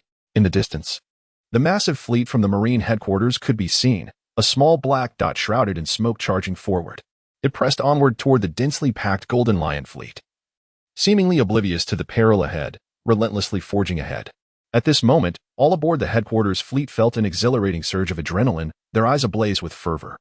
Numerous officers leapt from their ships, employing their abilities or leaping gracefully toward the oncoming threat. On Karp's warship, Major Keen seemed to sense something. Glancing back at the vast fleet approaching, countless warriors surged forward toward the fray. Keen smiled, his expression radiant and resolute, as shells rained down, some crashing into the sea while others struck the ship's hull. Flames engulfed the deck and cabin, thick smoke billowing into the sky. The flames illuminated the faces of the crew. With his remaining hand, Keen grasped his long sword and advanced toward the bow. His severed arm and the gaping wound in his body continued to bleed, his consciousness fading. Drawing a deep breath, his face contorted with intensity. He stared defiantly at the Golden Lion fleet. Execute. Justice. He leapt forward, wielding his sword with fervor. Each incoming shell was cleaved in two, falling into the ocean until he was overwhelmed by the relentless barrage. With a resounding explosion, a severed arm clutched the fallen sword, splashing into the sea, yet no body was found. The charge continued, pressing forward through flames and wounds. The battered warship remained relentless, surging toward the Golden Lion fleet. The remaining naval soldiers leapt one by one into the oncoming shells. The great horn blared continuously as they charged forward. The pirate ships of the Golden Lion fleet drawing ever closer. Madman! These lunatics! It is coming towards us. Steer swiftly. Quick. Hurry. As the warship charged towards them. The captains of the Golden Lion fleet were suddenly gripped by terror and sought to steer away. They had presumed this was merely the desperate struggle of a dying vessel, unaware that the warship was intent on a mutual destruction. It was utterly mad. Even pirates would not dare to be so reckless. Turn quickly. Hurry. Shouted the captain of a pirate ship, his voice filled with dread as he beheld the approaching warship. It is too late. Jump into the water. The pirate helmsman responded with a face full of terror. The ship was enormous, and evading it swiftly proved to be no easy feat. It approached, drawing ever closer. The warship, engulfed in flames and billowing thick smoke, collided with the pirate's ship amidst their horrified gazes. Seconds later, boom.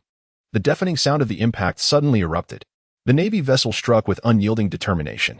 The bow shattered, debris flying in all directions. Under the immense force, the remaining soldiers aboard the warship were left bloodied and mangled. The helmsman, struggling to rise, left a trail of blood with each step as he staggered towards the armory. Pushing open the door to the armory, a sea of artillery shells greeted his eyes. The warship, under Captain Karp's command, was never short of ammunition. The helmsman seized a shell and advanced toward the few colossal rounds at the center. Gritting his teeth, he raised his arm with great effort, spewing blood. Executing justice. He had completely lost the will to live. The shell, propelled by his body's inertia, was hurled forward. Bang, bang, bang. In an instant, countless shells detonated in a chain reaction. The entire warship, along with the pirate vessel, was transformed into a massive fireball that soared into the sky. Not a single soul survived within a radius of hundreds of meters. Stunned, utterly stunned, the surrounding pirate captains gazed at the colossal fireball, their hearts heavy with dread. Madmen. The Navy consists entirely of madmen. For the first time, a sense of self-doubt took root within me. Could it be possible for such lunatics to achieve victory? The renowned pirate captain seemed to recollect the significance of that resounding horn, a symbol of their early voyages. When the clarion call echoed, regardless of whether they had finished plundering, retreat was the only course of action, for that sound heralded the arrival of the Navy. Captain, behold. What? In the distance, a multitude of tiny black dots was leaping toward this direction. The pirate captain, peering through his telescope, felt a chill of sweat trickle down his brow. He summoned his crew and whispered urgent instructions to the helmsman, urging caution in their retreat to avoid detection. After relaying his orders, he resumed his anxious watch through the telescope. As the black dots drew nearer, the fluttering banner of justice came into view. Sword energy and abilities fell like raindrops from the sky, crashing down upon the Golden Lion fleet. Some formidable pirate captains from the Golden Lion's crew retaliated with their swords or abilities. Above the Bigmum pirate ship, Enel, expressionless, was conjuring numerous thunder spears, aiming them downward. Below, Katakuri, with his formidable observation haki, seemed to anticipate the landing points of the thunder spears, consistently using his powers to shield himself in advance. Enel's keen observation haki was equally focused on Katakuri, but the speed of the thunder was not something that could simply be evaded through foresight. With a slight huff, Enel quickened the pace of his spear conjuring. In the distance, the main fleet was steadily closing in on the Bigmum pirate crew. On the seventh day of the great naval battle, the Golden Lion fleet suffered devastating destruction under the relentless bombardment from the main fleet, losing nearly half of its strength. The surviving pirates fled towards the location of the Golden Lion, while the Big Mom pirate crew found themselves encircled by naval warships, unable to break free. The overwhelming number of ability users aboard created a stalemate against the Navy, yet Enel seized the opportunity to unleash several thunder spears, obliterating a number of pirates. Judging from the furious demeanor of the Machi fruit user at the helm, it was evident that some of those slain were of significant stature. On another battlefield, the Navy had temporarily gathered on the lava terrain conjured by Sakazuki. The most grievously injured were Sakazuki and Zifa, their bodies marred by wounds. One battled fiercely against Whitebeard, while the other clashed with Roger. Both were ravenously consuming sea kings, using their life force to recuperate. Nearby, Sengoku, Carp, and the air marshal bore their own injuries. Contemplating their next strategy as they gazed at the distant Golden Jackson, Whitebeard's presence had weakened considerably, and death seemed imminent. The focus now shifted to how to confront Golden Lion, Roger, and Charlotte Linlin. The air marshal pondered momentarily before speaking. Sengoku, you will engage Charlotte Linlin. Carp, you will confront Golden Lion. Zifa, you will deal with Rayleigh. Sakazuki, you will go after Frankie. I will take on Roger. The group nodded in agreement. And the air marshal glanced toward the Golden Jackson, his eyes narrowing slightly. A battle between top-tier warriors would not easily yield a victor in a short span. Yet now that Roger was also gravely injured, even a desperate gamble to eliminate him would be worth the cost. On board the Golden Jackson, the unconscious Whitebeard suddenly opened his eyes, surveying his surroundings. Roger's ship, he murmured, turning to see Marco napping beside him. A faint smile curved his lips as he reached out to pat Marco's head, but hesitated, fearing he might awaken him. Gently lowering his hand, he removed the foredrip from his body, grasped the Naginata resting on the table, and quietly stepped outside. Pushing open the cabin door, he addressed the crew. Kola hola hola hola, Roger. Shiki, Linlin. Roger, Shiki, and Charlotte Linlin exchanged silent glances with Whitebeard, all acutely aware that this was merely a fleeting moment of clarity.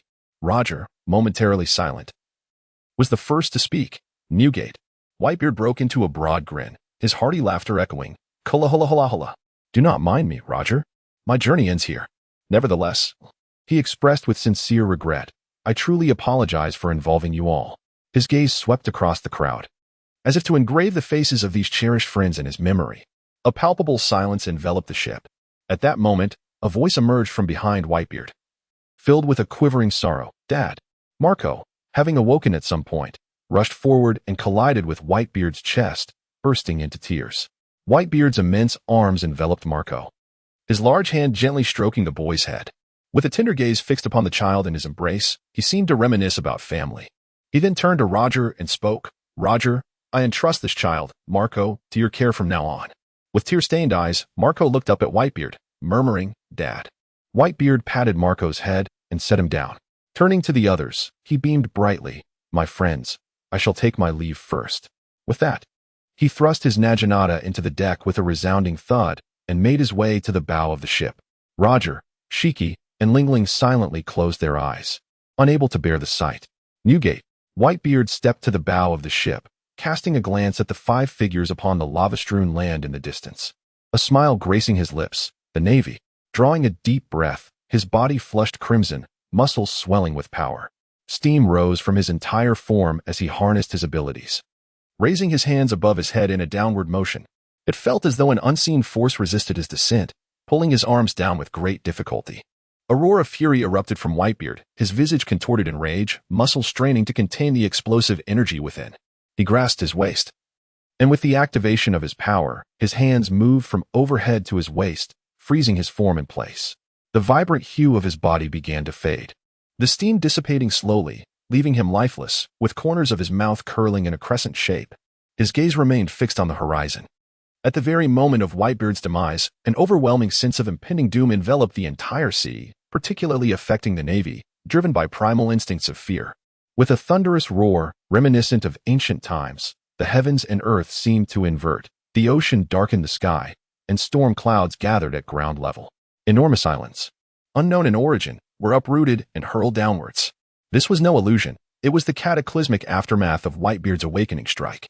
The sky and sea twisted in a chaotic dance, as countless islands were lifted and plunged into the waters below. The entire expanse of the sea trembled, as if reality itself had warped, rendering the inverted sky strangely plausible yet surreal. Moments later, the sky and sea reverted to normalcy, restoring the world as it was. The immense force fractured the ocean akin to the earth itself, creating vast chasms and abysses. In that instant, both the Navy and the pirates suffered grave losses. Thunderous echoes reverberated through the atmosphere, resonating with an unsettling tremor that lingered unyieldingly. The entire Screery Sea was stripped of islands and life, leaving only the fleets of pirates and navy to struggle in despair. The Screery Sea battle erupted in July of 1490 in the sea calendar. Those who participated included many of the strongest figures among the pirates and the navy. The Golden Lion's fleet was decimated, the Roger pirates suffered nearly half their numbers, and several of Charlotte Lean-Lean's offspring perished in battle. Only Marco remained alive from the Whitebeard pirates, while the rest were annihilated. The infamous pirate Whitebeard Edward Newgate met his end. On the Navy's side, Admiral Zifa was gravely injured, resigning from his position to serve as a chief instructor at the Naval Academy. Vice Admiral Sakazuki was severely wounded and fell into a coma. Admiral Sengoku was also gravely injured and went missing. Vice Admiral Garp and Fleet Admiral Kong sustained minor injuries and returned to headquarters to oversee operations. Nearly half of the naval vessels were lost. Post-battle statistics revealed 747 soldiers had perished. In Marineford, a towering monument to the fallen heroes was erected, reaching hundreds of meters high. In the years following the Screery Sea battle, the ocean fell into an eerie period of calm. 6 months after the battle, in 1491, at the Navy Headquarters Hospital, after a 6-month coma, Sakazuki suddenly opened his eyes. An ancient, tempestuous aura erupted from within him, sweeping through the Navy headquarters, only to retract instantaneously. It seemed as if Sakazuki had undergone a profound transformation. A thunderous crack reverberated through the air as Enel burst through the window, staring in astonishment at Sakazuki. Sakazuki regarded the now more powerful youth with a hint of admiration, a smile gracing his lips. In the evening, after bidding farewell to a multitude of visiting officers and undergoing thorough medical examinations with no issues found, Sakazuki tidied himself and returned home. The lights in his home were ablaze, and upon entering, he found Carol, Enel, and Vice Admiral Morris gathered within. The table was laden with steaming dishes.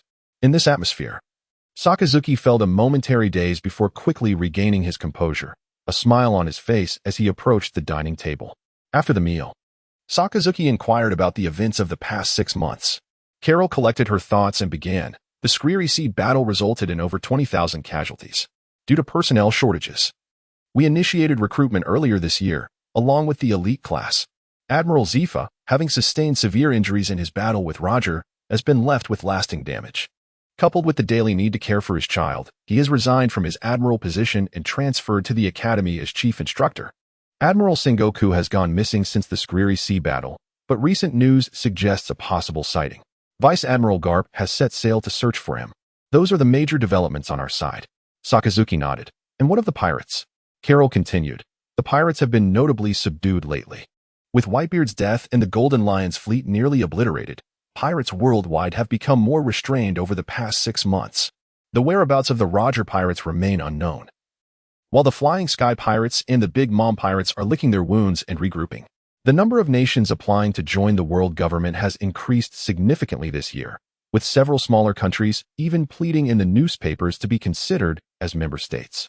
Sakazuki murmured in acknowledgement, deep in thought, as the three around him fell silent, respecting his contemplation. After a moment, he turned to Vice Admiral Morris. Vice Admiral Morris, will Admiral Zifa's influence affect the soldiers' mindset? Morris sighed, not significantly. After that incident, Zifa has changed considerably. Moreover, training and educational courses are separate now. His previous ideologies will not permeate the soldiers' minds and will not impact the overall situation. Sakazuki nodded. That's good. He then turned to Enel. Rising to leave, tomorrow we set sail, exploring the seas. Enel, let us assess the fruits of your training. Carol produced a transponder snail to relay the orders, while Enel excitedly dashed out, with Vice Admiral Morris trailing behind. In the training grounds, Sakazuki observed the spirited youth before him, channeling his haki. After a moment's contemplation, he retracted the haki and stood ready. Come at me. Enel, with his golden staff in hand, suddenly adopted a nonchalant demeanor, speaking in a teasing tone. How terrifying. Old man, have you ever been struck by lightning? With that, he transformed into a being of electricity and charged towards Sakazuki. The three others felt a string snap in their minds. Sakazuki's face darkened as he glanced at the two behind him, who bore equally grim expressions, clearly just realizing the gravity of the situation. A dangerous aura radiated from Sakazuki as he fixed his gaze upon Enel. The retracted haki surged back around his fists. Enel. Each word was deliberate, laced with immense fury. Enel could not fail to grasp that matters had escalated dramatically. Instantly, he retracted his nonchalant demeanor, casting a beseeching glance towards Carol and Grandpa Morris, only to realize that the two had mysteriously vacated the spot, suddenly appearing behind him. He turned to see Carol drawing forth her longsword, imbued with a formidable aura, while Grandpa Morris's fists were similarly enveloped in that potent energy. Whoosh! The sound of slicing through the air startled Enel, prompting him to turn around. Sakazuki materialized before Enel, and the three of them completely encircled him. In utter despair, Enel lowered his head, slowly relinquishing his golden staff and crouching down, cradling his head in his arms. Help! According to incomplete statistics, approximately 50% of the residents of Marineford heard the anguished cries that night. Some brave souls ventured out in search of the source. Yet they could not ascertain where the screams originated, becoming a significant mystery in Marineford. Meanwhile, Sakazuki, who had initially planned to set sail the following day, altered his itinerary and decided to provide guidance to the elite class at the Naval Academy. It is said that those of higher caliber receive more profound insights, particularly from this session's prodigy, the nature-type user of the shining fruit, Borsellino. He was reported to have spent 3 days in the hospital, and upon his discharge, his strength surged dramatically, earning the admiration of Admiral Zephyr, who invited Sakazuki to visit frequently. The next day, at the Marineford port, Vice Admiral Morris bid farewell to Sakazuki, sending off the bruised Enel with a wave. After half a year of absence, the soldiers under Sakazuki's command seemed to have found their anchor, their excitement palpable. Following Sakazuki's announcement of an evening banquet, their enthusiasm for training intensified even further. On the deck, Barrett appeared even more robust, exhibiting hints of the grandeur he would later possess, though still retaining a certain navet. Sakazuki smiled and said, "Come, Barrett. Let us practice," Barrett exclaimed, momentarily taken aback. Soon, however, a spark of excitement ignited within him. Indeed, on the deck, Barrett stood facing Sakazuki, while the surrounding soldiers paused their training, gathering in neat rows along the railing. "Go for it, Barrett. Charge forth. Just strike and be done with it. Keep going." With a subtle smile gracing the corners of Barrett's lips, he shed his outer coat, revealing a snug short-sleeve shirt that clung to his physique, accentuating his explosive muscles. A fierce determination ignited in his eyes as the color of his armament enveloped his arms instantaneously. Carol positioned herself between the two, raising her right hand. "Begin." With a swift downward motion, she vanished from the arena. In the moment of Carol's disappearance, Barrett lightly propelled himself forward. A thunderous boom resonated as the entire battleship trembled slightly. In an instant, Barrett vanished from his spot, leaving only a shattered deck in his wake.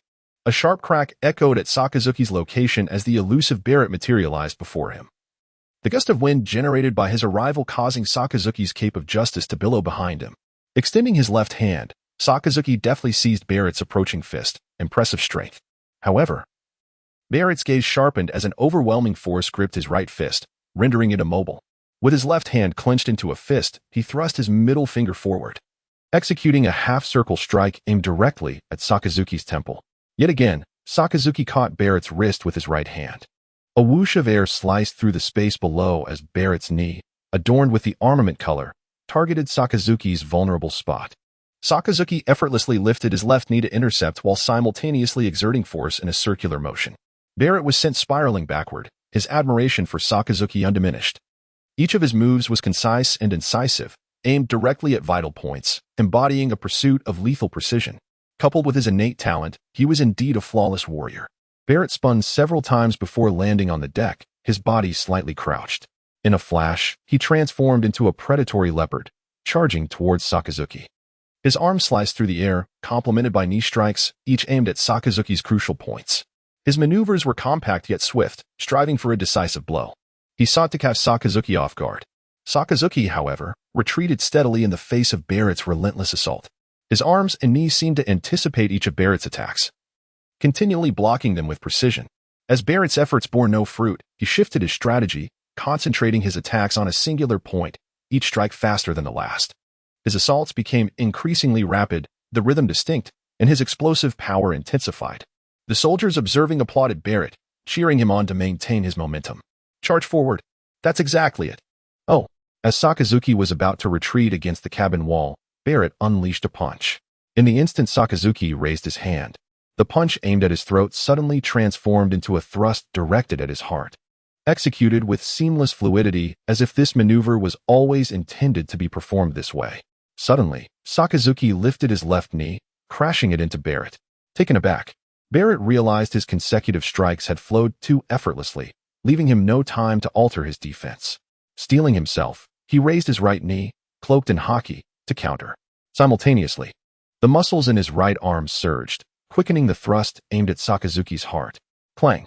Their knees collided, producing a resonant clash of metal. The immense force sent Barrett staggering backward, his heart sinking with foreboding. In that moment of recoil, the thrust towards Sakazuki's heart stalled. Seizing the opportunity, Sakazuki extended his left hand, pinching Barrett's thrust between his index and middle fingers.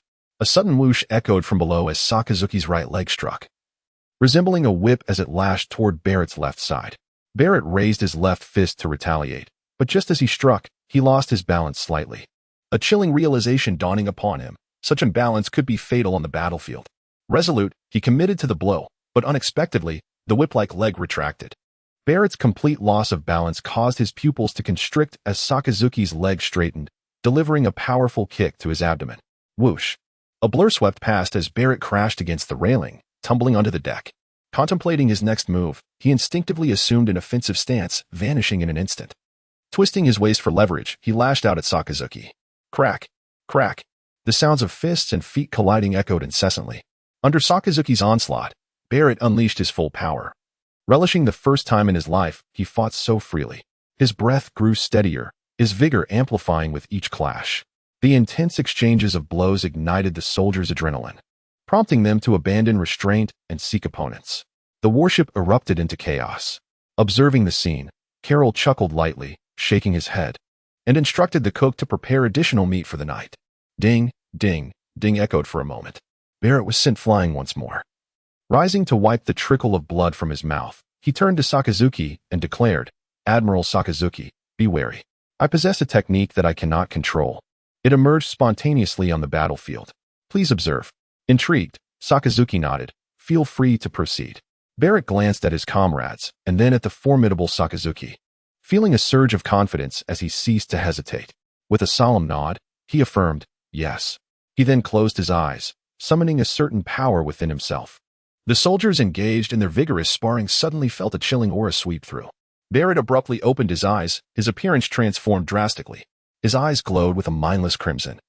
His skin turned a shade of blue, exuding a cold, sinister energy, with a menacing grin splitting his face. Suddenly, he turned to the nearest soldier. Whoosh! Like a blue specter, Barrett lunged forward, intent on eliminating the closest soldier. Boom! A tremendous sound erupted as the suddenly appearing Sakazuki sent him flying. Barrett quickly regained his footing, morphing into a blue blur, charging at Sakazuki. Observing the irrational, roaring Barrett, Sakazuki remarked, "This ghostly aura is rather intriguing." As the chaos unfolded, the crew paused their actions, captivated by the absurd spectacle. Barrett, now a blue demon, resembled a bouncing ball, repeatedly charging only to be sent flying again. The onlookers witnessed a streak of blue light darting back and forth before Sakazuki and the railing. As dusk approached, admiration filled the faces of the spectators watching Barrett. After being kicked by Sakazuki all day, he remained unfazed. The ghostly energy gradually consumed Barrett's body, while Sakazuki continued to nonchalantly kick him from various positions. Under the sway of instinct, Barrett repeatedly attempted to block the strikes but failed every time, as his anger built to a boiling point. After yet another kick sent him sprawling, an eruption of rage broke through his consciousness. Everyone felt an overwhelming wave of fury emanating from the rising Barrett, pressing recklessly against all in proximity. Roar! The furious bellow, infused with Conqueror's haki, elicited a sense of discomfort among the soldiers aboard the ship. Sakazuki and Carroll were momentarily taken aback. Could such a display trigger Conqueror's haki? Sakazuki's original intention was to hone Barrett's observation haki under instinctual circumstances. Once Barrett's observation haki became formidable, his spirit could effortlessly suppress the overwhelming aura of malevolence within him, preventing him from losing his sanity. However, the magnitude of the outcome surpassed his expectations. Following Barrett's resounding roar, the Conqueror's haki gradually receded, as if the fury had been vented through the powerful shout.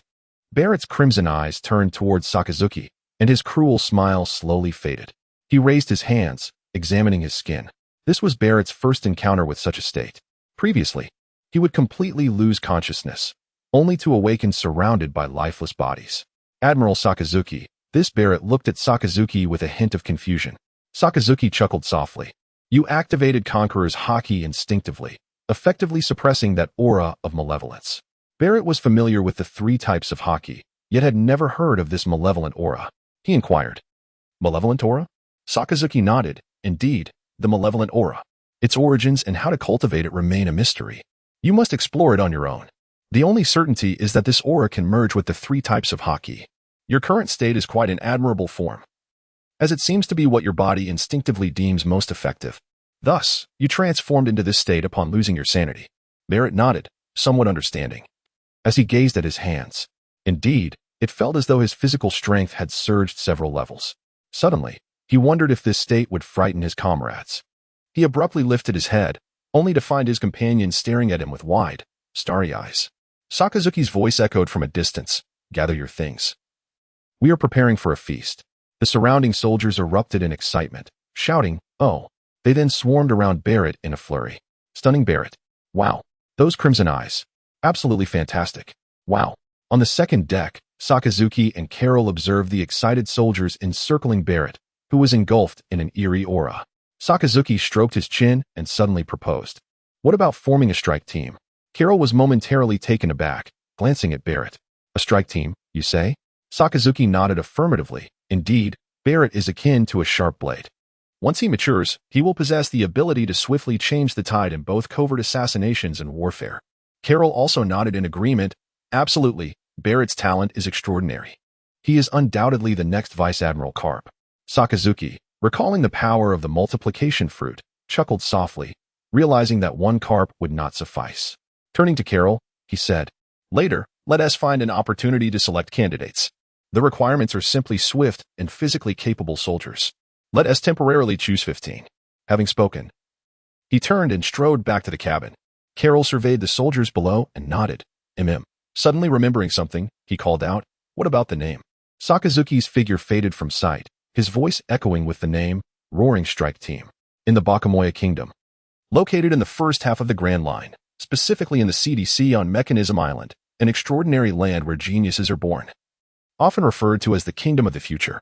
The island is perpetually shrouded in dark clouds and snow, with frigid weather resulting in a thick layer of ice surrounding it, serving as a natural barrier. Reaching this place is possible only through monthly transport ships or the occasional military vessels. Specialized ice-breaking ships are essential for access. These arduous conditions also offer convenience to an organization composed of both geniuses and madmen. On the periphery of the Bakamoya Kingdom lies the sealed forest of mechanical beasts, deemed a perilous forbidden zone. The entire forest is filled with animals that have undergone mechanical modifications by the genius Vegapunk, harboring profound hostility towards outsiders.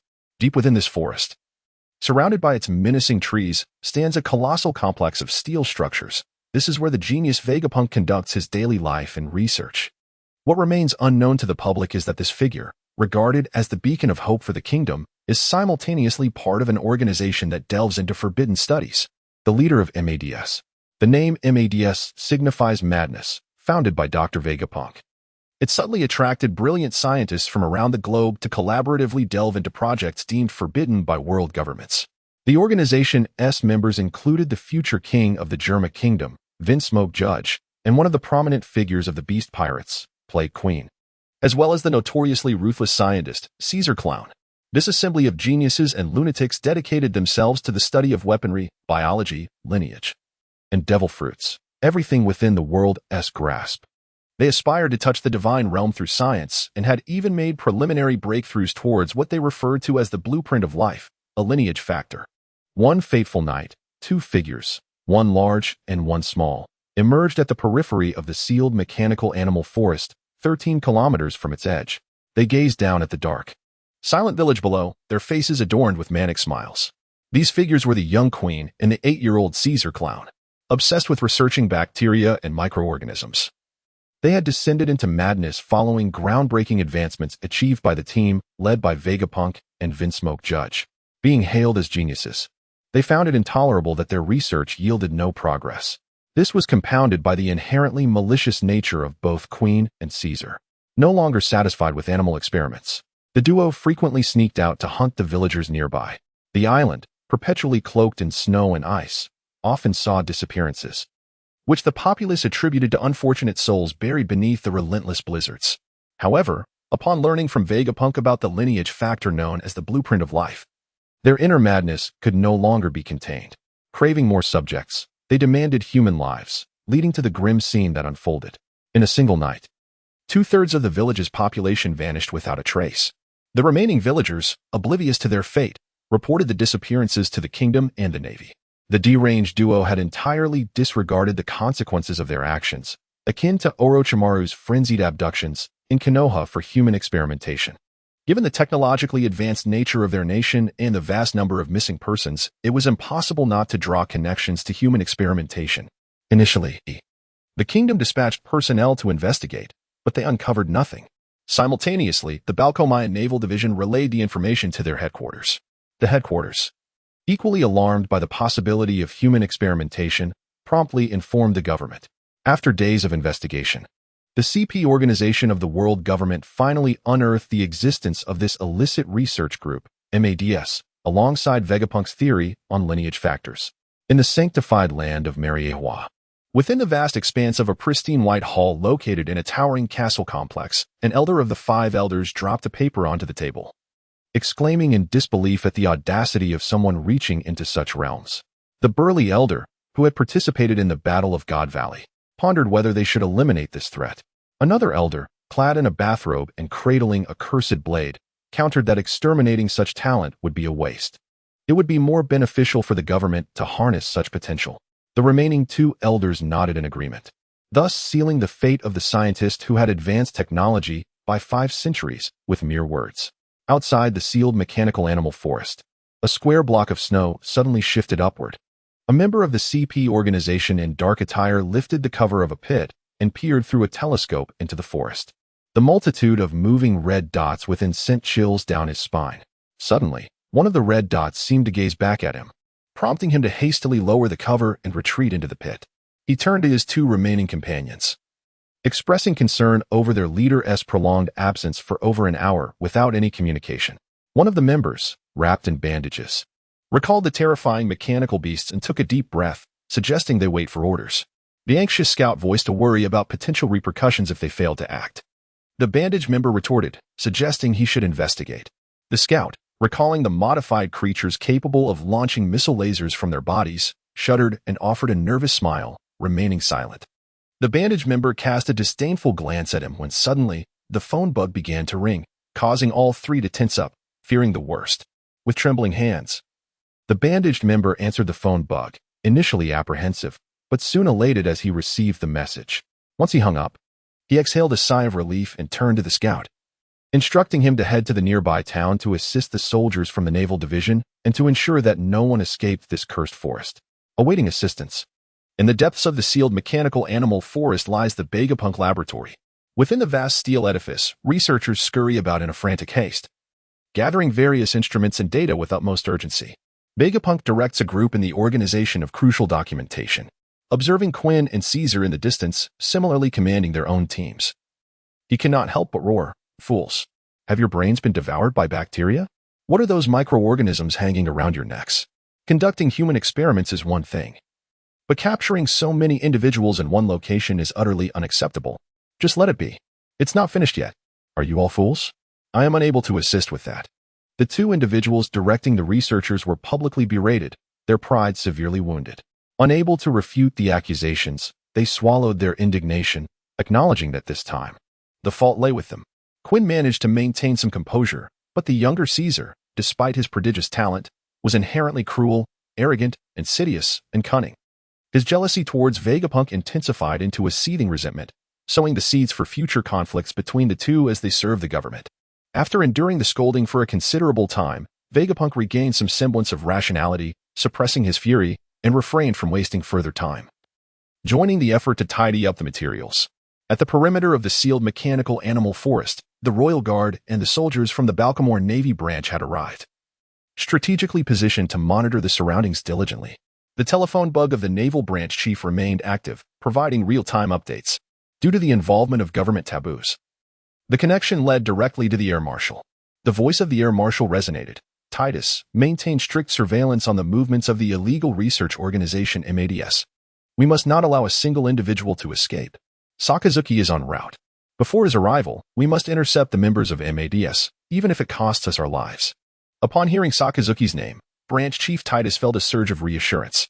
Taking a deep breath, he declared, I assure you, the mission will be accomplished. He turned to the soldiers around him and shouted, reinforcements are on the way. Vice Admiral Sakazuki is coming. Everyone, stay alert. We cannot allow any member of this nefarious organization to escape. The surrounding naval soldiers responded in unison, yes, energized. The soldiers maintained their vigilant watch over the dark expanse of the forest. However, it was not long before they could no longer contain themselves and began to whisper amongst one another. Hey, did you hear that? I heard it, exclaimed General Sakazaki. Admiral Sakazuki in such a remote location. Who would have thought I would have the opportunity to encounter the hero who vanquished the notorious pirate Whitebeard? I eagerly anticipate my meeting with Admiral Sakazuki. Indeed, at the edge of the Siati Sea, a blazing crimson figure soared into this eternally cloud-shrouded domain. The Golden Eagle, forged from molten lava, possessed 4 wings, each spanning over 1,000 meters when unfurled. Its wings expelled torrents of searing magma as propulsion, propelling it forward with great speed. The molten rock cascading from the sky met the ocean below, not solidifying but rather burning slowly, as if fueled by an inexhaustible source. In this perpetually icy expanse, it carved out a passage several nautical miles wide, leading directly to the heart of the sea, the mechanism island of the Bakamoya Kingdom. Shortly after the Lava Eagle, conjured by Sakazuki's abilities, passed overhead, the clear sky was split by a brilliant flash of lightning, pursuing Sakazuki relentlessly. The electrifying current struck near Sakazuki, transforming into Enel. The thunderous roar of thunder rolled in from behind. Enel sat cross-legged beside Sakazuki, raising his hands high and stretching lazily. Ah, how warm it is, he remarked, lowering his hands and turning to Sakazuki. Why did you call me here in such haste? Sakazuki replied, I have enrolled you in a remedial class. Enel raised an eyebrow. Remedial class? Sakazuki chuckled softly and inquired, what have you been studying and training recently? Enel leaned back, arms behind his head. Oh, the usual. I'm studying various subjects while training in martial arts. Ever since instructor Zephyr arrived at the academy, he has been particularly strict about physical training. Haha. That guy Borisolino is always getting scolded, often pulled out to spar with instructor Zephyr. Sakazuki frowned upon hearing this. Haven't you trained your devil fruit abilities? Enel paused, then replied, no, instructor Zephyr has emphasized that martial arts and hockey are fundamental. One should not overly rely on devil fruit powers. Grandpa Maurice agrees as well. Is there an issue, uncle? Sakazuki nodded slightly. There is an issue. This statement was both correct and incorrect. Before the awakening of abilities, Sakazuki had shared a similar sentiment. Enel perked up, sitting upright. Sakazuki continued, martial arts form the foundation of a person. Hockey determines your limits, while the nature of your devil fruit ability is the key to defining your potential. Enel pondered this thoughtfully. Sakazuki elaborated, powerful devil fruit abilities can effortlessly reshape the world. Bondi Waldo is referred to as the World Destroyer because of his ability to easily annihilate islands and wreak havoc. In terms of martial arts and hockey, he is merely of mediocre caliber. During the Skypiea War, Whitebeard's final strike, a cataclysm that altered the sea and sky, could not have been achieved through martial arts or hockey. Enel recalled the tumultuous scene, the overwhelming sensation of facing the wrath of nature, a crisis that was beyond the realm of martial arts or hockey. Then Sakazuki uttered a perplexing remark. What the world government has feared for 8 centuries is not the endless parade of hockey masters that emerge from the ocean, but rather a single devil fruit. Enel, though bewildered, sensed the gravity of the statement. The 4-winged lava eagle glided downward, revealing the visage of Mechanism Island below. An overwhelming observation through hockey pinpointed its location instantly. With its crimson tail flame and billowing smoke slicing through the sky, it surged toward the forest surrounded by naval soldiers, the perimeter of the sealed mechanical beast forest in the Bakamoya Kingdom. Hello, hello, hello? Is that really true? Look. What is that? Hiss. It has flown into the forest. Something has fallen. Quick, take cover. The naval soldiers encircling the forest exclaimed, gazing at the colossal figure that blotted out the sun. The scattered stars, cascading downwards, hurriedly evaded their descent. Once these celestial fragments touched the ground, the surrounding snow swiftly melted, radiating outward. The bolder soldiers dared to approach for a closer inspection. This is magma? At this moment, the individuals at the Vegapunk Research Institute, deep within the forest, had nearly completed their preparations as they gathered beside a towering iron gate. With the press of a button by Vegapunk, the machinery within the institute sprang to life, transforming the environment. A runway leading directly to the iron gate materialized. And from behind, a colossal mechanical creation resembling a ship was slowly propelled forward by the whirring machinery. The immense nozzle at its rear indicated that this was far more than a mere vessel. As the mechanical construct reached the iron gate, Vegapunk commanded, "Board the ship swiftly." Ready for departure. Caesar Clown glanced apprehensively at the massive exhaust port behind the vessel, voicing his concerns. "Hey, are we going to crash?" Vegapunk retorted sharply. "Then figure it out yourself, fool." With that, he boarded the ship.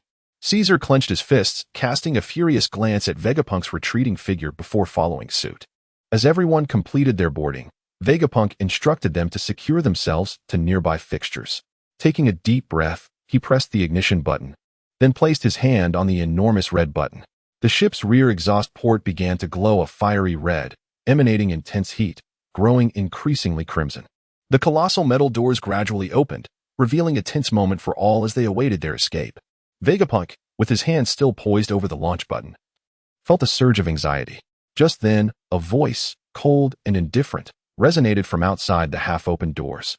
It was Akainu, cautioning, "I advise you not to press that button." A gigantic head of a magma bird emerged at the entrance, almost filling the entire view of the onlookers. Through the partially open door, one could sense the immense size of this creature. The magma bird let out a primordial roar that echoed across the sea, seemingly beckoning everyone to gaze in that direction. The ship's occupants swallowed hard, trembling slightly. A searing beam of red light shot towards the distant ocean, resulting in a thunderous explosion as a towering mushroom cloud formed far away, expanding rapidly. The scorching shockwave surged towards them moments later. The residents of the perpetually snow-covered Mechanism Island experienced warmth for the first time. Inside the vessel, the crew watched in astonishment as the icebound sea, which only specialized icebreakers could traverse, rapidly melted away. The once pristine white islands transformed into rushing streams, revealing the long-hidden dark soil beneath. The crew stood in a daze, captivated by the sheer force they had just witnessed. Vegapunk, overwhelmed by the spectacle, slowly withdrew his hand from the launch button. Exchanging silent glances, the crew surrendered their resistance, quietly awaiting their fate. Many of them, for the first time, began to waver in their lifelong pursuits. Could their research truly harness such power? Vegapunk observed the melting snow. Realizing the implications of the exposed black ground, he dashed towards the door, bursting outside to behold the island of his youth. With a smile of joy, he gazed upon the vast land, turning his attention to the distant peaks where his once envisioned designs were slowly thawing. It was a colossal heating apparatus he had conceived to address the islanders' heating needs, which had been halted due to financial and technical constraints, ultimately entombed in ice. As he watched the island's snow melt, a colossal shadow loomed overhead. Vegapunk looked up to see a gigantic golden eagle made of lava, its head bowing slowly.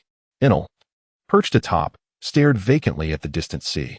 The previous blast served both as a lesson for Enel and a warning to the scientists. Akainu approached, addressing the young scientist. "You are under arrest." Vegapunk offered a wry smile, acknowledging, "I understand."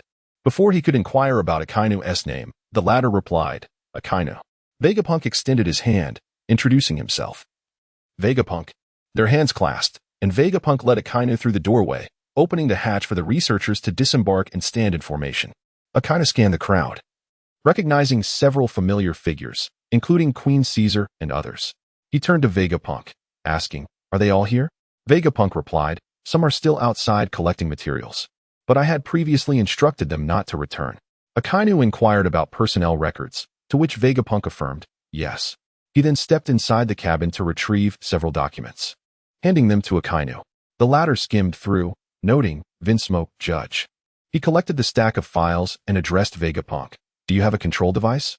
We need to drive the mechanical animals from the forest." Vegapunk nodded, retrieving a remote control with multiple buttons. Upon pressing one, the soldiers stationed on the perimeter observed the myriad red dots in the forest vanish into the depths. The crew exchanged bewildered glances. Akane called out, "Enel." Enel's voice echoed from outside. Understood. Then, with a crack of thunder, he instantaneously appeared among the naval forces, saluting the highest-ranking officer. "Commander, Vice Admiral Akainu has apprehended all personnel. We are ready to proceed with the handover." Titus returned the salute, nodding understood. He turned to the surrounding soldiers, commanding, "Everyone, enter the forest. Prepare to secure the criminals." The soldiers responded in unison, "Yes." Another thunderous clap resonated as Enel transformed into a bolt of lightning, vanishing back to Vegapunk's research facility, landing beside Akainu. At that moment, Akainu and Vegapunk stood outside the research facility, gazing at the melting snow of the island. Vegapunk appeared lost in thought, murmuring, "A scene from my dreams." After a brief pause, he turned to Akainu, asking, "Mr. Akainu, is there a way to keep this island in such a state?" He watched Akainu intently, his heart racing at the warmth enveloping the island. The dreams buried deep within him were not of weapons, bioweapons, or the fruits of the devil, but rather of allowing the people of this nation to experience warmth throughout the seasons. Akainu glanced at Vegapunk, declaring, "Easily accomplished." Vegapunk felt a surge of excitement, ready to speak, only to be reminded of his status as a prisoner. Akainu then inquired, "Is there a suitable location for constructing a volcano?" Vegapunk suppressed his exhilaration, trembling slightly as he responded, "Yes." He gazed at the colossal mechanical structure, reminiscent of a windmill, that occupied half the island. It was a design he had once conceived, a vision that had inspired both the king and the populace, uniting the nation's efforts for its construction. However, due to subsequent financial constraints and technological limitations, the project remained incomplete. Although no one held him accountable, Vegapunk could never quite overcome this psychological barrier, ultimately leading him down a misguided path. Beneath the immense furnace lay emptiness, a result of insufficient funds and technology that had thwarted its completion. The chosen location was undoubtedly the most suitable on the entire island. As Vegapunk elaborated, Sakazuki nodded in acknowledgement, raising his right hand. The lava golden eagle, nestled near the research complex, took flight with a thunderous roar. It surged towards the gigantic furnace, colliding with it and sending the exposed portion of the structure soaring. Ascending to the heavens, it then folded its wings and dove downward. With a resounding crash, the mountaintop was instantly transformed, creating a pit several hundred meters in diameter. The lava golden eagle, now engulfed in molten rock, rapidly flowed downward, expanding as it reached 1,000 meters, assimilating the surroundings. Meanwhile, Sakazuki materialized at the center of the peak, plunging his hand into the magma. He simultaneously drew forth the molten material from the depths while controlling its restless movements. Deep beneath the mountain, a vast triangular pit emerged, nearly 1,000 meters high and several kilometers long, filled with Sakazuki's magma. The magma produced by his awakened abilities was not only durable and intensely burning, but also capable of sustaining itself for at least 3 centuries. As for the challenges that may arise thereafter, the technology of that time would likely render them inconsequential. The immense, dormant volcano began to radiate heat. Withdrawing his arm from the magma, Sakazuki vanished and reappeared at the research facility, addressing Vegapunk. This dormant volcano can sustain itself for at least 3 centuries. However, the filtration system must be constructed by your kingdom, as the magma and gases still carry a trace of toxicity. Vegapunk looked at Sakazuki with excitement, expressing his gratitude. "Thank you. Thank you." The filtration device posed no issues. Vegapunk bowed deeply to Sakazuki. "Thank you very much." Sakazuki waved his hand dismissively, saying, "It is but a trifling effort." In the distance, naval soldiers marched in formation. Leading them was Titus, who saluted Sakazuki, addressing him as Admiral Sakazuki. Sakazuki returned the gesture briefly and gestured for the excited soldiers to escort the scientist from the research facility. 2 by 2, they escorted a scientist towards the port. Sakazuki then beckoned Enel to come over and spoke to Vegapunk, saying, "I have a favor to ask of Mr. Vegapunk." Enel has always been fascinated by mechanics, electricity, and magnetism. Would it be possible for him to assist and guide during this period? Vegapunk nodded, acknowledging, "Of course, but I am currently a criminal. I wonder if that is appropriate." Sakazuki chuckled, reassuring him, "Rest assured, the government will not trouble you. A scientist like Mr. Vegapunk holds the future of the world." Vegapunk exhaled deeply, replying, "Then there is nothing more to discuss. Leave it to me, Admiral Sakazuki." Sakazuki inquired, Is there anything of significance left in the research facility that requires assistance in gathering? Vegapunk nodded. Indeed, there is quite a bit. In that case, I shall not be modest. It would also serve as a perfect opportunity to conduct a test for Enel. Sakazuki summoned 5 squads of soldiers, instructing them to follow Vegapunk into the research facility and to heed his guidance. At the Iron Gate, Titus, the naval division commander of Barkamono, hesitated.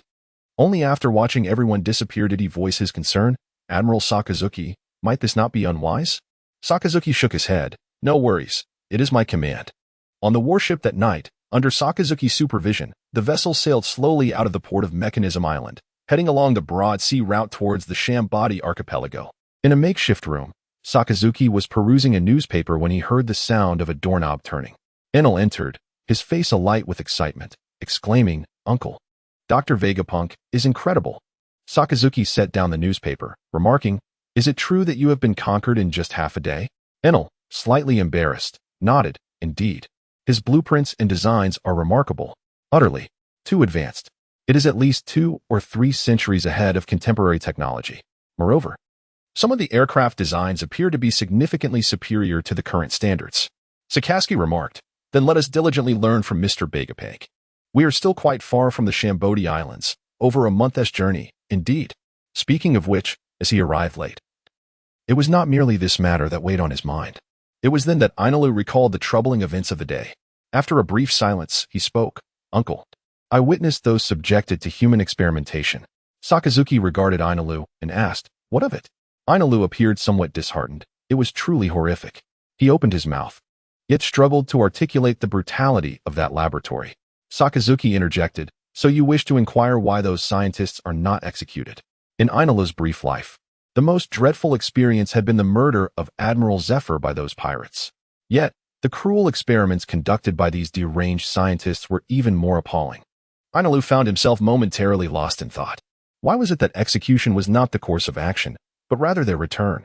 Earlier, he had learned from Sakazuki that the government would not impose difficulties upon them. In fact, they would compel them to serve the government. Sakazuki granted Ainalu a moment for contemplation before posing another question. "If it were you, what would you do?" Ainalu was at a loss for a decision. Sakazuki urged, "Consider it freely. Assume the role of the person responsible for this incident, or as the ruler of the government. What would your actions be?" After a moment of silence, Ainalu replied, "I would order their annihilation." Sakazuki nodded. "Well said." Then he continued, "Now, place yourself in their shoes once more. These scientists possess technology that is 5 centuries ahead of the world. As the ruler, would you still choose to eliminate them? After all, to control them is to control the future.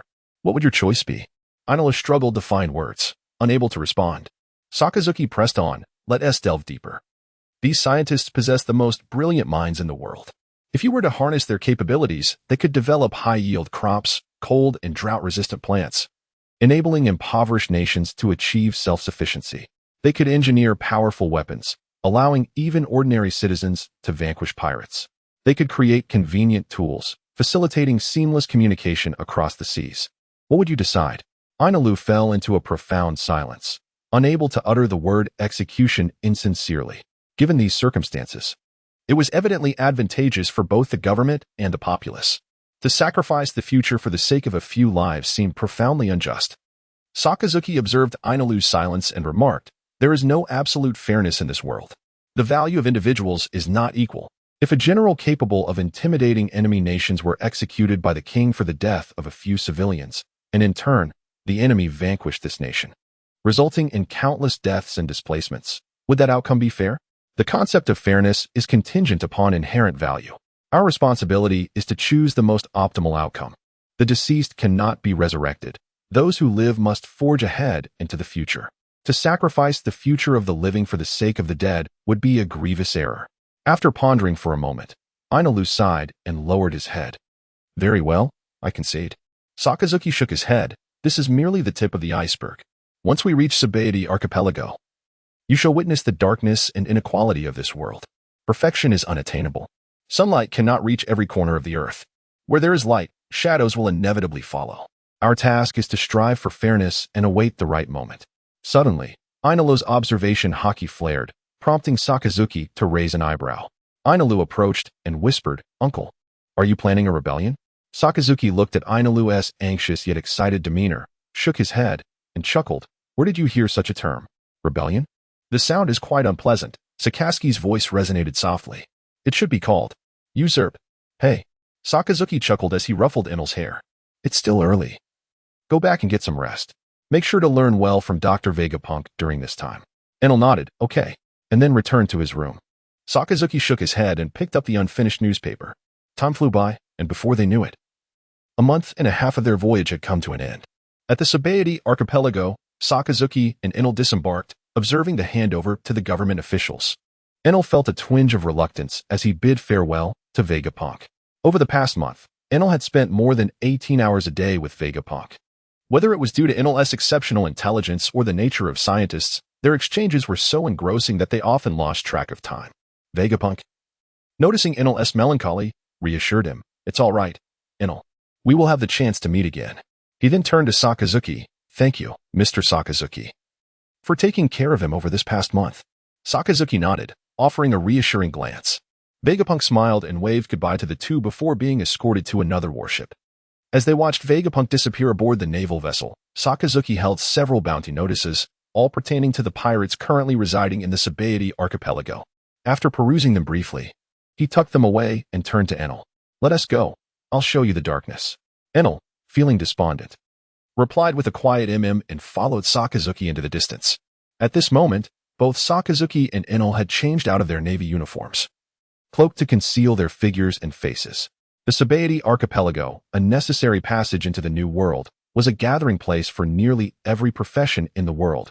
Human traffickers, slaves, nobles, commoners, fishermen, pirates, bounty hunters, navy personnel, and government officials alike.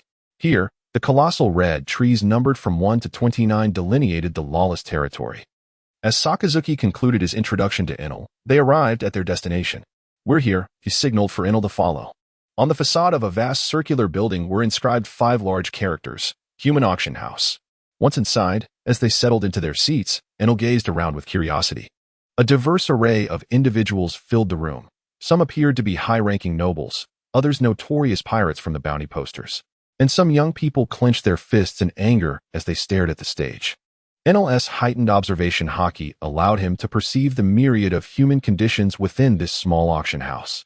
Suddenly, the host, flustered, dashed onto the stage. Sakazuki raised an eyebrow. Shortly after, the auctioneer entered, guiding a hooded celestial dragon to the VIP seats. Once the arrangements for the celestial dragon were made, the host wiped the cold sweat from his forehead, took a deep breath, and announced, "The monthly human auction at tree number 1 is about to commence. We have prepared a number of high-quality slaves for you today, along with some exceptionally sought-after items. We sincerely wish you all find the slaves that meet your desires." The crowd erupted in cheers. Oh, not far from Enel, a middle-aged noble discussed which slave to purchase. The noblewoman remarked, "The last slave I bought was rendered useless in less than 10 days. This time, I intend to buy a young and robust fishman slave. Their physical capabilities are 10 times that of humans." The middle-aged male noble, covering his mouth in a chuckle, added, "I've heard that there's a princess from a certain country available this time. I plan to acquire her. After all, she is a princess." The noblewoman teased, "You truly have a penchant for beautiful women, don't you?" The male noble grinned slyly. Enel furrowed his brow, realizing that treating humans as livestock had become the norm. He glanced at Sakazuki, only to find him impassive, gazing indifferently at the stage. Suppressing his revulsion, Enel refrained from using his observation haki and turned his attention back to the stage. The host, sensing that the atmosphere was ripe for the next item, declared, "All right. The next item up for bid is the eldest daughter of a musical family from the kingdom of Toralati in the West Sea. She possesses a voice that astounds the world and can sing any song for you. A human music box. Standing at 176 centimeters and weighing 98 pounds. The sound of heaven. Lokithia." Oh. As the enchanting beauty made her entrance, the atmosphere of the event reached a crescendo once more. The host began to speak. As the first item of the day, special offer. The bidding commenced at 800,000 berries. Now, I urge everyone to raise your paddles and begin the auction. Buyers continuously raised their paddles, and in a mere moment, the price surged from 800,000 to 7 million. The cacophony of bids gradually subsided. Congratulations to bidder number 74. The item has been sold for 7 million berries. Below.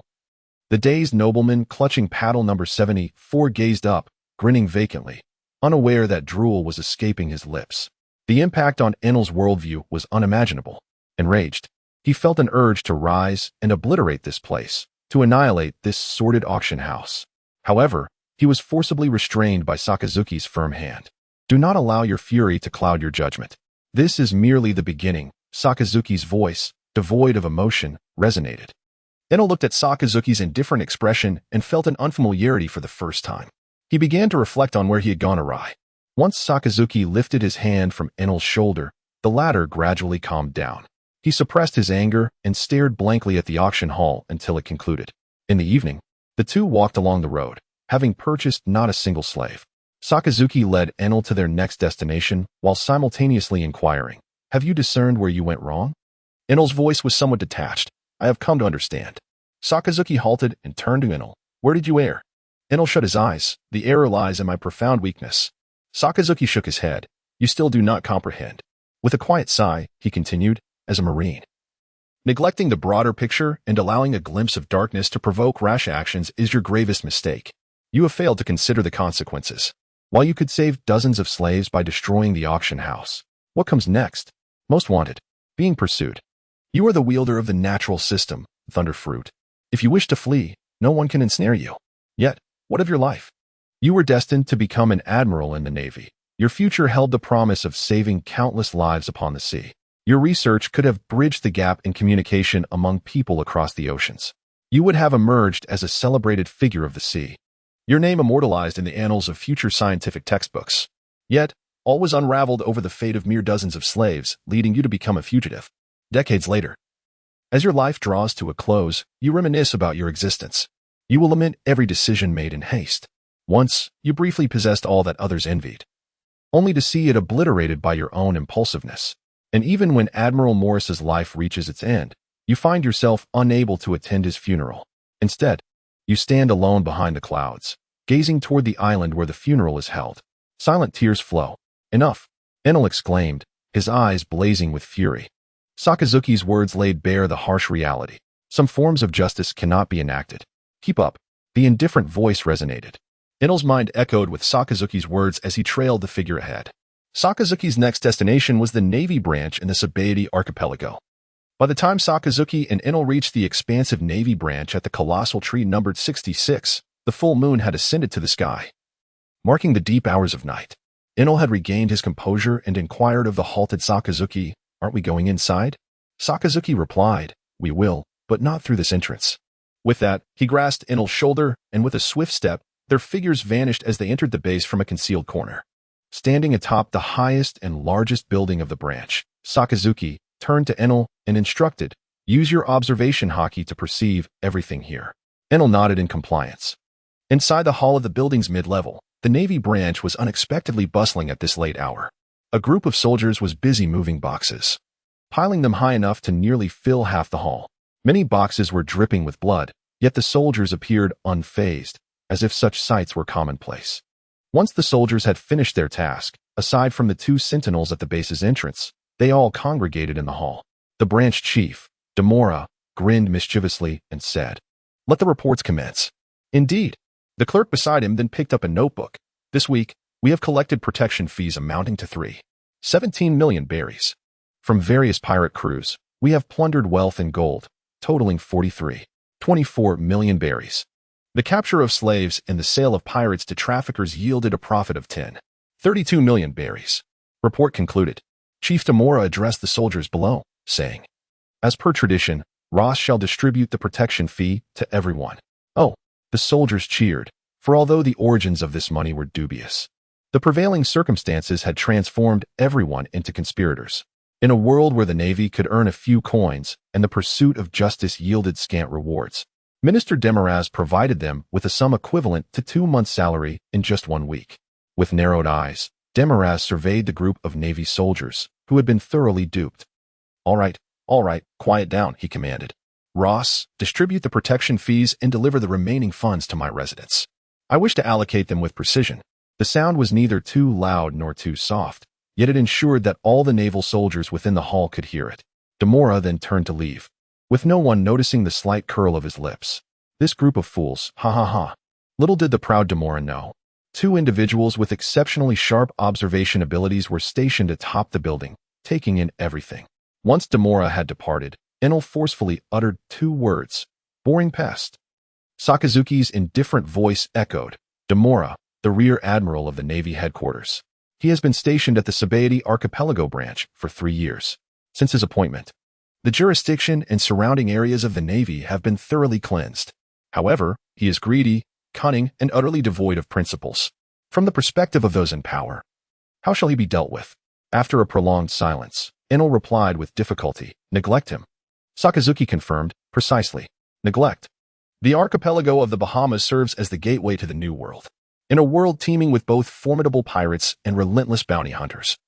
Demora has spent 3 years purging the naval territories and their surroundings. Regardless of his character, his prowess is undeniable. His deeds have not gone unnoticed by the higher echelons. As individuals of his ilk exist among the hundreds of branch leaders within the Navy, there are indeed quite a few. However, we are unable to deal with them. Do you know why?" Enel pondered for a moment. "Because our primary adversaries are the pirates." Sakazuki nodded. "Indeed. Pirates are the principal foes, I can assure you. If we were to address those guilty, at least half of the Navy's branches would be incapacitated. Their character is lacking, yet they possess numerous means to win people over. There are a few who maintain a clean record, but they are scarce. Although in recent years, we have gathered many children who were victimized by pirates for training. They have yet to mature. If we were to eliminate this group, we would have to hastily select replacements, which would expose the Navy's fragility." Enel expressed some confusion. "Fragility?" Sakazuki nodded. "Fragility. The Skypiea naval battle appeared victorious, yet it was merely an illusion. Admiral Sengoku has gone missing, and Admiral Zephyr has retired. Over 20,000 elite soldiers have perished. Currently, the only figures upholding the Navy's facade are Fleet Admiral Kong, Vice Admiral Garp, and myself. While there are some seasoned vice admirals, they too have aged. The Navy headquarters is at its weakest, lacking a fresh generation. These branch commanders, endowed with cunning and capability, serve as a mere fayade. They project the image that the Navy's branches are robust and capable of maintaining peace across the seas. However, this charade is unlikely to endure for long, as ambitious pirates will inevitably catch on. To probe, if the generals of the warring states cannot be found in due time, the balance of power between the Navy and the pirates will inevitably be disrupted. Should another battle akin to the Battle of Screely ensue, it is certain that the Navy would face defeat. Enel sighed, "I understand." Sakazuki interjected, "There is no need for such despair. It is simply not yet the right moment." Enel raised his head. "How much longer must we wait for the right moment to arrive?" Gazing into the distance, Sakazuki pondered, "How long?" "Until all of you have matured. You, Barrett, Borsellino, Guillaume, Doberman, Dalmesia, Stalaberry." He murmured a string of names before falling into a prolonged silence. Regaining his composure, Sakazuki declared, "Let us return. It is getting late. Tomorrow, I shall take you to meet those pirates who dare to call themselves adventurers." Early the next morning, Enel had everything prepared and stood at the door, eagerly awaiting Sakazuki. Impatient, he fidgeted. Inside, Sakazuki chuckled lightly before stepping out. "Let us go." They headed toward the colossal red tree number 41. Along the way, Sakazuki retrieved a bounty poster from a stack and handed it to Enel. It bore the details of the bounty, while the reverse chronicled Sakazuki's written account of its subject. Enel gazed at the account and read aloud softly, "The Noteful Pirates, hailing from the South Sea, are comprised of a group of formidable musicians. Their aspiration is to embark on a world tour for a concert. Recent events. On Wind Feather Island, the notorious Gaia pirate crew was completely annihilated." After reading the report, Enel raised his head and remarked, "Is this what it means to be a pirate? It seems they have committed no grievous acts." Just as Sakazuki was about to interject, he suddenly sensed something with his observation hockey. He retrieved several bounty posters, drew out one more, and handed it to Enel. Confused, Enel accepted it and glanced over briefly. Compared to the noteworthy pirate crew, this crew was far more brutal. The records of town slaughters alone numbered 3, with countless murders besides. Sakazuki then stated, "Tear it up. I will take you to witness another scene." With that, he grasped Enel's shoulder, and with a firm step, the two vanished, leaving the torn bounty posters fluttering in the air. At the base of the enormous red tree, a towering man, clad in the attire of a pirate captain, was running in terror. The thick collar around his neck and the heavy chains on his feet revealed that he was a slave. Sakazuki and Enel stood upon a branch of the massive tree, observing indifferently below. Enel, spotting the fleeing figure, remarked, "Isn't that the pirate from the bounty poster we just shredded?" Sakazuki nodded, watched closely. The pirate had likely gone a long time without food, having run the length of half a town. At this point, he was drenched in sweat, cold beads rolling down his forehead. Bang! A gunshot echoed from a distance, followed by a bullet striking near the enslaved pirate captain, causing the surrounding people to flee in terror. The pirate, realizing escape was futile, sought to grab a nearby person as a shield.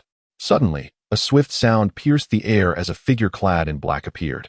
With a single stroke, the figure severed the pirate's arm and declared, "Foolish slave, being favored by the Holy Tuyas is your fortune. How dare you attempt to flee? The Holy Tuyas has now decreed your execution." The cold words fell from the CP member's lips. The enslaved pirate cried out in desperation, "Please, spare me. I possess an abundance of treasures, all yours. I have renounced piracy. My hometown, my wife, and children await my return. Please, I implore you." When I emerged, my child had just been born. He does not even know what his father looks like. Please, I beg you. The members of the CP, clad in black, paid no heed to the tale spun by the pirate. Instead, they coldly wielded their blades, severing his other arm with a swift stroke. Following that, two audible cracks echoed as both of his legs were brutally kicked and bent grotesquely at a 90-degree angle. The CP member seized the severed arm and forcefully shoved it into the pirate's mouth, silencing any cries for help. Then, with a swift motion, he vanished, heading towards St. TVF. Sakazuki turned to his companion Enel and remarked, "This is what becomes of pirates captured by human traffickers. The collar around his neck is rigged with powerful explosives. If he ventures beyond a certain range, he will be obliterated." Enel nodded, continuing to observe the unfolding scene. Before long, a tall, slender figure adorned with a bubble-shaped hat approached, a haughty celestial dragon from St. TVF. He surveyed the pitiful slave sprawled on the ground and delivered 2 vicious kicks. "You worthless scum. Damned lowlife. How dare you waste so much of my money on your pathetic existence? I was hoping to boast about you to St. Viromia, but now all of that is ruined." Growing increasingly irate, he drew his pistol and fired several shots into the pirate captain's body, relishing the expression of terror and agony that twisted across his face. An idea sparked in his mind, and he commanded the CP members to extract the severed arm from the pirate's mouth. Producing a remote control, he addressed the captive, "With a mere press of this button, the collar around your neck will shatter you into oblivion." To ensure the pirate believed him, he casually retrieved another collar from a subordinate and tossed it to a frail slave. "You, take this and run over there," he instructed, pointing to a location several hundred meters away. The emaciated slave nodded and sprinted toward the designated spot. Once the distance seemed sufficient, St. TVF casually uttered, "Look." With that, he pressed the button. In the pirate captain's eyes, the distant slave suddenly erupted in a cataclysmic explosion, a towering mushroom cloud billowing into the sky. A searing wave of heat rushed forth, igniting boundless terror within him. St. TVF declared, "I grant you a chance. If you can muster all your strength to reach that shop, I shall set you free." Hope surged within the pirate captain as he glimpsed the shop 100 meters away. St. TVF, with a devilish whisper, proclaimed, "Begin." The pirate slave writhed and crawled across the ground, his broken legs flailing comically. The grimace on his face revealed the immense pain he endured, while St. TVF's laughter echoed with a chilling resonance. Enel furrowed his brow, observing the torment unfold. Time stretched on, and the pirate captain's consciousness began to fade. Perhaps the will to survive was the only force propelling him forward. Suddenly, he collided with an obstacle that halted his progress. Struggling, he lifted his gaze to the shop's sign, managing to force a pained smile as he glanced back. But at that moment, St. TVF's mocking voice pierced the air. "That is not the shop I referred to." Ha! A wave of anger and despair surged within the pirate captain. The collar around his neck emitted a series of rapid beeping sounds, escalating in intensity. In the final moments of his life, he thought, "I'm sorry, Dolly. And you too, Pulus." Boom. The pirate captain and the shop were reduced to ashes. Watching the scene, Enel remarked to Sakazuki, "How truly vile. Is this the world that the Navy seeks to protect, these aristocrats?" Sakazuki replied, "Indeed. They revel in everything the world has to offer, calling themselves gods. While wearing helmets that isolate them from the outside world, they oppress the majority of nations, feeding off the sustenance provided by the world. Do you find that fair?" "Unfair," Enel responded. Quite so, Sakazuki concurred. Yet they hold the reins of the world. They possess the weapons capable of cleansing it. The Navy's annual military budget relies on their funding. In such a situation, what would you do? Enel pondered for a long moment before sighing. Wait for the opportune moment. And strike decisively. Sakazuki nodded. Yes, a single, lethal strike. One misstep could be fatal. The world government has stood for 8 centuries. And the celestial dragons have ruled for just as long. Their strength lies not in the Navy, but in the foundation built over those 800 years. And the weapons that have never been revealed to the world. The unknown is the most terrifying aspect. Enel nodded in agreement. Let us proceed, Sakazuki suggested. And observe that band of adventurers. With that, he pressed against Enel, and they vanished once more. Within a 2-story restaurant, Sakazuki selected a table by the window. He ordered 2 chilled beers and directed Enel's attention to the distant group of the Note Pirates. Leading them was Captain Blake Swain, an elegant middle-aged gentleman clad in a tailcoat, carrying a violin case. This violin was both his instrument and his weapon. At that moment, a commotion erupted downstairs in the restaurant. Sakazuki furrowed his brow. Suddenly, a figure was sent hurtling out, accompanied by chairs and spilled drinks. The alcohol drenched Captain Blake's tailcoat, leaving large stains.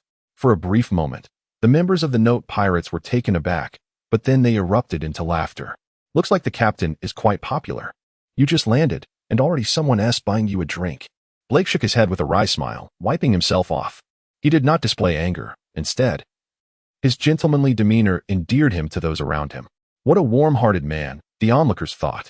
Ignoring the ongoing conflict, Blake led his crew into the adjacent bar. Only then did Sakazuki turn to Enel and inquire, "What do you think of him?" Enel contemplated for a moment. He doesn't seem like a bad person. His actions appear to align with the side of justice. Reflecting on the earlier scene, he added, he is neither brutal nor a bully to the weak. With his presence, he could easily eliminate those 2 downstairs. Well, he is not a bad person, he stated, glancing towards Sakazuki. Sakazuki nodded in agreement, affirming that indeed, he was not a villain. He had even rescued 2 villages ravaged by pirates and had never taken the life of a naval officer. There were no records of him harming ordinary citizens. All his actions could be wholly deemed those of an adventurer. However, I urge you to eliminate them. Sakazuki's indifferent words echoed in Enel's ears. Enel furrowed his brows and asked, why? He could ruthlessly deal with heinous criminals.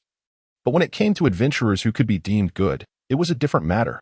Sakazuki cast a detached glance at him and replied, this is a military order. Enel's expression darkened. After a long pause, he nodded, understood. He then removed his cloak, revealing a pristine white military uniform.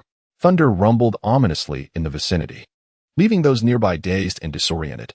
Sakazuki observed Enel's petty act of revenge and shook his head with a smirk. Inside the bar, a brooding Enel addressed the members of the Notation Pirates. Are you prepared to meet your demise? The crew erupted into hearty laughter, some even stepping forward to tease Enel.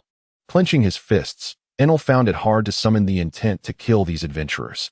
Run, run. Lightning crackled chaotically around him. Black's expression tightened as he sensed Enel's unstable aura. Cautiously, he called out to the laughing crew, we need to leave. The crew paused, taken aback by Black's serious demeanor. Feeling a sense of urgency, they followed him outside. Enel remained rooted to the spot, a sigh of relief escaping him. Just this once, he would defy the uncle's orders. Great Inferno. A deafening roar echoed through the air, followed by a savage wave of heat that surged into the bar. Enel turned in astonishment to witness the wooden door blown ajar by the scorching gusts. On the street, a vast pool of magma lay heaped together. The members of the Noteful Pirates, who had just stepped outside, were all perished. Enel transformed into a bolt of lightning and dashed back to the 2nd floor of the restaurant, glaring furiously at Akainu. Why? Akainu cast a brief glance towards the distant harbor. There were still 3 individuals aboard the ship. I shall grant you 10 seconds to deal with them, he declared.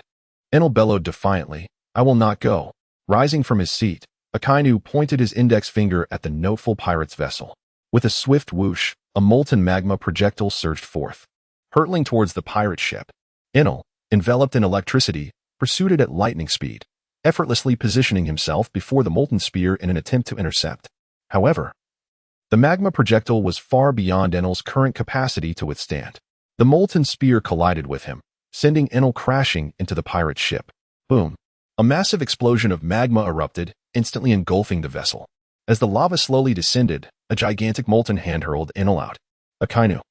having appeared on the shore at an unknown moment, caught the scorched Enel, gripping his writhing form tightly. With a firm step, he soared into the unknown. On Wind Feather Island, in the town of Norse, Akainu escorted the sulking Enel into a shop, where he changed into casual attire. The streets were filled with a harmonious atmosphere. Akainu led Enel through the town, even though it had been 3 months since the noteful pirates had departed. The townsfolk still spoke of them with delight. The gentleman captain, the warm-hearted Black, their savior. Occasionally, pirates would rush by, exclaiming, "I am the hero Black," while brandishing makeshift violins made from paper. After gazing at the serene town for a while, Akainu turned to Enel and inquired, "Do you perceive anything?" Enel's voice was low as he replied, "I do. They are all heroes." After speaking, he lifted his gaze to meet Akainu's eyes. Akainu, unfazed, affirmed, "Indeed. They are heroes. They saved this town. Look at this peaceful place. It is they who have safeguarded it all. Well, they are heroes. What are we?" Enel stood frozen, as if struck by lightning. Sakazuki walked towards a nearby shop and purchased several ice creams. He waved at the playful children, handing the ice creams to the approaching youngsters and inquiring, "What game are you playing?" The children, upon seeing the ice creams, began to chatter excitedly. "It's a role-playing game. I am the hero, Black. No, I am. Observing the squabbling children, Sakazuki asked, "Who is Black?" The children replied, "He is a pirate. A super powerful one. When I grow up, I want to be a hero like him too." Behold, the carefree children departed, engaged in playful banter. Sakazuki turned to Enel and inquired, "Do you understand why I commanded you to eliminate them?" Enel hesitantly replied, "Because they are pirates." Sakazuki affirmed, "Indeed. It is precisely because they are pirates. When pirates are hailed as heroes, a seed is sown within the tender hearts of these children, an unthinking adoration and admiration. Perhaps, as they grow, they too will aspire to become pirates. Who can guarantee that each of them, upon becoming a pirate, will embody virtue? What if soldiers of the Navy inhabit this island, while they risk their lives on the seas for the populace of the world? The children of their homeland clamor to become pirates. When a battle-hardened veteran returns home, bearing the scars of war and adorned with medals, he is met not with the prideful gaze of his fellow townsfolk, but rather by children in the streets clamoring to embrace piracy. How utterly despairing and cruel that is. Sakazuki gazed at Enel and continued, "As for the righteousness or wrongness of killing them, it remains a matter of debate. From a moral standpoint, we have erred. Yet, from the perspective of justice, they are pirates, and they must perish. The existence of such individuals is a blunder. They oscillate between justice and malevolence. Their sporadic acts of valor are celebrated as heroism, while they simultaneously repudiate the evil embodied by pirates and dismiss the justice represented by the Navy. However, the reality is, Ainalu declared with unwavering determination in his gaze, such pirates are indeed a rarity. While they may rescue the populace, they are also the ones who engage in slaughter and plunder." Sakazuki nodded in agreement, affirming, "Indeed. Progress is evident. The Navy harbors its share of corrupt individuals, just as there exist virtuous souls among pirates.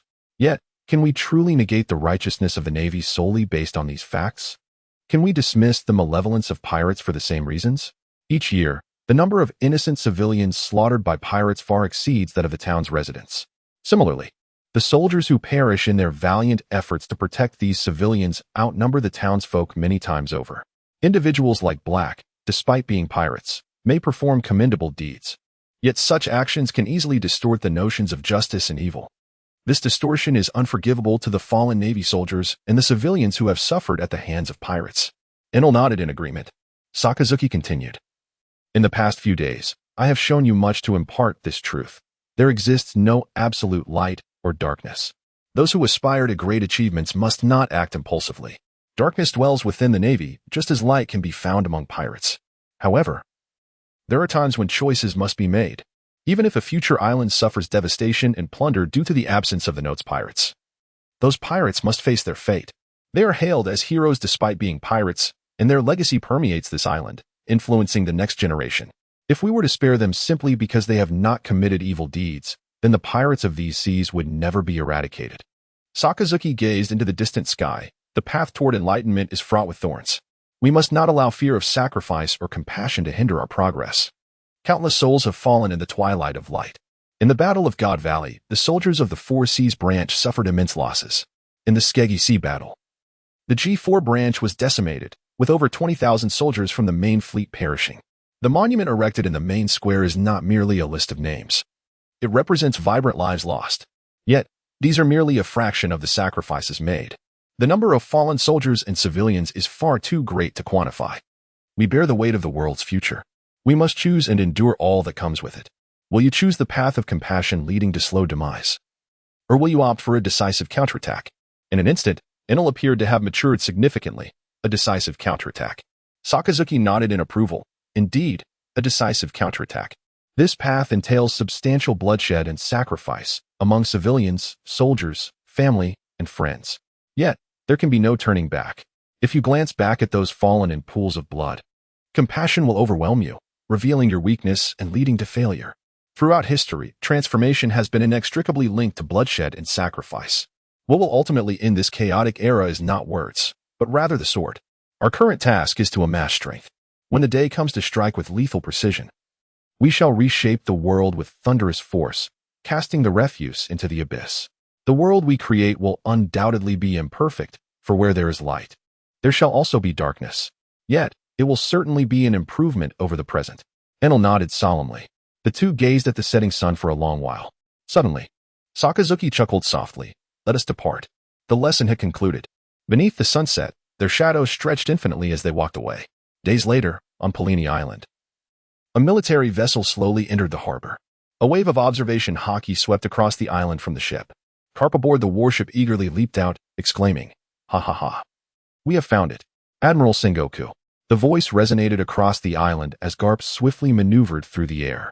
At that moment, Sengoku seemed to sense something. A familiar presence rapidly approaching. Frowning slightly, he turned to the child he had just rescued and said, "Rosinante, you should go hide in the house." The dirty little Rosinante paused, a bit taken aback, and replied softly, "Okay." He turned and dashed into the house. Just moments after he entered, a loud crash echoed as a figure landed heavily on the ground. Garp grinned widely at Sengoku, exclaiming, "Ha ha ha. Finally found you, Sengoku." Sengoku's brow furrowed as he asked, "Who are you? Have we met before?" Garp was taken aback, his eyes widening in disbelief. "I'm Garp. Have you lost your memory?" Sengoku was momentarily bewildered by the stranger's intentions but instinctively sensed no malice. It felt as if he were recognizing an old friend, and he nodded slowly. Garp, still grinning, tightened his fist, imbued with haki, and remarked, "You must have bumped your head during the Marineford battle. A little more impact should do the trick." Sengoku, observing Garp's menacing grin, felt a surge of unease. Though he wished to defend himself, the amnesiac Sengoku found it impossible to evade Garp's approaching fist, relying solely on instinct. Fallen bone. With a resounding shout from Garp, his figure vanished in an instant. In the horrified gaze of Sengoku, Garp shattered his glasses with a single punch, striking him on the forehead. Sengoku was sent flying, crashing through the house and numerous trees, landing on the ground, motionless for an extended period. Rosinante, witnessing Sengoku's destruction of the house, ran towards him in tears, filled with concern. At that moment, Sengoku was indeed incapacitated by the blow. However, the dizziness from the concussion, combined with the intertwining of amnesia and memories, rendered him momentarily dazed and unable to rise. Yet, he remained aware of everything happening around him. Rosinante's frail little hands attempted to shake Sengoku's body, but he remained unmoved. In the distance, Garp approached, one hand digging in his nose as he looked at Rosinante. "Stop shaking him, kid. He's fine. Where did you come from? Did Sengoku pick you up?" "Step aside quickly. Sengoku is certainly not recovered yet. I'll land a few more punches." Rosinante, with his slender frame, spread his arms protectively in front of Sengoku. Garp widened his eyes, feigning intimidation. "Do you wish to experience my beloved iron fist?" Rosinante swallowed hard, a flicker of fear in his gaze, yet his body did not retreat. Garp raised his fist with a grin. "In that case." At that moment, a burst of golden light flickered behind Rosinante. "Cap!" The roar of Sengoku echoed through the air. A colossal golden giant, towering at 100 meters, appeared with a radiant white light in hand, unhesitatingly bearing down on Garp. Garp, witnessing the impending shockwave, erupted into laughter. "Ha ha ha. It seems you've recovered well, Sengoku." With his arm enveloped in haki, he launched a counterattack. Sengoku, filled with fury, bellowed, "Die, you vile scoundrel!" On Palilini Island, under the cloak of night, the ground lay in disarray. Sengoku sat on the earth, a wooden stick in hand. stirring the flames of the fire pit before him, lost in thought as he gazed into the flickering flames. Beside him, Razanandi curled up, peacefully asleep against Sengoku's side. Carp, nursing a black eye, sat opposite Sengoku and broke the silence. What's troubling you, Sengoku? Sengoku, with an inscrutable expression, lifted his gaze to Carp and spoke in a grave tone. Sakazuki poses a problem. Carp raised an eyebrow in surprise. What could possibly be wrong with Sakazuki? He can't be an undercover pirate, can he? The firelight illuminated Sengoku's face as he pondered for a moment before shaking his head. It's not that there's a definitive problem, merely a suspicion. Carp inquired, what do you mean? Sengoku replied earnestly, after assimilating the memories from this past half-year of wandering. I've noticed something concerning. The lower-ranking soldiers and the general populace have an excessive reverence for Sakazuki. They may not know the names of the vice-admirals, admirals, or even the fleet admiral, but they surely know Sakazuki. Among the ranks, it seems he has become their target to emulate. Carp scratched his head. Well, Sakazuki spends most of his time hunting pirates. Given his formidable strength, that seems reasonable. Sengoku's voice grew somber. No, this is not normal. His prestige has surpassed that of all the Navy's commanders, even that of the fleet admiral.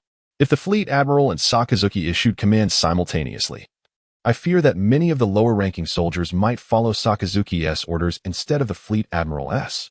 Isn't that terrifying? What if one day he were to act against us?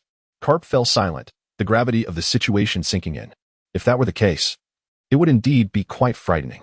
It could plunge the entire world into chaos. He then hesitated, but considering Sakazuki's character, he surely wouldn't do such a thing. Sengoku furrowed his brow. Indeed, Sakazuki has always been on the front lines, surviving near-death experiences multiple times, such as during the Battle of Sabaody. If it were all an act, the cost would be too great. I shouldn't doubt him. However, this concerns the government's rule and the stability of the world. Thus I must proceed with caution. Sengoku sighed. The crux of the matter is the lack of evidence. I cannot discern whether these are Sakazuki's deliberate actions or mere coincidences. Carp contemplated for a moment. Regardless, it's merely a hypothesis. We can address it when the time comes. There will surely be a way. Sengoku gazed into the flames. Nodding thoughtfully, I must find an opportunity to test him. In the New World, aboard the Golden Lioness fleet, a massive floating island hovered in the sky, encircled by several pirate ships. The Golden Lion, with two renowned swords at his waist, stood at the edge of the island, his golden cape and long hair billowing in the wind as he surveyed the churning sea of clouds. Suddenly, Frank approached from behind, standing beside the Golden Lion. Boss. The matter has been handled. The Golden Lion squinted, a sly smile creeping onto his lips as he seemed to recall something. Frank hesitated. Boss. Is it truly wise to provoke the Navy so soon after that fierce battle? The Golden Lion shot a sidelong glance at Frank, who began to sweat profusely and lowered his head. Tossing aside his cigar, the Golden Lion exhaled a cloud of smoke, his voice dripping with disdain. Do not fret. This is merely a test.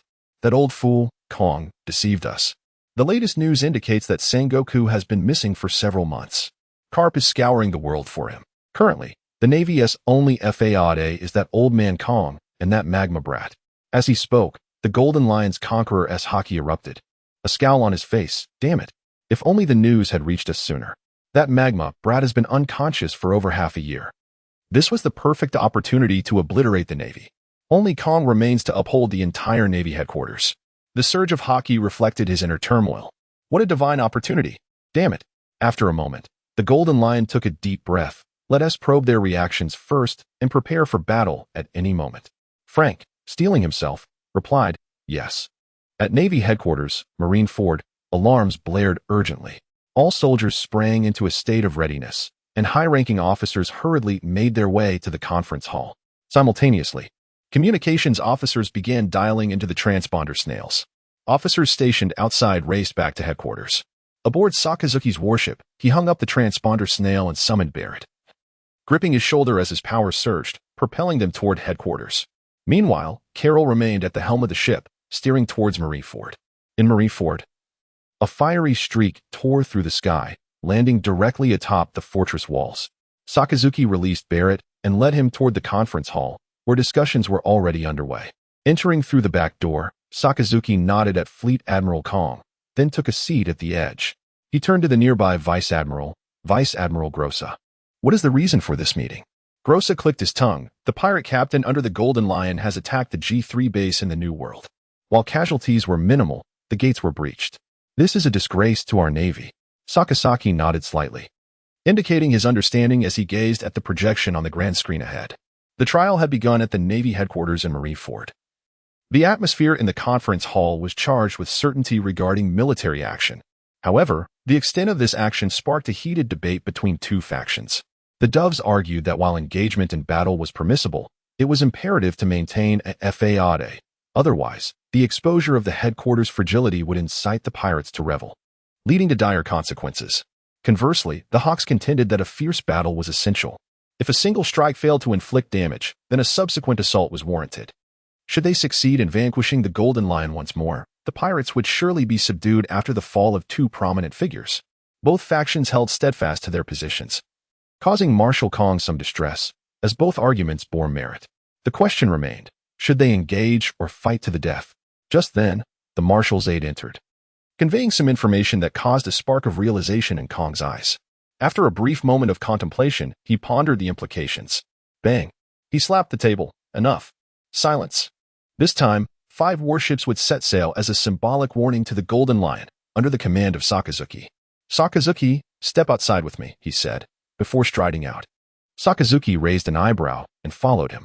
The factions within the conference hall exchanged glances. Dispatching 5 warships was clearly a token gesture, a way to conceal the weakness of their headquarters. However, having Sakazuki lead the mission, who was unaware of Sakazuki's reckless pursuit of pirates? In the marshal's office, Sakazuki entered behind the air marshal and took a seat on the sofa. The air marshal remarked, "Do you know why I arranged it this way?" Sakazuki pondered for a few seconds before shaking his head. The air marshal grinned. "Sengoku has been found and is on his way back with Garp. I've instructed them to avoid appearing in front of the public. By the time you reach the Red Line, it will be evening. The fleet will remain for one night. Since the Golden Lion dares to test us, it indicates that he has received some intelligence. I will arrange for someone to assist you, allowing Sengoku and Garp to infiltrate the warships. On the surface, you will be the only one leading the 5 warships against the Golden Lion. He will never suspect that Sengoku and Garp are concealed aboard." The air marshal chuckled, unable to contain his amusement. Sakazuki's lips curled into a grin as the two shared a knowing smile.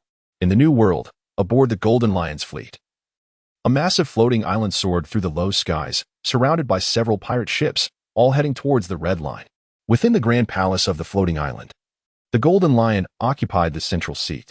To his left and right sat the captains of various pirate crews. Having barely regained 70% of their strength after reintegrating their ranks post-Skegi Marine battle, a large circular sea bowl filled with liquor was drained in a single gulp by the Golden Lion, who slammed the bowl onto the table, surveying his subordinates with a booming sense of grandeur. Observing the imposing presence of the Golden Lion, a bold captain inquired, "Captain Shiki, where are we headed?" The Golden Lion smiled, his voice resonating with bravado. "Patience, we shall wait a little longer." The crew, bewildered, continued their revelry. As the banquet progressed and the food diminished, a subordinate pushed the door open. The Golden Lion's eyes lit up with anticipation. What response from the Navy headquarters? The subordinate, brimming with excitement, replied, "Boss, the Navy headquarters has dispatched only 5 warships. However, they are led by Rear Admiral Sakazuki." At the mention of Sakazuki, the subordinate's voice quivered with fear, recalling the terrifying magma from the Skegi Marine battle. Yet, the Golden Lion erupted in laughter. "Ha ha ha. Splendid. Go and claim your reward." At this moment, the Golden Lion revealed his intentions, addressing his captains. "All right, the banquet concludes here. Ladies and gentlemen, what we are about to undertake will alter the very fabric of the world. Anticipate," cackled the Golden Lion, his laughter echoing through the air. The gathered crowd exchanged bewildered glances. "Captain Shiki, what exactly are we going to do?" The Golden Lion, suppressing his mirth, replied with a grin, "We are destined to annihilate." The assembly was taken aback. Such recklessness seemed an audacious gamble. "Captain Shiki, is this not a tad hasty? After all, we are up against the Navy." The Golden Lion waved his hand dismissively. "Fear not, for I possess absolute confidence in this endeavor. The entire world has been deceived by that old fool, Steelbone Kong. The Navy has become nothing more than a hollow shell.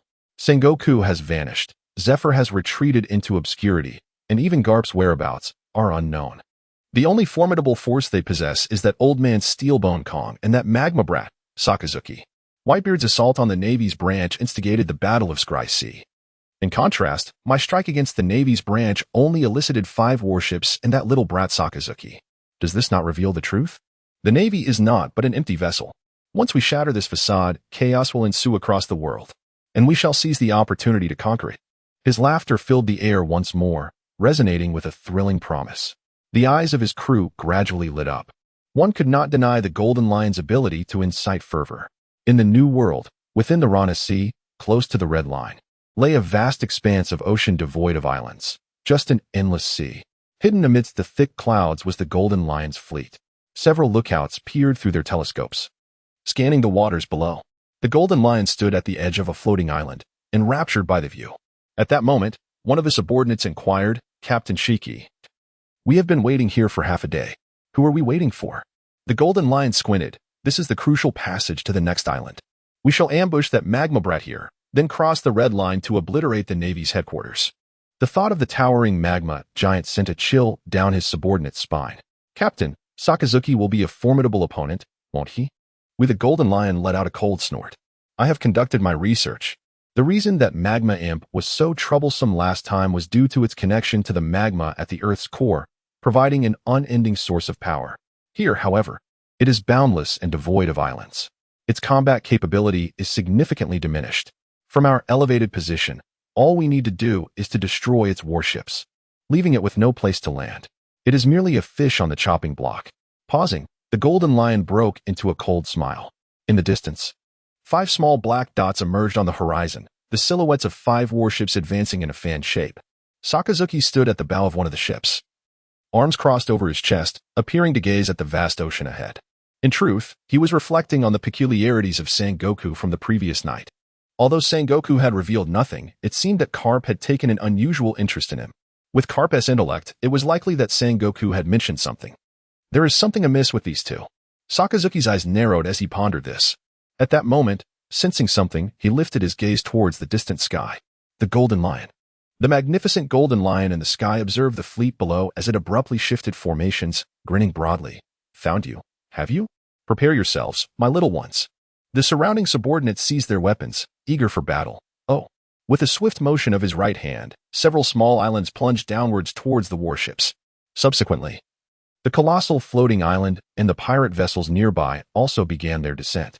Below, from the leading warship, 2 endlessly extending lava dragons burst forth, twisting and adjusting their positions, shattering the small islands in their path before charging toward the excited crowd. The Golden Lion unleashed his devil fruit abilities, wielding dual swords, and propelled himself at astonishing speed towards the 2 lava dragons. His hands, enveloped in Conqueror's haki, ready to strike at the approaching figures. Suddenly, an overwhelming sense of danger surged within him. He forcefully halted his advance, and the lava dragons seemed to sense the Golden Lion's peculiar change as they lunged at him from both sides. Then, with a thunderous explosion, the heads of the 2 lava dragons erupted. There was no time to evade. As he beheld the 2 figures, the Golden Lion's hair stood on end, and his pupils constricted. "Someone is trying to kill me." In the face of life and death, adrenaline surged through him, and everything around him appeared to slow down. He perceived the 2 figures almost at arm's length. Unleashing his Conqueror's haki, he swung his swords with all his might. Faster! Faster! Faster! In that moment, the Golden Lion despised his own sluggish speed. Crack! Crack! The sounds of bones shattering echoed in unison. Sengoku and Garp's fists, one from the left and one from the right, struck the Golden Lion's chest with tremendous force.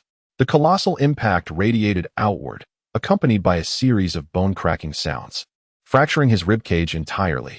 Ugh! The Golden Lion's visage twisted in agony as blood spewed forth. Yet, in an instant, he gritted his teeth and remained steadfast. With adrenaline coursing through him, his mind became astonishingly clear. He suppressed his body's instinct to expel the blood. If he were to release it all, he would undoubtedly succumb to defeat. Then he activated his devil fruit ability, forcefully stabilizing the shattered bones that threatened his heart, shielding it from harm. What seemed like an eternity was, in fact, a fleeting moment as he executed these actions amid the destruction of his ribcage. With a ferocious expression, the Golden Lion directed his 2 renowned blades, imbued with Conqueror's haki, towards Sengoku and Garp's chests. Anticipating his move, One transformed into a golden form, while the other reinforced himself with armament haki to withstand the blow. The clash of their haki unleashed a dazzling display of black and purple lightning, and the violent shockwaves sent the cloaks of the three figures billowing. The golden lion bellowed, channeling his energy. His dual swords descended with tremendous force. Two arcs of golden sword energy, spanning hundreds of meters, erupted from his blades. The float fruit allowed him to anchor himself in midair, leveraging its power, while Sengoku and Garp, lacking a stable foothold, despite their superior strength, were still forced backward by the overwhelming sword energy. Cough. Cough. The golden lion violently coughed up several mouthfuls of blood. His breath rapidly weakened, panting heavily. Cold sweat pouring down his face. The aftermath of adrenaline surged through him, leaving his body exceedingly frail. Without daring to linger, he soared upwards. In the distance, the two individuals, previously pressed back by his sword energy, had now shattered the attack and were advancing towards him with swift steps. As they moved, the air within a wide radius erupted violently, their speed surpassing even that of the golden lion's devil fruit abilities. They pursued him relentlessly. The golden lion flew upward without looking back, his observation haki clearly sensing the approaching duo. A flicker of ferocity crossed his eyes as he activated his powers. The floating island headquarters above him shattered and reformed, unleashing countless massive lines along with pirate ships, plummeting downwards. Numerous pirates were engulfed and crushed into the ground, while many others fell from the sky into the ocean below, though his newly formed fleet was annihilated. The pain in his heart was overshadowed by the urgency of the moment. Buying just a fleeting instant was all that mattered. Survival was paramount. Below, Sengoku observed the golden lion's abilities, his brow furrowing. With a roar, several colossal lion heads charged forth, accompanied by a violent shockwave, intent on subduing the two pursuers. In response, Sengoku transformed into a towering golden Buddha. His massive golden palm, enveloped in a translucent shockwave, swung upward. The shockwave surged like a beam of light, piercing through a series of gigantic lion heads, followed by a cacophony of explosions, boom, boom, boom. Yet, the force of the incoming winds momentarily hindered Sengoku. Meanwhile, on the other side, Garp adopted a more straightforward approach. He drew his right fist back to gather strength, while positioning his left elbow forward. With a burst of air beneath his feet, he launched himself using the moon step, enveloped in his haki, and barreled forward. Crash, crash, crash. The colossal lion heads were obliterated with each strike, yet Garp's momentum remained unyielding. With a sinister grin, he closed in on the fleeing golden lion, exclaiming, "Shiki." Feeling the imminent threat, the golden lion realized evasion was futile. He swiftly tore off his flowing cloak and hurled it towards Garp, who was now mere paces away. In an instant, he was upon him. The cloak obscured Garp's vision as it landed upon him. However, the short distance, combined with his observation haki, proved inconsequential. The dark haki coalesced into near-solid form, flowing like water over Garp's right fist. Die. He unleashed a powerful punch aimed at the golden lion's head. The sense of crisis deepened within the golden lion. He was locked on. Garp's iron fist drew closer, the wind from his punch brushing against the golden lion's brow. Suddenly, the golden lion gathered all of his devil fruit powers into himself, utilizing immense buoyancy to seemingly teleport upward, causing Garp's iron fist to collide with his left shoulder instead. Boom. Blood mist erupted as his shoulder exploded, sending his left arm, along with his sword, plummeting downwards.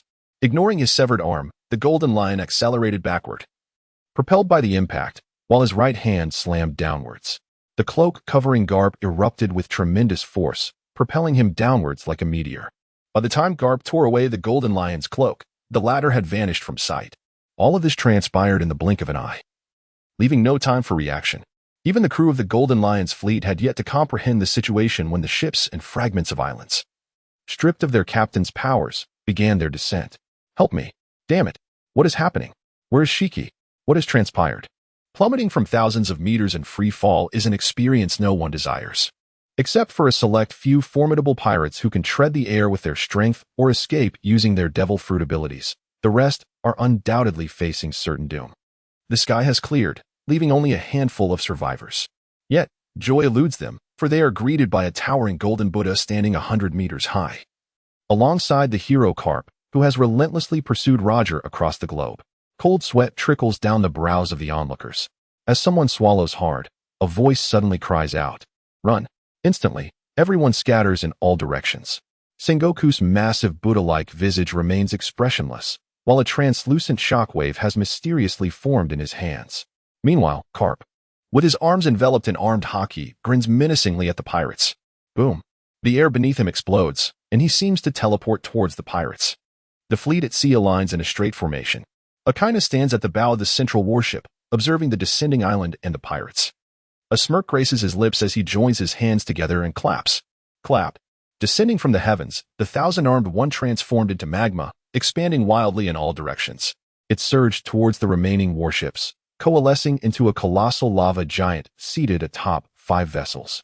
This gargantuan figure, with a visage reminiscent of a malevolent spirit, yet bearing a serene countenance, was adorned with a myriad of arms, each clenched into a fist, pointing forward.